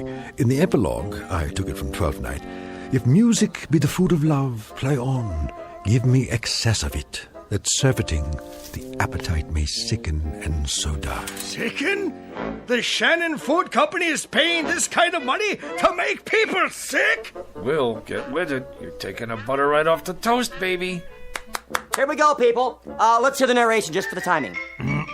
On October 13th, the gardener's wife returned to the scene of the crime. The police had already arrived, and once again, the Federal Bureau of Investigation... Enough of this idiocy. There is no soliloquy here. What is going on? Blow, blow, thou winter wind. Thou art not so unkind as man's ingratitude. As you like it, Act 2, Scene 7. Will, what are you doing? You're lousing up the whole deal. What am I going to tell them? Tell them that foolery, sir, does walk about the orb like the sun. It shines everywhere. Act 3, Scene 1, 12th Night. And you, foolish mortal, who could have covered himself with a cloak of immortality, who has succumbed to the rankest compound of villainous smell that ever offended nostril. To you, Julius Moomer, lots of luck. Hey, Julius, for a week now you look like somebody told you to go out and scrub a lizard. He finked out. The guy finked out. You want some advice? Knock off on The Conjuring. Get yourself a nice, clean, safe job on a streetcar. Whether it is nobler in the mind to suffer the slings and arrows of outrageous fortune, or to take arms against the sea of troubles. Did that boy have talent or what? Man, oh man, I was on my way. They was already talking about my next assignment, a mini-series on American history. What do you know about American history? Eeny, meeny, chili beanie, the spirits are about to appear.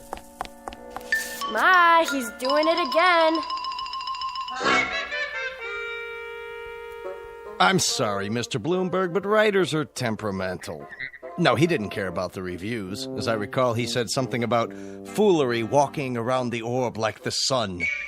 Who knows what it means? The American history thing? Frankly, Mr. Bloomberg, I haven't been able to reach him. Mr. Hugo, he's outside. Who is? Julius, he's got some people with him. Mr. Bloomberg, he's here. The boy has come back into the fold. I knew we could count on Moomer. I'll get right back to you. Hey, Mr. Hugo. Julius, my boy, where have you been? A whole week. The networks are screaming for you. The agencies are screaming. My clients are screaming. They want that new miniseries. I'm right in the middle of it. Me and my staff been working night and day. Not that person in the knee breeches. Don't worry about him. He's out. This one's about American history, right? Right. You want authentic, right? Authentic above all. Then I'd like you to meet my staff. Send them in, will you? General Robert E. Lee, General Ulysses S. Grant, George Washington, Abe Lincoln, and the little lady here is Pocahontas, in the flesh.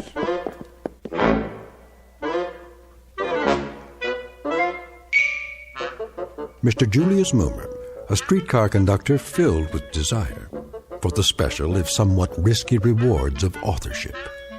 And if the tale just told seems a bit tall, remember a thing known as poetic license in a place called the Twilight Zone.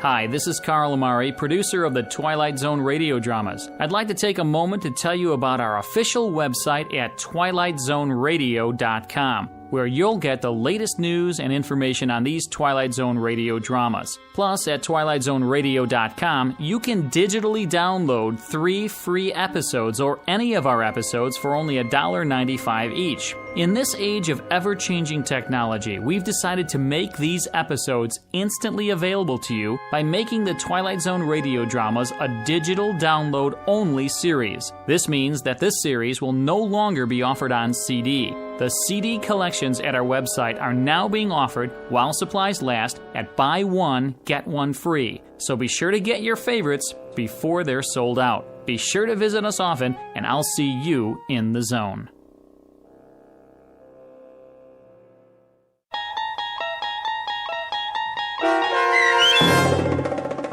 The Bard, starring John Ratzenberger with Stacy Keach as Shakespeare and your narrator, was adapted for radio by Dennis Etchison and based on a script by Rod Serling. Heard in the cast were Christian Stolte, Susan Hart, Jessica Schramm, Meg Falcon, Lynn Foley, Mike Baccarella, Doug James, Jeff Lupiton, Joe Forbrick, Carl Amari, Roger Wolski, and Paul Patch. To learn more about the Twilight Zone radio dramas and to obtain audio cassettes and CDs of these programs, visit our website at twilightzoneradio.com. This copyrighted radio series is produced and directed by Carl Amari and Roger Wolski for Falcon Picture Group. Doug James speaking.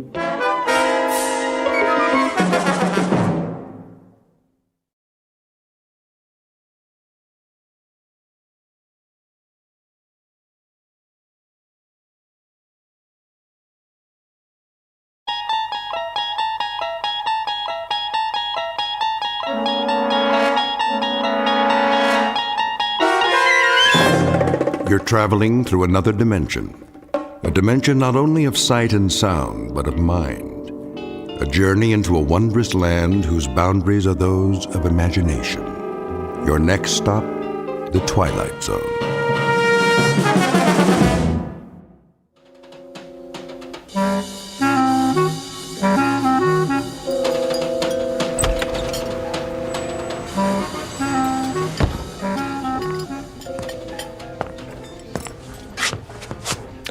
Hello, Mr. Morgan. Ferdy. Nice to see you, sir. Where's Daggett? Mr. Daggett? At the table in the corner. He got here a few minutes ago. Good. I'd like to see a dinner menu. I don't have much of an appetite. A drink, then. The usual. Yeah, make it the good stuff. Of course. Harold, 1 tequila with lime, table 3. Coming right up.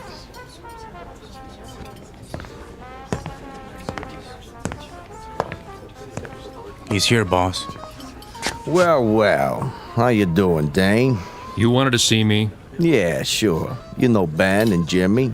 Dane. How you? Boys? And Iris and Sherry.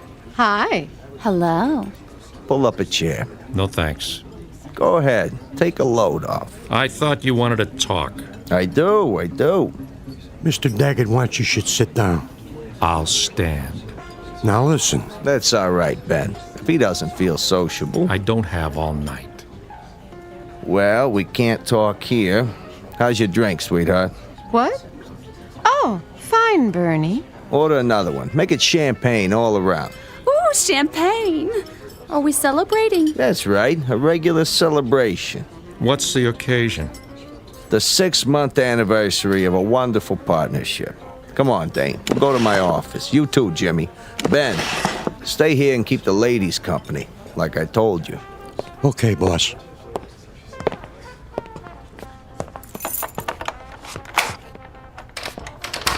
After you.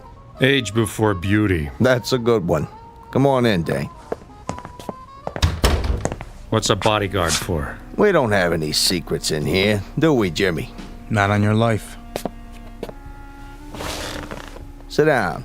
Have a cigar. I'll take a napkin. What for? My shoe. You and your shoes. Always got a brand new pair. What's the matter? You see a piece of lint on them? Jimmy, give him your handkerchief. Huh? Do it. Okay, boss. There. That's better. So, what's on your mind, Bernie? Oh, I thought we should have a little sit down. Something wrong? What? No. Business is jumping. A real healthy cash flow. Most of it from my joints. Yeah, well, see, that's just it. I'm feeling generous, so I thought I'd make you an offer. Forget it. Wait a while. I'm talking cash. I buy you out. You walk away with enough dough to live the high life. I already live the high life. Yeah, sure you do. But think about it. You could set up a new business. Anything you want. I have a business. Now listen, Dane. Don't look a gift horse in the mouth. Thanks for the warning. You want my answer?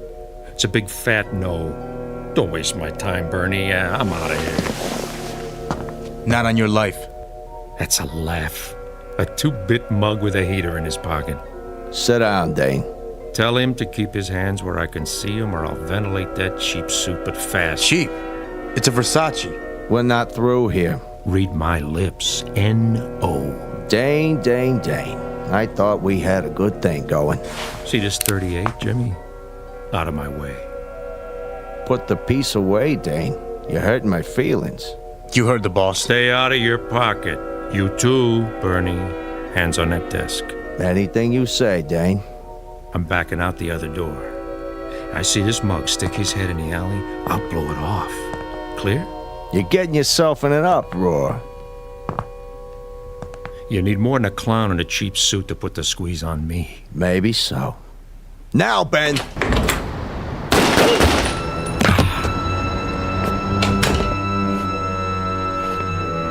You should have looked behind him. Good shooting, Ben. Just like you told me, Mr. Daggett. Now, get this punk out of my office. What do you want we should do with him? Dump him with the rest of the garbage. Jimmy, clean up the blood. He's leaking all over my Persian rug. Right, boss. You got it, Mr. Daggett. Meet Bernie Daggett, a successful West Side businessman. He's just concluded a merger with a partner who has certain investments and a preference for two-tone footwear. Make that had, because the owner of those shoes is now officially out of business. Said business will continue, of course, under different ownership.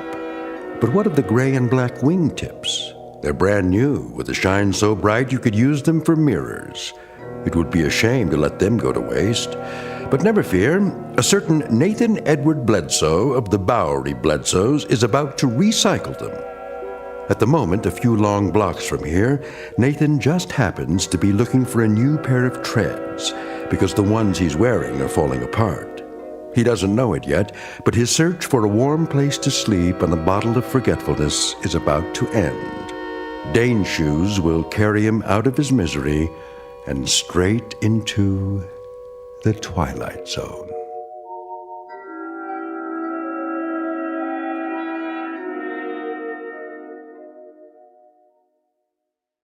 And now, The Twilight Zone, and our story, Dead Man's Shoes, starring Bill Smitrovich, with Stacy Keach as your narrator.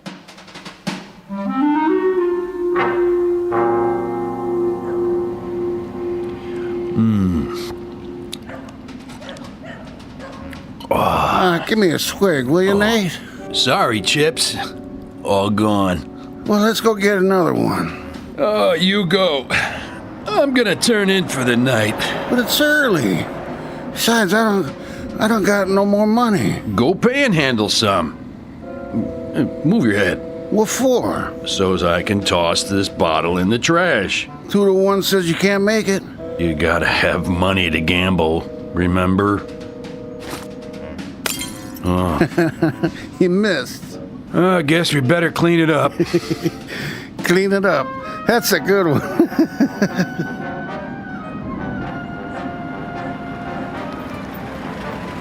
Now you've done it. Somebody called the cops. Wait. That ain't a cop car. Okay, Jimmy. The coast is clear. Dump them. Where? Under the fire escape, by the trash.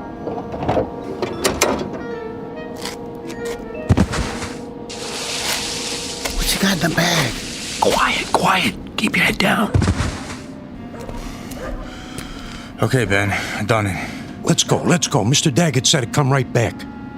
So long, Dane. Good riddance to bad rubbish.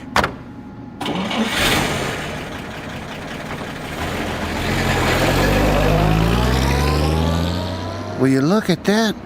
They drove all the way down here just to dump their garbage. That ain't garbage, you moron. Then what? What do you think? You mean? Go check it out. Maybe he's got a ring on his finger or something. Oh, no. I ain't messing with no dead body. You chicken? Yeah, I'm chicken. What's that sticking out? I don't see nothing. Wait here. What is it? Can you beat that? Just what I needed. What? Guy's got a pair of shoes on. Brand new. I wouldn't touch them if I was you. My size, too. Careful, Nate. You're fooling with evidence. Look at that. Perfect. Wonder if there's anything in the pockets. Nate, we gotta get out of here, I tell you, before they hang it on us. No wallet. Oh, nothing except for this key. Number 621, Mayfair Apartments. Hey, I know where that is. Pretty swanky. Hey, where you going? To check out my new digs.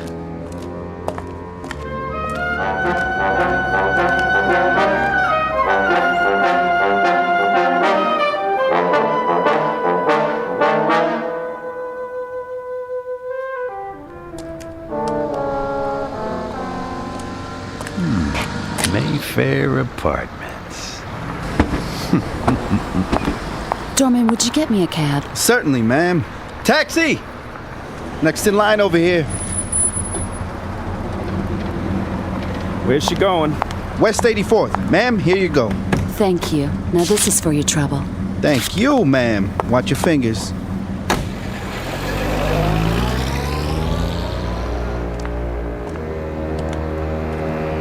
Hey, fella, where you going? This building is for residents only. Yeah, sure, pal. So sue me.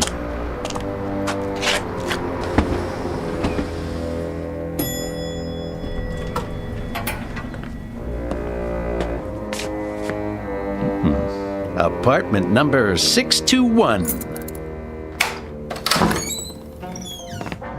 Nice place. Dane, I'm so glad you're here. I was just painting my toenails. Where were you? Who are you? That's Rich. Who am I, she says. What do you want? Not you, that's for sure. You better get out of here, Buster. I'm not kidding.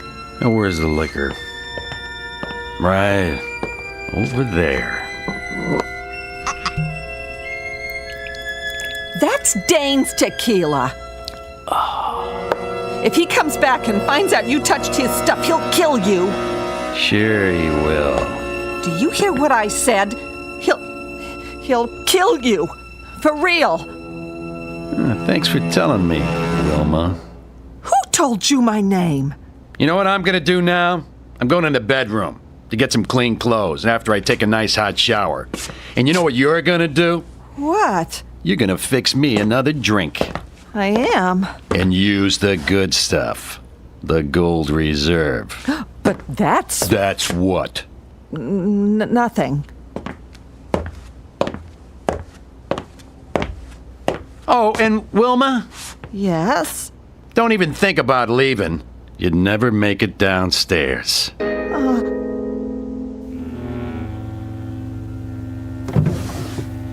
Shirt, socks,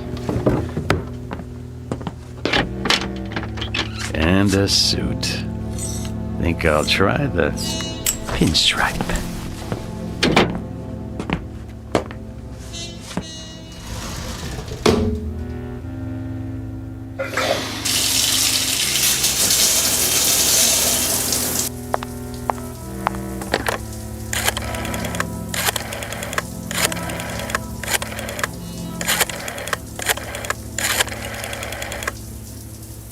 Bernie, it's me, Wilma. Wilma! No, I can't talk any louder. Listen, is Dane there? Well, where is he? you mean you don't? Now, all right, do me a favor. Call me as soon as you do. Thanks, Bernie.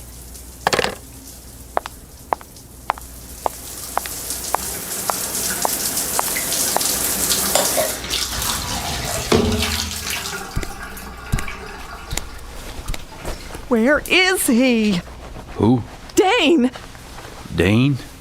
I don't know who that is. Oh, yes, you do. I don't.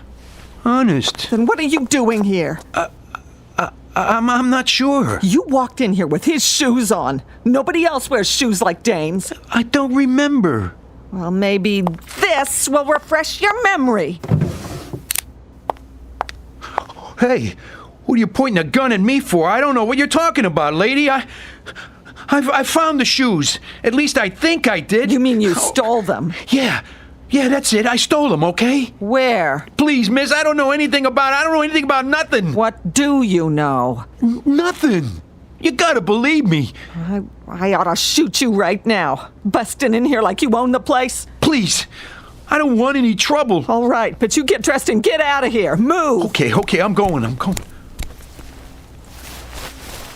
Hurry up. I just gotta put my shoes on. Those aren't your shoes. Yeah? Is that right? And what about the gun? I suppose that's not mine either. What? Keep away from me. Give me that thing. Ow! You shouldn't play with guns, Wilma. You might get hurt. Hand me the towel. What? The bath towel. I see some dust on my shoe. Just get out, please. I won't say anything. Where's the other one? I don't know what you mean. The automatic. What do you think I mean?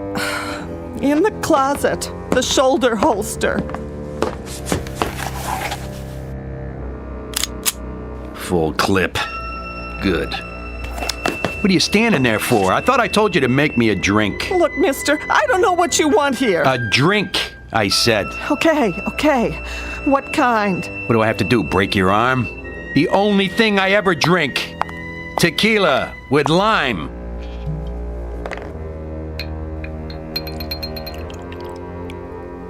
Dane's due back any second. I'm warning you, for your own sake. If you know what's good for you... I know what's good for me. Please, don't touch me. Please, don't.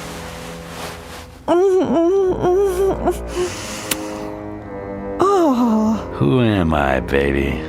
Oh, it's not possible. No? Let's try that again. Dane? But you're not him. You're not. Be quiet. What have you done with him? What happened? What?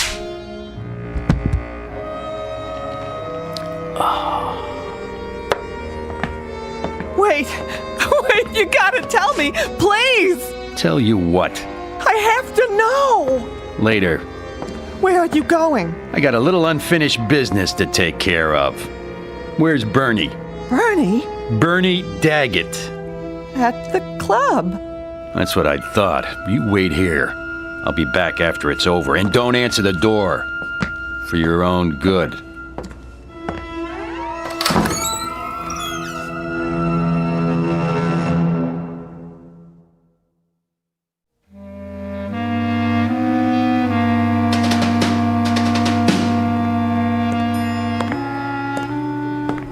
Sir? Yeah? Did you get the message from Mr... Oh, I'm sorry. What's the matter? There problem? Nothing, sir. I thought you were someone else. Oh, is that so? Like who? Another one of our residents. Let me guess. The guy in 621? That's right. You must know Mr. Morgan. Yeah, you might say that. Just visiting. What's it to you? Oh, nothing at all. It's just... Just what? That suit and those shoes. Mr. Morgan has a pair exactly like them. No kidding. Must be quite popular these days. Very smart. I like them. You got a handkerchief? Why, yes, I'm sure I do. Here you are. Clean one, is it? Oh, yes, sir. Good. Got a scuff on the toe. You do? It doesn't show from here? Shoe shine stand's closed, huh? Yes, sir, at this time of night. Yeah, here you go. Here's a tip. Oh, that's not necessary, really. It's the concierge's job, too. Listen, get a shoe shine boy who works around the clock. Some people care about how they look. Right, I'll do that.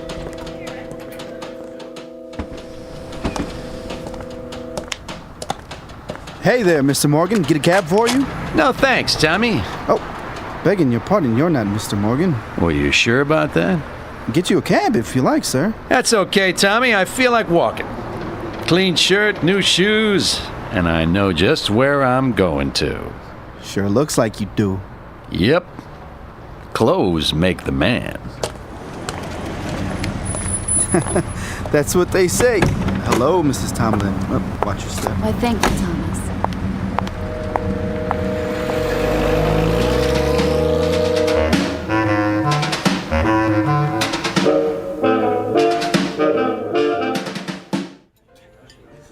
Yes, sir. May I help you? I'd like a table. You have a reservation?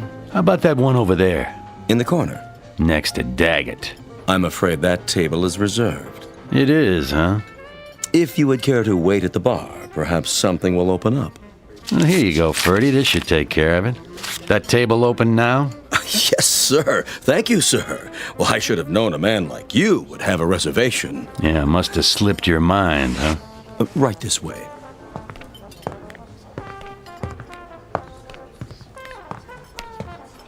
Let me pull the chair out for you. And what may I bring you, sir? The usual. The usual? Tequila. Really? Any particular brand? The good bottle, under the bar, with a slice of lime. Certainly, sir. Right away. Ferdy. Yes, Mr. Daggett. Bring us another bottle of champagne. Of course. Who's that, anyway?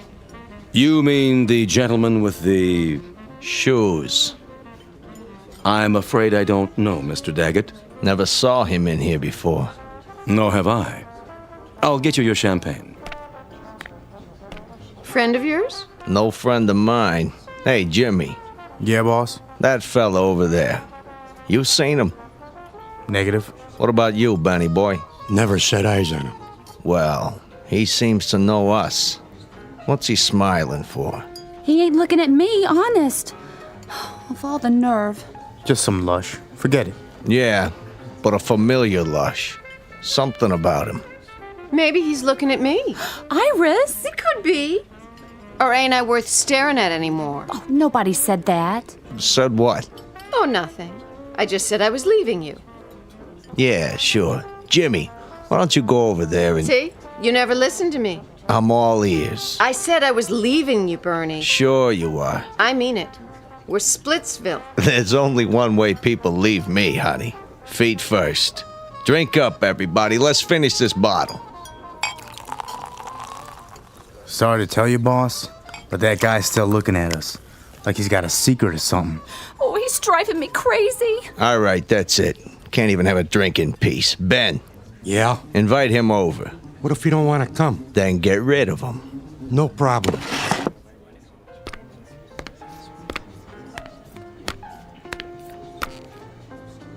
Hey.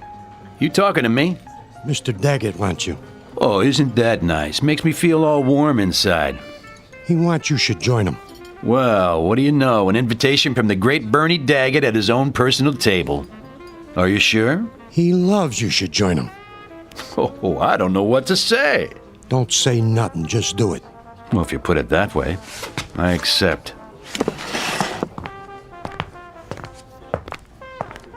Here he is, boss.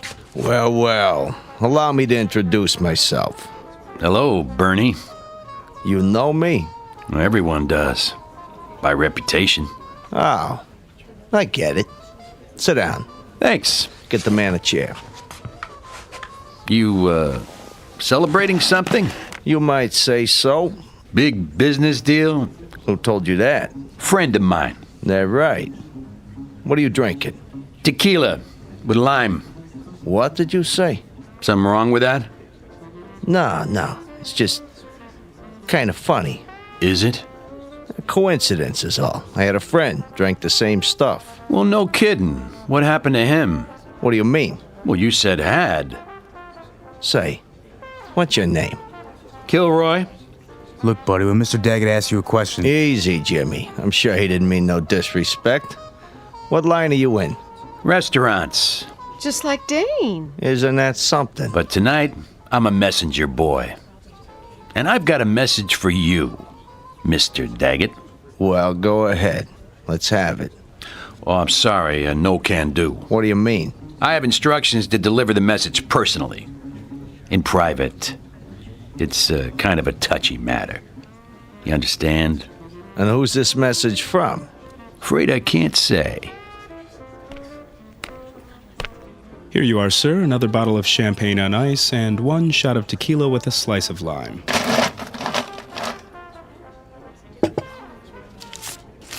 On me. Here you go, Paulie. Yeah, thanks. Think nothing of it. Anything else here? I'll let you know. Yes, sir. Nice drink. Glad you like it. Nice place, real nice. You own it? This guy, what did he look like? Which guy? The one that gave you the message. Well, sometimes, Mr. Daggett, it's my business to forget things, not remember them. Okay, messenger boy, let's go. Ben, wait here with the girls, keep an eye on things. You know what I mean. Don't worry, boss, I got you covered. It has to be private. It will be. My office? Suits me. Hey, I didn't say where it was yet. Didn't you? Down the hall, the door at the end. Right.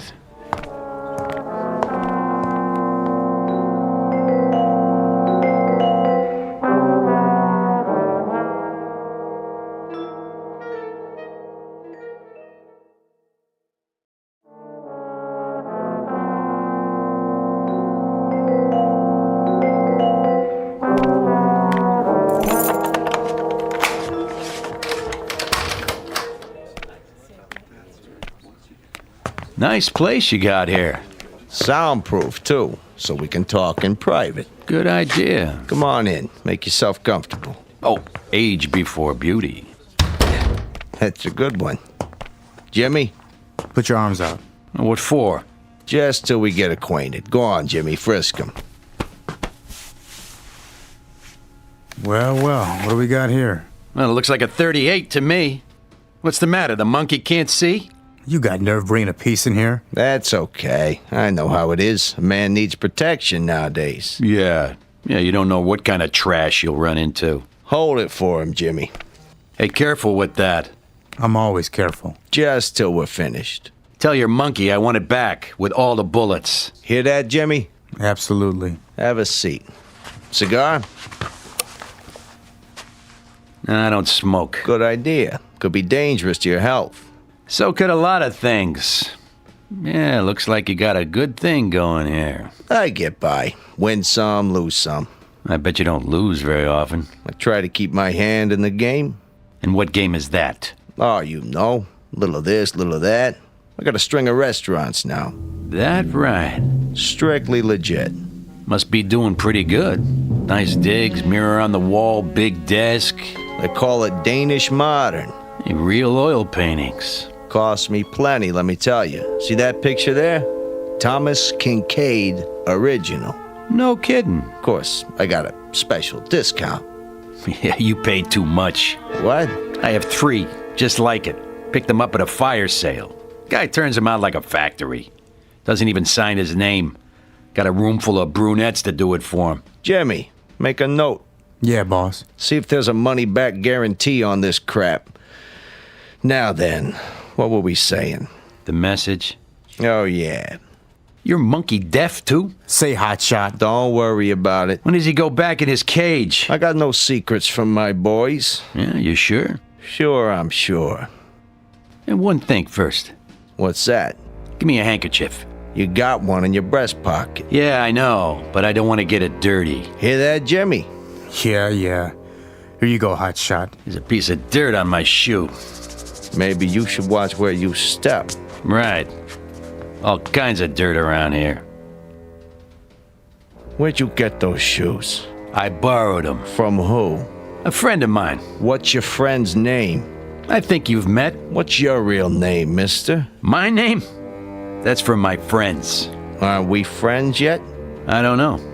Are we? Yeah, I'd buy you a drink, invite you to my office, and all because you got a message to deliver. If that ain't friendly, I don't know what is. Bernie. Mr. Daggett to you. How'd you get it cleaned so fast? What? The rug on the floor? What about it? Well, blood's hard to get out, isn't it? Say, what are you inferring? You have to send it to the cleaners, unless you got your own cleaners. Nickel and dime mugs who wipe up people's messes for them. I don't know what you're talking about. Don't you? But I know one thing. You got a bad attitude. The kind that can get you in trouble. Absolutely. You think so? Then here's what I'm gonna do, Bernie. I'll tell you what I'm talking about. I'm talking about another guy who had a nice thing going for him. Yeah, plenty of dough, plenty of action, restaurant uptown, only he wasn't happy. And you know why? Let me guess. People were sticking their nose in his business. Close, but no cigar. He had a partner. That meant he couldn't be number one, see? And being number one was very important to him. So he offered to buy the partner out. When the partner refused to sell, this guy, he brought him in his office. And he killed him. Blew him away. Just like that. Or rather, he had his monkeys do it so he wouldn't get his hands dirty. It happened right here, and nobody was the wiser. Oh, it was one slick job. You're out of your mind. Only not slick enough. You didn't get it all up. Take a look. There's still some little bits of blood on the rug around the edge, see? Geez, I hope you didn't wash it in hot water, Bernie. That makes the stain set, so it'll never come out. There'll always be traces. You know, the cops come in, put the stuff on it, the luminol, then they shine a purple light, and whatever was there, bing, there it is. Who are you? I told you, a messenger. And here's the message. Look out, boss. He's got another piece. I thought you said he was clean. He didn't check behind my back. Anybody but a monkey knows to do that. Now take the gun out of your pocket and set it on the desk. Real slow. Better do what the man says, Jimmy. Okay. Now take the other one, the 38 you took off me, and put it down on the floor. And kick it over to me, nice and easy. Can't we talk this out? And don't go for your own gun, Bernie. Keep your hands where I can see them. That looks like you got the drop on me. You heard the man, Jimmy. Nice and easy. I'm doing it, see? But you're not doing it right, you big monkey. You put it down so the barrel's pointed at me. You're gonna go for it, aren't you, Jimmy? You just can't help yourself. So I better do something before you make a play. Are you nuts? You shot Jimmy in cold blood. That's right. And now it's your turn. You won't get away with this. Not unless I take care of Ben, too. What are you talking about? There's nobody else here. He's outside in the alley. Come on, drawing a bead on the door right now. As soon as he opens it, I'm history. Unless I shoot first. What are you doing shooting holes in my door? Didn't think it would work for a second time, did you, Bernie? Ben waiting in the alley before I can back out, huh? You're crazy. Open it. Take a look. Bet I drilled him right through the stomach. At least I hope so. Takes longer to die that way. There's nobody out there, I tell you. Oh, and by the way, where's the other 38, Bernie? The one you took off me the first time. In the desk? Huh? I'd like to have it back. Dang. You are him. But it ain't possible. Say goodbye, partner. Vaya con Dios. Now, Ben! Oh. You remembered the door to the alley, smart guy. Only I never do the same thing twice. You didn't think about the mirror. A two-way mirror to the next room. Too bad, Bernie. That means 7 years bad luck. Got him. Nice and clean. Good shooting, Ben. You cut that pretty close. I wanted to take him out with one shot, the way you got Jimmy. Bernie, listen to me. Listen good. You want I should finish him? Wait. I'll come back, Bernie. And I'll keep coming back. again and again. And sooner or later, I'll kill you. So help me. I'll kill you. Get him out of my face. Right. Drop this scumbag in the garbage any place you want. Just don't let me see those shoes again. Not as long as I live. With pleasure. Get some of the boys over here. We should bury Jimmy nice and proper. You got it. And remind me to send some money to his old lady. Who was this piece of junk anyway? I'll tell you something, Benny. I don't know. I really and truly don't know.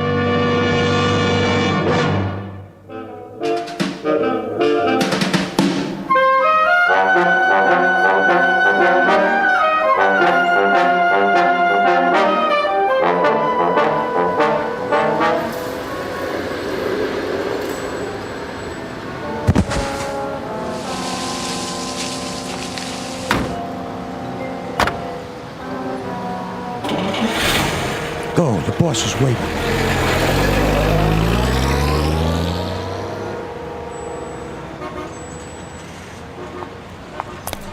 Thank you, ma'am.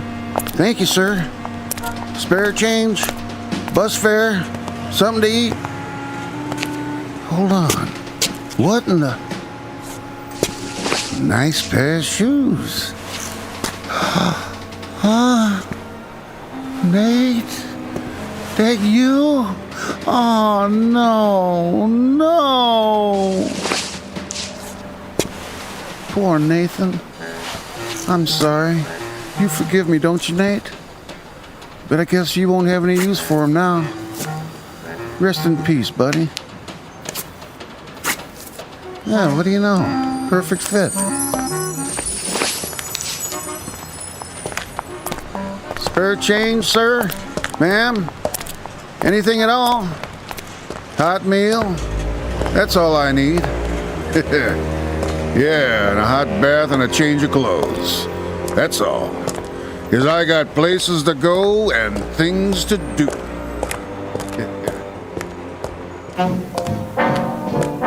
There's an old saying that goes, clothes make the man.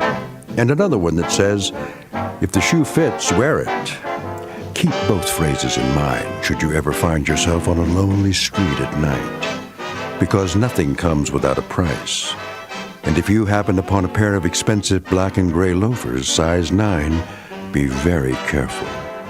Because they just might have a mind of their own. Try them on, and chances are you'll find yourself on a long-distance trek into the Twilight Zone.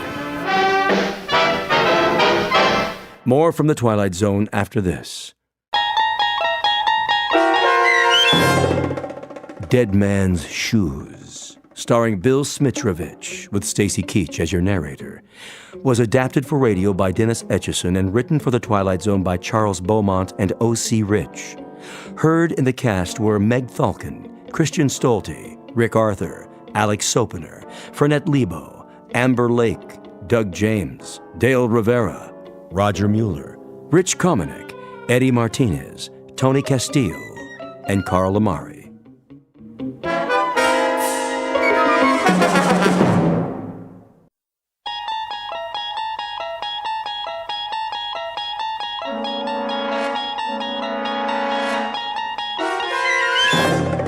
You unlock this door with the key of imagination. Beyond it is another dimension. A dimension of sound, a dimension of sight, a dimension of mind. You're moving into a land of both shadow and substance, of things and ideas. You've just crossed over into the Twilight Zone.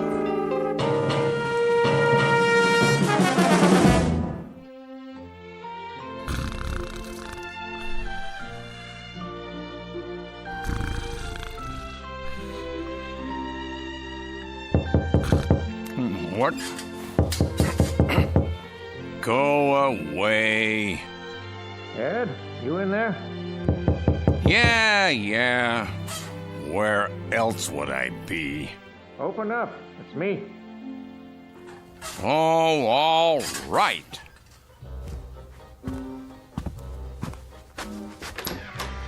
There he is. What do you want, Professor? What do I want, he says.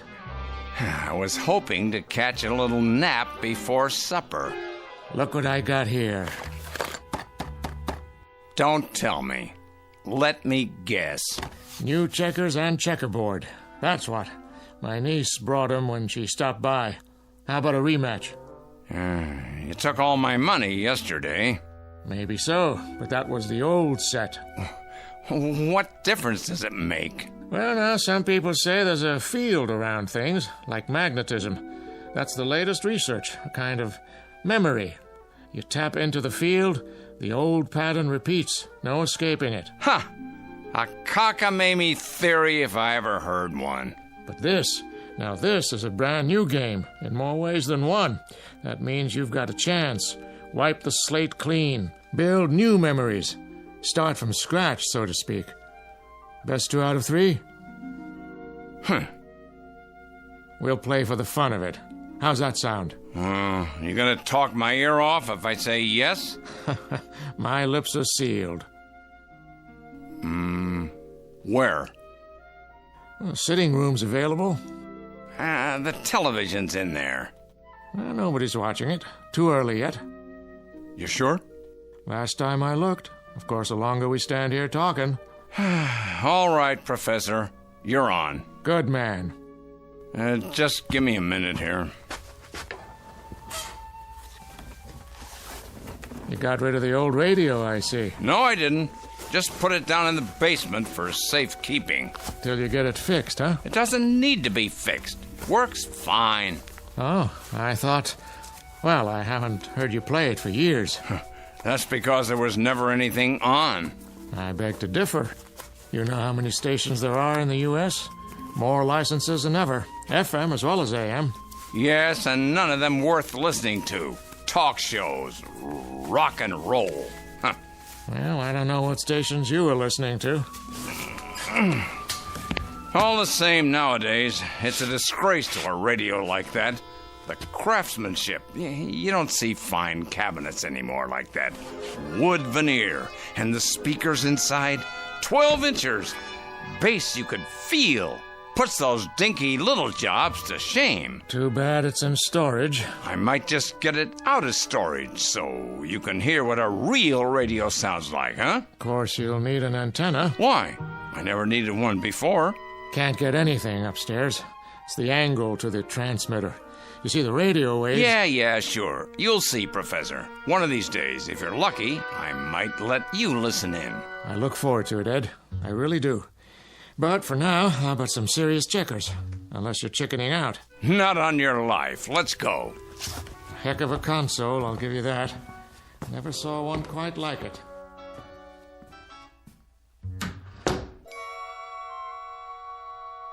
Quite a console indeed. No one around here ever saw one like it. Because the radio in question is very special.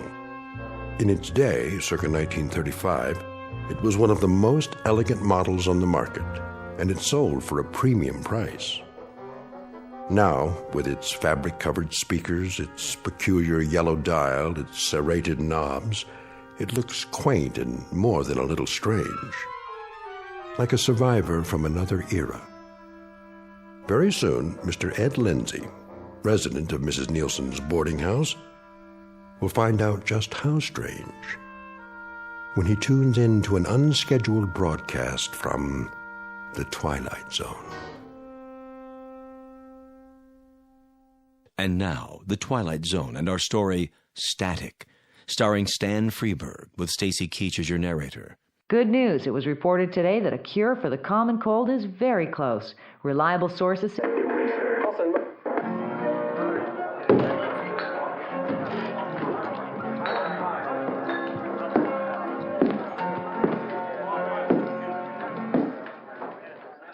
All right, lads. Move away from the bar. I've had all I can take from you. Everybody ready? Whatever you say, Father. What did you say, Mrs. Nielsen? Dinner. It's almost ready. Boy, You hated your brother. Not for a few more minutes. The program isn't over yet. How about you, Vinny? Any time at all, Ruth. I'm not particular. Besides, I have my knitting to finish. Very well, then. It's pleasant just to sit here, don't you think? All of us together, like a family. You're gonna draw her, ain't you? Now you're a man, Lance. Your move, Professor. Face up to the How's that? Your move. Oh, yes, of course. I got caught up in the television program. A little late for that. That's my piece. I'm red, remember? You're black. You don't say. In that case, I'll move it back and move my man. Let me see. Here. Good choice, Professor. Now all I have to do is da, da, da, da, da. Like so. Gotcha. My. Game over. How'd you do that? This is no fun. No fun at all. Did you know green? Not if I'm the only one paying attention. That young lady in the evening gown. Where? On the commercial. Reminds me of my niece. For the first time in green. The new natural mint cigarette. The smoke that leaves you smelling like the great outdoors. Cool and green. Like the grass between your toes. It's a refreshing breath mint. It's a refreshing smoke. All in one. I just love a man with green in his pocket. Yes, green is brought to you in the zipless airtight package for satisfaction, rain or shine. Just reach for the green and stick it in your mouth. You never had it so good. And neither did I. Look at that, will you? Right in the kisser. 点发生与黑帮争斗。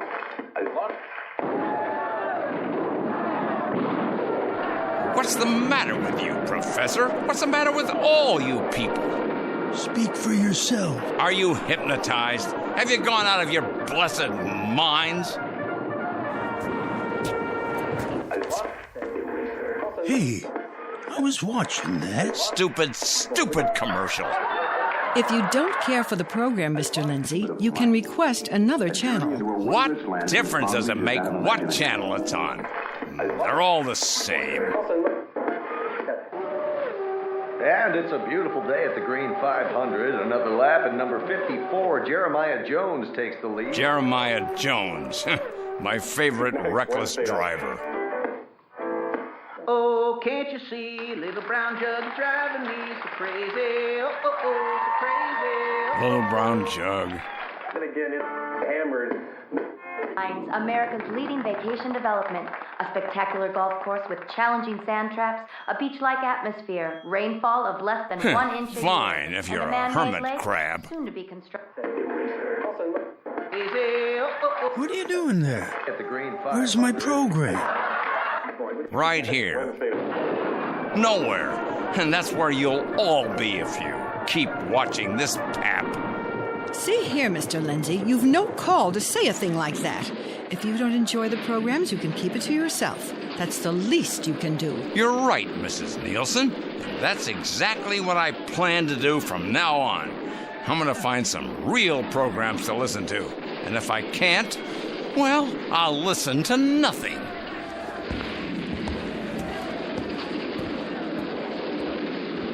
Well, that does it.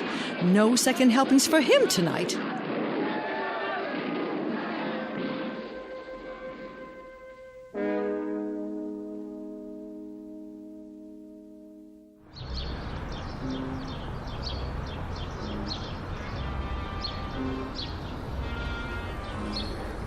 Hey, Tommy! Hi, Mr. Lindsay. Tommy, come over here, will you? I gotta get home. Now, this'll just take a minute. My mom's got dinner ready. How would you like to make 50 cents? Gee, 2 whole quarters? All right, I'll make it $1. I need your help with something. Like what? There's a box down in the basement. Yeah? I'm not so good at lifting anymore. Oh. Leave your skateboard by the porch there. Okay.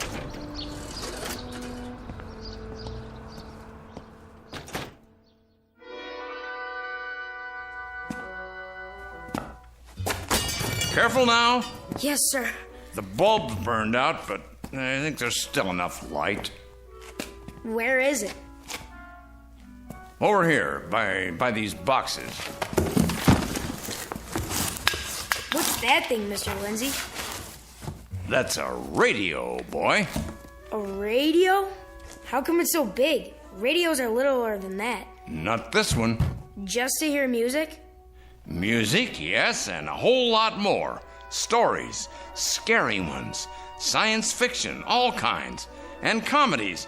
Jack Benny, Fred Allen, Edgar Bergen and Charlie McCarthy, Red Skelton, and music. Oh, such great music. What do you need a big old radio like this for? Just turn on the TV. TV. This is much better. Yeah? What's it do? It does everything a TV does, and then some. No, it doesn't. Where's the picture? In your mind, Tommy. In your mind. Now let's just slide it across the floor there and then carry it up the stairs. Yes, sir.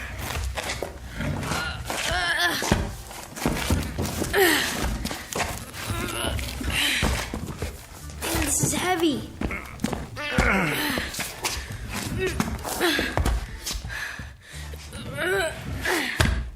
Don't worry, Mr. Lindsay. I got it. There we go. Good boy. Now, that wasn't so heavy, was it? Nah. Where are you gonna put it? In my room. All we have to do now is get it up to the second floor. Don't hurt yourself. Not a chance. Well, now, what have you got there? What does it look like? A radio. Is this the one? Why, I remember that set. Do you? I thought you'd thrown it away years ago. I never throw anything away that's worth keeping. Need some help? No, thanks. Listen to him, Ed. It's no trouble. Come on, boy, let's go. What do you think I'm paying you for? Yes, sir.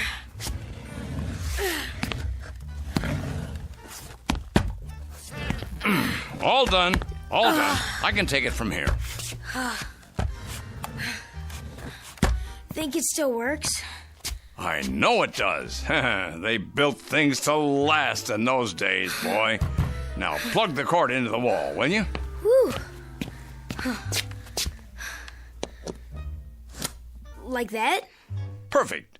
Now let's turn it on.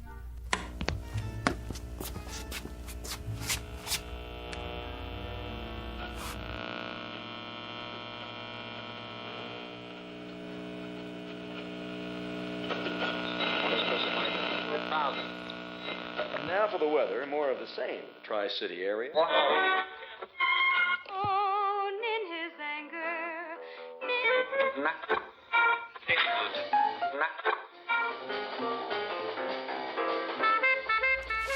Hey, that's cool.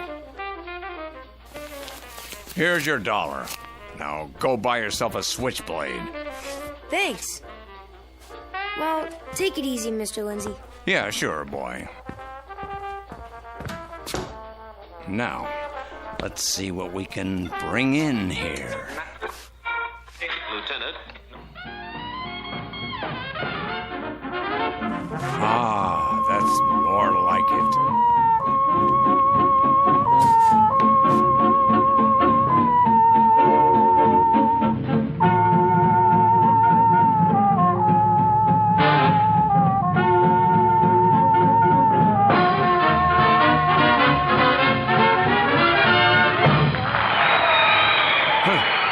Shame I missed that.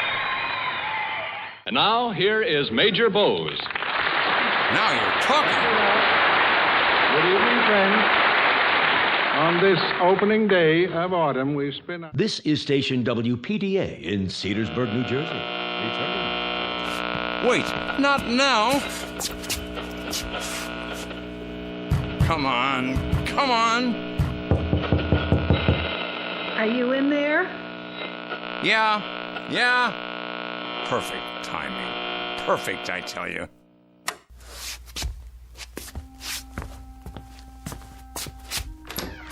Well, what do you want? I thought you'd like to know that dinner is ready. I'm not hungry. You know how Mrs. Nielsen feels about... All right. Ever since I can remember, women have been running my life. Do this, do that. Come to dinner. Frankly, Mr. Lindsay, I don't care if you starve to death. I only want to be sure that it's on purpose, and not because you've forgotten that food is available. Oh, for goodness sake, I'm not that old yet. And I can't leave you alone for a minute. Not one little minute.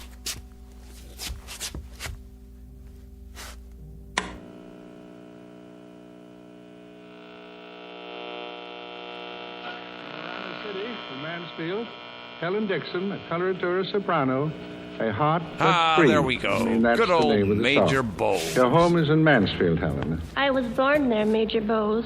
I'm a stenographer for the Sheet and Tin Plate Company. Mm-hmm. Are you enjoying New York? I haven't seen much yet, but it looks very exciting, and oh, such handsome men. Would you please look into the microphone if you will? That's it. All right, a heart that's free. Let her go.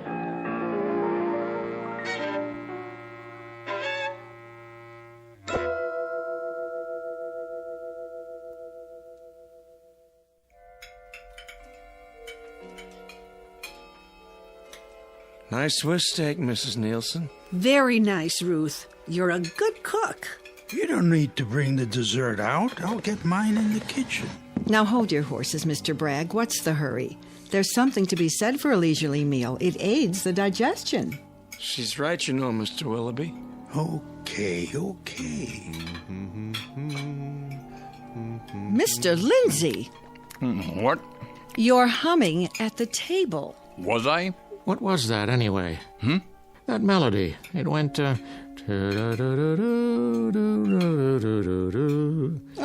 not you, too, Professor. You remember it? It's called Getting Sentimental Over You. Oh, yes. I heard it on the radio a while ago. That's an old tune, isn't it? Tommy Dorsey.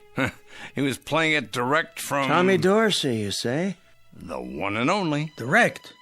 That's impossible. You don't say. Yeah. He died a few years ago. What about Major Bowes? Who? Major Bowes. I remember Major Bowes. Never heard of him. You wouldn't. Well, he's dead too. But I heard both Major Bowes and Tommy Dorsey this afternoon, live on the radio. Couldn't be. Bragg, how is it that a man with such a tiny brain can have such a big mouth? Now, wait a minute. Please, Mr. Bragg, I think what Mr. Lindsay means, what he intended to say, is that a local radio station was broadcasting recordings of some of the old programs. Isn't that right? They didn't have tape back in those days. No, but they had wire, and before that, discs. And I'll tell you what else they had. Good music. Plays that meant something. Comedians that made you laugh. Magic. Real magic. I doubt it. Oh, you do you? You doubt it. Hear that, everybody? Mr. Bragg doubts it. Mr. Bragg, who watches television until his mind turns to oatmeal, until his eyes roll down his face into his beer. Mr. Bragg, the modern man, doubts it. Now. Well, I'll show him. I'll show you. Where's the portable radio? Really, Mr. Lindsay, I don't know what you're so... Where's the portable radio, Mrs. Nielsen? In the kitchen, but... He's nuts. Now, really. Nuts, that's all. Miss Brown, you may thank your lucky stars that you never married that man. Ruth! Here, this'll settle it. Listen, Mr. Bragg. Time, weather, and... Well? Right around here on the dial. Sorry. I gotta watch Gunsmoke. It's on in 4 minutes. So soon? That It's our show. Oh, come along, then.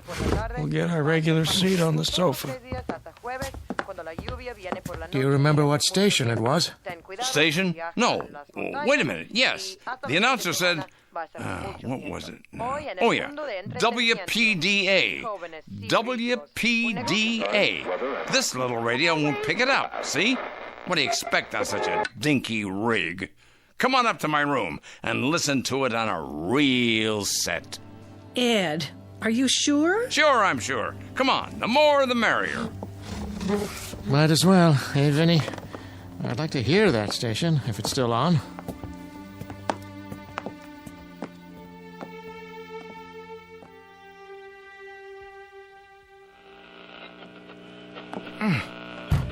Well, look at it there. Right where it used to be.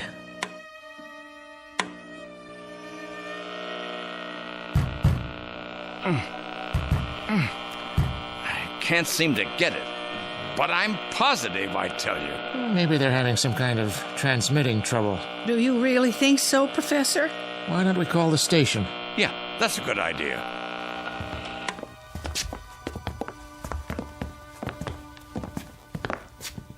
Check the directory first. Let's see. Radio stations. It doesn't seem to be listed. You could try information. Here's a coin, Ed. Thanks, Professor.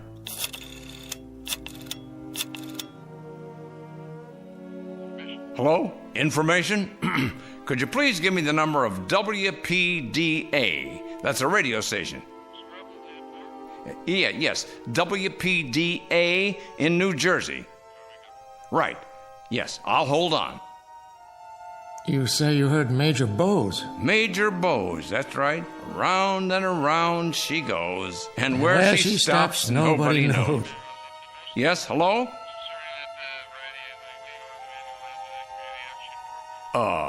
Are you sure? Could you check with your supervisor? You did. Well, thank you, operator. Well? According to the supervisor, WPDA's been out of business for 13 years. Can you beat that? Maybe you heard some other state or some other country. It has shortwave, doesn't it? No. The announcer said Cedarburg. I could check the paper to see if it's listed in the radio section, but if it's out of business... I heard it. I know I did. Professor, is it so impossible? Impossible? That's a dangerous sort of word these days, Vinny. We take things for granted now that we called impossible just a few years ago. Let's call it highly unlikely. Then what did I hear? I don't know, Ed. I don't know. See you downstairs. Ed? I'm busy.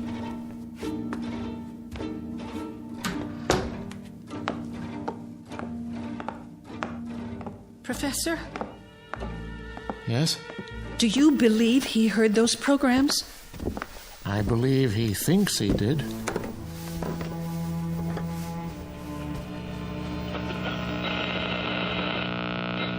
The policies of the United States. Tonight, the President of the United States delivers his fireside chat, which has long been awaited as a clarification of national policy. Vinny? Professor Ackerman! Professor! You really are a marshal. You want to go with him, Abby? Or you want to stay here and dodge? Professor Ackerman! Come back up! Quick! I've got it! Okay, Ed. We're coming. Why bother? You ain't gonna hear nothing but static. Come on, Vinny. Really, Professor, you shouldn't encourage the poor man. That's enough, Ruth. I'm right. You'll see. He's gone completely psychological. I want to teach you a lesson. That's why you made your mistake.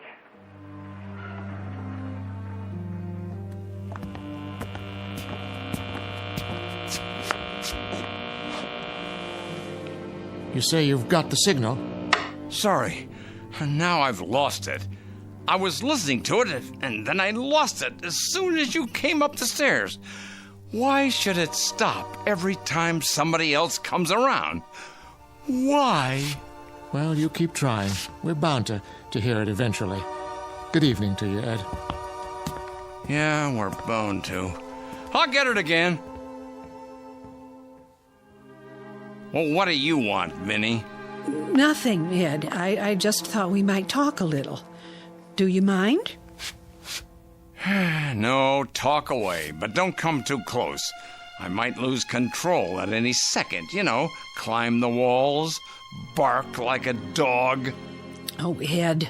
Well, that's what you think, isn't it? All of you.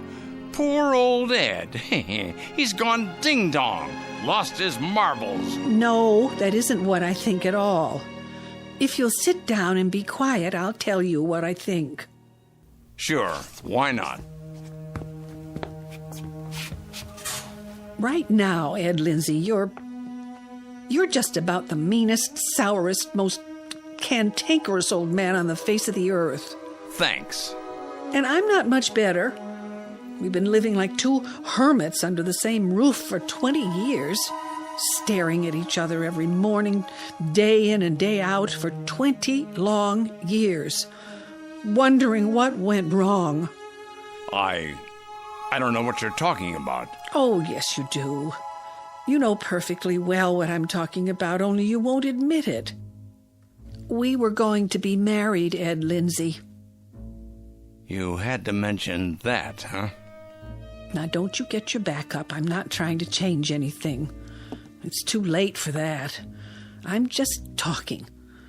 We met right here in this boarding house, and it was here that you proposed. I wanted to set a date, but your mother was ill, you remember, so you decided to wait. And that's just what we did. We waited and waited, and by the time your mother died, it was too late. Vinny, I'm not going Don't interrupt. I've got to get this thing said. Oh, I know you haven't got any use for me now. I'm just a silly woman who knits and watches television, dyes her hair and grows old.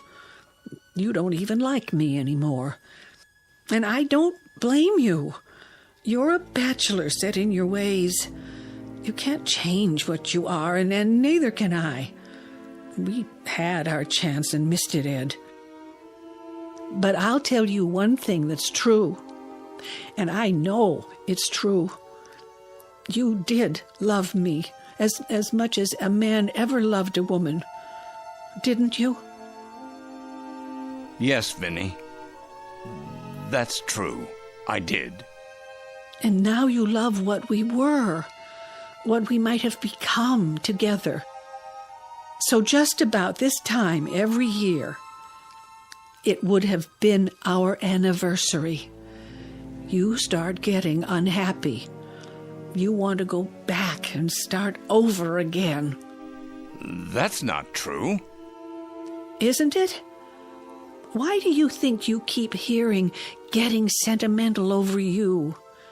That was our song, Ed, and the programs. We used to listen to them together in the dark. I'd forgotten. When you hear those programs, you're like a young man again, with all of life ahead of you. But it isn't so, Ed. It's all over between us. We missed our chance. We can't go back. Then you think it's all been in my mind, don't you? You think I'm imagining I hear the radio. Well, you're wrong. Get out of here, Vinny. Get out and leave me alone. If that's what you want. Go on. I've got everything I need right here.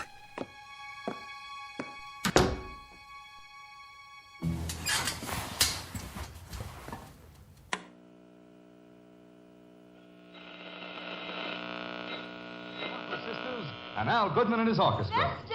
Allen! Fred Allen. Attaboy. Here we go. Earl, how about joining Portland and me? Now, we're walking down Main Street. Which way? Well, we're going over to buy a DeMarco Sisters record. You'll get a kick out of this tune. What number is it? Well, it's down by the station. And Earl, with Al Goodman and his orchestra and the 5 DeMarco Sisters, down by the station comes out something like this.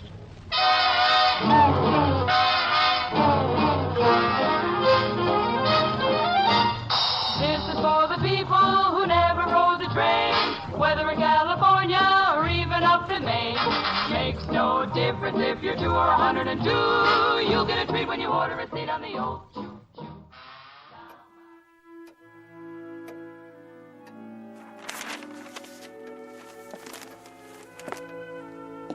Hello, Professor. Oh, hello, Vinny. Just catching up with the newspaper. Anything new in the world? No, not really. More of the same. Prices are up, a storm in the wings, an election coming up, a debate in Washington. The more things change, eh? How are you today? Oh, I'm doing all right. Haven't seen much of Ed lately. I know. I hope I haven't... Haven't what? Made a terrible mistake. Why, Vinny? What do you mean? Perhaps we shouldn't have interfered. Oh, that. Oh, don't worry yourself. It's for the better. You'll see. Would someone answer that, please? I'm setting the table. I'll get it.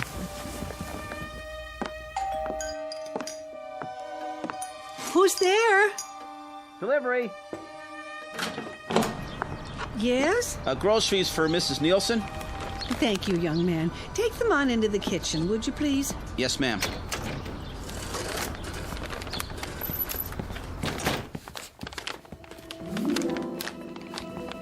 Here, I've got it, boy.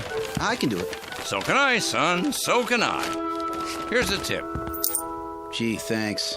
Make it $1. Now, give me those bags. Here we go. I'll carry one, Ed. You'll hurt yourself.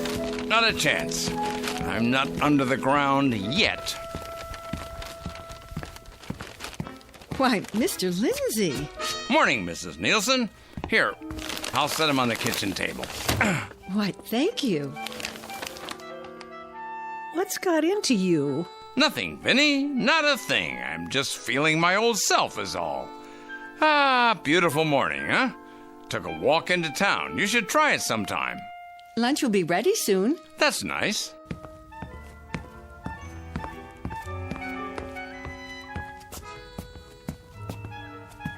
How about a game of checkers, Ed? Can't. Let's pretend is on in 5 minutes. Then there's Kay Kaiser, and then... Would you like some lemonade? You must be tired. Nope, not me. Hey, what's that funny-looking thing? In the corner, with the rabbit ears on top. Oh, I remember. It's that unnecessary invention called the television. You know, I'll tell you something. When I first started listening to the radio again, I kept wondering what happened to the picture tube. Then I remembered. The picture's right here, between your own ears. Radio.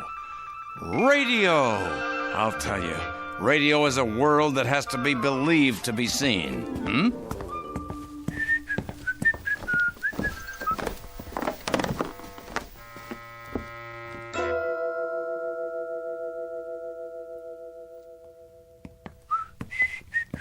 Now, let's pretend. Let's see. What? Who's been in here?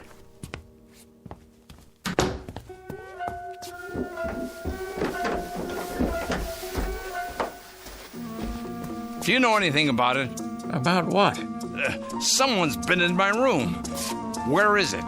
Where is it? Calm down. Where? Ed, listen to me for a moment. Where's my radio? You tell me, or so help me. So help me. Ed, I'll tell you. I should have known it was you.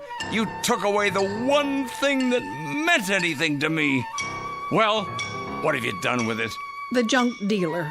What? We were only trying to... You gave my radio to the junk dealer? Ed, wait. Please. Let me explain.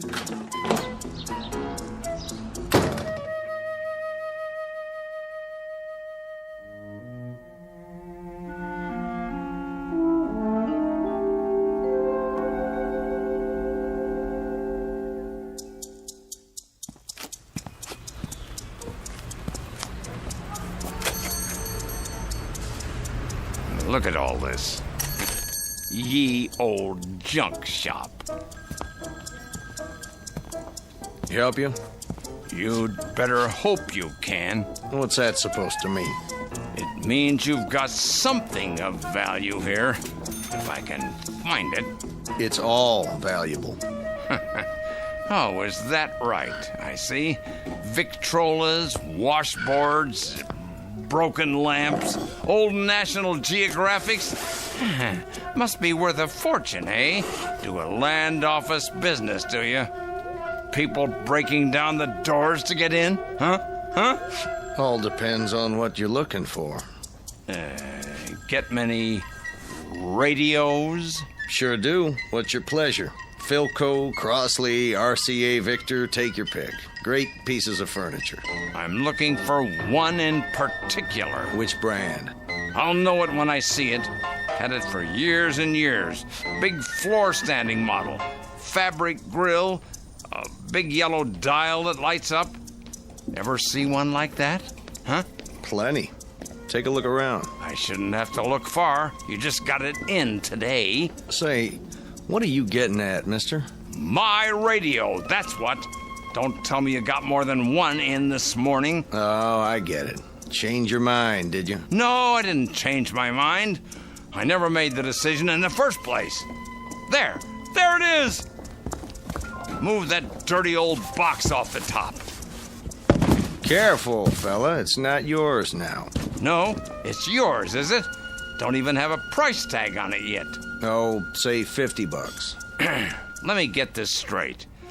A couple of misguided friends think they're doing me a favor. You hold it for a couple hours, and you want to charge me $50 for the privilege?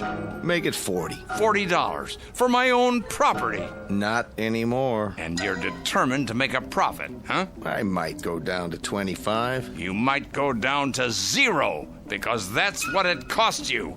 Nothing. A man's got to make a living. Oh, he does, huh? Well, not this time. Consider it a public service.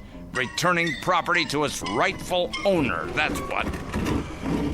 Hey, what do you think you're doing? Well, just what do you think? Taking what's mine. My man picked it up in the truck, signed a receipt. Yes, but I didn't get the receipt. And there's only one rightful owner, me. Now, if you don't want to get reported for trafficking in stolen goods, you'll put it right back on that truck and deliver it to the same address by the end of the day, no later. Carry it upstairs and install it exactly where you found it. Is that clear? $10 for the delivery. Where's the phone? I'll call the cops right now. Hold on, old man. And it better still work. I'll tell you that. If it don't, it's gonna cost you. It's gonna cost a lot of people.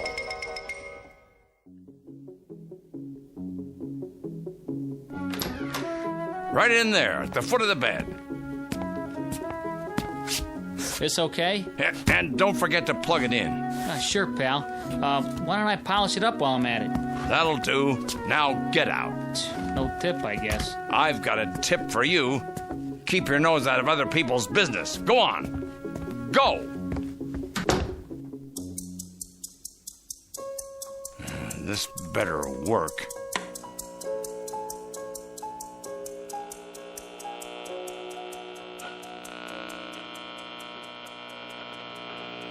Right on the beam. It's the Tommy Dorsey Show. Oh, thank God.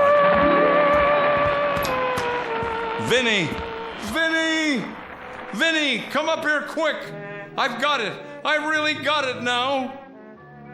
Ed, what's the matter? What's wrong? Vinny, do you hear that? What? The radio. Come up here.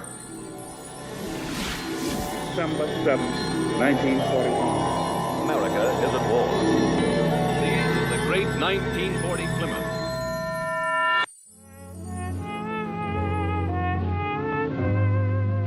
Do you hear it? They're playing I'm Getting Sentimental Over You, Vinny. It's Tommy Dorsey. I know, dear. Vinny, what did you do to yourself? Do? That dress and your hair. You're all done up. Nothing special. I only wanted to look nice for you. Vinny, do you hear it? They're playing direct from the Aragon Ballroom. It's on this time every Thursday night. And then there's Ed Wynn and Fred Allen and Ed. You look so peculiar. I do? Nice, of course. Your coat and tie, your hair combed back. But what's that expression? Is something the matter? Between us? No, nothing at all. Nothing on earth that I can think of. That's a relief. Vinny, may I have this dance? Well, kind sir, my dance card is full. But I suppose I could make an exception. Just this once. For someone as handsome as you. Oh, Vinny. Vinny. Hold me close, Ed. So close that nothing will ever break us apart. Vinny. Dear, dear Vinny. Be gentle with me, because I'm sentimental over you. Around and around she goes, and where she stops, nobody knows. All Ed Lindsay knows is that he desperately wanted a second chance and was too proud to ask. But he finally got it through a strange and wonderful time machine called a radio in the Twilight Zone.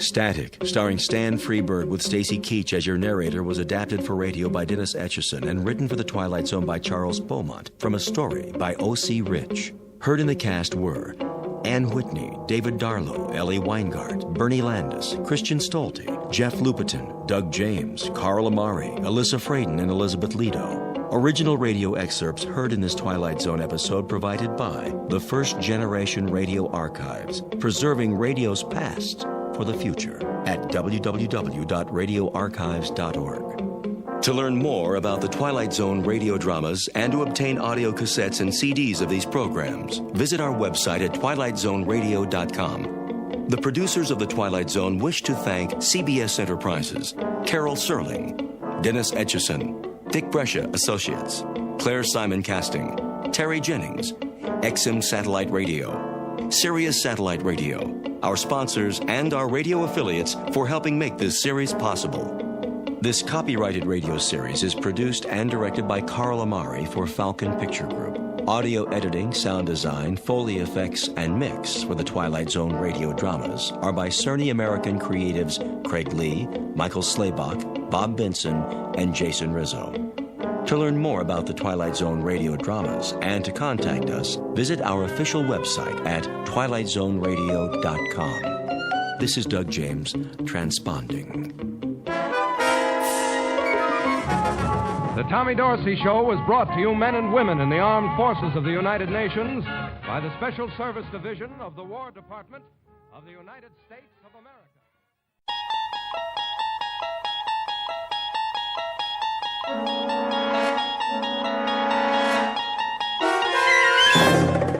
You unlock this door with the key of imagination. Beyond it is another dimension, a dimension of sound, a dimension of sight, a dimension of mind. You're moving into a land of both shadow and substance, of things and ideas. You've just crossed over into the Twilight Zone.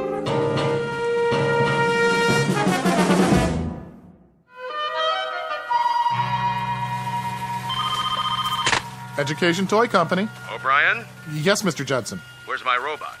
Your robot, sir? The Space Invader robot for the Christmas catalog? I was just going over the blueprints. Well, I need it. Yes, sir. How does it look? The blueprints or the prototype? Both. All finished, are they? Oh, yes, definitely. It walks, it talks, it shoots death rays just like Mr. Ford said it would. Then bring them to my office by the end of the day. We need to start production. No problem, sir.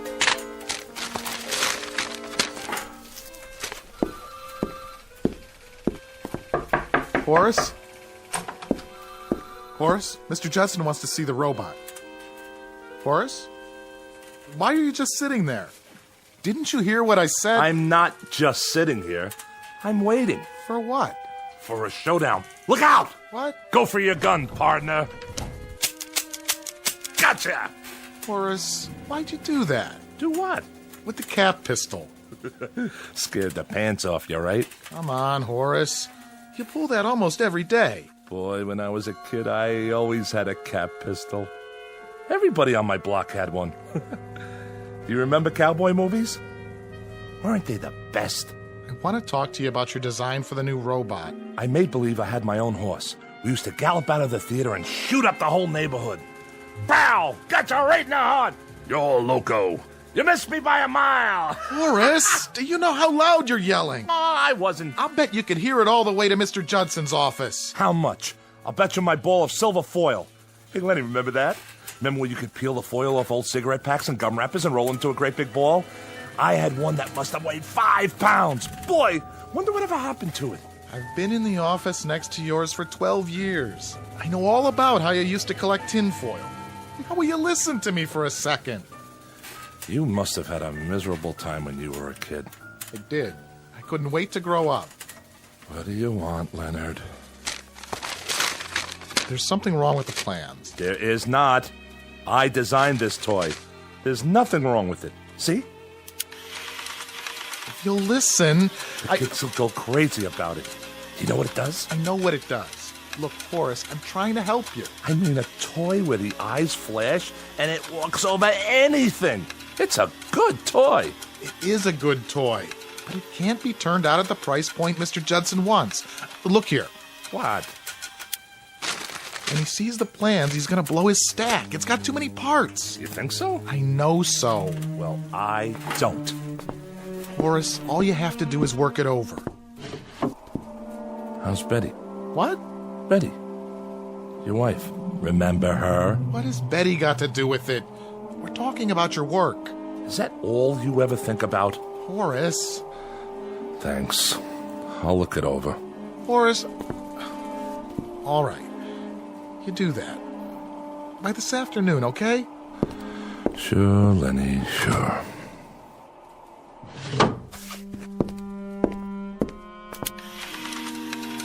A great little toy, if you ask me. I would have loved to have this.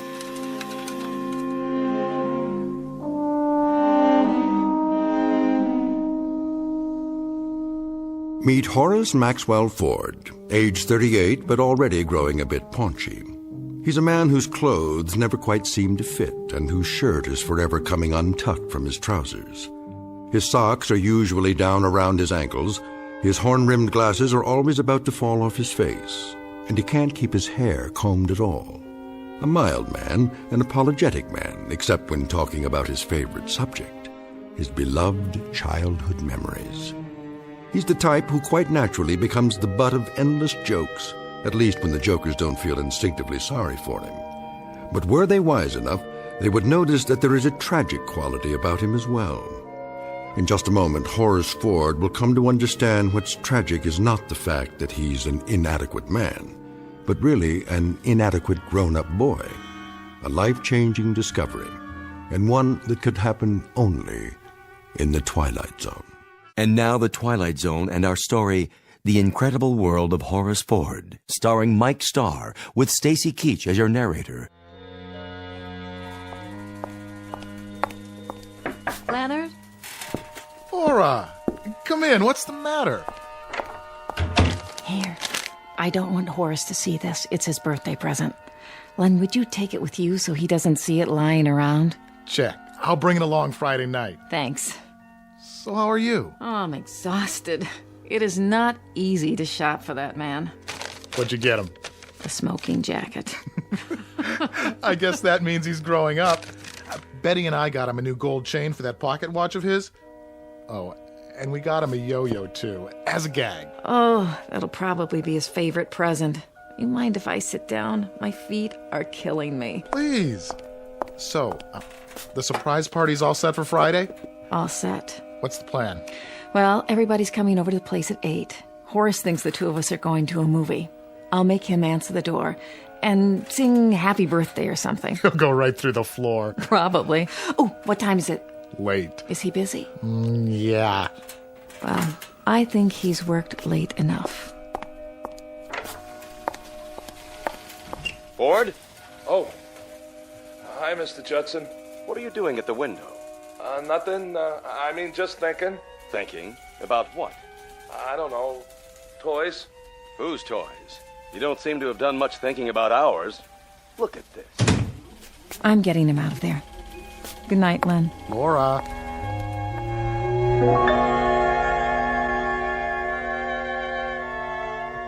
Well, look at it. I know what it is. The blueprint for the robot. What happened? If we put this into production the way it is, do you know how much money we'll lose? But it's a good toy. That has nothing to do with it. See here, Ford, you've been with us a long time. You must know that we're in business to make a profit. This design just isn't cost-effective. I want it simplified. What do you want to simplify? For one thing, the eyes don't have to flash on and off. Sure they do. You want to ruin it? The flashing eyes? That's the beauty part. It's terrific. You could play for hours with a toy like that. Why are you raising your voice? I'm not. But you're talking about... Look, Ford, I don't want to argue about it. Just do the design over. Don't you remember when we used to play soldiers? With a mechanical man like this, you could... Is this the office? Oh, there you are, Horace. Laura? Mr. Judson, you remember my wife? Mr. Judson. Oh, how nice to see you. A pleasure. Remember, Ford, I'll need it first thing in the morning, no later. Yes, sir. Good evening. Hello, Laura. Aren't you surprised that I'm here? Yes, yes, I am. What time is it? Well, why don't you check your watch? Almost 6. Oh, that late? I've been shopping all afternoon and I'm absolutely done in. Well, how about taking me home? Okay. Well, here's your briefcase. I'm just going to fall into bed tonight, literally fall into bed. That's all right. I have some homework. Oh, no, not again. Now, what is it this time? The robot. He's trying to ruin it. Oh, I'm sure Mr. Judson's only trying to... I'm telling you, he is. That toy has no meaning unless the eyes light up.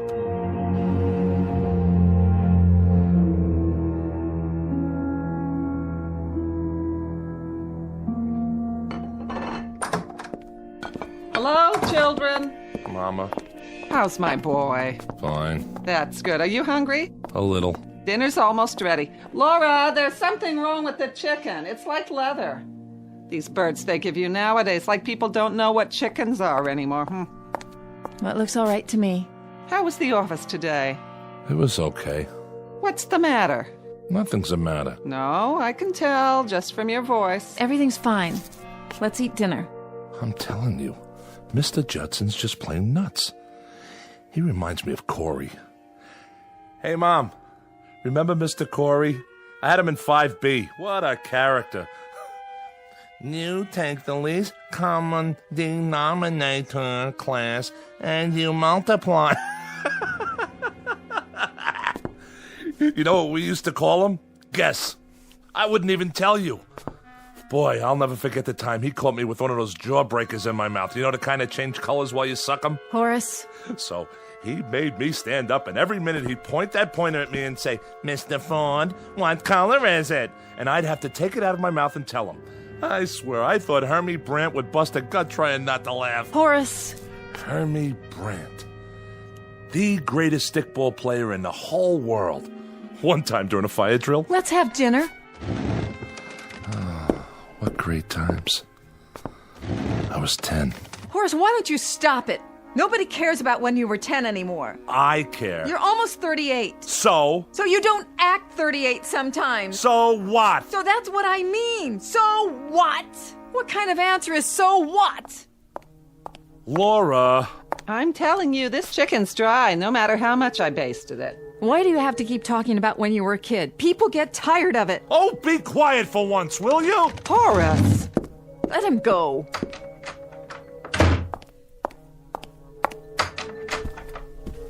Horace? Horace, the chicken will get cold. Oh, come on. Don't lie there on your bed. Eat a little. Laura didn't mean it. I'll cut you a leg and a second joint. Your favorites. You remember Hermie Brandt? No? How come you never remember anything about Randolph Street? Oh, it was a terrible place. We're in a good neighborhood now, in a nice apartment. Why do you have to always... What was terrible? Listen, I had the best times there. Like, remember when Pop used to give me an Indian rope burn? I mean, he didn't, but he pretended like he was going to... When you were a kid. Why don't you have kids of your own? Talk about them. Randolph Street. You know what I'm gonna do? I'm gonna go back there. Right now. Horace, we're having supper. I haven't been there since I was 11. Why shouldn't I? Horace, it's a dirty old street. What are you gonna see? Stay home. Where are you going? So long. Horace, listen.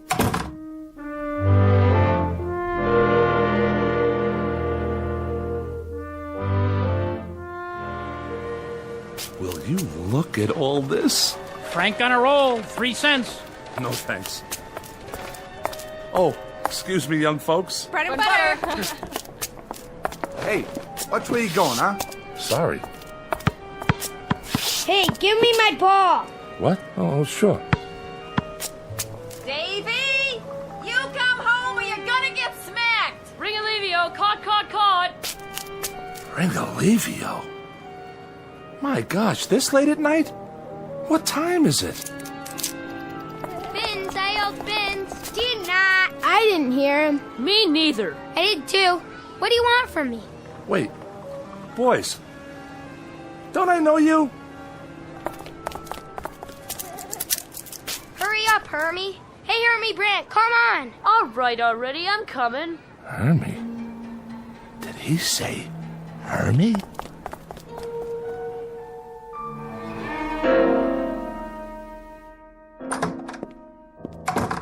Nice of you to come back. Laura? You could have told me where you were going. Laura, I was down on Randolph Street. Listen, Laura, I have to tell you something. Look, your mother's asleep. Do you know what time it is? No, I don't... Where's your father's pocket watch? I don't know. Laura, I saw some kids on the block. Little kids. Maybe 10 or 11 years old. Laura, they were the kids I played with when I was 10. The same kids. You're perspiring. You're not listening to me. I heard you. I think you're catching a cold or something. Wipe the sweat off your face. They couldn't have been the same kids, dear. I saw them. I saw Hermie Brandt and George Langbard and Cy Wright. Maybe they looked like some of the kids you used to know. I'm telling you. Horace, you're talking like a child. All right. If you don't want to listen, I'm going to bed. Horace. Oh. Yes, young man, what do you want? He dropped this. Dropped what? Well, this is Horace's watch. Where did you...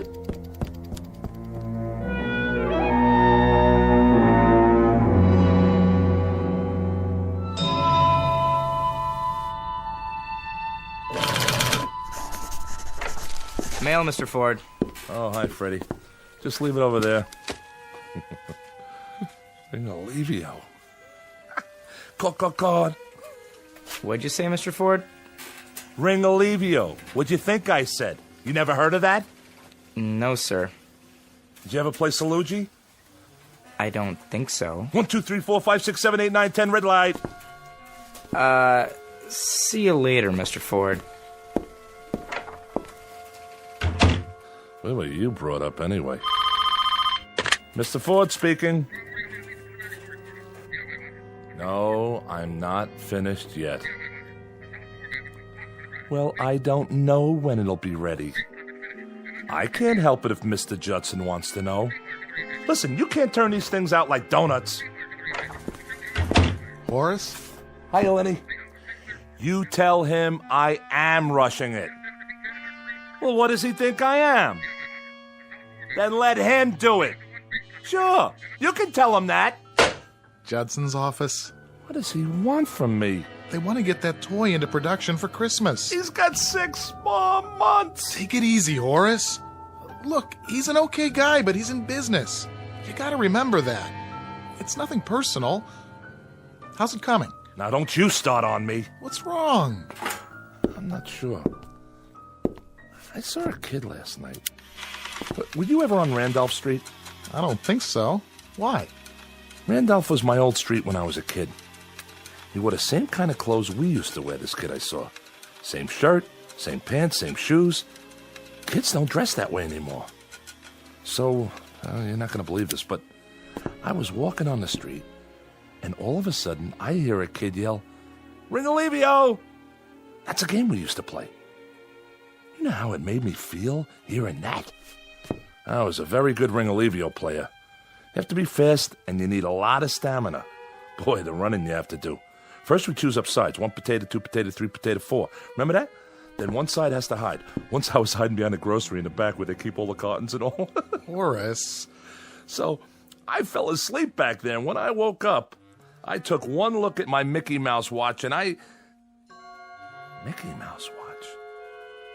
My God, I haven't thought of that in 20 years. Remember when you had a Mickey Mouse watch? What a big deal that was? Anyway, I was telling you about last night. I was on Randolph Street for the first time. Look, Horace, I've got some work on my desk. I only wanted to tell you. I just stopped in to say hello. See you at lunch. Of course, we never had toys like this back then. Ford? Oh, Mr. Judson. I didn't see you there. I want to ask you something. What was the point of shouting at my secretary over the telephone? She was shouting at me! Aren't you happy with your job here? Yes, but... Look, Horace, you're a first-rate designer. You have value to this company, and for our good as well as yours, I don't want to see it dissipated. You've been behaving peculiarly. Is there something wrong, maybe at home? Excuse me, Mr. Judson. I'm trying to finish this redesign. And I'm not speaking just to hear the sound of my own voice. Do you understand what I'm saying? Perhaps I shouldn't have bothered.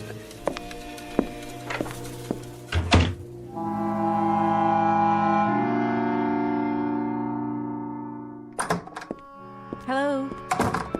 Sorry I'm late. Subway was tied up for about 20 minutes. Somebody jumped? Nobody jumped. Why do you always think that? Well, it happens if you read the papers. Something broke down. You can't kiss your mother hello anymore? Hi, Mama. I'll see how the dinner's coming. Tired? Yeah. I was thinking, there's a double bill at the Regent. 2 pictures you've been wanting to see. Going Let's just... back there tonight. Where? Randolph Street. What for? I want to see those kids again. But why? Because I want to. It's important. Important? Veal cutlets and succotash. It's canned, but you can hardly tell it from fresh. Let's sit down. Help yourself to the meat, Horace. If it's overcooked a little, blame it on the subway. Are you sure nobody jumped? Please, he said no. What's so great about disasters? What? I remember when we lived on the block. Every time there was an accident or something, you were always right there. Horace. Well, it's true.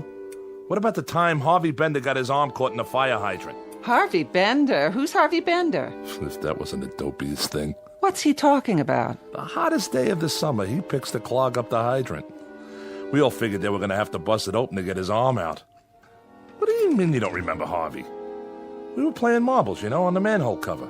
I remember it like it was this morning. I got this big fat Puri, and I'm belting them out, cleaning up. When all of a sudden this nut says, "Let's turn on the hydrant." I swear, he was the gooniest kid. His favorite thing was Shakespeare, sock in the ear. Horace, stop it! Why should I? Just stop! Please. But he was one of the kids last night. Who was one of the kids? Harvey Bender. What? I saw him last night. Don't you know that's impossible? I know what I see. He was 10 years old when you were 10 years old. He's as old as you are now. I'm telling you, I saw him. And George Langbart and Cy Wright. They're still kids. He's got a fever, I can tell. I have not got a fever. Mother, be quiet. Horace, sit down. Feel his head. Leave me alone. Listen, darling. I don't know what's happening at your office, but I can see the way you come home. You're tired. I mean, overwork, and sometimes I would like you to see a doctor. What for? Just to let him check you. You think I'm imagining it? No, I don't. Yes, you do. Listen to me, Horace. Horace, where are you going? To see my friends. Horace, please.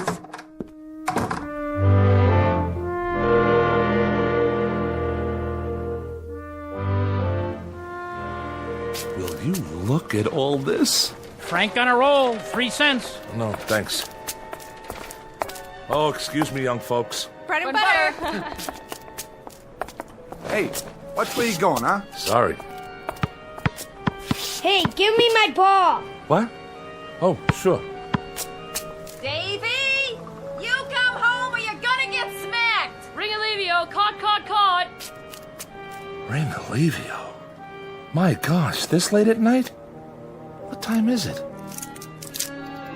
Fins, I yelled fins. Did not. I didn't hear him. Me neither. I did too. What do you want from me? Wait, boys. Don't I know you? Hurry up, Hermie. Hey, Hermie Brant, come on. All right already, I'm coming. Hermie? Wait!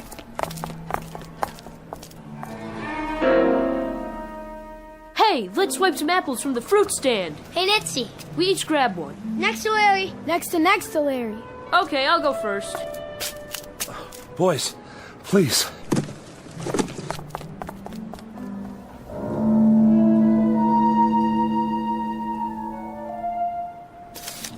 Some apples, huh? Sour. Hey, what do you think about the big birthday party? He didn't even invite us. Can you believe it? Who are you talking about? Yeah, and I'm supposed to be his best friend. That stinks. We had to myrtleize him, right, Hermie? Boy, ain't how. Listen to me. I can explain. Come on. Let's get him. No. No!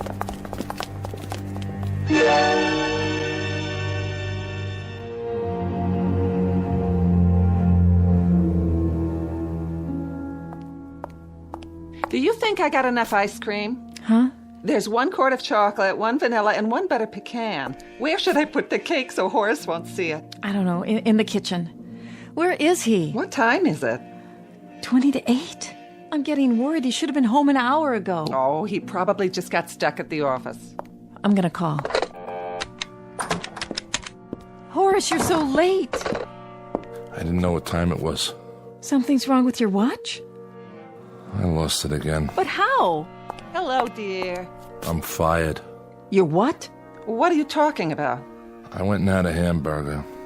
That's why I'm late. I'm asking you something. You're fired from your job? Would you stop? Well, what are you yelling at me for? I want to know from Horace. He's trying to be funny, huh? No. Why were you fired? I was inadequate in my work. Who said that? What does it matter? It doesn't matter, Horace. A man loses his job he's had for 15 years and it doesn't matter?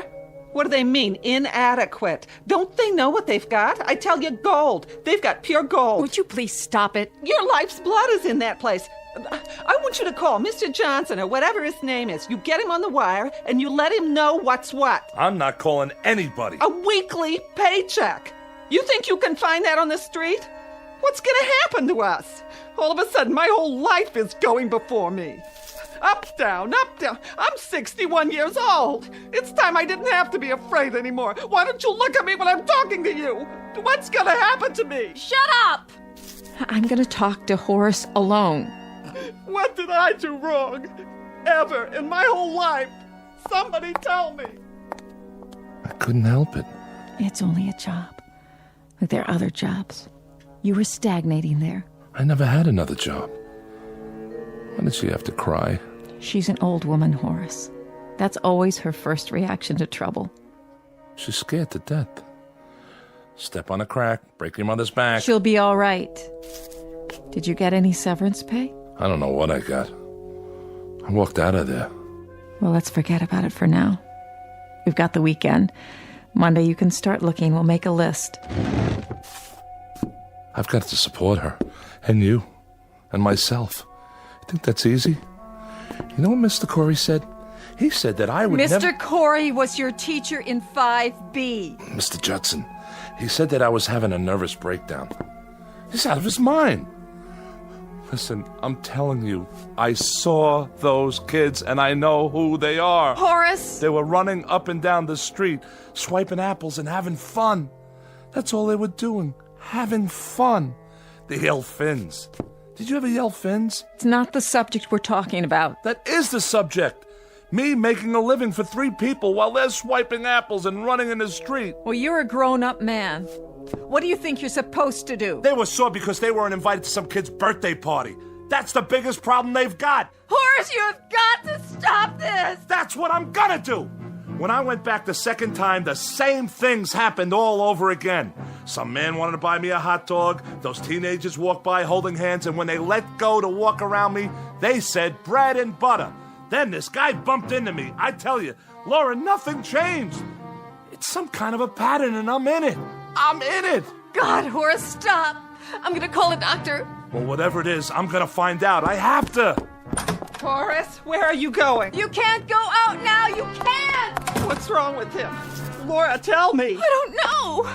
What is the name of a doctor? Tell me the name of the doctor. What are you doing? Who are you calling? For heaven's sakes, I have to know what's going on here. Horace. Surprise! Hey, where's the birthday boy? Laura, what's wrong? Maybe we'd better go. No, please come in. He'll be back.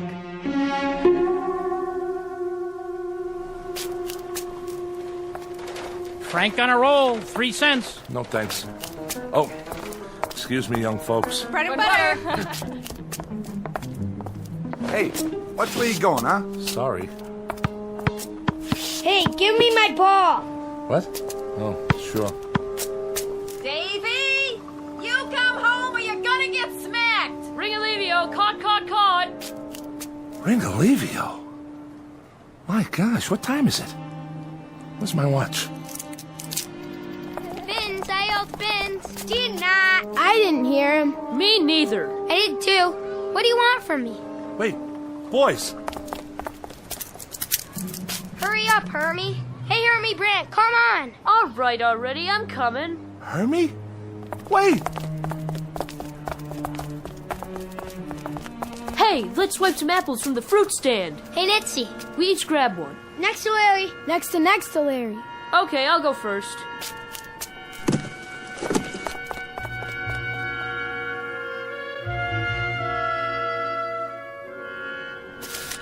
Some apples, huh?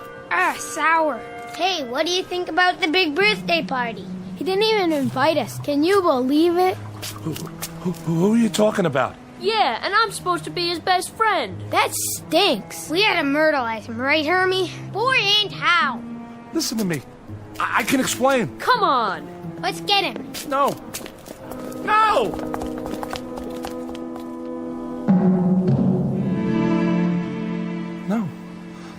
No. Why don't we bust in on the party? Fellas. What for? He'd probably start crying like a baby. Listen, fellas. Can't you hear me? Can't you see me? I gotta tell you something. Step on a line and you bust your father's spine. Cut it out. You've got to listen to me. So are we going to the party? What do we do when we get there? Who cares? They probably got ice cream. Who needs ice cream? It's better than standing around here. Please, look at me. I'm standing right here. Hermie, are you my buddy?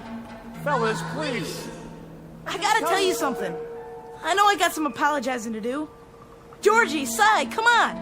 What are you giving me the treatment for? Will you listen? I couldn't help it. Hermie, I'm your best friend. You have to give me a chance. Well, if it ain't little Horace Maxwell Ford. The birthday boy. Why didn't you invite us to your party? We're gonna myrtleize you. No, please. Please, don't. Don't. Laura, honey, I'm sorry about his job, but he'll have another one in no time. He's a wonderful designer. Thank you for saying that. Oh, this party will perk him up. Best thing in the world for him right now. We even got him a yo-yo. The kind that lights up. I know. All right, everybody. Ready? Somebody get the lights. Laura? Don't make a sound till I open the door. Come in, darling. He dropped this. What? Where did you get that? Oh, Laura. Laura, what's happening? He dropped this. What does that mean? It looks like a Mickey Mouse watch. That's exactly what it is. Horace? Horace, where are you?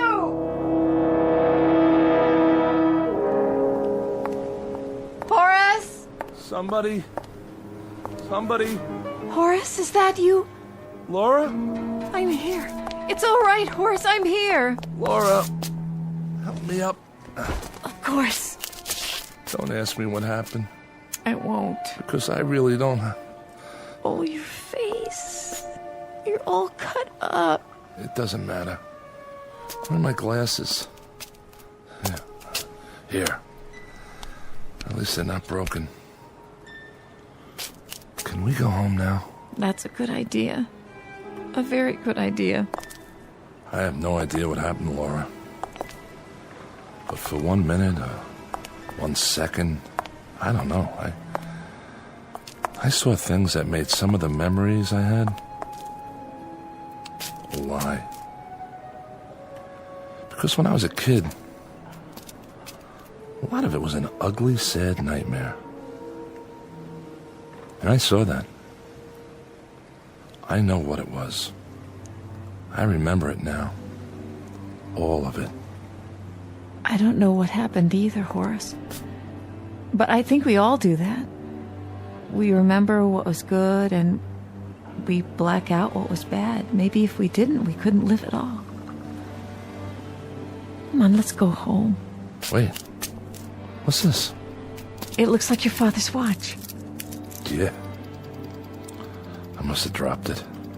Come on, Horace. There's a party waiting. A party? It was a surprise. Everybody's there. Lenny? Yes, and Betty.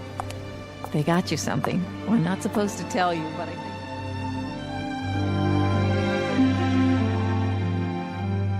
think... Mr. Horace Maxwell Ford, age 38, a bit disheveled but soon to be whole again, with his shirt tail tucked in, his socks up, his glasses straight, and his hair combed, at least most of the time.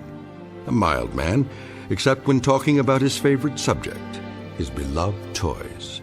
The ones he builds because he never had them as a child. Don't feel sorry for him. He's just begun to understand that he's really a very adequate man. All grown up and not the awkward boy he used to be. A life-changing discovery, and one that could happen only in the Twilight Zone.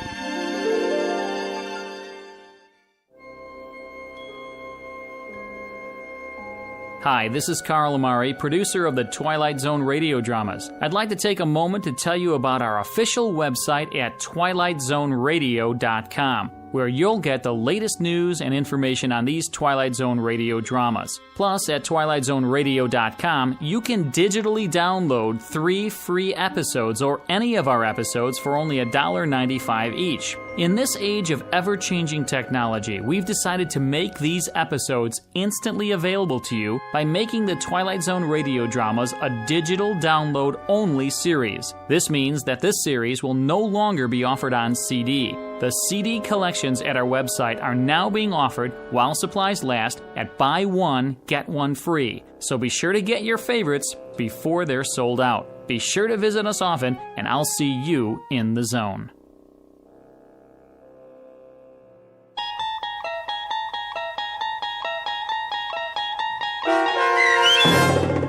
The Incredible World of Horace Ford, starring Mike Starr with Stacy Keach as your narrator, was adapted for radio by Dennis Etchison and based on a script by Reginald Rose. Heard in the cast were Taylor Miller, Meg Thalken, Doug James, Carl Van Sickle, Adam Blaine, John Starr, Bill, Charlie, Alex, and Henry Kummerer, Martin Hughes, Bob Blaine, and Adam Tangway. To learn more about the Twilight Zone radio dramas and to obtain audio cassettes and CDs of these programs, visit our website at twilightzoneradio.com. This copyrighted radio series is produced and directed by Carl Amari and Roger Wolski for Falcon Picture Group. Doug James speaking.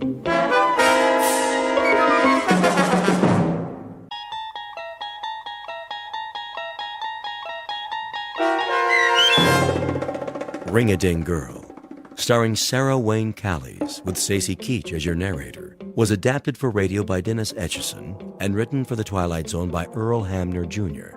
Heard in the cast were Meg Thalken, David Darlow, Christian Stolte, Doug James, Fernette Lebo, Kurt Nabig, and Carl Amari.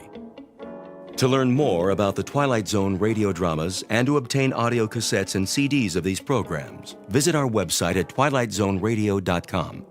The producers of The Twilight Zone wish to thank CBS Enterprises, Carol Serling, Dennis Etchison, Dick Brescia Associates, Claire Simon Casting, Terry Jennings, XM Satellite Radio, the American Forces Radio and Television Service, Sirius Satellite Radio, our sponsors, and our radio affiliates for helping make this series possible. This copyrighted radio series is produced and directed by Carl Amari and Roger Wolski for Falcon Picture Group. Doug James speaking.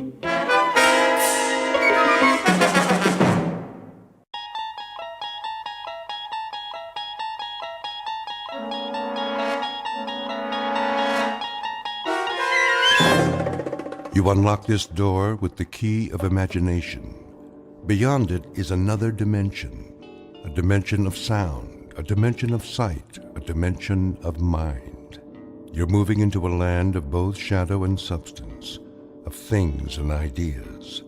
You've just crossed over into the Twilight Zone.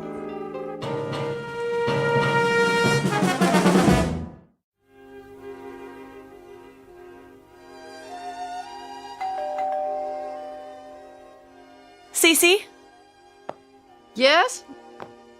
Get that, will you? Right away. Just a minute.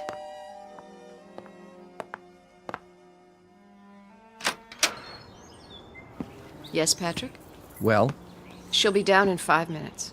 she's not going to make it. Yes, she will. She always does. Here, What's that?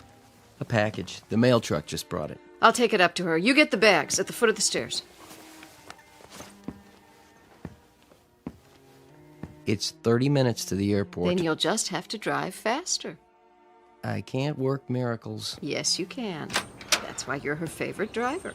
Just tell her. She knows.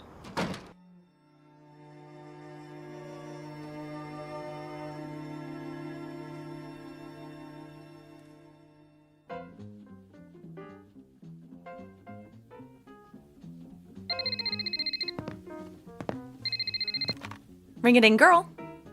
Hello, Ivor. Yes, I know the limousine is waiting. And I know what time the plane takes off. I promise you I'll make it. No, I am not procrastinating, even though I don't want to make this picture. Because I don't want to go to Rome. I don't like to fly. Yes, Ivor, I know, and you are making me even later. Love you too. Bye. How's it coming? My agent's nervous. So am I. You've got 25 minutes to get to the airport. Won't they hold the plane? Not forever. You'd better go into fast forward. Everything's packed. I'll wear the mink. Carry my ring case down to Patrick, will you please? You're taking all of them? It was your idea, wasn't it?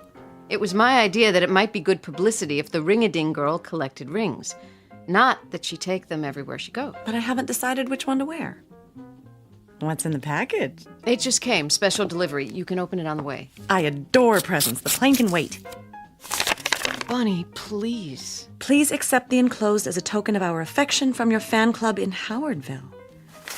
Isn't that sweet? Do you know where Howardville is? Doesn't everyone? You'll catch a glimpse of it if you look down. We fly over it. Hooray for us. Howardville is my hometown. They're my most loyal fans. You know, I wouldn't be here if it weren't for them. They actually took up a collection to pay my way to the screen test. I wonder what they've sent me now. You find out. I'll get your precious jewelry down to the car.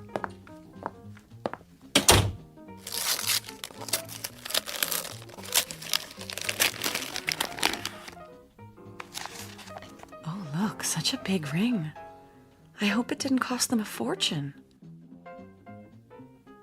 What's in the stone? A picture? How did they do that? Bunny,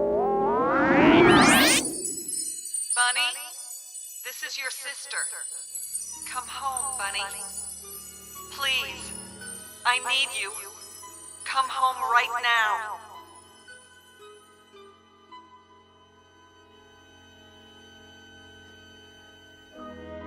Introduction to Bunny Blake. Occupation, film actress. Residence, Hollywood, California. Or anywhere in the world the cameras happen to be rolling. Miss Blake is a beautiful and extremely public figure. What she wears, eats, says, even thinks is news. But underneath the glamour, the makeup, the publicity, is a flesh and blood person. One who has just been handed the role of a lifetime. Because on the way to her next shoot, she will take an unscheduled side trip to a location in the Twilight Zone.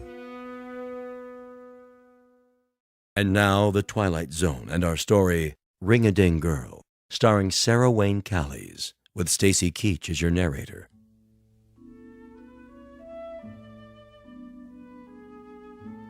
And I'll have the sports scores plus the top stories from Howardville and the surrounding area. But first, the weather. Hurry up. Looks like we might be in for some showers. There's a low Bud. pressure trough moving in from the northeast. Yeah? Let's take a look at the Doppler. There we go. That high pressure Bud. front is moving in, bringing Yes, with it I some high said. altitude precipitation. I need the No picnic storm basket from the advisory yet, but cellar. Stay tuned throughout the day for updates every 23 Soon as he minutes. gives the scores. For all you folks in the southern part of the county, the annual picnic and fundraiser is happening this afternoon. Bud, better carry an umbrella just to be Now, on the safe Buster, I'm packing the sandwiches just as soon as I finish vacuuming. The news guy said it's gonna rain. I know he did. So does the radio. But just in the northern part of the county. Now, get me that picnic basket. Did you clean your room? Not yet. Then get a move on. I'm going. Did you mow the lawn yet? Oh, Mom. We had an agreement. You want your allowance, don't you? Yes, ma'am. Then let me hear that lawnmower. Okay. Thank you. Would you plug in the vacuum cleaner cord for me, please? Isn't there a law against child labor in this state? Now, young man.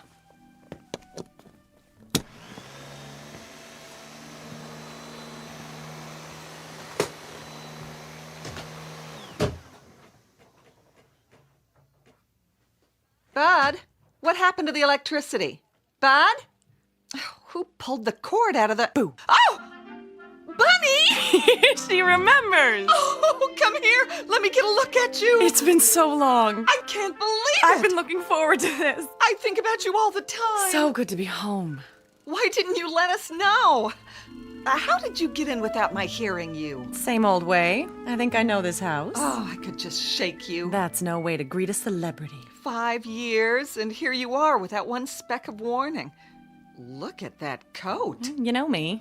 Glamorous, unpredictable, and full of surprises. Same old nut. What brought you home just out of the blue like this? Well, I thought you might like to see me. I'm tickled pink, but why now, just like that? Maybe the ring had something to do with it. Oh, it came! This morning, you see? You don't think it's too big? Not at all. No, it reminds me of that mood ring I had when I was little, remember? This is much nicer, of course. Much, much nicer. Oh, what a project it was. Everybody in town chipped in, and they let me pick it out. Do you like it? I love it. Sis, is everything all right? What do you mean? Are you all right? Never better. Why? I don't know. Maybe I'm just tired. Oh, come and sit down. Can I get you anything? No. Take your coat off. Oh, is that real mink? Mm-hmm. They call it Ember Autumn. I suppose it's a bit much. One of the perks of being a star. Oh, you. Oh, don't let it touch the floor. I haven't finished vacuuming yet. This is the way we do it in Hollywood, darling. They teach you to do it in acting class. Off one shoulder, then the other, then drop it like so. Oh. It's supposed to show that you really don't care because you've got 10 more at home in the closet. Then you move your hips like this. Ooh, that walk didn't come from acting class. My one natural talent. Oh, Bunny, we are so proud of you. The whole town is. Are we going to get to keep you for a while? Just for the day, I'm afraid. Oh, Oh, but that's not nearly long enough. I know. I'm stealing time as it is. They want me in Rome. Rome? But I got to the airport, and right at the last minute, I said, no, I'm going home instead. I got the basket. Now can I... Whoa. And who is this divine man? You remember Bud? Aunt Bunny? Surely this isn't Bud. So handsome. I thought he was my next leading man. Aw, I get it. Mom says you're always cracking jokes. And she was right, but I don't joke about everything. You want a soda pop or something? I can get you one if... Weren't you going to clean your room? He can do that later. I haven't seen him in ages. It's so good to be home. I'm anxious to see everybody, all my old friends. Well, you came at the right time. Remember the Founders' Day picnic? Oh, how could I forget? Do they still have the beauty pageant? They sure do. The year I won was what got me started. My picture in the paper? Someone on the coast saw it? The picnic's this afternoon. Everyone in town will be there. Why don't you come with us? The picnic? Bud and I have to go. I'm on the food committee and Bud's a lifeguard. Picnic. We promised we'd be there. Bunny, what's the matter? Are you all right? Come over to the couch. I'm fine. Just let me sit down. I don't know what's wrong with me. I didn't get much sleep. Oh, take my arm. Bud, get on the other side. I'm fine, I'm telling you. Bunny? Bunny? Hello, ladies and gentlemen, boys and girls. What is that? Do you hear it? Hear what? Is the television on? No. Bunny? Bunny? And a special hello to you, Bunny Blake, wherever you are. Bunny, for the love of God, come home. We need you.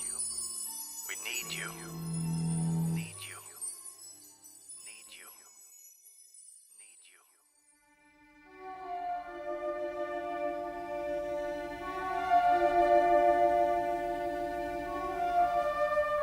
You're pale. You look like you're going to faint. If I could just lie down. Put your feet up. Bud called Dr. Floyd. Sure, if you think. Just do it, now. Bunny. Hello? I want to talk to... Bunny. Yeah, tell him it's an emergency.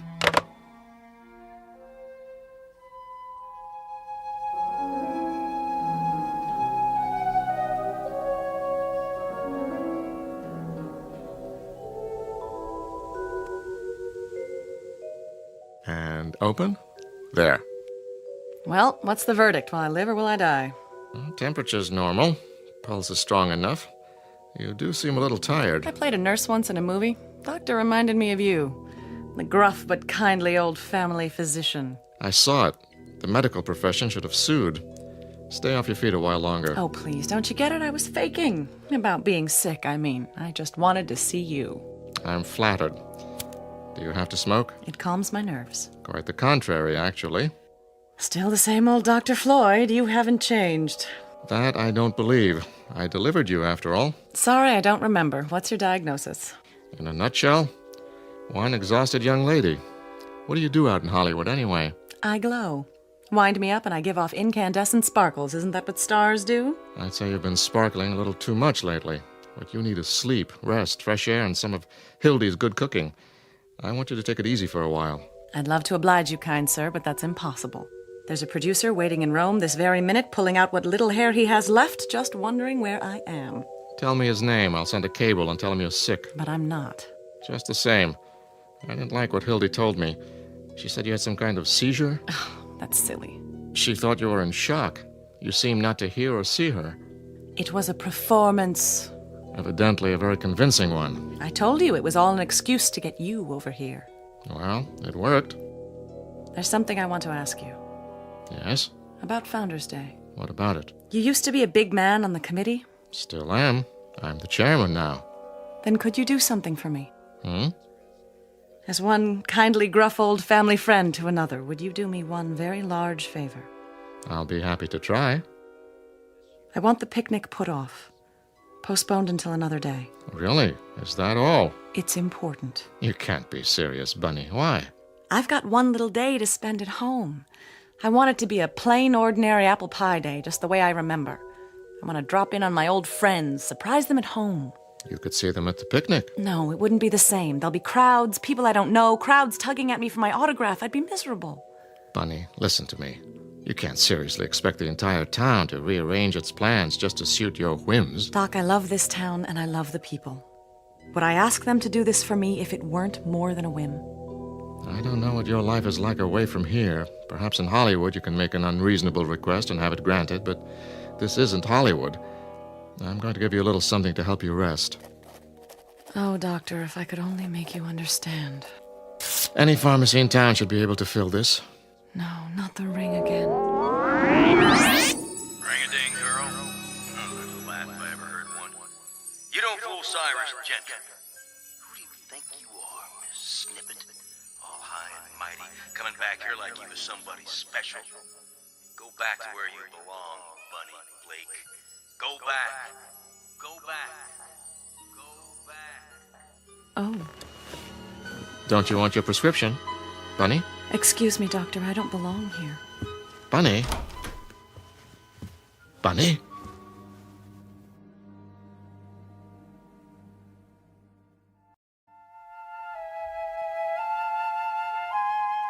Hildy, can you come here? Yes, Doctor. How is the patient? Where is the patient? She went upstairs. She did? Very agitated all of a sudden. The look on her face. Hildy, what's upsetting your sister? I wish I knew. She seems to be under a severe strain and acting quite irrationally. I know. I'm delighted to see her, of course, but to fly here like this without so much as a call? There's something downright odd about it. I want you to get this filled. Some pills to relax her. Keep her as quiet as possible. And by no means let her go to Rome. At least not right away. I'll try, but she's always had her own mind. It may be just fatigue, but then again... Should I be worried? It's too soon to say. For now, let's keep an eye on her. Thank you, Doctor. I'll do my best. Call me if you need me. I will. Thank you so much for stopping by.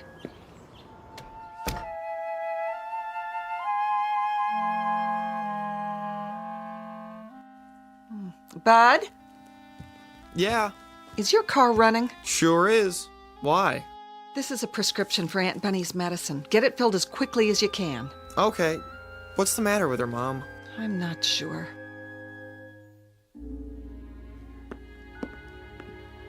Not one single solitary thing is the matter, Hildy. I could have told you that. I'm really shocked at how old Dr. Floyd's getting. I think that sweet old man ought to put himself out to pasture, don't you? He thinks you ought to get some rest. Does he? Well, I'm not the least bit tired. He's the one that needs rest, poor dear. Did you see the way his hands tremble? Nevertheless, he left a prescription for you. Something to help you relax. Bud's going to go get it. Meanwhile, why don't you just lie down and take it easy? I can make us something while we wait. You mean stay here? I can just hear what people will say. Bunny didn't bother to see any of her old friends. She's so stuck up now that she's a movie star. No one will say that. I'll explain that you didn't feel well. Bobby Woodson used to be my best friend. I've just got to see her. There'll be time. And Ben Braden? You remember that excruciating crush he had on me? What happened to Ben? Still here. He runs the television station. Oh. Does the news and all the local shows. And the sports, too. I could have married that old boy. Did you know that? I've got a good mind to walk in and surprise him. I really don't think you should leave the house today, honey. Oh, you don't? Well, I can't stand being cooped up. Sometimes I get that closed-in feeling at my house in California. I get that, too. You know what I do? I take off every stitch of clothes and I jump into the pool and swim like a fish. You do? Bud, why don't you go get that prescription now? Plain yet. I'll bet. But I have an idea. You want to go for a walk and say hello to some people? The doctor said you need to rest. He also said I need fresh air. Oh, at least wait till Bud gets back from the drugstore with your medicine. Got a better idea. I'll ride to the drugstore with him. What do you say, Bud? Well, sure, I guess. I don't think... What could be more restful than a little ride? Unless you're one of those drag racers, are you? Not me. I am. You ought to see me on the Hollywood freeway. Once, I got up to 105, and this divine cop flagged me down and said, "Where's the fire, lady?" I mean, he actually said that. Well, I said, "Sugar, I'm late for work, and the studio's going to suspend me if I'm late one more time." Bunny. It ended up with Dollface giving me a police escort right to the studio gate. I even had dinner with him a couple of times. Till I found out he was married. You did? Well, you going with me, or are we going to stand here talking all day? Heck no. I mean, Yes, I mean... But the picnic! You worry too much, Hildy. We'll be back in plenty of time, I promise. Want your coat? Why, thank you, kind sir. Let me get the door. Well, what do you know? That's a real ring-a-ding sky.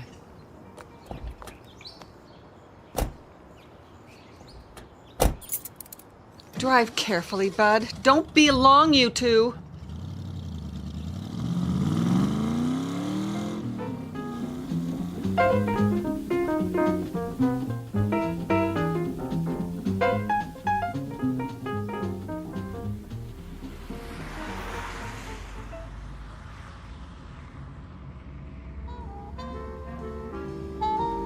Well, what do you think, Aunt Bunny? Pretty cool wheels, huh? Very cool, but please don't call me Aunt Bunny. I sound like a house mother at the Playboy Club. Okay, Bunny. There, that's better. Isn't that better? Must be pretty boring for you. I wouldn't say that. Compared to Hollywood and everything, you know a lot of movie stars. A few. What are they like? Which ones? Oh, I don't know. You go to parties and all that stuff? Not very often. Mostly I stay home, study my lines, and go to bed. You do? I have to get up early when I'm on a picture. Do you have one of those... Aw, never mind. Go ahead, say it. Well, I hear everybody has a water bed out there. I used to, but I got rid of it. How come? Too noisy. Sloshing around every time you turn over. Sometimes I'd wake up in the night and I think I was on a raft in the middle of the ocean. Gosh. They're cold, too. Especially because I don't wear anything when I sleep. You don't? Better not mention that part to your mother. But you understand. We're just talking, aren't we? A couple old friends tooling around on the best set of wheels in town. Isn't that right? Sure, Bunny. So, where do you want to go? Is Mr. Gentry still the caretaker at the high school? Old Methuselah? Oh yeah, they'll have to blow up the place to get rid of him. Be an angel. Stop by just long enough for me to run in and say hi. School's closed today. I know, but Mr. Gentry's always around, isn't he? I used to think he lived there. Well, the gate's open. I could show you how to get in the building. Would you? I'd appreciate that. Maybe we should get your medicine first. Bud, this is important or I wouldn't ask you. Okay, do you think it's all right? Oh, it'll be fine, trust me. I just have to deliver a message.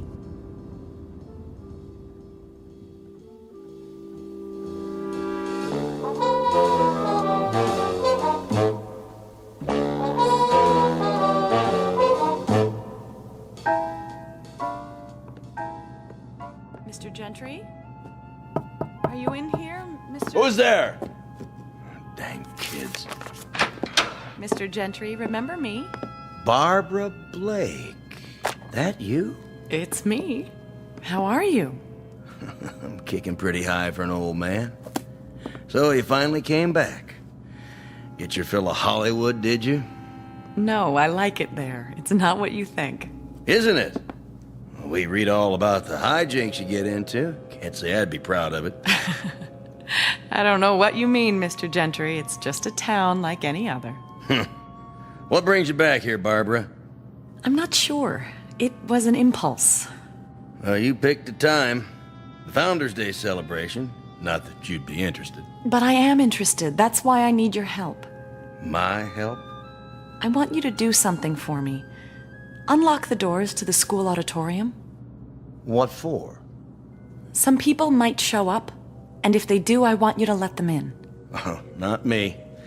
Nope, I'm going to the picnic. Please, Mr. Gentry, I know you don't like me, but this is important. It's terribly important. Barbara Blake. Always asking for favors. Wanting to be treated like somebody special. Maybe you forgot those doors are open all day long. You want to come here, you can walk in just like anybody else. Thank you, Mr. Gentry. It was wonderful to see you. Anything else I can do you for? Just one. Mr. Gentry, I can't explain it yet, and if I did, you wouldn't believe me. But please don't go to the picnic. Take my word for it, you mustn't. Not this year.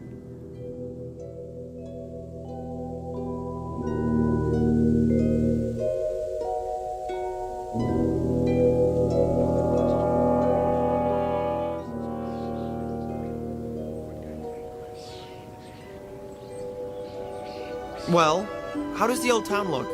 So good, I wonder why I ever left. Why did you leave, I mean?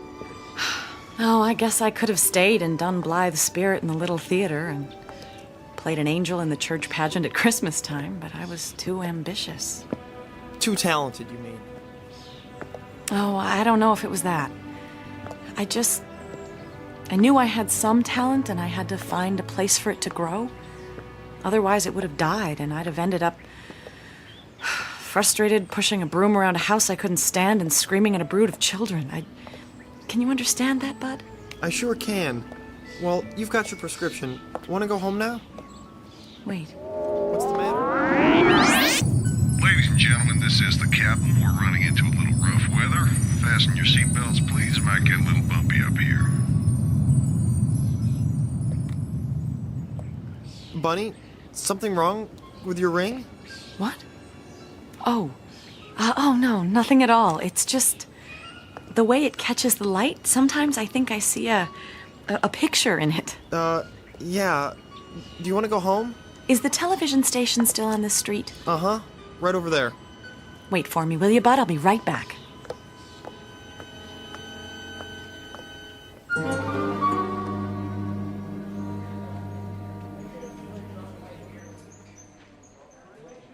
Minutes to air, Mr. Braden. Thank you, Jeffrey. and the weather for the Tri-County area. No. For the Tri-County area, boy, have we got some weather for you. Now, the weather in the Tri-County. What's this, Harold? Corn, Mr. Braden, for the farm report. Nice, huh? Very nice. Would you move it aside so I can see my script? Sure thing. 90 seconds. Thank you. How's my hair look? Great, Mr. Braden. Hey, you can't come in here. Thanks. It's all right. I'm a friend of Mr. Braden's. Barbara? I mean, Bunny? Forgive me for bursting in this way. Not at all. Well, I'll be darned. They said you were going on the air, but I did so want to say hello. Honey, you could have busted in here even if I was on camera. Don't I get a kiss? 1 minute. Well, you haven't changed. You have. You used to be skinny as a rail. I was not. I was svelte. Nope, now you're svelte. Oh, mink? Hollywood coveralls. Still a smart aleck, too. Want to be on my show? I thought you'd never ask. 45 seconds. Will you? You can be my co-host. Say something cute. Say anything you like. The viewers will love it. As a matter of fact, that's exactly what I had in mind. I wanted to make an announcement. Oh, yeah? Got a new movie to plug? No, not at all. More along the lines of a public service announcement. Sounds worthwhile. I hope so. Because I have a feeling this one might be a matter of life and death.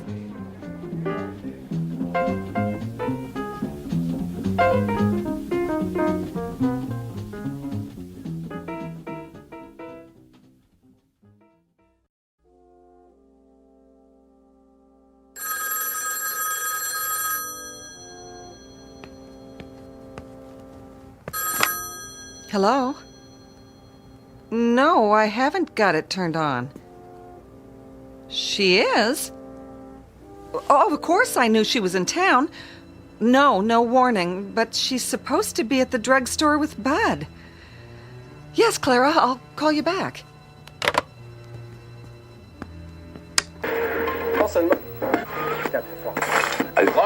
Yes, Ben, you can't imagine how happy I am to be back in Howardville. It hasn't changed a bit, and I mean that in a good way. What in the world? Will you be with us for a nice long visit this time, buddy? Unfortunately, I have to leave tonight. Work calls. Oh, a new picture? I'm starting one in Rome. That sounds exciting. Yes, it's a wonderful script. I'm looking forward to it. Everyone in town has been following your career. I'm sure a lot of your old friends would like to see you. Well, but they can if they really want to. Are you kidding? You know that one-woman show I did in Las Vegas last winter? We read all about it. Well, I'm giving a special performance this afternoon in the high school auditorium. And I hope everyone in town will come. As my guest, of course. Wow, did you hear that, ladies and gentlemen? It's my way of giving back to the community. You know, everyone here has always been so supportive of me. This is just a little token of my appreciation. Oops, I think we've got a conflict here. The Founders Day picnic starts at 3 o'clock. You remember what a big event that always is. I know, but I'm afraid it just has to be today. All I can say is that you'll have a choice of coming to see me at 3 o'clock or going over to Riverside Park and getting hit by... By? A bunch of ants. You heard it here, folks. Well, Bunny, thank you so much for stopping by.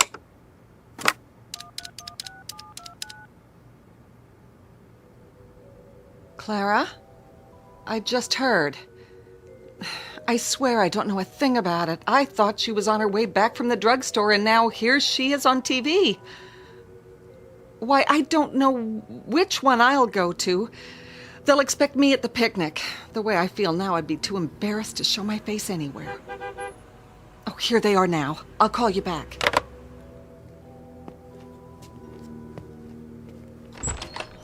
Hi, Mom. Sorry we took so long. Go to your room. Bunny, I'm trying not to be angry with you because you must have lost your mind. I told you there was going to be an explosion, buddy boy. I can explain. I said you're excused. Yes, ma'am. It wasn't his fault. This is nothing to joke about. People are calling here. And what do they say? They're confused. They don't know whether to go to the picnic or this, whatever it is you're putting on at the school. I can understand that, but... What are you trying to do? I owe this town, Hildy. It's just my way of paying back a debt. It doesn't look that way. It looks like you're a show-off. A big celebrity who's trying to impress a lot of small-town hicks. That's not it at all. Then what is it? Sis, let's not fight. I can't condone what you're doing, Bunny, and I won't be a part of it. Bud and I will be at the picnic. Oh, Hildy, you don't understand. No. Not the ring. Is that Howardville down there? That's it. That fly speck next to the river. That's what you wanted to go home to? Forget it, Bunny. We don't have time.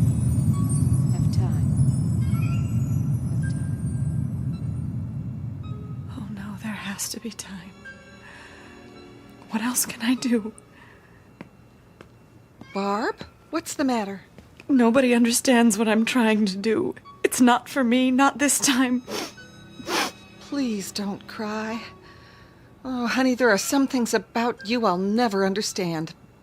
But if this performance means so much to you... It does. Then don't you worry. We'll be there, I promise.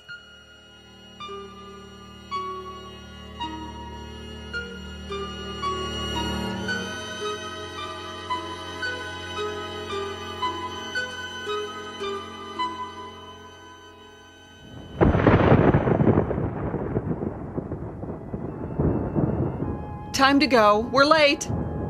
Don't worry. One thing's for sure. They can't start the show till I get there. Ooh, better take an umbrella. Thanks. Bud, we're waiting. I can't find my blue tie. Then wear another one. We're late as it is. You'd better fire your weatherman. Now, Bud. Coming. The streets will be a fright. Remember how we used to lie in our beds on rainy nights and talk to each other when we were kids? Oh, it was fun, wasn't it? Being kids. It was special. I'll never forget it. It's raining really heavy. Well, we'll just have to brave it. I have an audience waiting. Oh, we need raincoats. They're in the hall closet. You wear one. I'm going in style. That fur'll get all ruined. Don't worry about me. Help me on with it, will you? Your ring looks really pretty. Thank you, Bud.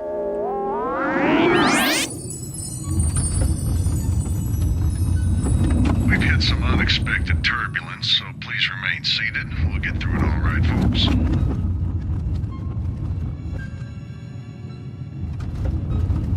Getting kind of rough. Don't worry, Cece. It was meant to be. You aren't scared at all, are you? Why should I be? Can't live forever, you know. It's like when I'm in my dressing room and there's a call to come to the set. I know what's waiting for me. I know there's nothing I can do to put it off any longer. Sometimes I'm not even sure if I know my lines, but the show must go on.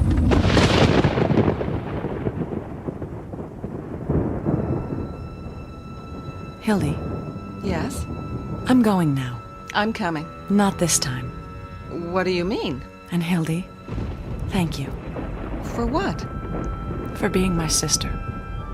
I always loved you, you know. Bunny? That one's a fire engine. Sounds like an awful lot of them. Turn on the news. Goodbye, Hildy. And buddy, take good care. Bunny? Major disaster. We'll bring you updates as they come in. For now, the Highway Patrol has issued a bulletin for everyone Turn to that remain down. inside. Hello? Mrs. Blake, Yes. this is Jim Haddock with the State Troopers. Oh, what is it, Jim? I'm out at the park. I thought you ought to know. No, what? Bud, where's Bunny? I don't know. It's terrible. I've never seen anything like it. Like what? Jim, will you please tell me what it is you're talking about? The crash. It happened minutes ago. What crash? Passenger jet. LA to New York. Got torn up in that storm. Crashed right in the middle of the picnic grounds.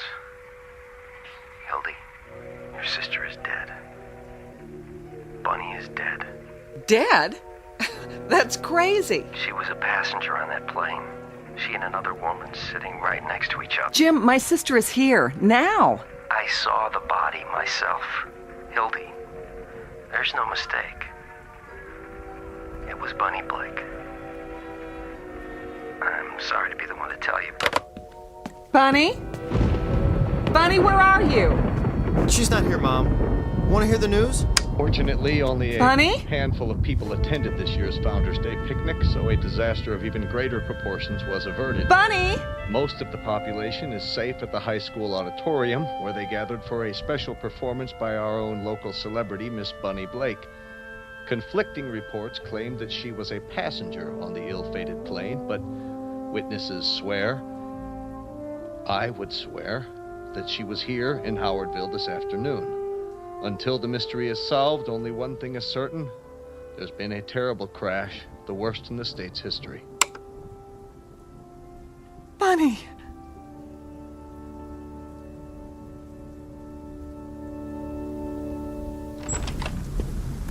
Mom! That ring you gave her. I got it. She dropped it on the porch. Mom?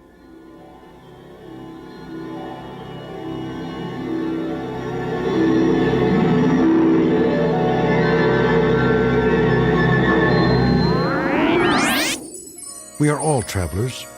The trip starts in a place called birth and ends at a distant location known as death.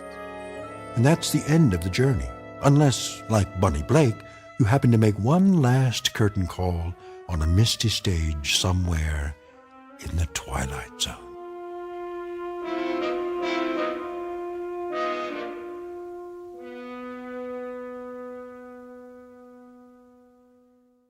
We'll return to the Twilight Zone in just a moment. You are about to enter another dimension, a dimension not only of sight and sound, but of mind, a journey into a wondrous land of imagination. Next stop, the Twilight Zone. Hi, this is Stacy Keach. I'd like to take a moment to tell you about our Twilight Zone website at twilightzoneradio.com. At twilightzoneradio.com, you'll find the latest information on these Twilight Zone radio dramas, including behind-the-scenes photographs, plus the newest product releases, trivia contests, ways to contact us, other Twilight Zone-related info and merchandise, plus links to other fascinating websites. So make your next stop twilightzoneradio.com. Visit twilightzoneradio.com to purchase these Twilight Zone radio dramas on cassette and CD, or call toll-free 1-866-989-ZONE. That's 1-866-989-9663.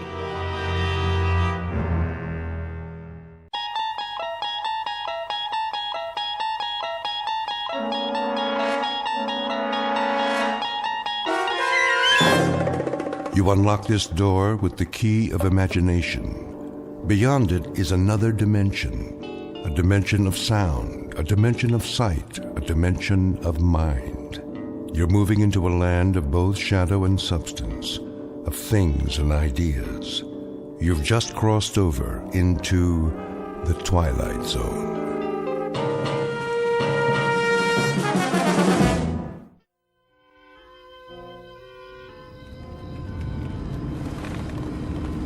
You slow down. Yes, sir. Anything you say, sir. Just get us home in one piece. Your wish is my command. Some party, huh? It was your idea. Oh, I wouldn't say that. They're as much your friends as mine. A regular barrel of laughs. You have to admit, every time Walter does his Barbra Streisand impersonation... Pull over. It's not that much farther.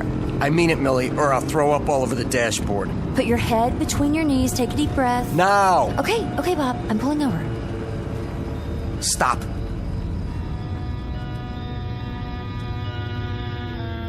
Hey, where are we? Oh, let me out.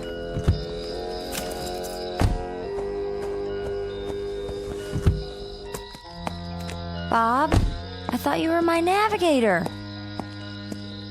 I must have missed the turnoff, you know, after Riverdale. That's right. Blame me. I'm not blaming you. You had the map. Don't talk. You should have told me you weren't paying attention. Now look where we are, in the middle of nowhere. Oh, my head hurts.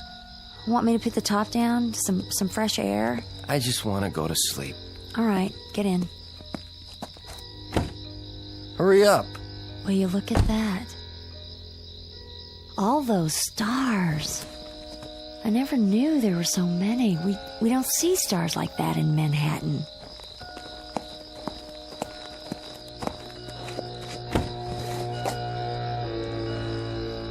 Night. Wait a minute. Let me sleep. What happened to all the stars? Sleep tight.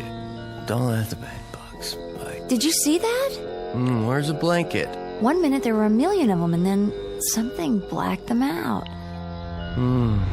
Oh, they're back again. Oh, must be my eyes. Hurry up, Mel. Come to bed. Sure, Bob.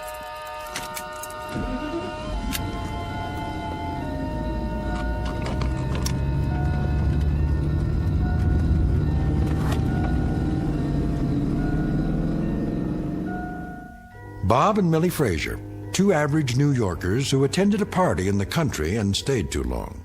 They also drank too much and on the way home took an unexpected detour. But they aren't worried.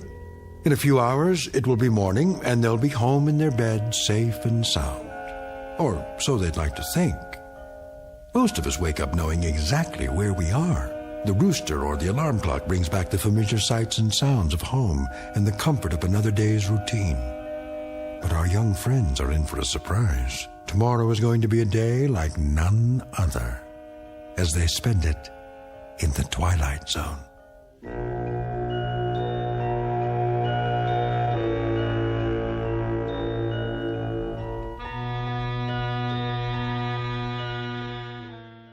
And now, the Twilight Zone and our story, Stopover in a Quiet Town, starring Stephanie Weir with Stacy Keach as your narrator. Bob? Reveille, Tiger. What? The year's at spring, the spring's at morn, the morn's at 7. Speak softly, woman. I got a hangover that was meant for a much bigger man. Want an ice bag? No, just call an undertaker. What was in those martinis anyway? Gin held downwind from the vermouth. I don't suppose. What? I wasn't by any chance the life of the party? You were perfectly fine. Yeah, great, in fact. You told that joke about the ball bearings. Oh, not that one. And you broke a lamp making a forward pass with the throw pillow. Was it expensive? The pillow? Not very. You spent the rest of the evening oogling that girl. Which girl? The one in the low-cut sequin dress. Oh, that girl. Yeah, pretty enough, I suppose, if you like that sort of thing. How would you know? You never looked at her face. You sure it was me? Oh, it was you, all right. Hold down the fort. I'll make the coffee. That would be thoughtful. Wait a minute. I didn't even take my shoes off? Don't tell me. Oh, Bob. I knew you were toasted, but really, you slept in your clothes. You should have helped me out of them. I couldn't even help myself. Look at this dress. It's disgusting. Now I have to get it cleaned. I didn't think I had that much to drink. Did I? Bob, this may sound like a foolish question, but where are we? What? Open your eyes the rest of the way, very carefully. Now, take a look around. I hope we are in an apartment on West 12th Street in New York City. Open them the rest of the way. Oh, no. Tell me I'm still asleep. I wish I could. Millie, answer me honestly. Have you ever seen this bedroom before in your life? Not even in my dreams. We went to sleep at home, didn't we? Sure we did, remember? Not exactly. We left the party up at Bedford Village. And I was driving. No, I was. I had to because you were... Sleepy. That's a nice way of putting it. Let's just say unable to keep the car on the road. I put the top down. I thought I did that. It was supposed to revive you. Then somewhere about Riverdale... Somewhere? You missed the turn? Wait a minute. Something came down on the car from overhead. A shadow. And then... Then? That's all I remember. You probably plowed into another car. I most certainly did not. Well, another car plowed into us. We probably got knocked out. You were already out. Please, I am trying to contact my brain. Somebody brought us here, put us to bed, leaving us fully clothed. That was respectful, don't you think? And now there's probably bacon sizzling and a plate of scrambled eggs waiting in the kitchen. I could use some of that. Yeah, me too. But I doubt there's room service.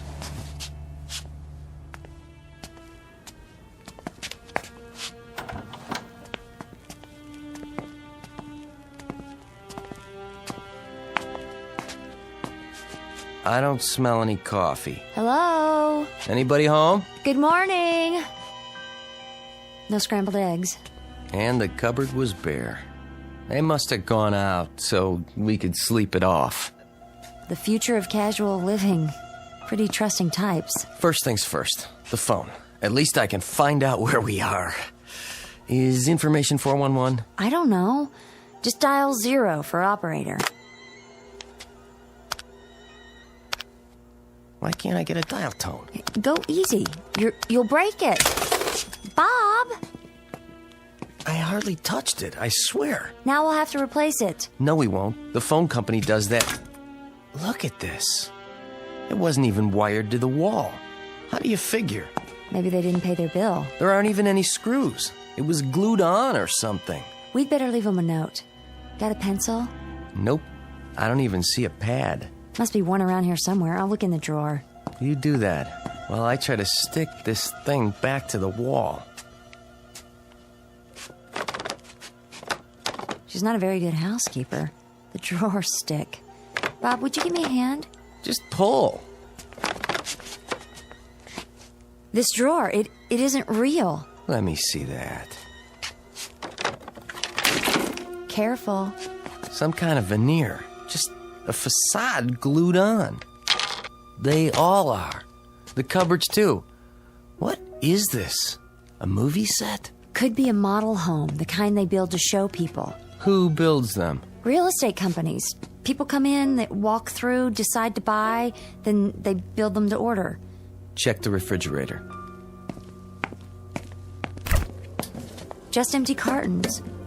No milk, no eggs, and this bread isn't real. Nothing but cardboard inside. Well, that's what I call low carb. It's like a prop. Everything is. Let's get out of here.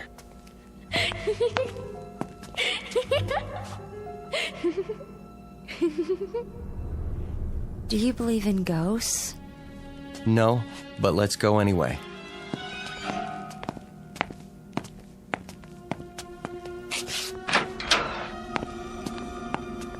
The other houses look normal enough. Nice neighborhood. Neat as a pin. Hey, kid! Where'd you go? You heard her too. I guess she went somewhere else to play. What do we do now? Go to the car and drive ourselves home. Sounds like a plan, except for one thing. What's that? Where's our car? You're right. It's not parked in front. And unless my eyes deceive me, it's not anywhere on this block. Great. We got helped by a good Samaritan who helped himself to our car. Maybe they needed it to go somewhere? Sure. They went to pick up a couple breakfasts to go. If we're lucky, they'll fill up the tank while they're at it. But meanwhile, whoever put us up for the night isn't here. Hey, we'll try the neighbors. Which one? Take your pick. One of those across the street with the trees in front. They look lived in. Lead on. I wish I could remember how we got here. Yeah, you and me both. It's all blank. This isn't like me. I'm not given to blackouts myself, and I never heard of a case where two people blacked out simultaneously. Does this remind you at all of the Coney Island Spook House? Too quiet. It is. No traffic, no people. Not even any birds singing. Now that is strange, wouldn't you say? Yeah, it is. No sign of life. Maybe they're all at work. Or they're being considerate of your hangover. Lay off. If you'd been sober enough to drive, we'd be home now, instead of wherever this is. Hicksville. It's bigger than that little town you were born in. I at least had the sense to move to New York. How these yokels stand all this peace and quiet, I'll never know. Do you mean all the yokels who are gawking at us right now? Where? My point exactly. Not a soul. Well, what do you expect? That's the way it is in small towns. They peep from behind curtains, over the backyard fence, through the keyhole if they have a chance. I'll take the big city any day. At least you know when you're being stared at. There's one citizen who's not afraid to stare. What? There in the tree. Is it a squirrel or a chipmunk? Squirrel. You can tell by the bushy tail. Isn't he cute? Well, hi there, little fella. Honey, come on. I think he's tame. Big deal. Come look. Isn't he sweet? Yeah, a real doll. Careful, he might have a disease or something. Oh, such big eyes. He doesn't even blink. Oh, nice baby. Come here. You don't have to pet it. Bob! Now what have you done? Nothing. I touched it and it fell over, dead. Well, you didn't kill it if that's what you're thinking. This thing's been dead for years. How can you tell? It's stuffed. Why would anyone want a stuffed squirrel in their front yard? Might have been a pet once upon a time. Well, that's no way to treat a pet, even a stuffed one. Leaving it out in the weather this way. Mill, don't ask me why anybody does anything in this hick town. Keep your voice down. You'll hurt their feelings. Tough. Where are you going now? To the front porch. For what? What do you think? First, I'd like to find out where we are. Second, I'd like to use a real phone. And third, I'd like to beg, borrow, or steal an aspirin. We must look a fright. Don't worry about it. I wish I had my hairbrush. What did you do with it? It was in my purse. And where's that? I guess I left it at the party. So you were under the influence yourself. At least I was able to drive. Come on. You don't have to break it down. Will you quit criticizing me? I'm not criticizing. I just want to go home. And how do you suggest we get there? I don't know. But I don't like this place, and I don't remember how we got here, and no one will answer the door, and I'm frightened, Bob. Don't get all female and fluttery on me. Will somebody help us, please? I give up. There's no one home. And I'll bet there's no one in the next house, or the next, or the next. Help! Somebody, we're lost! Oh, can anyone hear us? Please help us!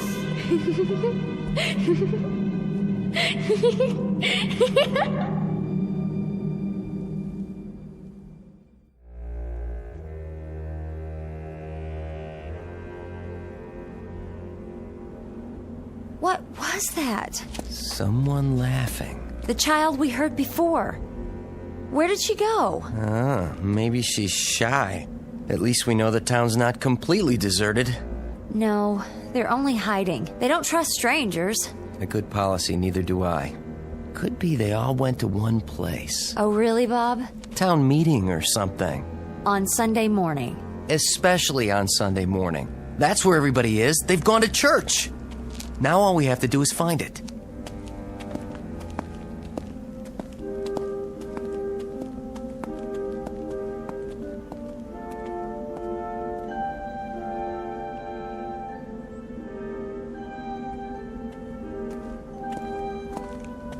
This is the place, all right. I've seen 100 churches just like it. Painted white with one big steeple, a couple trees, flower beds along the sides. Do you think they're inside? One way to find out. We can't just walk in. Watch me. What do you tell them? I'll tell them I'm tired of their creepy little town. And I'll pay anybody anything he asks to get us to a train or a bus station that'll take us back to civilization.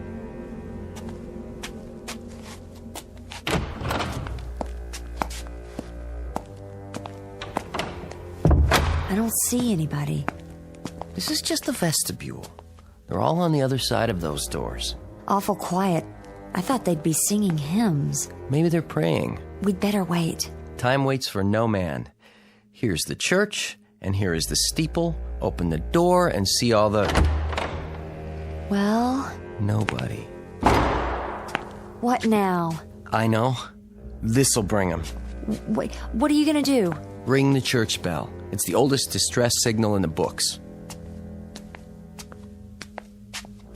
Need some help? I've got it. Look outside. See if anybody's coming.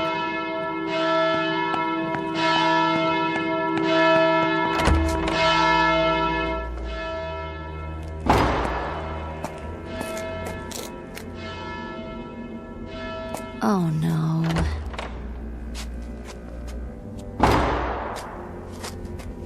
Where'd everybody go? See for yourself. I see it, but I don't believe it. There isn't anybody. Not a soul. Just us. This is too much of a stretch. There isn't a person or a thing alive in this town, and yet... What? We're being watched. Millie. I know when I'm alone. And I know when I'm being watched, don't you? Now you're getting paranoid. I'm serious. The hair on the back of my neck stands up, and right now I feel like a porcupine. Not to mention delusional. Is that a delusion? I've got to find that kid. Good luck. Where are you? Hey, kid. There's no reason to hide. We're not gonna hurt you. Whoever you are, come on out and talk to us. It's no use. All right. We're both delusional. I feel it too. We are being watched. The hair on the back of your neck? No, my spidey sense is tingling. The whole town must have a whopping case of xenophobia. Sounds dreadful. I hope it's not catching. Fear or distrust of strangers. I should have realized. It's common in these little one-horse towns. I ought to know. I grew up in one. There are probably half a dozen people watching us from their living room windows right this minute. I'm getting goose pimples. No reason. There isn't even a breeze. Not a cloud in the sky. Or anything else. Like a car, a truck, a single solitary pedestrian. Give me your handkerchief. Why? Look at the flowers. Those are Shasta daisies. So? My allergy. Don't you remember when I took all those tests? I'm sure they're Shastas. I used to buy bunches of them and sneeze all the way home. You're not sneezing now. Bob, look at this. Better not touch them. Just to be safe. That's not what they are. Told you. These flowers aren't real. They're plastic, all of them. Lots of people do that. Dress up their yards with artificial flowers. Less maintenance. I know, but this is different. Nothing in this town is real. The house we slept in, the child we can't find, a squirrel stuffed with sawdust. Show me one thing in this place that's real. That tree is real. Is it? See for yourself. It is real. What did you expect? I don't know, but I think I would have lost my grip if one more thing, just one more, turned out to be artificial. Tree, I love you. Let me give you a big hug. Get me out of here! It's a prop, too. Somebody stood it up on the grass with a couple of boards nailed to the bottom. I'm leaving now! Honey, there's bound to be some explanation. I'd like to know what that could be. Just calm down. Here, have a cigarette. I thought you quit. I did. I carry a couple in case of emergencies. Well, this fits the definition. Oh, how old are these? I'll bet there's gonna be a wedding here today. They've just dressed up the lawn so it'll look pretty. You remember how when we got married? Bob! I was just saying how... The grass is on fire. Stand back! Oh, be careful. There. The flames are out. How did that happen? How could it? It was the match. I must have dropped it after I lit the cigarettes. But grass doesn't burn. Bob. Look at this. It isn't grass, it's some kind of paper or plastic colored green, like astroturf. And what does that mean? I don't know. If you don't, who does? Bob, where are we? Where are we? I wish I could give you a good answer. But I can swear one thing. I'm gonna find out.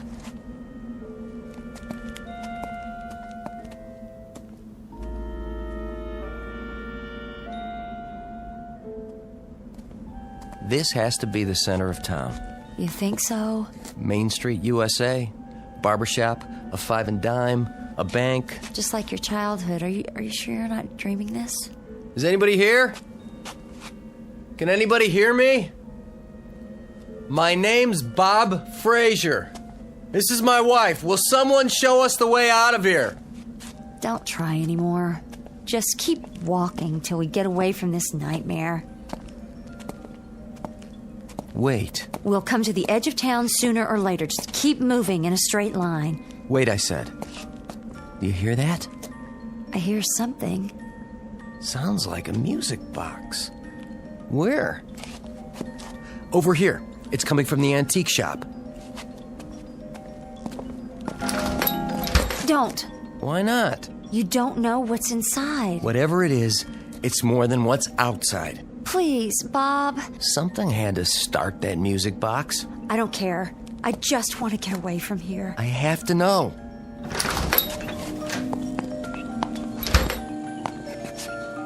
The store isn't real either. There's nothing behind the door. It doesn't have a roof or 4 walls. Hello? Anybody? There's only a display for the window, and that's it. That music box didn't start all by itself. It could have. Our footsteps could have caused it to start. Oh, I don't believe that. It's possible. The spring was tightly wound. We came along outside, and the vibration jarred it, and now it's running down again. But somebody had to wind it. There's nothing. Nothing but these stage props. I'm not staying. Say that again? What? Stage props. That's where we are. On a stage? No, an old movie lot. There are 2 or 3 of them up in the Bronx. It's the only explanation. We're probably 10 minutes from the heart of New York City. We're on the set of The Sopranos. Then I'll race you home. You're on.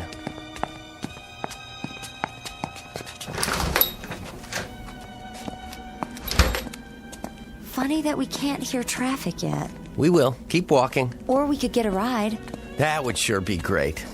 But for the time being... I'm serious. Look, what do you see? Is that a car? It wasn't here before, was it? No, it was not. Hey, buddy! I think he hears you. Oh, boy, am I glad to see you. We've been wandering around here all morning, and you're the first person... Bob, wait. Look at me. I'm talking to you. Bob. Can't you see us? Turn your head. What is the... He isn't real. He's some sort of... He's only a mannequin. Let go of it. Another trick. Some kind of joke. We have to keep going. Is somebody watching us? This has gone on long enough. We've had it. It's no use. Are you testing us? Are you watching us behind those windows? Are you taking notes to see how much of this we can stand before we turn into blabbering idiots? Well, that's it. Game over. I've had it. Come out and face me, whoever you are, so I can finish it right here in the middle of the street. We're human beings, do you hear? Human beings!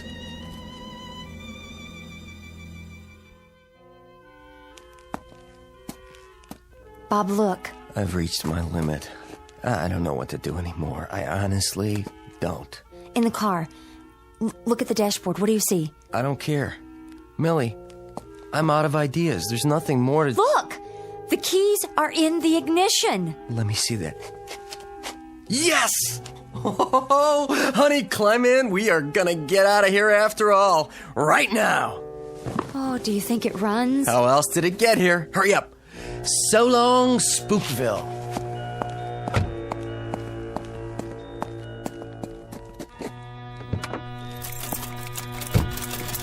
Come on. Turn over.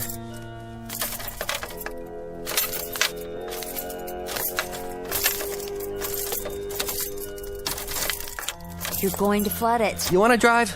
You're the one who got us into this nut house in the first place. All right. You handle it.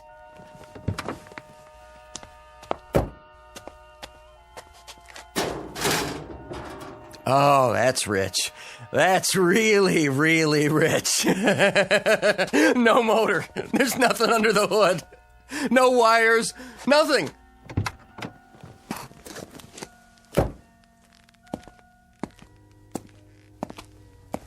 Did you hear what I said? There's no motor. Isn't that hilarious? I'm not the one who drove us here. I'm sorry I said that. It doesn't matter. It's my fault. I shouldn't have drunk so much. I know you shouldn't have. But I didn't drive us here. Then who did? I told you I don't remember. Not anything about what happened last night? How we got to this place? Only what I told you. I was driving along just above Riverdale. You were almost asleep, but you wanted to stop. Then we started up again. There was a shadow. It seemed to envelop the car for a moment. That's all I remember. I guess I could have fainted or blacked out. Or crashed. All right. Maybe I did crash. If you want to think that, it would explain everything, wouldn't it? Not to me. I crashed the car, ran off a bridge or into a ditch, if you like, and we're dead. That's not the law of parsimony. What's that? The simplest explanation to account for the facts. Well, then come up with another one. We must be dead. This place is hell. Millie. Like some amusement park with the all-American town, except it's not very amusing. It's only a display. Nothing works and nothing is real. Calm down. What's that? A train. Did you ever hear of a train in hell? It probably doesn't stop here. Then we'll catch the next one. Oh, it's getting close. The station's got to be nearby.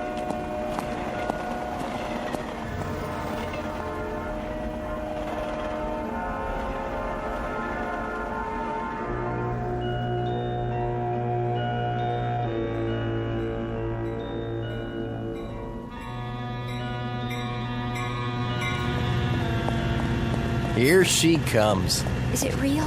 Sure is. It's slowing down. Honey, we're going home. I can't believe it. Hello? Where have you been, you great big beautiful train? Oh, isn't it a beautiful train? The most beautiful train I ever saw.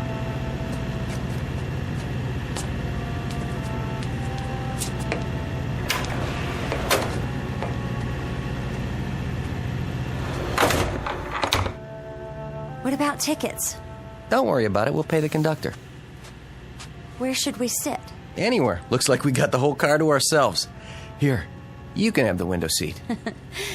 Thank you, sir. Don't mind if I do. Must be a commuter train. So that proves this place is real. There's a sign outside on the platform. The name of this town is Centerville. Never heard of it. I hope we never do again. Good riddance, Centerville. Oh, it's been fun, but I can't say I'll miss it. A side trip, that's all. Centerville, you are history. Ancient history. What a nutty little town. All form, no function. Maybe it was a housing development, the ideal community. I must say, I wouldn't want to live there. Some places are too quiet, too perfect. A nice place to visit if you're passing through. I still don't know how we got there. I guess it'll be one of those unsolved mysteries. We've got a story to tell our friends, at least. Oh, they'll never believe us. It doesn't make any sense. Why don't you admit it? You did have a few drinks at the party, didn't you? One or two. And somewhere along the way they caught up with you and you got lost and ended up in Centerville. If you say so. It does sound like the kind of screwball thing I'd do. How do you put up with me? Well, I guess I got a soft spot for screwballs. Well, you sure got one. It wasn't all that frightening back there. Easy for you to say now. It's just that whenever somebody goes boo, I jump a foot. Boo. Stop it. I'm fine now. Wait till we get to the office on Monday. I can see old Mr. Peabody now. Fraser, we're a team here. If one member of the team lets us down, then the whole organization suffers. You should be glad you made it back at all. He'll never know the half of it. Another stop already? Wouldn't want him to think I had a lost weekend. Bob, Flights of fancy aren't his thing. He's strictly facts and figures. what did you say about paying the conductor? Sure, no problem. They'll take cash. Then, where is he? He'll be along. No, Bob, he won't, because there isn't any conductor. Huh? Oh, Bob. What are you looking at? The sign outside. It says... Centerville. Oh, no. Maybe it's not the same Centerville. It's the same one. You can see from here. There's not a soul on the street. Nothing moves. Nothing real. How could we have left the station and ended up where we started?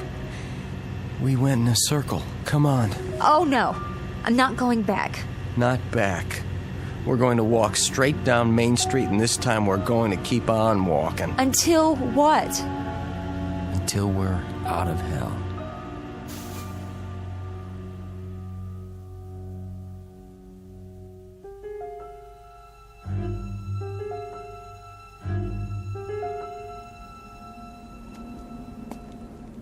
I never realized till now. Go ahead. Say it. You're hungry. And thirsty. But that's not what I was thinking. It's the little things. You don't miss them till they're gone. There's nothing here that's really frightening. It's what's not here. Like people. Cars. Besides that, no dogs, no birds, not even an airplane in the sky, not a single cloud. At least the sun's still there. Yes, but for how much longer? Nothing we can do about that. We can run. Could you? I'll take off these shoes. I'll sprint if that'll help. Anything to get us out of here faster. Oh, we better save our strength. Might be a long road ahead. We still have a few hours of daylight. Can't be that far from civilization. But what if the sun goes down first? And we slog on in the dark. Like a couple of marching morons. And when we can't keep going, we hack out a campsite. Break up trees and make a fire. Find berries to eat. Pine cones, grass, nettles. Whatever it takes. They are not gonna scare us or starve us out. Bob, who are they? Something tells me we're about to find out.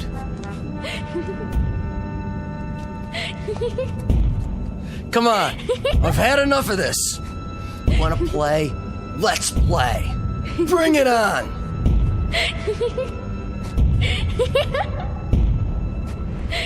No, the sky's getting dark.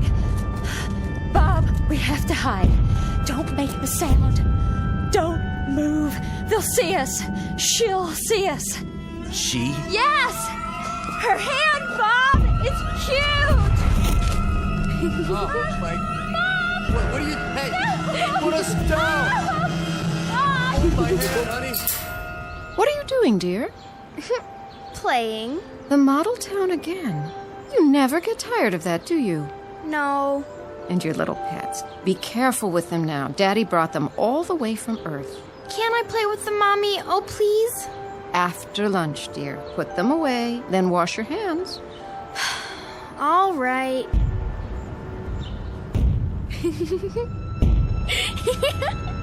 Put us down! Bob! What's she doing? No!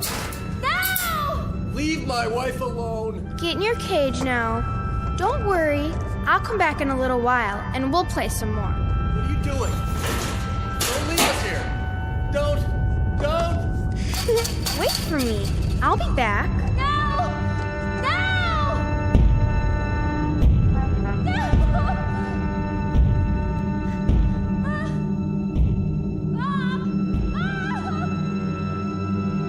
The moral of what you've just heard is clear. If you drink, don't drive. And if your wife has had a couple, she shouldn't drive either. The night is dark, and the road home can be a long one.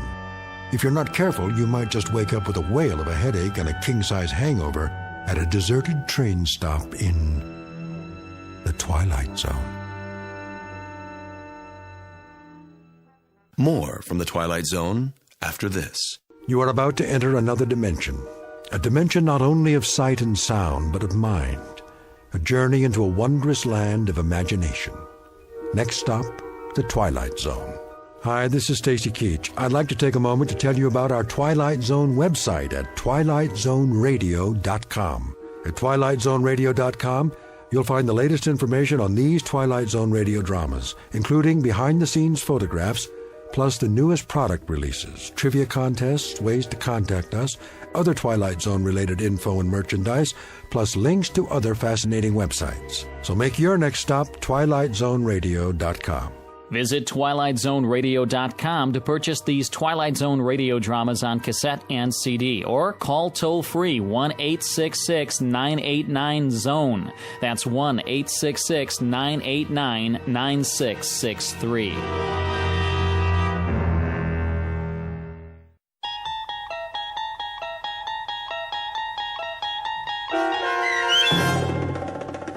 Stopover in a Quiet Town, starring Stephanie Weir, with Stacy Keach as your narrator, was adapted for radio by Dennis Etchison and written for The Twilight Zone by Earl Hamner Jr. Heard in the cast were Kurt Nabig, Frenette Lebo, and Haley Nabig. To learn more about the Twilight Zone radio dramas and to obtain audio cassettes and CDs of these programs, visit our website at twilightzoneradio.com. The producers of The Twilight Zone wish to thank CBS Enterprises, Carol Serling, Dennis Etchison, Dick Brescia Associates, Claire Simon Casting, Terry Jennings, XM Satellite Radio, Sirius Satellite Radio, our sponsors and our radio affiliates for helping make this series possible. This copyrighted radio series is produced and directed by Carl Amari for Falcon Picture Group. Audio editing, sound design, Foley effects, and mix for the Twilight Zone radio dramas are by Cerny American creatives Craig Lee, Michael Slaybach, Bob Benson, and Jason Rizzo. To learn more about the Twilight Zone radio dramas and to contact us, visit our official website at twilightzoneradio.com. Doug James speaking.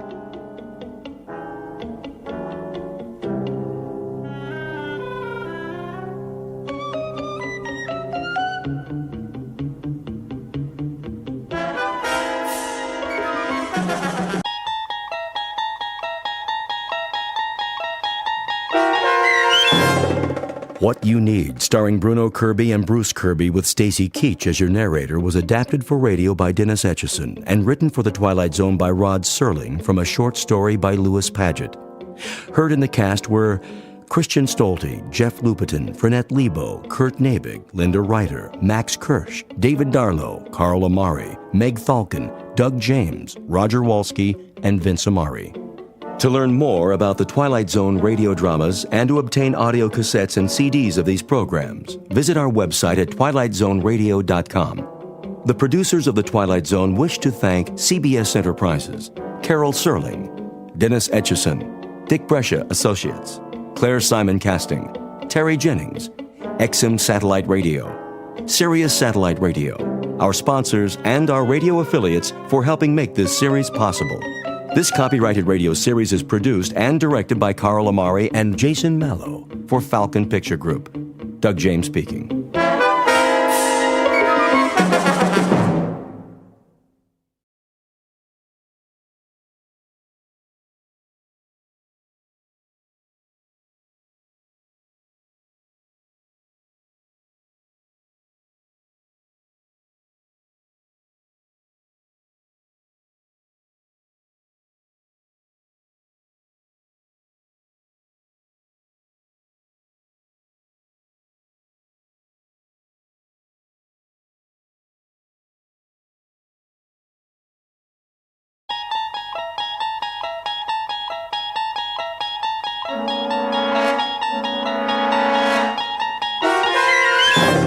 There is a fifth dimension beyond that which is known to man. It is a dimension as vast as space and as timeless as infinity. It is the middle ground between light and shadow, and it lies between the pit of man's fears and the summit of his knowledge. This is the dimension of imagination. It is an area which we call the Twilight Zone.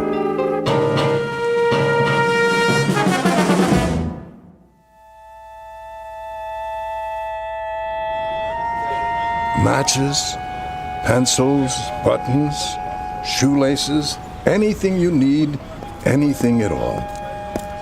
Anything I need, huh, Pup? That's right. No chance. Why do you say that? Because nobody has what I need. You never know. Take a look in the tray. Forget it, old man. Are you sure? Sure, I'm sure. Every night you're out here selling this cheap junk. But I haven't seen nothing yet that fills the bill. Maybe you haven't looked close enough. Oh, I've looked, all right. Needles and thread, thimbles, eyeglasses. Where'd you get all this stuff? From a flea market? Here and there. It's a hobby of mine. You never know what people will need. What people will need. You're crazy, Pop, you know that? You're out of your ever-loving tree. Am I? You can bet on it. Standing here like this, nobody ever stops, right? Oh, once in a while they do. Sure. Why would they? All you got's junk. Why don't you trade it in for a tin cup?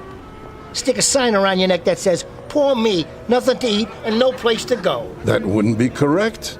I have a room of my own. Yeah, right. A cardboard box in an alley. Actually, it's a rooming house. Been there quite a few years. I pay rent like everybody else. With what? Nickels and dimes? What do they give you for crap like this? People give what they like. A little or a lot. Sometimes, nothing at all. Then you're loonier than I thought. Face it, you're a bum. Why don't you admit it? Nowhere to go and nothing to do. You mean, like you? Listen, you old codger. I got lots of things to do and plenty of places to do them in. Fact is, I'm on my way someplace right now. I got business. I know. In that bar. It's where you're going.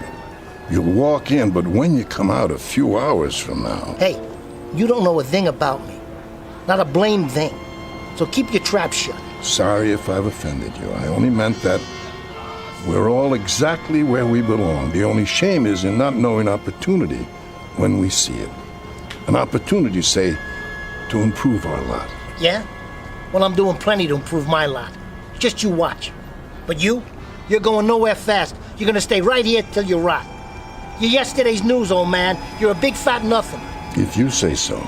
I wish you a good evening, sir. Shoe polish? Ballpoint pens? Get lost. I got business. Important business. Chewing gum? Candy?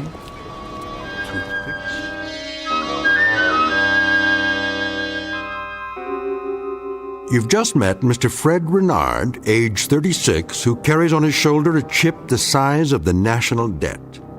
It consists of an antagonism directed against the world, those who people it, and everything with which he comes in contact. The taste of his food, the temperature of his coffee, the fact that he has lost 11 jobs in the past year and 3 girlfriends in the past month. A general displeasure that is as much a part of the man as his eyes, nose, and ears. This is a sour man, a friendless man, a lonely, grasping, nervous man, a man who has lived 36 pointless, meaningless, undistinguished, failure-laden years on this earth, and who at this moment is looking for an escape. Any escape. Any route out of the norm. Any path away from the sameness of his living. Anything, anybody to get him out of his rut. And though he does not know it yet, the little old man on the street corner may turn out to be just what Mr. Renard has been waiting for, at an unlikely intersection in the Twilight Zone. And now, The Twilight Zone and our story, What You Need, starring Bruno Kirby and Bruce Kirby, with Stacy Keach as your narrator. Ready yet? For what? For me to pour you another one. I'm fine. You've been fine for an hour. I'm not finished yet. Then how come your glass is empty? You got a time limit? Look, we sell booze here, mister. We don't rent space. Is that a fact? That's a fact, buddy. Tell you what, then. Yeah? Why don't you just go take a flying jump at the moon? All kinds. You mean all kinds. You okay, miss? Yes, thank you. I was just leaving. Take your time. Oh, that was a heck of a season. Darn right it was. We could have gone all the way. Well, you pretty near did. Boston had nothing in the outfield. New York... Forget about it. We had it all sewed up. How you doing, Lefty? Oh, I'm fine, Sal. Yep, all sewed up. Then they brought in that slugger from Cincinnati. Bring the man another beer. Oh, you don't have to do that. I know I don't, but it ain't every day I get to talk to Lefty Garrity. That was a while ago. Listen, the man wants to buy you a drink. You let him. Make it 2. 2 drafts coming up. Thank you kindly, fella. Don't mention it. Hey, Pop. Good evening, gentlemen and lady. Does anyone need anything? Anything at all? Not tonight, Pop. You, sir? I told you. Get lost. Ah, so you did. How about you, miss? Matches? Perfume? Really, I don't think so. A hair ribbon, perhaps? There's nothing wrong with the young lady's hair. Thank you. Why don't you give it a rest tonight, Pop? You might have a look just the same. I have a little bit of everything here. I guess I'll take some matches. You don't need matches, miss. I don't? I'll tell you what you need. Yes, I think I know exactly what you need. What is it? Cleaning fluid. Cleaning? Very good cleaning fluid, guaranteed. Remove spots of any and all kinds. I think you'll find it useful. I really don't... Believe me, miss, it's what you need. Well, I suppose I... How much is it? No charge.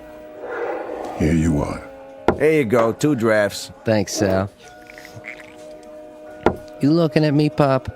He's okay. I know he is. I seen him in here before. What have you got there? Oh, many things. Odds and ends. Things you need. Things I need? What do you think I need, Pop? That's always the question, isn't it? A cigarette lighter? Afraid not. I don't smoke. A pair of socks, perhaps? That wouldn't help me. What I need, well, you wouldn't have that. Tell him, Lefty. The old coot comes in here every night bugging everybody. Tell him what you need. Go on. And what might that be? A new left arm. A new arm, did you say? Lefty was quite a ball player in his time. Pitched for the Cubs. Then his arm went sour. Didn't it, Lefty? Didn't it go sour on you? Sure did. So that was what happened. I should know. I dropped a bundle on him at a Sunday doubleheader a couple of years ago. What do you do now? What does he do? Well, for starters, he comes in here 7 nights a week looking for his career. I keep telling him it ain't at the bottom of a bottle. Sometimes there are alternatives. Other things a man can do. Instead of pitching? Instead of baseball? Come on, let's get back to the socks and shoelaces, Pop. All right, give me one of each. That's more like it. I think this is what you really need. A piece of paper? Go ahead, take it. It's like a bus ticket. That's right. That's what it is. A bus ticket. A ticket to Scranton, Pennsylvania. Scranton, Pennsylvania. What's in Scranton, old man? I'm afraid I couldn't say. Coal mines. That's what they got in Scranton, Pennsylvania. They got nice, lovely coal mines. You can't pitch with that arm, Lefty. Maybe you can dig with it. Wonder who that is. Sal's place. Somebody's old lady, probably. Or a bookie calling to collect. If it's for me, I ain't been in. Got it? What? Yeah, he's here. Hey, I thought I told you. Lefty. Huh? You're wanted on the phone. Me? That's what the man said. Wants to talk to Mr. Garrity. You're kidding.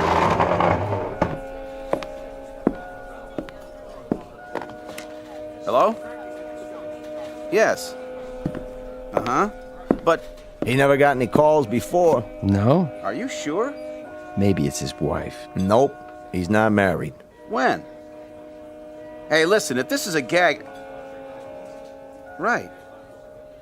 I understand. Uh-huh. Okay, I'll be there. And, thanks. Thanks a heck of a lot. Wow. What do you know? Dead rich uncle or a horse come in? I can't believe it. Believe what? Old manager of mine. Said he's been calling around trying to find me for 3 weeks. I thought he was putting me on. You owe him money? He said he's got a job for me. A coaching job. Minor league club in Scranton, Pennsylvania. No kidding. That's great. A minor league club in Scranton, Pennsylvania. Wants me to take a bus there for an interview. Well, if that don't beat all. You hear that, Pop? He wants me to take a bus. Does he? How'd you know? Coincidence, maybe, or just good fortune. Why question it? Why question? It's there for you.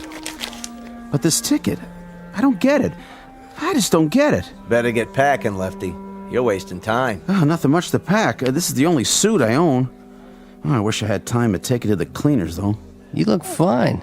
No, I don't. Still got this old stain on the front, see? Gravy or something. I'd like to look halfway decent when I meet the general manager. That's who's going to interview me, the general manager. Oh, I hate to look like a tramp. I can get a shave, but I don't have any other suits. Excuse me. I couldn't help but overhear. Why don't you try some of this on your jacket? What? It's supposed to be very good for that sort of thing. Thank you, ma'am, but... Miss. It's Miss. But I wouldn't want to... Here. Let me try. Don't go to any trouble. All I need is a handkerchief. Yes, I have one. It should only take a few drops. Stand still. Well, I'll be. There. You look good as new, Lefty. Thanks very much, miss. I appreciate it. That's quite all right.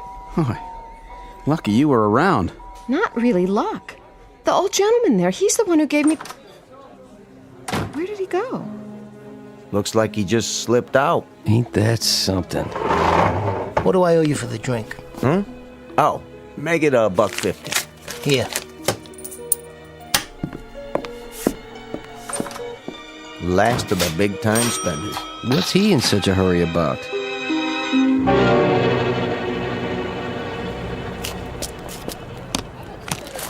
Candy, breath mints, pencils. I saw what happened in there. Something for you after all? A flower for your lapel. Is this what I need? That's up to you, sir. Or a nice necktie. I have several different designs. What do I need, old man? You tell me. One needs different things at different times. What do I need now? What do I need tonight?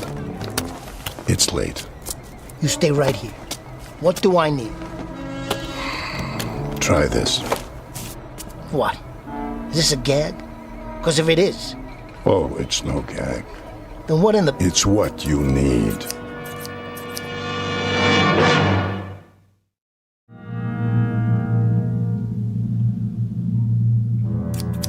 Scissors? That's right. I want you to level with me, old man. I mean it. I'll spread you out for 3 blocks, so bad they'll have to scrape you up with a spoon. It's what you need. It really is. Go ahead, take it. So what do I need a pair of scissors for? You don't have to accept them, of course. The choice is yours. You're giving me a pair of scissors. Precisely. Let me get this straight. I'm gonna need these. But you can't tell me what for. I'm afraid not. Well, let me tell you one thing. What I need is something that'll do me some good. Like a tip on a horse at Belmont. One that's gonna finish in the money. Just give me the name, I'll do the rest. Sorry. I know nothing about gambling. Is that the truth? But you're asking me to gamble on this. A pair of scissors. What's it gonna get me? I couldn't say, but I do believe it's... What I need. I heard you the first time. Well, I'll tell you, Pop. I need scissors like I need a hole in the head. Say, what are you trying to pull? Pull? You help those people in the bar. But me? I get something to open my letters with. Something to cut a piece of string. Now you listen to me. These things will cut a lot more than that. Like your throat. Don't you forget it. If you think I'm some punk you can pull a joke on. No joke, I assure you. Ah, forget it. What am I wasting my time for? You're just a nickel and dime loser. I got better things to do. I got business, big business. Very well, then. If you're sure. Give them to me. You said they were mine, didn't you? I did. Yeah, why not? See you in the funny papers, old man. Perfume, lipstick, kitchen utensils, anything you need.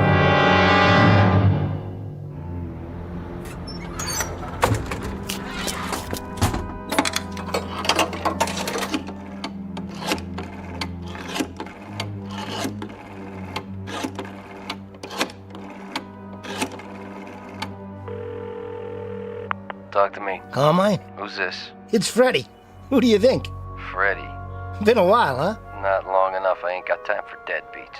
Hey, what are you talking about? I paid you off every penny. Took you long enough. I always pay my debts. Say, listen, Carmine, I was looking at the racing form. What are you bothering me for? And I see a horse here looks pretty good. The 6th race tomorrow. Name of, let me see. Staunch Soldier. Yeah, that's it. Don't make me laugh. That nag couldn't steal a purse from an old lady. I don't know, Carmine. Says they're taking the weights off. Plus he's getting a drop in class. Sounds like a sure thing. So I was thinking, why don't you put a C note down for me across the board? What are you, a comedian now? What'd you say? Must be something wrong with the line. You heard me. Come on, you know I'm good for it. No more credit, Freddy. But I tell you, I can make a mint. Don't con me, buddy boy. All right, $50. On the nose. I don't want to be greedy or nothing. She's coming in at 17 to 1. You know how much money that is? I told you I ain't taking your bets. Now get off the phone. I got a business to run. But Carmine, I swear. Carmine. Carmine! Why, that dirty, lousy two-bit.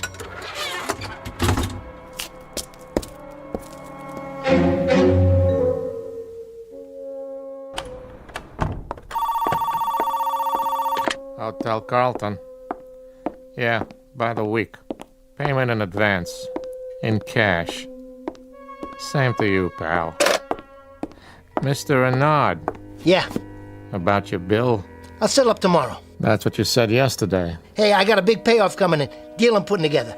Just got a little cash flow problem, strictly temporary. Mr. Renard. Give me till tomorrow afternoon. If I don't have payment in full... Don't worry about it, okay? 5 o'clock, the whole thing in cash. Till 5 o'clock tomorrow, then. At the latest. You got it. Come on, come on. What's with this elevator? About time. 4th floor, you broken down old piece of...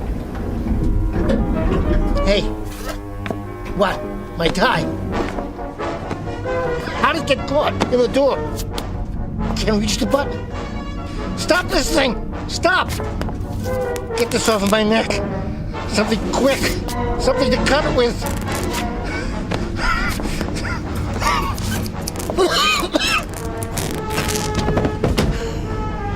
Man, I don't believe this. I could have choked to death if I didn't have these.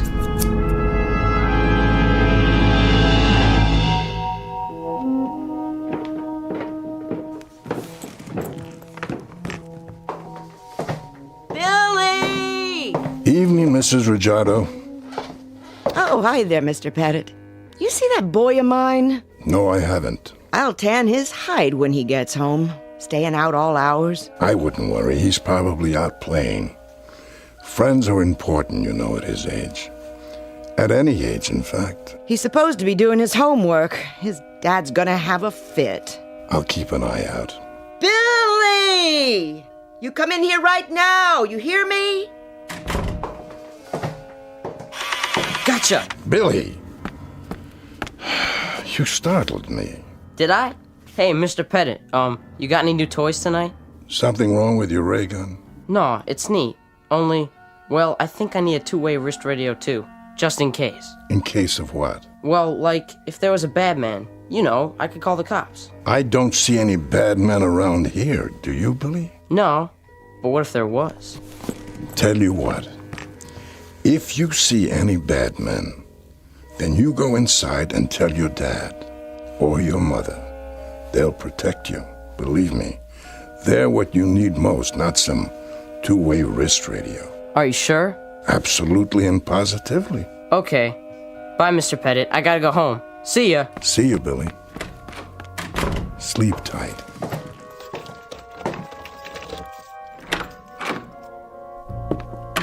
Now, where's that light switch? You! Is this what I need? A spool of thread? Who let you in? You gotta get a new lock on your door. I could open this one with a toothpick. How did you know where I live? No problem. I'm real good at figuring things out. You told me you had a room in a hotel. All I had to do was ask around. I'd appreciate it if you'd leave now. You missed this. Here, Pop. Nice button. Is this what I need? Please, just go. Sure thing. Only you and I are gonna have a little talk first. It's late. I'm an old man. Nice pair of scissors you gave me. I'm glad you like it. Now, if you don't mind... Saved my skin. You should have been there. Why?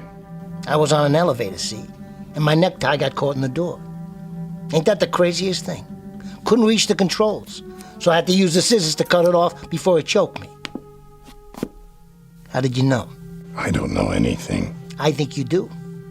I asked you a question. How? What difference does it make? It might make a lot of difference. What have you got? A fortune-telling machine in here? Some crystal ball? No, nothing like that. But you can look ahead, can't you? See the future. Sometimes. Then you're an A1 dummy. You got $1 million talent, and you dribble it away for nickels and dimes. You're a loser. Shh, please lower your voice. Now you listen to me, old man. Your losing days are over. From now on, you got yourself a partner. I don't need a partner. I don't need anything. I'm content, Mr. Renard. I may have a certain gift, but I use it sparingly. Yeah, on bus tickets and cleaning fluid. You got cheap taste. But your new partner, he's not satisfied so easy. And what would satisfy him? Are you kidding? What satisfies him comes from expensive shops. It drives long and low on 4 wheels, and it fits nice and soft around the shoulders and drapes easy and looks uptown. Luxury, Pop. Luxury. Go ahead. Concentrate. What's in store for tomorrow? Let's go, old man. What do I need? Very well. Here. What's this? A pen. A lousy, old-time fountain pen? I've been sitting here reading the paper, trying to pick a winner, and what do you give me? A leaky fountain pen that drips all over the sports page. Sorry about the accident. Hold on. Accident, huh? Is that what it was? An accident that a drop of ink falls right on a horse's name? If you say so, Mr. Renard. Take a look. This is wild. This is really wild. Sorcerer's Apprentice. That's the horse. Sorcerer's Apprentice runs in the sweepstakes tomorrow. Does it? Hey, Pops. Hey, you're all right. A leaky fountain pen. That's just what I needed. See you later. Yes, I suppose I will. In fact, I'm almost certain of it.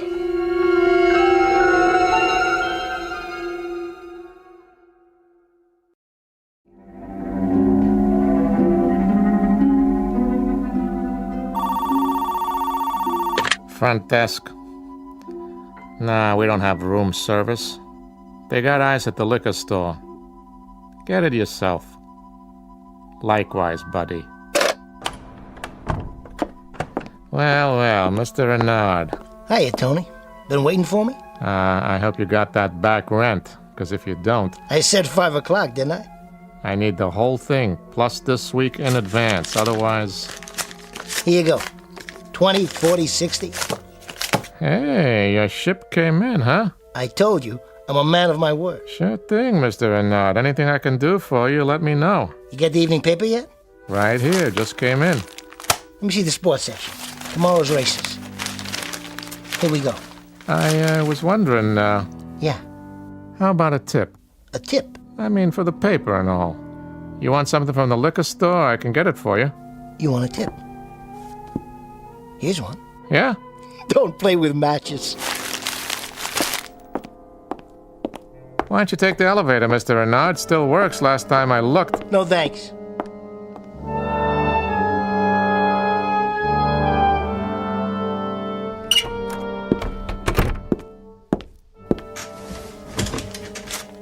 $210, $215.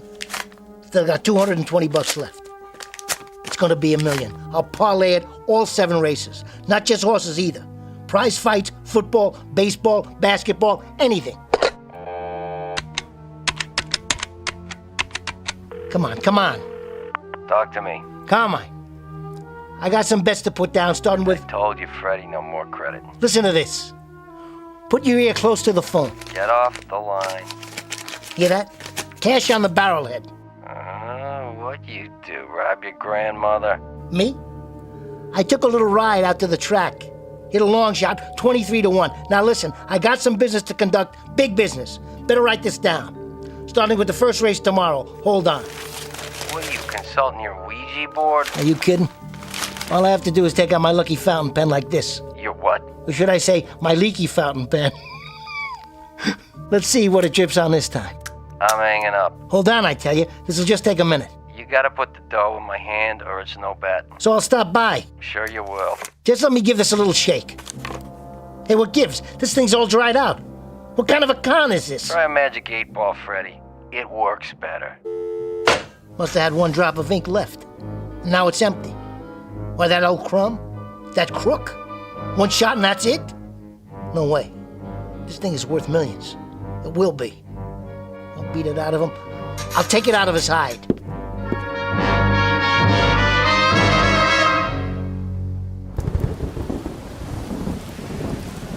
Buttons, needle and thread, shoehorns, anything you need.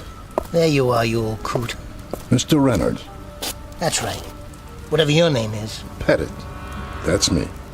Well, Mr. Pettit, you sure came up short this time. Oh, how's that? The pen you gave me. Yes, I remember. It don't work anymore. Is that right? No ink comes out. What a shame. So I can't pick any more winners. You've already won a great deal, Mr. Renard, for a man in your circumstance. How do you know? You must have. And the things we need, we only need once. What's that supposed to mean? Just for a single occasion, that's all. An egg, the hand of a clock, the book of matches, a rubber band, a harmonica, a piano key, whatever it may be. But just once. That's all they're ever needed. Long enough to present an opportunity. What's next then? Next? Come on, come on. You know what I'm talking about. Nothing's next. I'd rather not give you anything more. That's so. I'm afraid it is. I want to tell you something about me, old man. I was born under a lousy zodiac. I've had nothing but the bad end of the stick since I was 4 years old. I feel sorry for you, I really do. You don't have to go to that kind of trouble. Just keep it coming. Keep supplying me with what I need. I don't care if it's scissors to save my neck or a fountain pen that gives me the inside word. Whatever it is, I don't want it to stop. That's a pity, because it must stop. What are you doing? Closing up for the night. But why? Why does it have to stop? Because the things you need most, I can't supply. Like what? Serenity, peace of mind, humor, the ability to laugh at oneself. Those are all the things you need. And unfortunately, it's beyond my power to give them to you. Try one more time. Take a look in my eyes. Come on, old man, look deep. Look deep and tell me what I need tomorrow. You can see ahead. I already know that. Now, what do you see? Please. Go on. I said look. Please, you don't have to. What's in the cardboard box there? Go ahead. Open it. Nice pair of shoes. All shined up, too. Take them. Is this what you've got for me? Yes, they're for you. Nice. They're tight, though. Sorry. Too tight. And they're leather soled. I hate